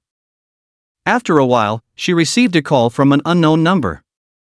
The number showed it was a local call from Nan City, but Shen Yan didn't recognize it. After thinking for a long time, Shen Yan guessed that even if it was a scammer, they shouldn't be scamming on New Year's Eve, so she answered the call. Shen Yan, Happy New Year's Eve, I'm He Feng. The familiar voice of the girl came through, causing Shen Yan to freeze. Thank you, He Feng, you too. Shen Yan lowered her voice, but it seemed different from before. Luckily, there could be signal transmission deviations on the phone, and the girl didn't notice it for a moment. I got your number from Zhang Yang. By the way, Shen Yan, have you encountered any trouble? Someone is looking into your information and even asked me about it. Someone is looking into me? Shen Yan immediately felt nervous, quickly running through what she had done in her mind. She couldn't think of anyone she had offended. Could it be those few thieves from before? But they had already been taught a lesson by Ko Jing, so it shouldn't be them. I don't know, maybe I'm just being sensitive. They said it was for a census, asking if there was a classmate named Shen Yan in high school. It didn't seem official, so I just said a few words and hung up. It's possible. Shen Yan furrowed her brow, unable to understand why someone would go to such lengths to investigate her. Shen Yan, are you always at home recently? I should be, I don't go out much. Shen Yan lowered her head. Due to her identity, she couldn't go out with her parents. Although their family didn't go out to visit others for the new year, they might visit a few neighbors. Okay, I won't disturb you anymore. Good night. Good night. After hanging up the phone, Shen Yan leaned back on the bed and pondered for a while, still unable to figure it out. Perhaps it was because of her gender that the census worker was confused. Feeling a bit cold outside, Shen pulled the covers over herself. Glancing at the time, it was almost 9 o'clock, and the group chat was about to start distributing red envelopes. Prepared for everything, Shen was disappointed to find that the signal in her hometown was too weak. She only managed to grab one red envelope, which had just over 2 yuan. Seeing that others had already grabbed 3-digit amounts, she clicked her tongue. Without broadband at home, she used her own network, which occasionally lagged when watching videos in the countryside. Well, she thought, she would come back next year and get broadband when she had more money. It would be more convenient, and she could even get a smart TV for her parents. Shen fell asleep in a daze. When she woke up again, it was midnight, and firecrackers were going off in other people's homes. This is unbearable, Shen muttered, covering her ears. She tossed and turned until the early hours of the morning before falling asleep again. The next morning, Shen changed into new clothes and went to visit her parents and elders to wish them a happy new year. After seeing them off, she stayed home alone.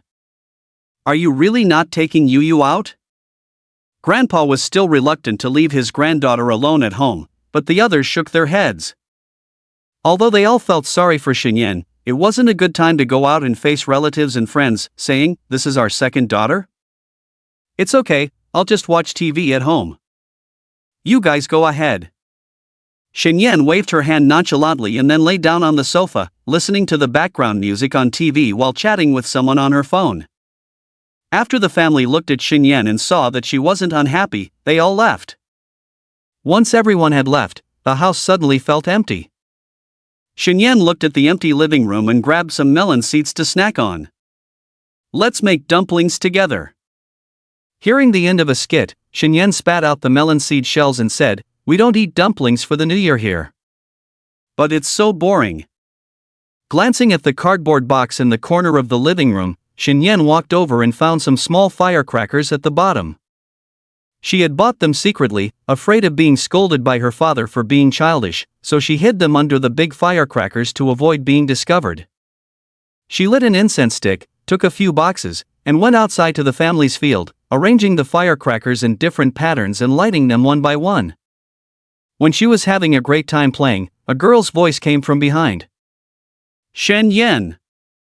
Shen, are you home? Hearing the girl's call, Shen subconsciously turned around and met the girl's eyes. Yifang? Oh, how did she come over? Shen felt a little embarrassed, but she looked at her outfit and thought Yifang probably wouldn't recognize her. Putting the remaining half box in her pocket, the incense was inserted into the mud, and she walked over with a smile. Hello, who are you looking for? I'm looking for Shen. Yifang glanced at the beautiful Shen, feeling slightly inferior, then looked at the door of Shen's house. He should live here, right? He's not home. Shen lied, not sure what to say now to get her to leave. Not home? Yifang looked up at Shen, shivered when she saw her eyes, but didn't show it on her face. You are his. I am his sister, who was working outside before and just came back at the end of the year. Oh. Yifang looked at her several times, then said, as far as I know, Shen doesn't have a sister, right? Maybe this kid didn't tell you. When will he be back?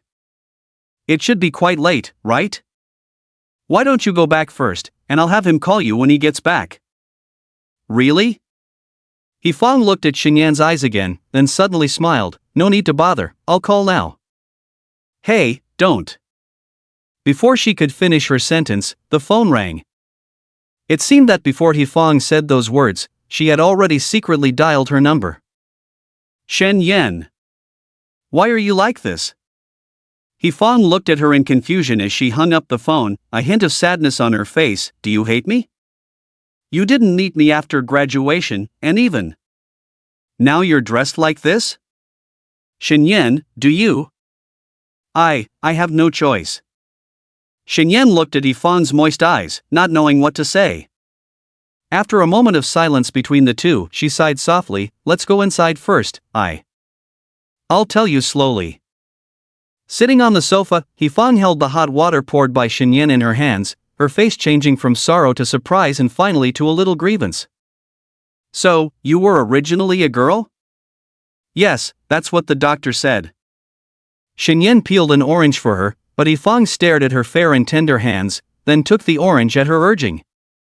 I'll go. You can watch TV. Yifang felt she couldn't sit still. The surprise she came with turned into fear, completely devoid of any joy. How about sitting for a while? Shenyan looked at her eagerly, seemingly not wanting the girl to leave now, perhaps for companionship, but more so for the indescribable taste in her heart. Shenyan, you are actually very beautiful, just like before.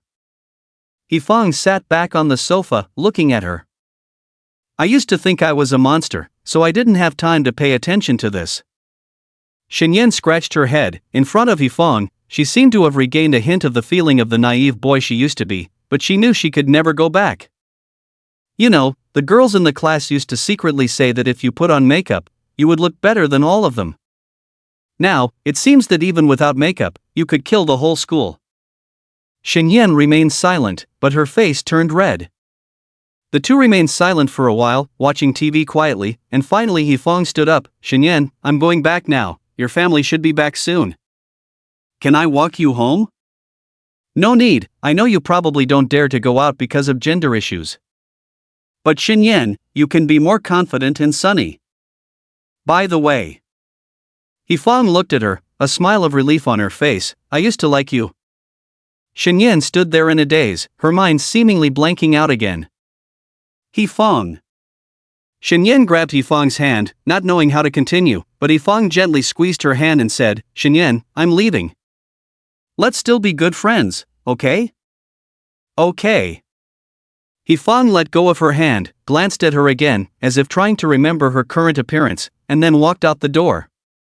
Watching Yifang walk away, Shenyan leaned dumbly against the doorframe. She never expected. Yifang used to like her too. Unfortunately, fate played a trick on her, and now she had become a girl. And had Sun Hui. It wasn't just her who felt complicated emotions, Yifang was also feeling uneasy, a discomfort that was even more unbearable than Shenyan rejecting her confession as she had anticipated.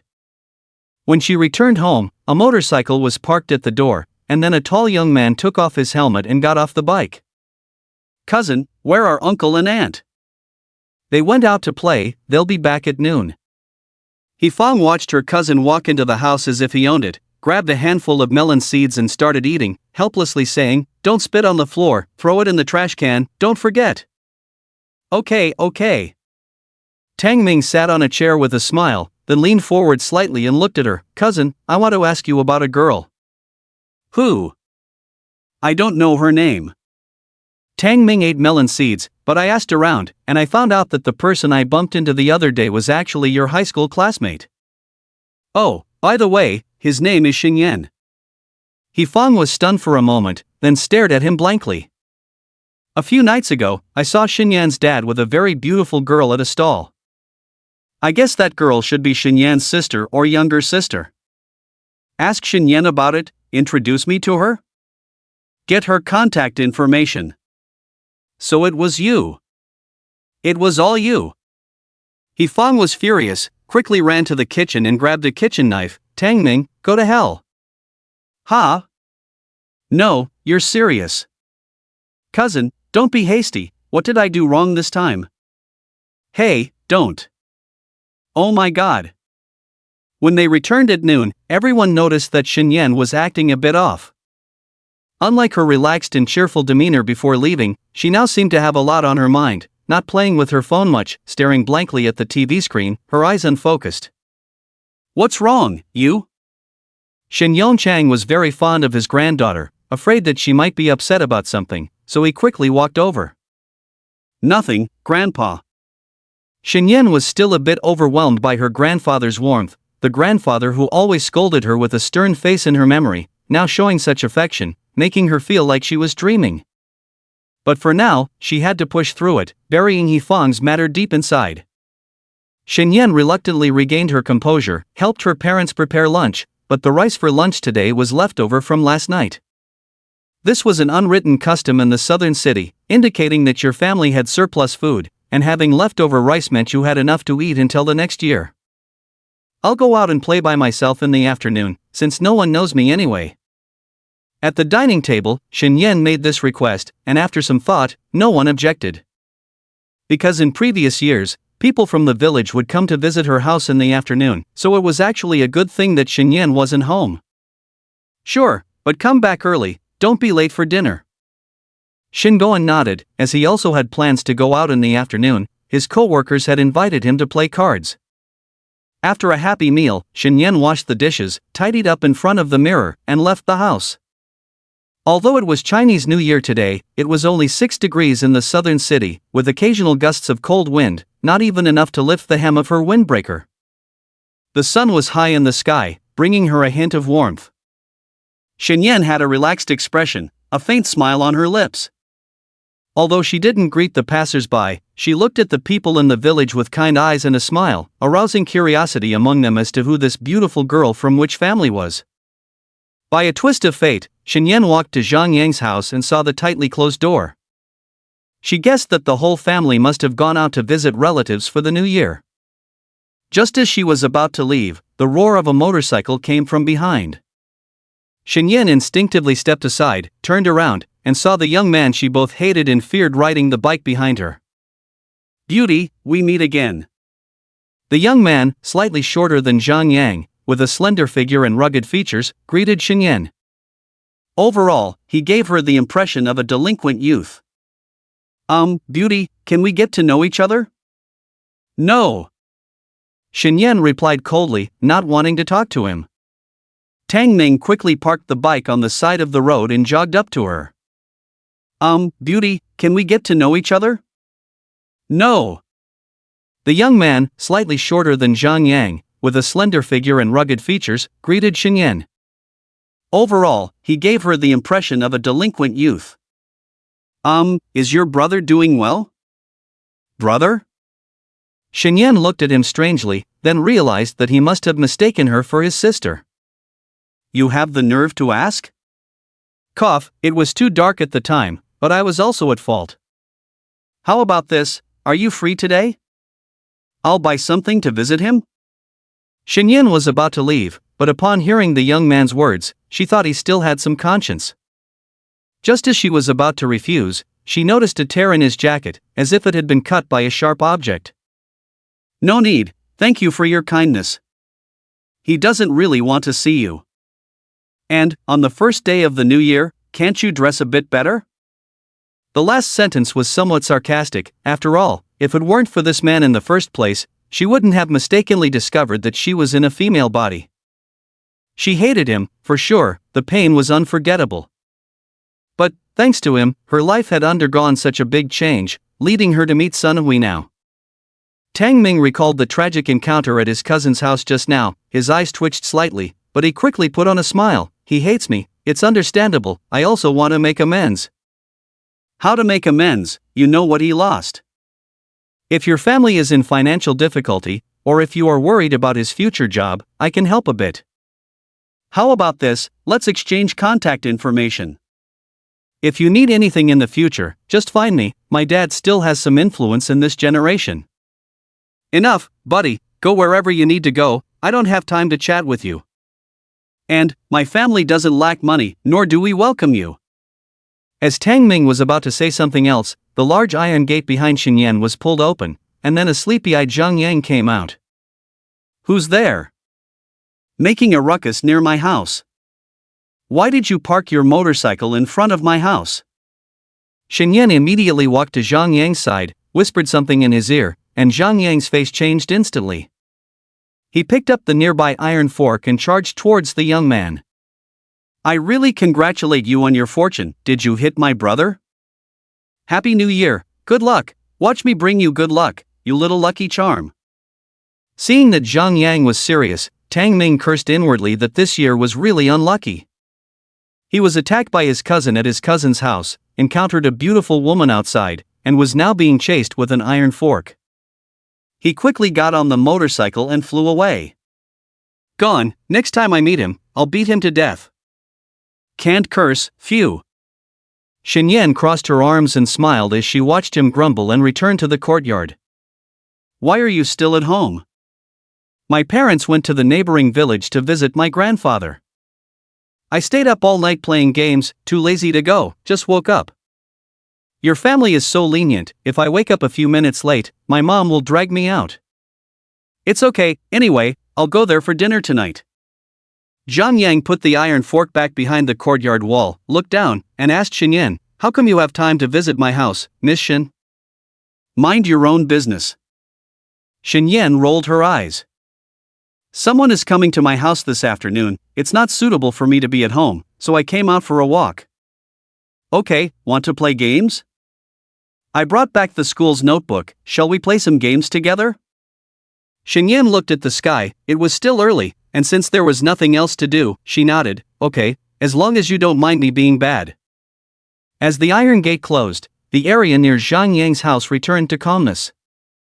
Meanwhile, at a colleague's house, Shen Goen was playing cards, squinting his eyes as if he were a gambling god. The room was crowded with people, gathered around a round table, many of them smoking. The whole room was filled with smoke, making it difficult for non-smokers to enter without tearing up. Although Shen Goen had quit smoking long ago, he didn't mind the environment at the moment. After playing for just over an hour, he had already won a small amount of money, and everyone agreed to play just for fun, calling it a small pastime. Lao Shen, are you in or out? Of course, I'm in. Shen Goen had no idea what cards he had, but he still couldn't shake his confidence. He threw a red bill onto the table and slammed it, saying, let's see. The others glanced at each other and then revealed their cards together. Amid the exclamations of the onlookers, Shen Goen laughed as he collected the money on the table into his pocket, then stood up, saying, alright, you guys continue playing, I'll just watch. Hey, you want to run away after winning? A man opposite him teased, and the others chimed in. Win or lose, we'll just play a few rounds. Shen Goen, thick-skinned, took out a pack of cigarettes from his pocket, saying, alright, help yourselves to these, I'll just watch. The few who lost money grumbled a bit but didn't refuse the offered cigarettes. Soon, another stranger took his place, and the group started a new round of dealing cards. Today, he unexpectedly made a small profit of 300 to 400, making Shen Goen very happy. As long as he knew when to stop, he wouldn't lose money.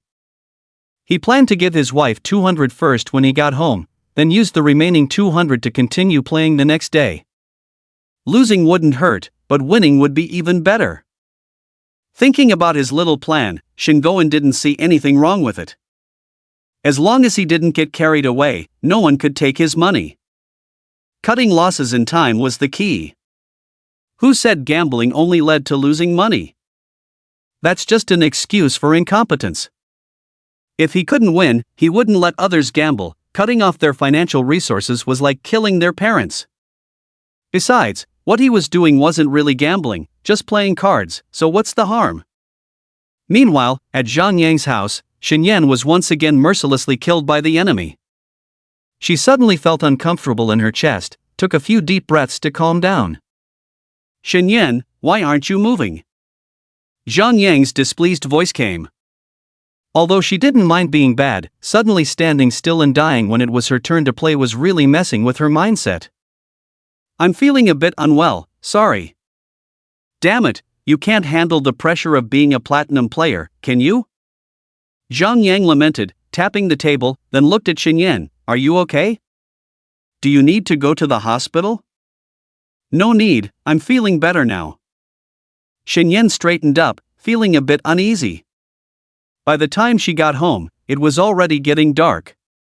Several elderly people were playing cards, the TV was still on in the background, occasionally emitting bursts of canned laughter and cheers. Mom, where did Dad go? Watching her mother tidy up the living room, Shen Yan sat down on the sofa, looked around, but didn't see her father. He said he went to a friend's house to hang out, who knows where he actually went. Shen Yan was a bit nervous, she glanced at her grandparents, then quietly approached her mother and whispered, he didn't go gambling again, did he? He shouldn't have, he promised me he wouldn't. Just as she was worrying, Shen Goen walked in carrying drinks and snacks he had just bought, saying, a friend gave me some stuff, we were out of drinks at home. Xiaoyan, come and take these. Shen Yan walked up to her father, looking at his smiling face, she didn't dare ask if he was going to play cards, just silently took the things and placed them on the dining table. Xiaoyan, go to the kitchen and help your mom, I'll watch TV for a while. Xinyan glanced at her father, seeing his spirited appearance, feeling slightly strange, but it was almost mealtime, the whole family was waiting to eat, so she quickly followed her mother into the kitchen. Did Xiao Sun call you today? He did, we talked for a while. Xinyan chopped the vegetables, feeling distracted, while Lu Yiping glanced at her and nudged her with her shoulder. What's wrong, are you having a disagreement? No. I'm worried about my dad, I always feel like he's gone out to play cards again. I'll ask him later, even if it's just a small game, it's not okay. Seeing her mother's insight, Xinyan felt more at ease, nodded, put the chopped vegetables in a bowl, lit the fire, and prepared to stir-fry. Have you cooked for Xiao Sun over there? Lu Yiping seemed very concerned about her daughter's relationship with Sun Hui, washing the vegetables while sneakily glancing at her. I don't have a kitchen in my dorm. Besides, he might not be used to it. Xiaoyan, you can actually give it a try. If you two have a future together, based on his job, Xiao Sun won't be cooking for you at home, right? Let him adapt in advance, maybe he'll like you more? We'll see. Xinyan stirred the vegetables in the pan, a smile unconsciously appearing on her lips. Cooking for him? That was a path she had never considered. She could try it when she went to the capital. But where to try? The hot dishes were ready. Xinyan skillfully plated the food and served it on the table. Dinner's ready, dinner's ready. With the clinking sound, the whole family sat down one after another.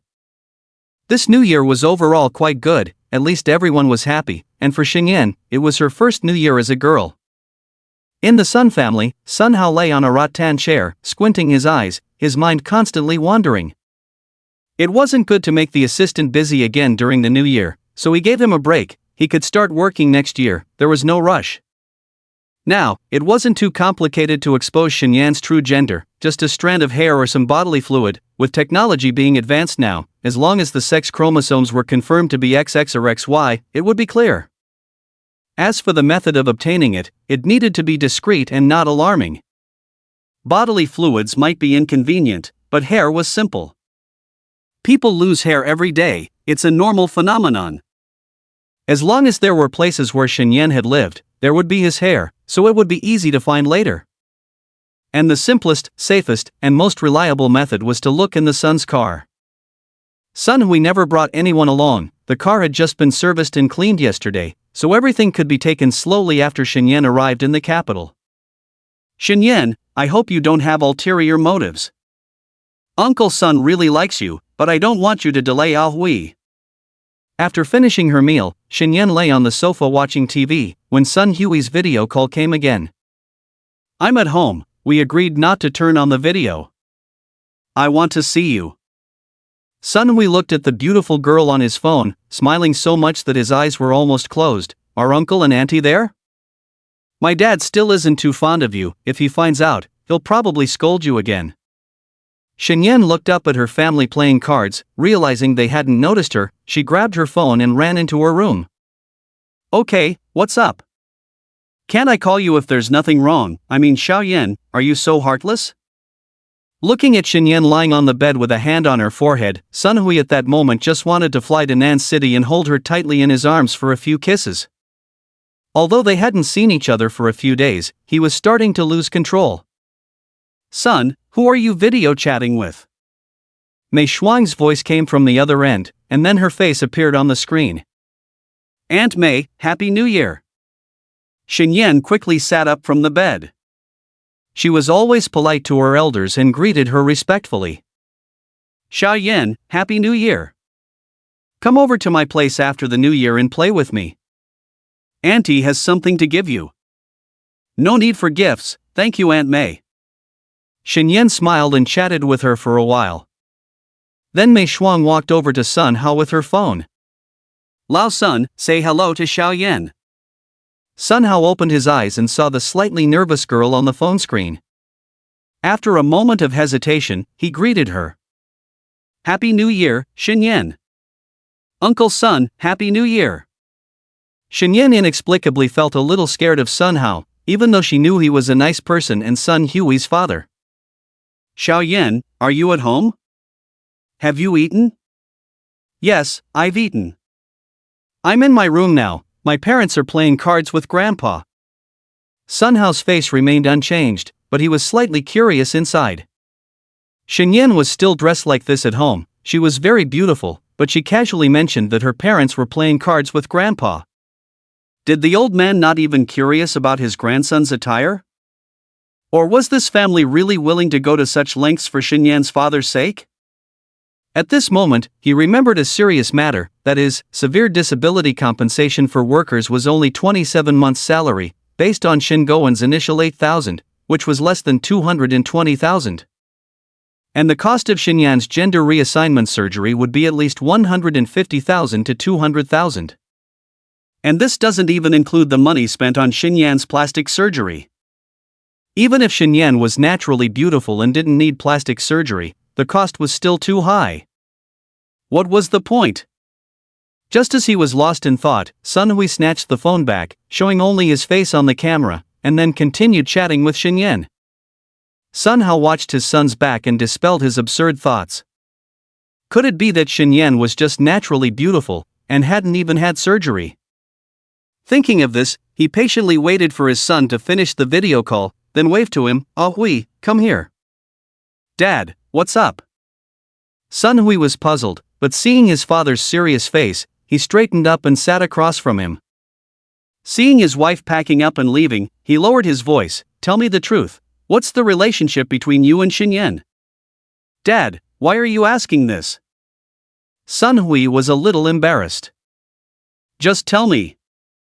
"It's nothing, at most just close." "Don't worry, Mom has already instructed me, I will never do anything inappropriate." Sun Hui thought his dad was going to scold him, so he immediately prepared his response. "Have you hugged her?" "Yes." "How did it feel?" "Huh?" Sun Hui felt embarrassed when his father asked this question. "It's just, I felt impulsive." "Shinyan seems quite shy." Sun Hao furrowed his brows, not getting the answer he wanted from his son. In the end, he could only instruct, "There are some things, Shinyan is still young, be careful." "Got it." Sun Hui was a bit speechless. Why was everyone so worried, afraid that he would do something inappropriate to the girl? Sun Hao lay back down again. Forget it, instead of thinking about these things, it would be better to do a test later and let the truth come out naturally. After hanging up the phone with Sun Hui, Shinyan took a shower and then fell asleep while watching videos on her phone. The card game outside had also ended, and Shin Goen was very bored. After all, without money, there was no fun. Seeing the old man return to the room, he glanced at his phone and found that his colleagues had agreed to play again tomorrow afternoon. He first stuffed 200 yuan under Lu Yiping's pillow, then put the remaining loose change in his pocket, and patted it with his hand. "Continue tomorrow. Xiaoyan, be careful on the road." Outside the train station, Shinyan once again put on a big bag, looked at his parents, and nodded heavily. It seemed that his parents were very happy, and Dad even secretly gave him 1,000 yuan last night. He would definitely pay them back. Shinyan waved his hand with a smile. "You guys go, the train will depart in 20 minutes, you won't be able to get in." "Okay, we're leaving, you take care." "Okay." Shinyan weighed his backpack, which besides his clothes, also contained some local specialties to improve the food. Turning around and walking into the station, she sat on a chair and took out her phone. Sun Hui had asked her what time she would arrive in the morning, although she didn't want to bother him too much, but after not seeing him for so many days, she did miss him a bit. After chatting with him for a few words, it was time to check the tickets, and Shinyan immediately picked up the package and walked over. As the high-speed train started, Shin Goen and Lu Yiping also arrived home. There were a few sisters in the village calling her over for a chat. Lu Yiping tidied up and went out, while Shin Goen saw his wife leave, checked the time, and secretly rode an electric bike to a friend's house. During this time of ups and downs, he made a total profit of more than 2,000 yuan, which was much faster than working hard to set up a stall and go to work, plus Shin Goen's own plan, so he was quite pleased. In the afternoon, he neither won nor lost, feeling bored, when a colleague secretly pulled him over. Lao Shin, do you want to go to a place tonight? Shin Goen was a little wary when he heard this, and asked quietly, what place? Hey, it's my cousin's place, these few people are playing too small, it's not fun. You've been winning for so long and only got this little, isn't it? Although Shin Goen was tempted, he still shook his head, forget it, I just play for fun, not into that. The colleague had to give up after hearing this, he just wanted to invite someone to play at night, seeing that he was not interested, he let it go. When he returned home at night, Shin Goen looked at Lu Yiping busy, and then looked at the old and outdated facilities and decorations in his own home, feeling uncomfortable all of a sudden. The home shouldn't be like this, his and his wife's life, as well as his daughter's life, shouldn't be like this at all. Looking at his somewhat deformed foot, Shin Goen's suppressed emotions surged again.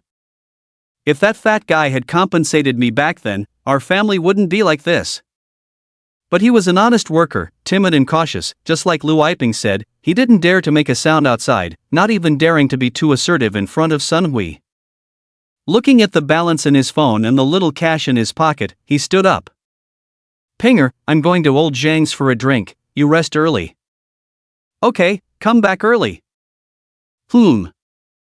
Shin Goen limped out of the door, a gust of evening wind blew by, clearing his mind a lot. No matter what, I am the pillar of the family, I can earn money too. He dialed the phone, it seemed noisy on the other end. Knowing that he was coming, he was immediately informed of the location, then Shin Goen rode his electric bike towards the unfamiliar place. In a restaurant in Uli Square, the capital city. Shin Yan looked at the dishes Sun Hui ordered, feeling a little sore. Today she had agreed to treat him, so naturally they didn't go to any special place, but spending 300 to 400 yuan for two people was already a large sum for her. Xiaoyan, reluctant? Sun Hui looked at the girl with a smile, holding her small hand and caressing her delicate and fair fingers, reluctant to let go. I said I would treat you, and I will. Shin Yan handed the menu to the waiter, still calculating in her heart. Bullfrog, grilled fish, stir-fried vegetables. Guai, it's almost 400, and I just had a bit of money in my wallet, and now it's going to be empty again. Sun Hui saw her cute look as she lowered her head to calculate, feeling a bit unable to resist, he let go of her hand and stood up, sitting next to her in her surprised gaze, and put his arm around her waist. Don't! Hey, there are so many people watching. It's okay, we're in a corner, no one's here. Sun Hui ignored the girl's restraint, leaned in to kiss her cheek several times, sniffing the fragrance on her body, and his hands and feet were starting to get a bit naughty. Stop! Shin Yan scolded, but the tone that came out of her mouth was sticky and embarrassing, not completely stopping Sun Hui, but adding a hint of interest. Ah oui, if you keep doing this, I'll bite you. Hearing the girl's voice again, Sun Hui finally let go slightly. I'm leaving on the 3rd of next month. So it's only half a month left? Yeah. Sun Hui suddenly thought of something, then whispered, come to my house on the night of the 2nd? No one's home, I'll have the maid cook? Shin Yan looked at him suspiciously, feeling that he had ulterior motives. Where did Aunt May and Uncle Sun go? They're going on a trip at the end of the month, coming back on the 4th. Let's talk about it later. Sun Hui's little thoughts couldn't escape her, he didn't say it directly, just tentatively asked the girl, wanting to see her reaction. Now it seems that the girl is not willing, so he can only wait. In the evening, Sun Hui sent Shin Yan back to the dormitory, and before leaving, they had a lingering moment. I'm leaving, see you tomorrow. Bye-bye. Shin Yan waved to him, then watched him leave the neighborhood before going upstairs. And after Sun Hui got home, he was stopped by his mother as soon as he opened the door. I was wondering why you said you had something to do when Mr. Wan invited you tonight, turns out you went on a date with Xiaoyan? You, this child, why didn't you say earlier? That Wan Yuehua guy is not a good person, it's fine to leave him hanging for a couple of days. Sun Hui didn't care, but as he was about to go to his room, he was stopped by Mei Shuang. Look at you, so careless, you don't even know that Xiaoyan's hair is on your clothes. Mei Shuang twisted the slightly curly long hair off and threw it in the trash can, and this scene was also seen by Sun Hao. After his wife and son returned to their rooms, Sun Hao walked to the trash can, took out the strand of hair, clipped it in his book, and then sent a message to his assistant. In a small house in a southern city. Shin Guiyan, with wide eyes and a slight tremble, opened his cards, and when he saw a pair of aces, he suddenly relaxed. In just an hour, he had almost lost all of the over 1,000 yuan he brought, but it didn't matter, this hand could turn things around in an instant. Are you in or out? He looked around, but no one dared to respond. Then he threw out another 200, let's see. Except for one person who had already folded, none of the other gamblers had a better hand than him, and he smiled as he collected all the money on the table. Your friend is quite good at this. A man with a crew cut glanced at the co-worker who brought Shin Guiyan over, smacking his lips. He just liked playing cards, not running a gambling operation to make a living, but losing money still made him somewhat unhappy. Not bad. Shin Guiyan smiled broadly, but he was very modest in his words. Then after a few more rounds, deliberately losing a few hundred yuan, he left pretending to be disappointed. Shin Guiyan is easily hooked. After he left, an inconspicuous man took a puff of his cigarette. He was set up by Chi Lizzie at the village entrance and lost a lot of money before. That's his problem. The man with the crew cut casually extinguished his cigarette. When it was almost over, there were only a few people left in the room. The man who had spoken earlier lowered his voice. I mean, we've all lost so much tonight, and he's the only one who made money. Then he just leaves after winning, what's up with that? The man continued, where's the rule that you win money and leave, even intentionally lose a bit, playing the role of a loser? The man with the crew cut leaned back, his thoughts hidden from others. He asked the man, what do you want to do? I have a friend who was very good at cheating, but he won too much in the gambling city before. The people at the casino suspected him of cheating, but couldn't catch any evidence. In the end, they chopped off a few of his fingers. The man became more excited as he spoke. I'll call him over tomorrow and set a trap for this Shin Guiyan. Do you have a grudge against him? The man with the crew cut frowned, pondering the pros and cons without giving a clear answer. Hey, I have a nephew. His son was hit by a car before, and we ended up paying tens of thousands in compensation. But I heard that his son wasn't seriously injured, and the hospital here only charged a few thousand. My brother-in-law is not happy about it. At least let him return the extra money he took. I think this is getting a bit pointless. Compensation should be paid according to the rules. It's not like Shin Laosher demanded more. Some of Shin Guiyan's co-workers couldn't bear to listen anymore. They had an average relationship with Shin Guiyan, but they couldn't just stand by and watch him being deceived. Alright, let's put this matter aside for now. The man with the crew cut waved his hand. Come on, let's continue. After everyone had left, the man with the crew cut kept two others behind. How do we handle this? The co-worker, who had previously defended Shin Guiyan in front of others, sneered, I want a share. No problem. The man who proposed the idea squinted at the two. We split it 70-30. I take 70%, some of the money goes to my friend, and the rest goes back to my brother-in-law. Okay, but let's not rush it. Let's take it slow and catch a big fish. Got it. Unlike some shady dealings in dark corners, Shin Yan's career was back on track. After the new year, everyone was in new clothes and in good spirits. Although the New Year's meeting was busy, earning money was better than waiting at home to die.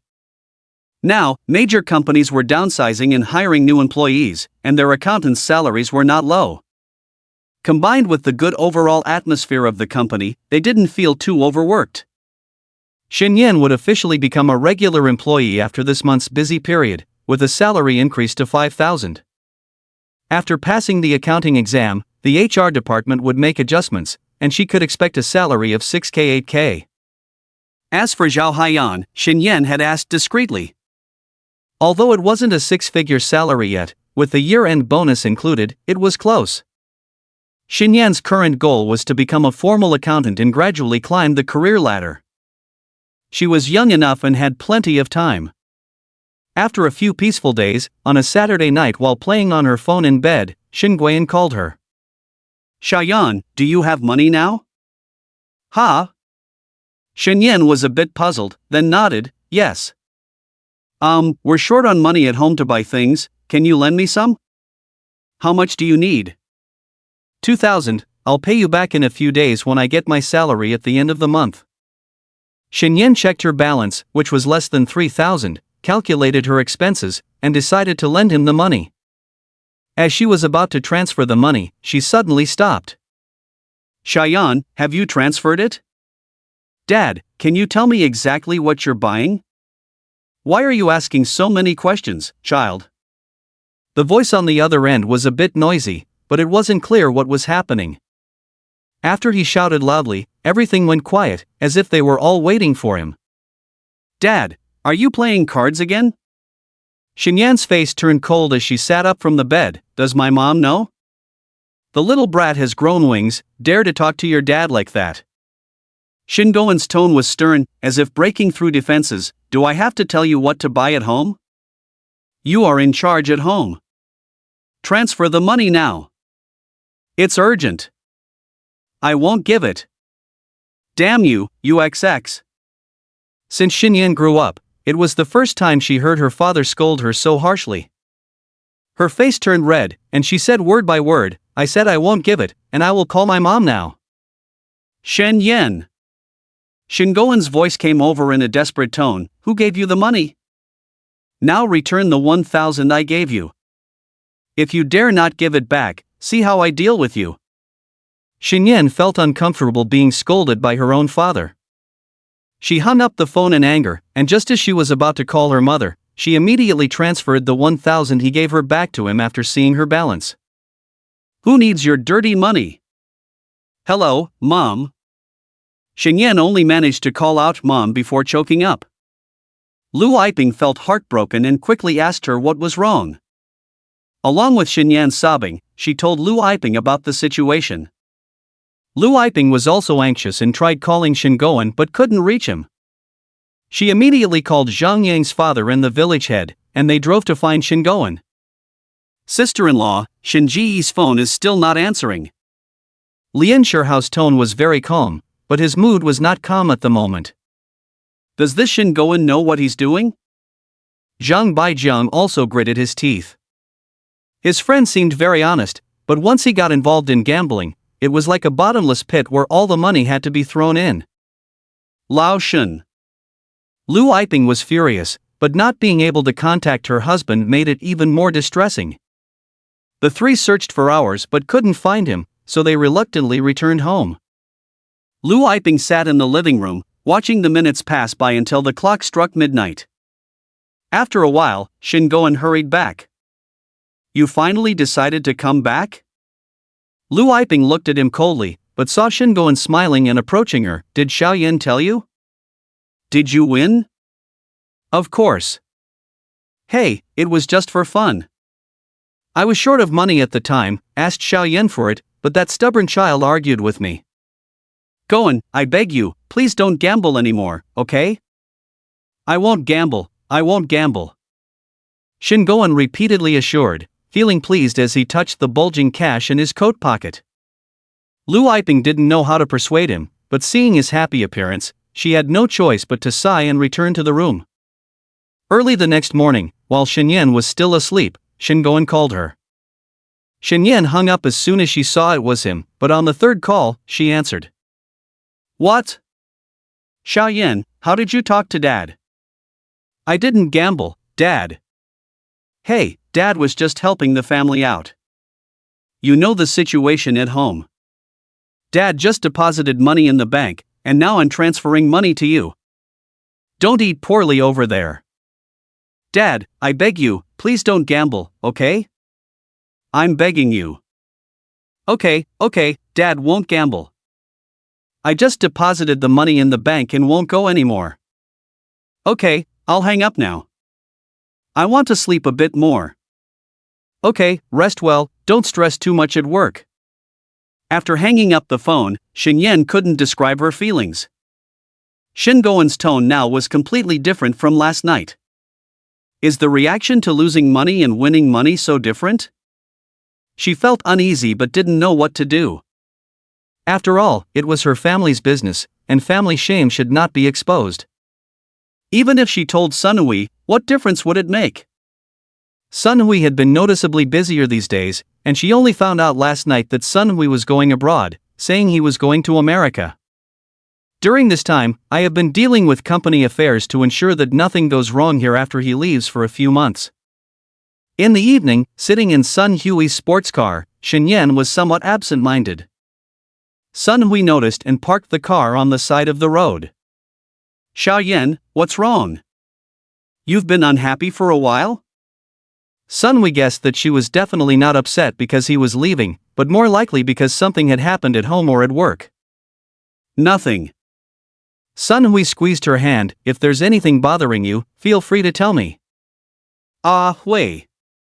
Shenyan looked at him, then took the initiative to hug him, burying her head in his chest. I'm a little scared. It's okay, I'm here. Letting the girl hold him for a while, she then raised her face. It's okay now, thank you. Alright, shall we go to the restaurant? Yes. The sports car kicked up dust on the road, and the black figure disappeared at the intersection. Shenyan spent a few days in fear, but she still chatted with her parents often. Hearing that her father was calm and continued to set up a stall at night, Shenyan finally breathed a sigh of relief. Maybe Dad has really changed for the better? As time passed, the end of February quietly passed, and March arrived. The weather seemed to have warmed up a bit, at least above zero. Sunhui was leaving by plane tomorrow, and at this moment, Shenyan suddenly felt reluctant. She inexplicably accepted his invitation to visit his home tonight. But Shenyan didn't agree to let the maid help, saying she would personally cook for Sunhui. Xiaoyan, I didn't expect you to cook? Humph, I'm not spoiled. Nowadays, only a few only children can cook. I guess I'll be lucky in the future. Seeing Sun Hui's happy expression, Shenyan waved the spatula. What future? Don't think too much. Okay. Sun Hui wanted to help, but he was afraid of disturbing her, so he sat in the living room, still facing her, as if he wanted to watch her cook. Stop watching, it's affecting my performance. Seeing Sun Hui nod, but not moving at all, Shenyan felt a little discouraged, so she stopped thinking about it and busied herself with dinner. By the way, you said you have maids at home, where are they? Oh, they were supposed to have the day off today. When they heard that they shouldn't help with dinner, they all went home. Really? Absolutely. Your cooking is really good. Sunhui tasted the dish Shenyan made and immediately gave a thumbs up, better than what the maids at home make. Is that so? Shenyan squinted. Hearing her boyfriend's praise made her feel even more comfortable than having a good meal herself. I'm not lying to you, it's really great. As Sunhui ate and savored the dishes, he quickly finished 2 bowls of rice. Shenyan watched his happy expression and inadvertently glanced at her waist bag, where her past stories were hidden, the past she wanted to tell Sunhui but was now afraid to. Xiaoyan, aren't you eating? Ha? I'm not hungry. Shenyan indeed had no appetite. She had eaten a lot for lunch today, and after working in the kitchen for a while, she wasn't that hungry. Seeing Sun Hui's bowl empty, she stood up, took his bowl. Ah Hui, want some more? No need, I've eaten a lot. Sun Hui smiled. He usually only ate 1 bowl of rice at home, but today he was really happy, so he ate a little more. He also watched his figure, not as muscular as a bodybuilder, but he still maintained a good shape from regular exercise. Let me wash the dishes. Watching Shenyan tidy up the tableware, Sunhui took the initiative to take over the task, turned on the tap, and started washing the dishes in the kitchen. Shenyan washed her hands and sat in the living room watching TV. She was hardly paying attention to the content on TV, her mind filled with thoughts of what might happen next. Before long, the sound of water in the kitchen stopped, and Sunhui dried his hands and sat next to Shenyan. The man's strong hands wrapped around the girl's waist, and Shenyan lay on her side in his embrace, staring straight at the TV without daring to meet his gaze. Sunhui felt that the heating in the room seemed a bit high, so he adjusted his collar, then leaned closer to the girl's cheek. A warm sensation traveled from his forehead to his nose tip, finally covering her lips. Shinyan's breathing gradually became more rapid, and she slowly reclined on the sofa, with Sun Hui gently pressing on top of her, savoring the girl's tender tongue. Sun Hui couldn't hold back any longer. His parents' warnings and his own promises all turned into bubbles. His hands had already slipped under the hem of the girl's high-neck sweater. "Ah oui, please don't." The girl's delicate voice came as her weak hands tried to resist the man's advances, but to no avail. Shinyan's face flushed red, feeling a stimulating and unfamiliar sensation that made her involuntarily let out a soft moan. This sound reached Sun Hui's ears, turning into a seductive melody that made his actions more rough. "Xiaoyan, will you give in to me?" Shinyan grabbed Sun Hui's hand through her own clothes, finally getting a moment to catch her breath. "No, you can't. Xiaoyan, trust me, I will treat you well." Sun Hui had no other thoughts at this moment, continuously swearing, looking at her beloved face, and couldn't help but lean in to kiss her. "Sun Hui, please, don't do this." Shinyan turned her face away, genuinely scared now. She mustered some strength to push the man on top of her, but it was futile. The man's desire at this moment overwhelmed everything. If he wasn't afraid of hurting her, he might have acted sooner. "Have I not been good enough?" Sun Hui supported himself on both sides, looking at the frightened girl with a hint of disappointment on his face. "I've told you, I have a troubled past. So, let's talk about this later, okay?" "Not this line again." Sun Hui slowly sat up, seeming to have some guesses about the girl's past but not daring to confirm. "Can you tell me about it?" Sun Hui watched the girl sitting across from him, nervously adjusting her clothes.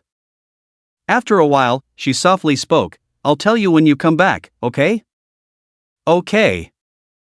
Sun Hui's enthusiasm dampened a bit, but his affection for the girl grew stronger. "No matter how she had been hurt in the past, it wasn't by choice, and I won't mind." He moved to the girl's side again, embracing her once more, but this time without any major movements. The two leaned against each other, watching TV programs without saying another word. Late at night, Shin Guoyan returned home feeling somewhat regretful. He had been unable to find an opportunity these days, and it just so happened that his wife had gone back to her hometown today for some matters, giving him some free time to play a few rounds. Unfortunately, he lost all the several thousand yuan he brought with him, leaving him very frustrated as he was used to winning.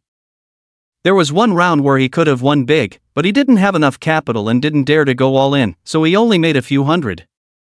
Back home, he vowed not to gamble anymore, took a shower, and lay down in bed. After a while, he got up again, rummaging through the house but only finding a few hundred yuan. The rest had either been spent by him or taken by Lu Aiping, with the remaining money in his bank account. "What can I do with a few hundred yuan?" Shin Guoyan grumbled discontentedly before lying back down on the bed. When he opened his eyes again, he got up directly, took the electric bike key, and drove alone on the dark path to the 24-hour ATM in the city center, withdrew more than 20,000 cash that he had deposited, and then drove to his workmate cousin's house. "Okay, that's enough." Shin Yan almost shrank under the sofa. Although Sun Hui promised not to touch her, after watching TV for a while, his hands and feet became restless again, making her blush and twist her body nonstop. "Stay here tonight?" "Huh?" Shin Yan stared at him with wide eyes, then shook her head desperately, "No way. I definitely won't do anything, okay? I'll leave tomorrow morning, I want to wake up and see you." Shin Yan lowered her head and thought for a while, then asked uneasily, "Are you sure you won't do anything?" "Absolutely not. If I do, I'm not human." "Well, I'll trust you this time." Sun Hui's face lit up with a bright smile. "Great." At night, after the two of them took a shower, Shin Yan put on a shirt brought by Sun Hui and lay on the bed, staring at the dark ceiling. Sun Hui was already asleep, with separate blankets and pillows as he promised. Sun Hui sleeping beside her gave her a strong sense of security. The place was quiet as it was a distance from the road, with only the sound of their breathing in the room. It seemed that Sun Hui was very happy to have her stay over, as he still had a faint smile on his face in his sleep. Shin Yan, however, had trouble falling asleep. She felt something was off subconsciously, initially thinking it was Sun Hui, but later realizing it wasn't. Turning to look at Sun Hui's profile, she slowly closed her eyes. Ah Hui, see you tomorrow. Meanwhile, Shen Guiyan, who was also unable to sleep, was standing in front of the table, sweating profusely. But when he glanced at the bottom card again, he gritted his teeth and said, "Are you in or out?" "In." "But do you still have money?" "Yes." After saying that, he whispered to another man next to him, "Lend me a bit more, you've seen this hand, it's a big one, guaranteed win." "You've already borrowed tens of thousands, I'm not refusing to lend, I'm just worried about you." "Don't worry, how could I lose with a king and a pair?" The man seemed to struggle for a moment, then nodded, "Okay, I'll help you bet first, you can give me an IOU later." After hearing this, Shen Guiyan's attitude immediately changed, looking at the inconspicuous man in front of him. "This round is 50,000, are you still in?" "Not afraid, my hand is very strong." At this moment, 2 players had already folded, leaving only the 2 of them in the game. With each round doubling the bet, the previous round was 50,000, and the next would be 100,000. The man slammed his car key on the table. "My La Vida can still be worth over 70,000, it's your turn." Shen Guiyan touched the bottom card on the table, seemingly gaining motivation from it, while the man named Chi beside him also placed his car key on the table. "Old Shen, go for it. Call or fold?" Although Shen Guiyan was confident in winning, with the debt now close to 200,000, he couldn't help but feel nervous. "Call, why not?"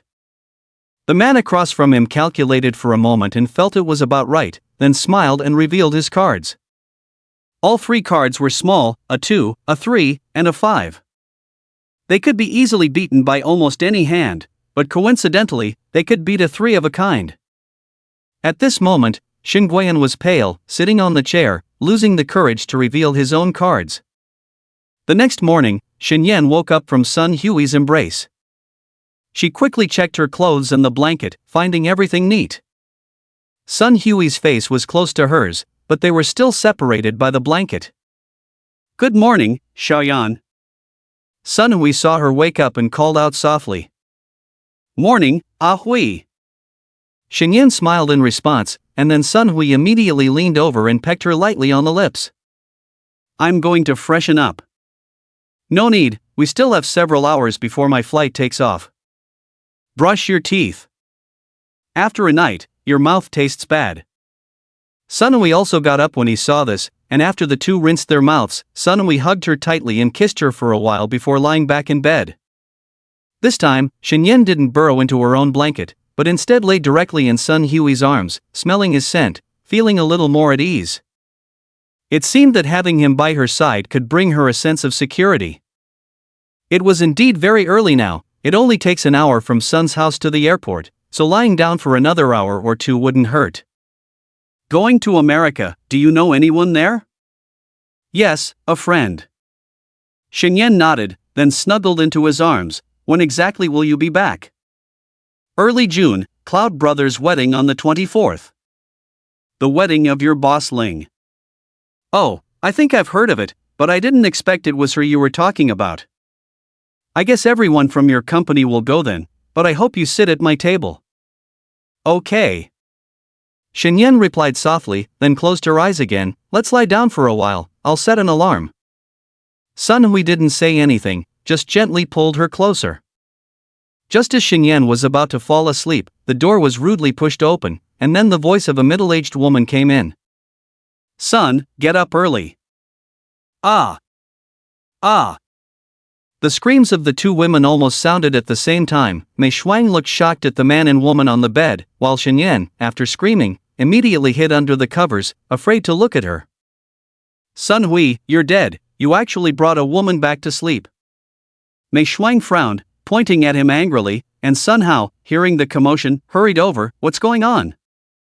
"Mom! Dad? Weren't you supposed to come back tomorrow?" "Your dad and I wanted to give you a surprise, we took a late-night flight back, wanted to have breakfast together before you left.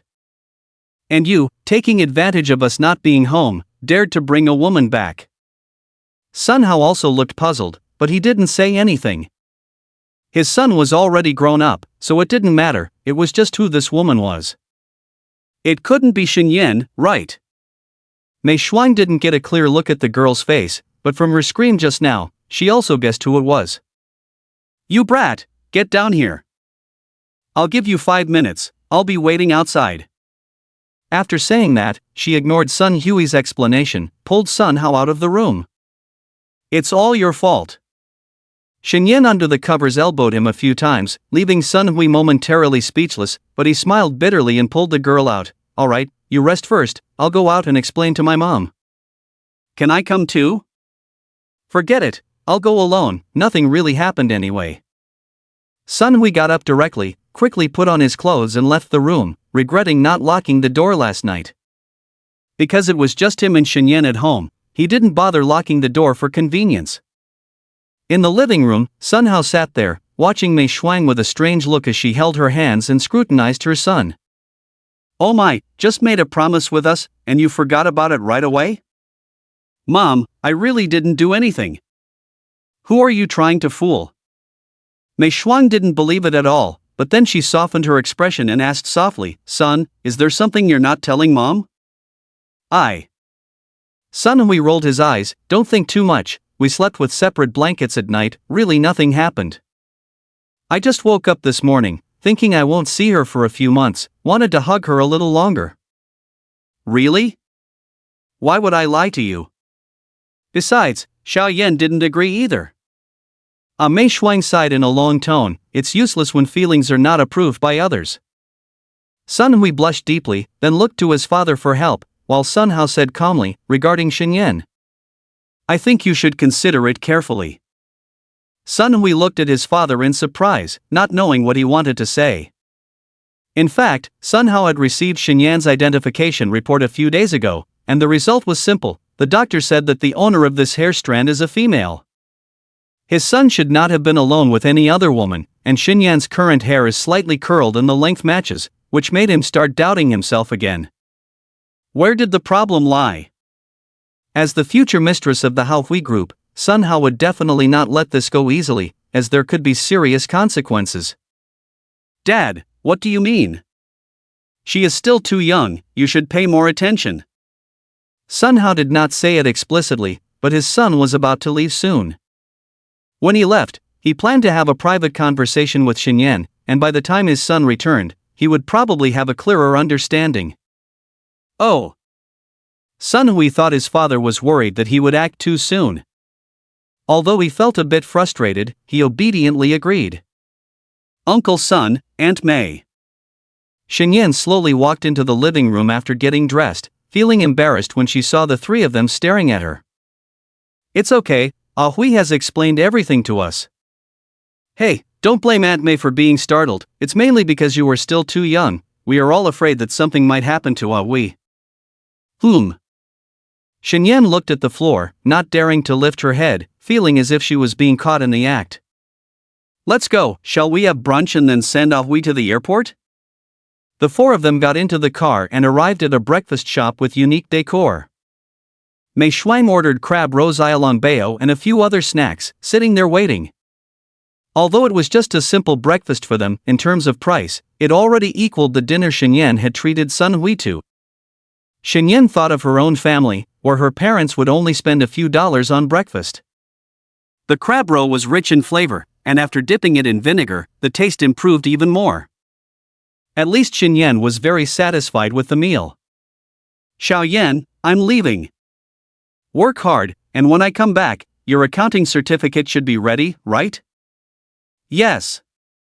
A strong sense of reluctance welled up in her heart, and Xinyan hugged him, saying, come back soon, okay? Okay.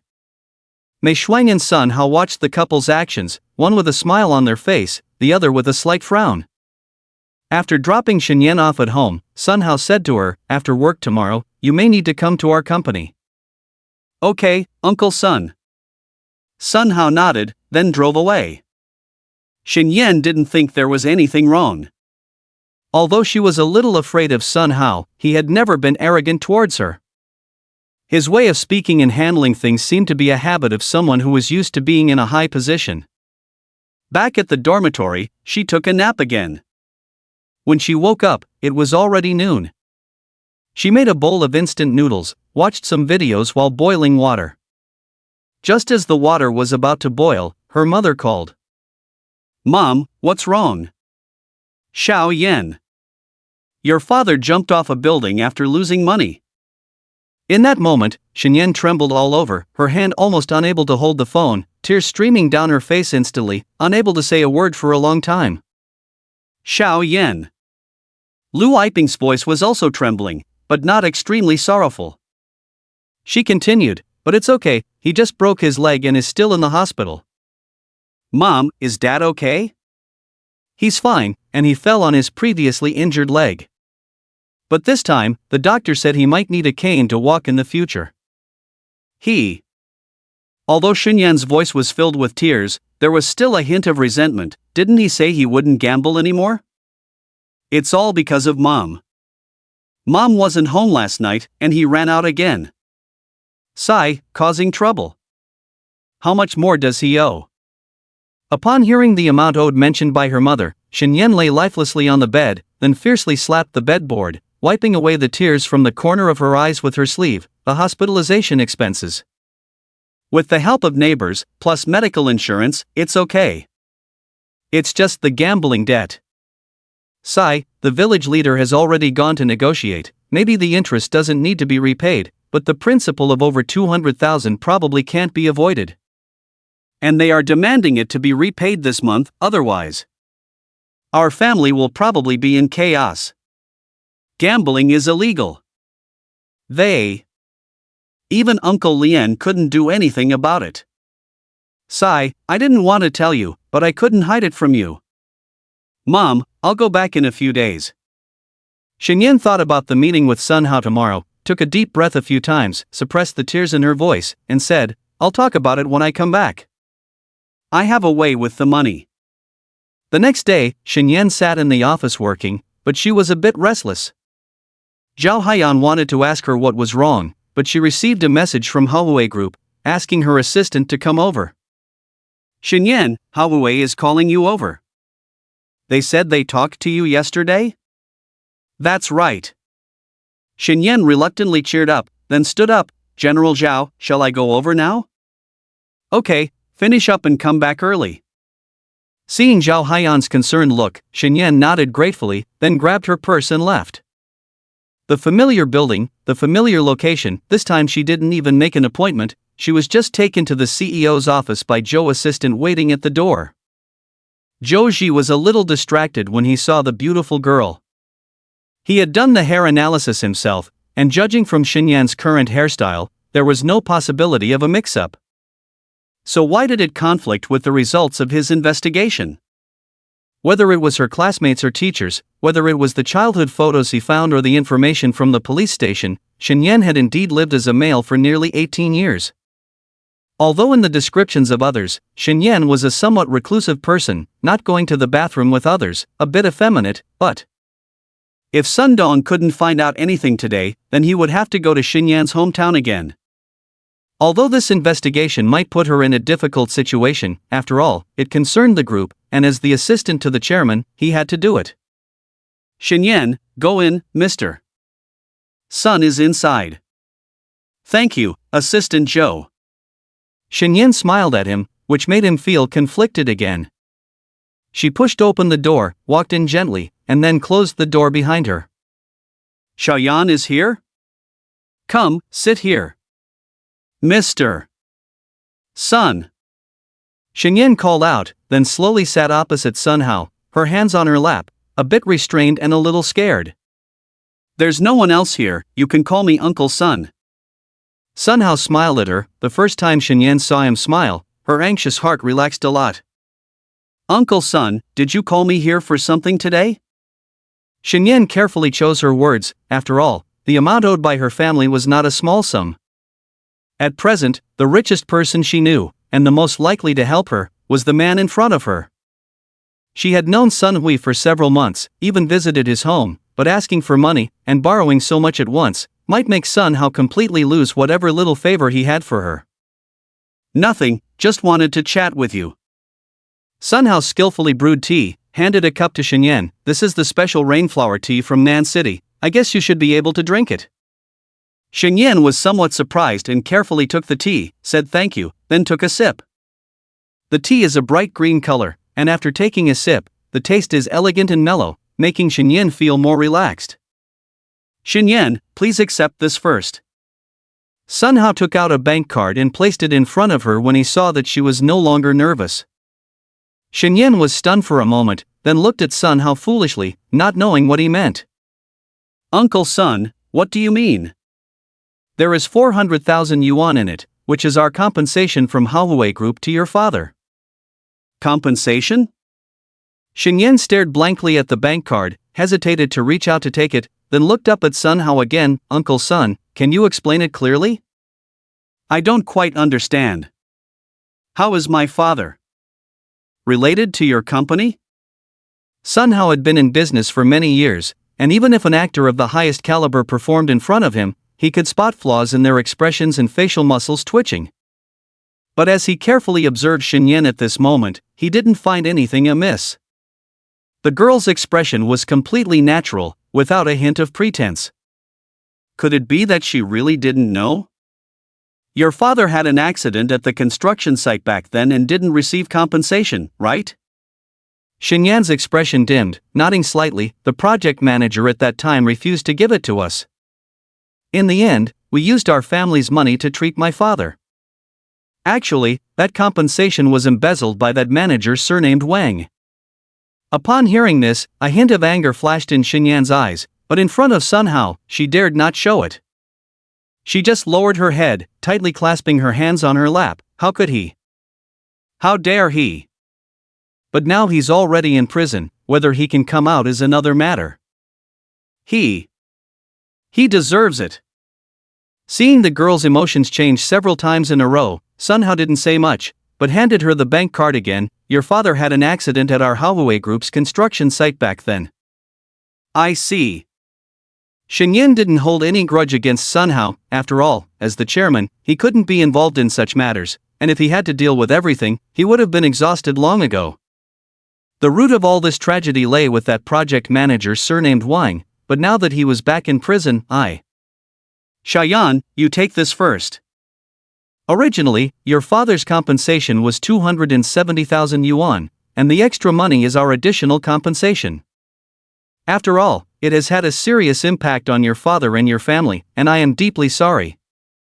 But I also know that delayed justice may not make you happy. I hope you won't hold a grudge against me or Ahui because of this. No. The girl stood up, bowed deeply to him. Uncle Sun. Thank you very much. Sun Hao quickly stood up and helped the girl up, then they sat down again.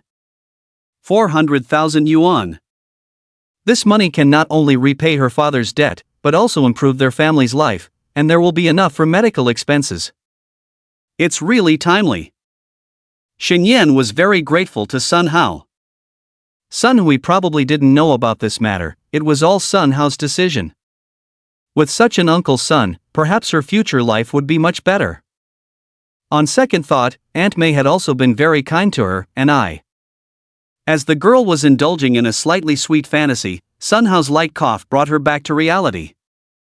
Shoyan. Besides this matter, there is actually something that has been bothering me. I hope you can help me understand. Uncle Sun, please go ahead. Shenyan sat up straight, looking at Sun Hao gratefully, thinking that no matter what he asked, she would tell him everything she knew. Actually, Uncle has secretly investigated you.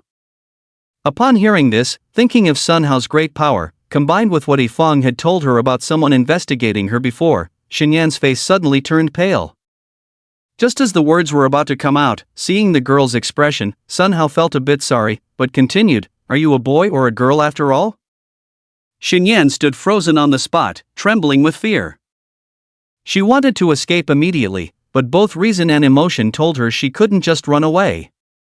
Sun Hao was obviously prepared to get some answers today, and even though she could try to evade for now, he was still Sun Hui's father, and there was no way to avoid it. Shenyan hesitated for a long time, finally mustering up the courage. Perhaps, her fate with Ah Hui had come to an end here. But Uncle Sun had helped her solve the difficulties at home. He was a good person, no matter how he scolded her later, she would endure it. "Uncle, please take a look at this." Xinyan unzipped her waist bag, but because of fear and anxiety, her hands trembled as she pulled it a few times before succeeding. And Sun Hao, watching the girl's movements, seemed to see through the barrier of the bag. Inside was the thing that had been troubling her for a long time. Perhaps that unknown thing would be the answer to all of this. Taking the paper, Sun Hao frowned as he read the description on it. His expression changed so quickly and dramatically for the first time in so many years. After reading it, he put down the paper, closed his eyes and rubbed his forehead for a long time without saying a word. When he finally opened his eyes, the determination in his gaze chilled Xinyan halfway. "Xiaoyan, it's best not to tell Ah Hui about this." I understand." Xinyan looked at him blankly, then stood up, put away the paper, and put it back in the bag. "Uncle Sun, please. Please tell Ah Hui that I'm not worthy of him. He shouldn't look for me when he comes back. I won't disturb him anymore, I won't." Her voice choked and trembled, as if making this decision had caused her great pain. "I only said it's best not to tell him, I didn't say I couldn't accept you." Sun Hao looked at the girl with a gentle gaze. "Do you think Uncle Sun is too rigid, that I can't even accept the fact that you've been ill?" "Uncle Sun?" Tears welled up in Xinyan's eyes, swirling around but stubbornly refusing to fall. "Xiaoyan, although I have guessed many possibilities, I never thought it would turn out like this. Come, sit down first, don't get agitated." Xinyan obediently sat down, then looked at Sun Hao with hope in her eyes. "Uncle Sun had tested you before, do you remember the 200,000 yuan incident?" Xinyan nodded, the possibility she had long ruled out re-emerged. "Although I won't interfere with Ah Hui's choice, you also know that behind him is the entire Haohui group. I will definitely investigate the character and background of my future daughter-in-law.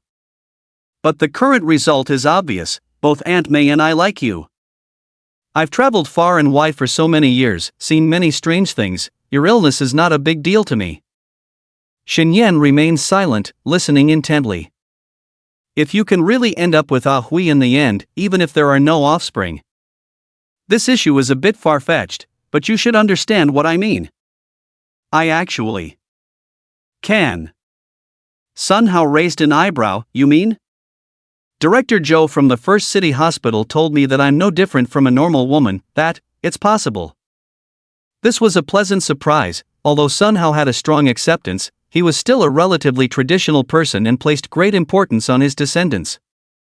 He didn't say it explicitly, but since Sun Hui and Xinyan were only in a romantic relationship at the moment, not yet at that stage.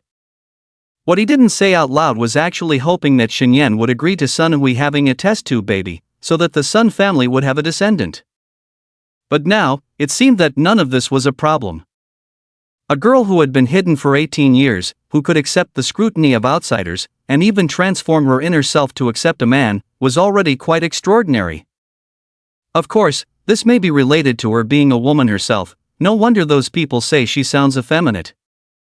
Even if this is a secret between the two of us, don't mention it to Aunt May and Ah Hui for now. Uncle Sun, I want to tell Ah Hui." Sun Hao looked at the girl again, hands crossed in front of his mouth. "Xiaoyan, you need to know, just because I can accept it doesn't mean Ah Hui can. His ability to accept things may not be very strong, plus he has never been in a relationship, I'm worried. He has the right to know, it's better for him to know earlier than to find out later." Sun Hao didn't reply. Knowing his son, he might make the girl upset when he finds out. But after all, it's his son who is in a relationship, not himself, so he can only give advice. The final choice still lies with both parties. "When do you plan to tell him?" "When he comes back." The girl smiled reluctantly. "Let him come back at ease, and then I will be clear with him. Anyway, this is my own choice, I won't delay him, and I don't want to deceive him. Regardless of the outcome, both Aunt May and I welcome you to visit my home."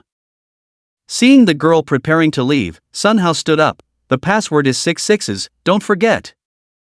"Thank you, Uncle Sun." Leaving the CEO's office, Xinyan felt much more relaxed. she had been hiding it all along. She was actually a bit tired, afraid of being discovered one day. What she didn't expect was that the person she feared the most was the one who could help her and give her comfort. But Sun Hui, can he accept it? He should be able to, I believe in him. After she left, Zhou Ziyi walked into the office, seeing the boss lost in thought while drinking tea. He was not sure how their conversation went. Director's son, Shen Yan, has left. No need to continue the investigation. You understand everything? Yes, she filled out the gender section incorrectly when she was young, and only changed it when she started working as an adult.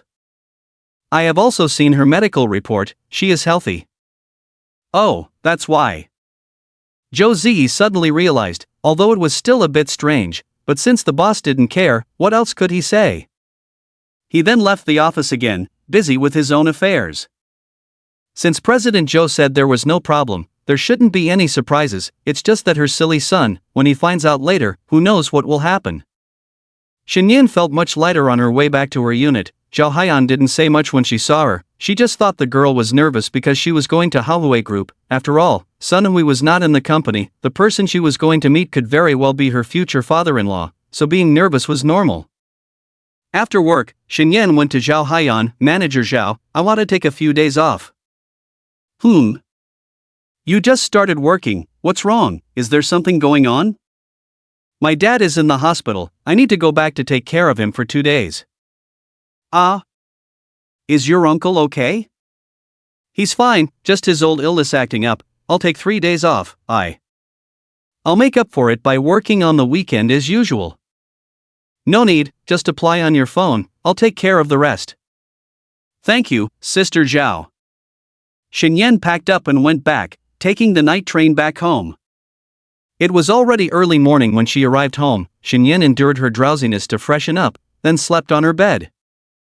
Around 8 o'clock, she got up, called her mother, and took a car to the People's Hospital in Nan City. This time, her father's attending physician was still Zhou Huayu, and Zhou. She obviously knew the true situation of Xingoan. Besides sighing, she didn't know how to criticize. Jumping off a building, that's irresponsible to his wife and daughter. He owed a lot of debts, it's all over now, but won't those debts still have to be repaid by his wife and daughter? Especially now that the family has lost its backbone, what will the mother and daughter do? These things, Xingoan, who was seeking death with all his heart at the time, naturally wouldn't think about them, because in his eyes, dead people don't make mistakes. No matter how much criticism there is, it will all be covered up by saying that the deceased is great. Xiao Yan? Zhou Huayu looked at the now even more beautiful girl with surprise, and Shen Yan sweetly called out, Enzo. Haven't seen you in half a year, you look so beautiful now. Not really. Zhou Huayu patted Shen Yan's head, then shook her head. Your dad is inside, but his mood is not good right now. Well, thank you for your trouble. This is my job, it's not a bother. Alright, you go in, I'll leave. Okay. Shen Yan pushed open the door of the ward and saw her mother sitting at the bedside with a worried expression, and her father with a cast on his leg, looking gloomy. Dad, Mom. A call drew the attention of the two. Unlike the joy on his wife's face, Xingoan turned his face away, as if he didn't want to look at Shen Yan. Dad, why won't you agree with me? Although Shen Yan hated her father's gambling, after all, he was her father, who had raised her with her mother until now, she couldn't just stand by and do nothing. You came to see me make a fool of myself, right? If you don't live a good life with your rich boyfriend, why come to see me? Lao Shen, what nonsense are you talking about? Lu Yiping was displeased with her husband's words and scolded him. Xingoan remained silent like a dead person, still not looking at Shen Yan. Dad, look at this. Shen Yan brought the bank card in front of her father, and Xingoan looked at the unfamiliar card with some confusion, then looked at Shen Yan with a puzzled look. What is this? Dad, your compensation money is in here. Compensation money? Hearing this word, Xingoan's face showed some excitement, then he asked in confusion, Xiaoyan, how did you get this money? Did that Sun Hui help you? It was given to me by his father, it's like this. After listening to Shen Yan's account, Lu Yiping quickly took the bank card, touched it a few more times, then looked at Shen Yan. Xiaoyan, there is too much money in here. We inquired before, at most it wouldn't exceed 300,000, how come that Mr. Sun gave you an extra 100,000? We can't take more money, we should return the excess to them. Lu Yiping was worried that her daughter would take more money from others and wouldn't be able to hold her head up in front of them in the future. But Shingoan didn't think so. He struggled to get up, snatched the bank card. There's 400,000 inside? Good. Good. Dad. Shenyan couldn't understand her father's expression, looked at him nervously, then at her mother. Lao Shun, this money. This money is rightfully mine. Shingoan's eyes flashed with a hint of joy, but he quickly suppressed it. I've suffered so much for this family, what's this little money? Humph, that guy surnamed Sun still has some conscience. As for that debt, you don't need to worry about it, I'll talk to them, we're friends, they won't make things difficult for us. Dad, your leg isn't healed yet. I'll go return the money first, so we don't have more troubles in the future. Don't meddle, this is my business, one person does the job, one person takes responsibility. And this is my compensation, it should be up to me to decide how to use it. Xingyan walked up to her father in one go, snatched the bank card. No. What do you mean no, do you want to challenge me? Shingoan's angry voice came through the ward door, reaching outside, making people passing by the corridor curious and looking at the closed door. No means no. Xingyan put the card in her pocket, took a few steps back. I don't believe what you say, I'll go with Uncle Lian to return the money, you stay here with Mom. How dare you? You little brat, do you want to climb on top of me and take a dump? Shinguoyan struggled to get up, but Lu Yiping firmly held him down, afraid he might hurt his injured foot. His face turned pale, as if he had touched the wound, then he gasped and lay back down, his eyes fixed on Xingyan. Good daughter, listen to Dad, give me the money, I will handle it. I will definitely handle it well, give me a little less, to ease the pressure at home, right? Xingyan looked at her father now, unable to reconcile him with the person she knew before. She bit her lower lip, thought for a few seconds, and shook her head, no. You little beast. Shinguoyan became anxious, grabbed the fruit on the bedside and threw it at her. Xingyan didn't dodge, and was hit on the forehead. The pain made her tears flow instantly, covering her head, choking as she stood there. After Shinguoyan lost his temper, seeing his daughter in this state made him feel a bit guilty. He quickly went to help his daughter with his wife, feeling a sense of guilt again. Shayan, Dad is not good. But can you trust me this once? Dad has already died once, I will behave well, let me handle it, I will explain clearly to them, they won't make it difficult for us, okay? Dad, are you going to gamble again, right? Xingyan covered her forehead, wiped her tears with the back of her other hand. Please, Dad, don't gamble. Sob. She didn't know what was happening, why her father had become like this. Sun Hui's warning seemed to be echoing in her ears. He was right, a gambler has no heart, a gambler cannot be trusted. What nonsense are you talking about? Shinguoyan's face turned red, feeling embarrassed. I'm just going to repay the debt, don't make wild guesses.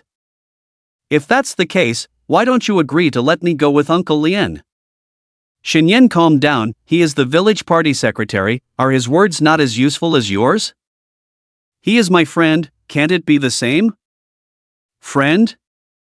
What friend? Xingyan's tone rose, can a friend make you lose so much money? Will a friend ask you to repay the debt as soon as possible after you owe money? Or make my family restless? Where did you hear these things? Don't talk nonsense. Shinguoyan's tone became urgent. That night, it was just my bad luck, otherwise it wouldn't be like this. Bad luck? Xingyan laughed in anger, then clenched her pocket. Mom, you stay with Dad, I'll go find Uncle Lian. How dare you? Shayan, listen to Dad, don't go, okay? Come here, don't leave, don't leave. You are not the father I know. Xingyan looked disappointedly at her father. He was nothing like he used to be, now he was just a desperate gambler trying to turn things around, a gambling dog who wouldn't stop until he destroyed his own family. Okay, my good daughter. Shinguoyan lay there, his tone gradually becoming desolate. You are living a good life now, you don't care about your mother and me. Others offer 400,000 at once, and you take their side? Ha! They have money, so you follow them. Are you selling yourself? Incoherent logic, nonsense, this is a normal reaction of a gambler. What are you talking about? Xinyan became anxious, almost stomping her foot. I'm not talking nonsense. Look at you now, you are nothing like before. Aside from that, you don't listen to me at all? How did you grow up without me back then? Ha! Also, I suffered so much injustice at that time. If that Sun family were really so kind, they would have compensated me long ago. Why only now? Just because they found out about your relationship with their son, they gave you the money. Their family background is so big, they only give 400,000? Sending off a beggar. How are my legs? Can they afford it?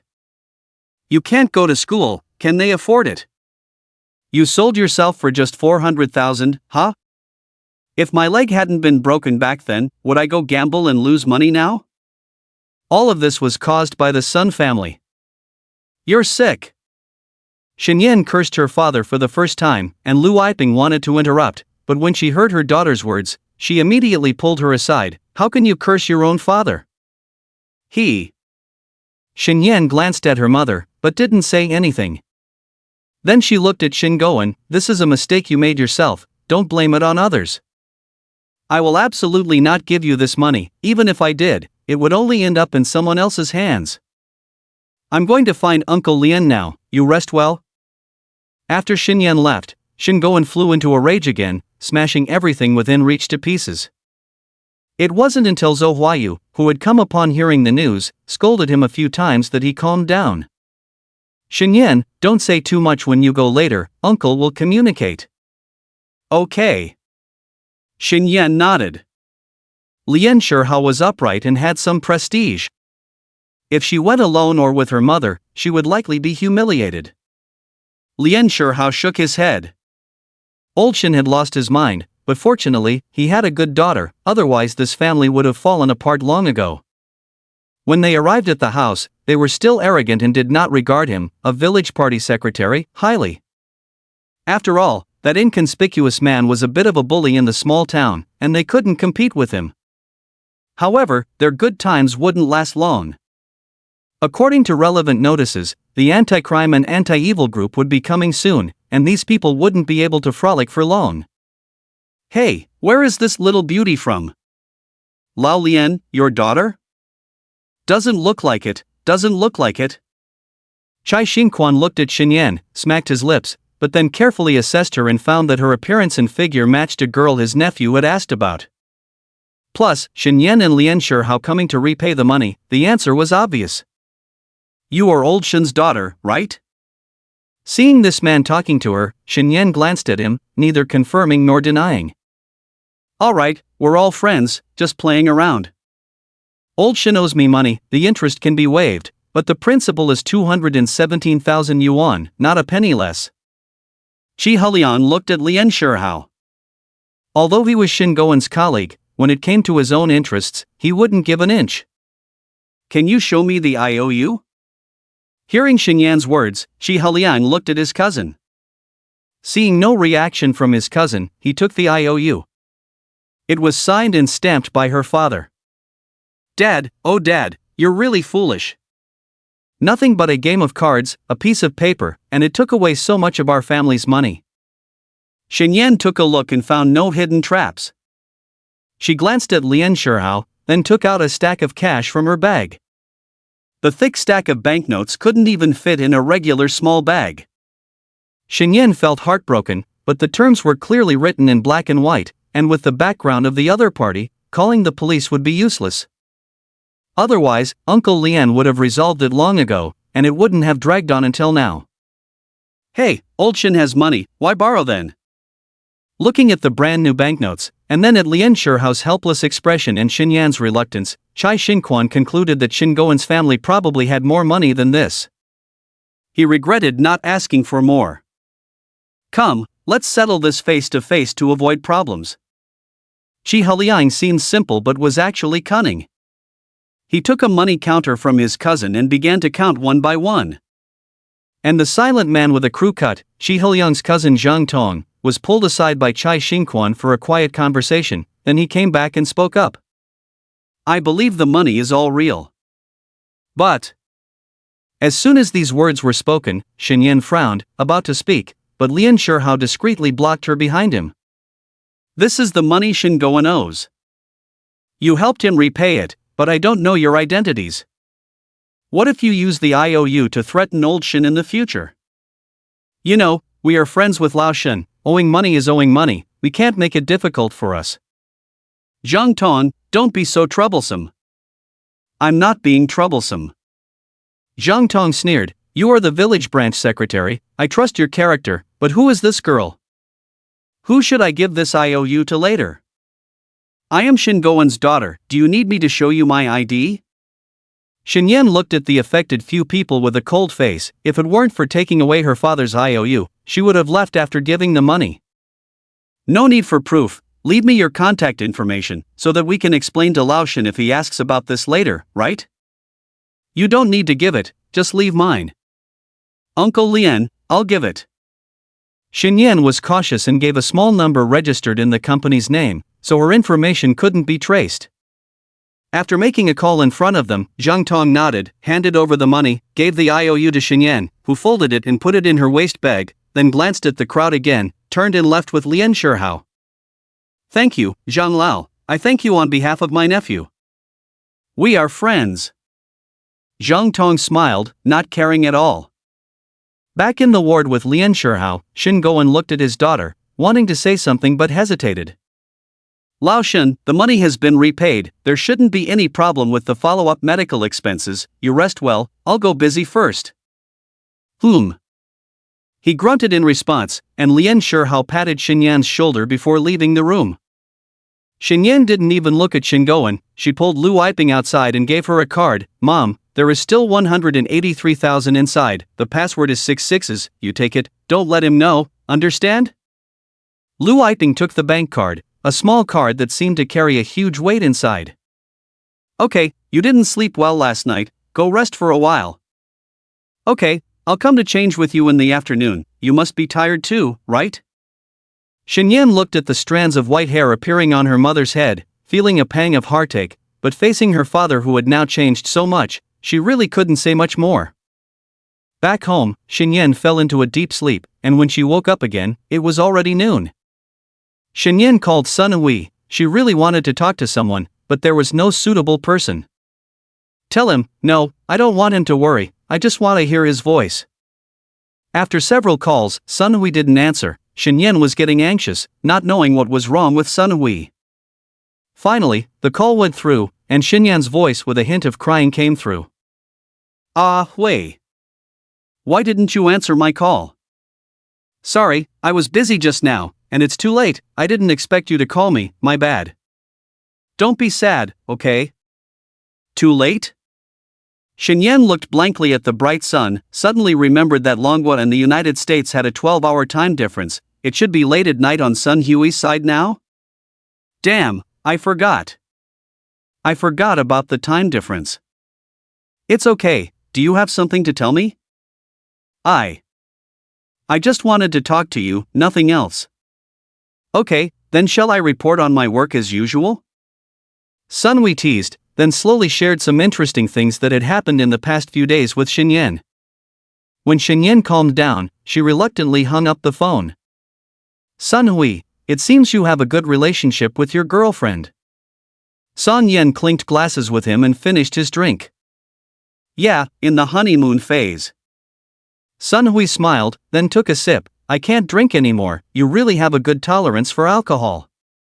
I trained for it, my alcohol tolerance used to be average, but I drank a lot with that guy, and my tolerance gradually increased.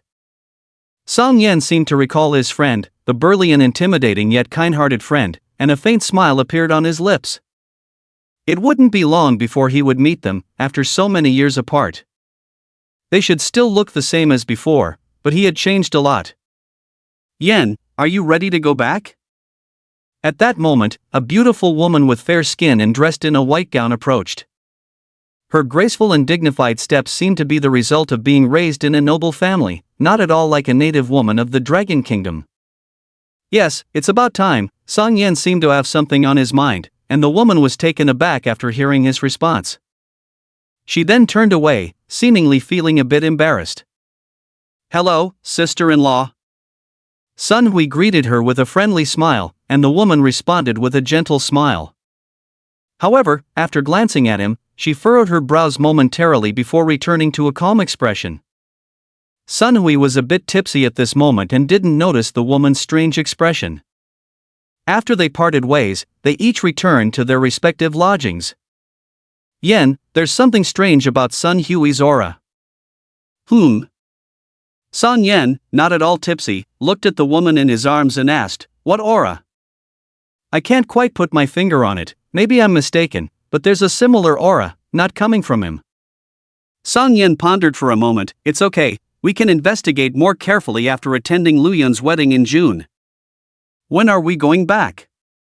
Have you had enough of staying here? It's convenient to come and go, I want to go back and take a look." "Well, I'm the one who's tired."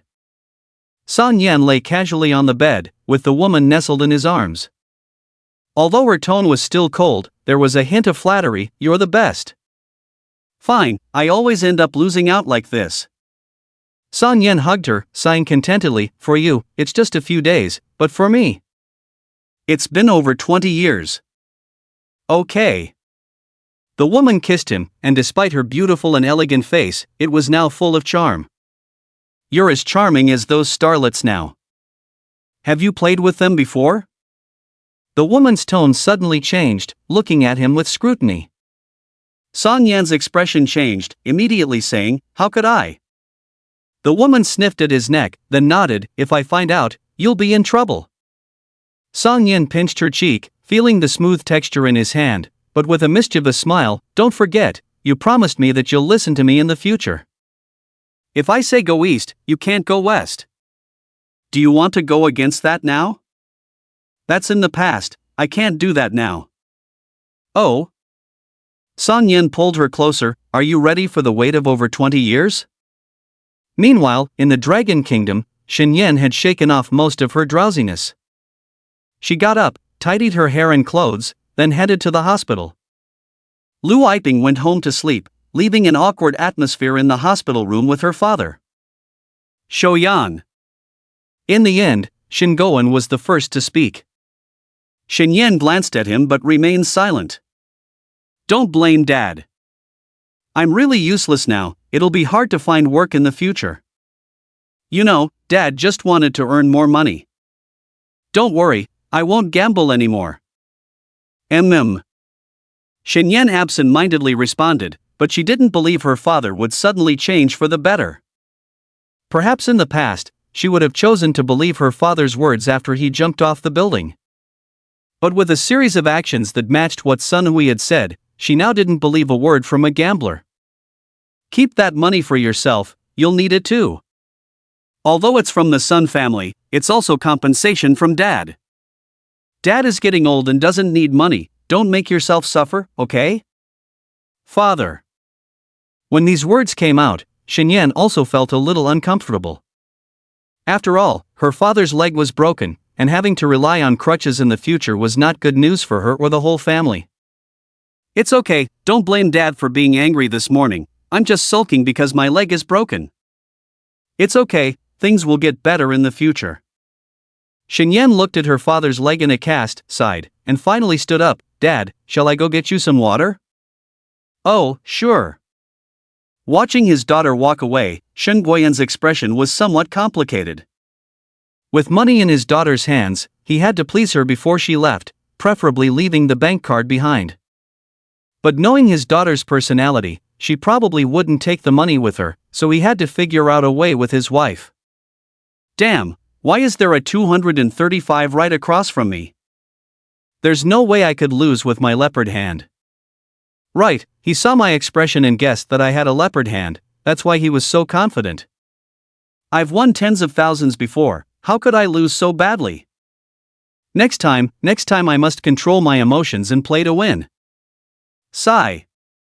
After Shen Yen returned with the water, she saw her father's changing expression and thought he was still upset about his leg. She quickly walked over. Dad, I just asked Danzo, she said there's a specialist coming over in a few days, and if we spend a little more money to have the specialist help, there might be hope for your leg. It may not be as good as before, but there's a chance you won't need crutches to walk. A specialist? Shin Guiyan thought for a moment and asked, how much would that cost? I'm not sure, maybe tens of thousands? Then forget it. Shin Guiyan shifted his position. Xiaoyan, we still need to save more money at home. When you get married in the future, your dowry shouldn't be shabby, understand? Let's talk about that later, what's important now is your leg. Shin Yen smiled, still feeling happy inside. But in the moment she turned to pour water, she didn't see Shin Guoyan's face darken a few shades.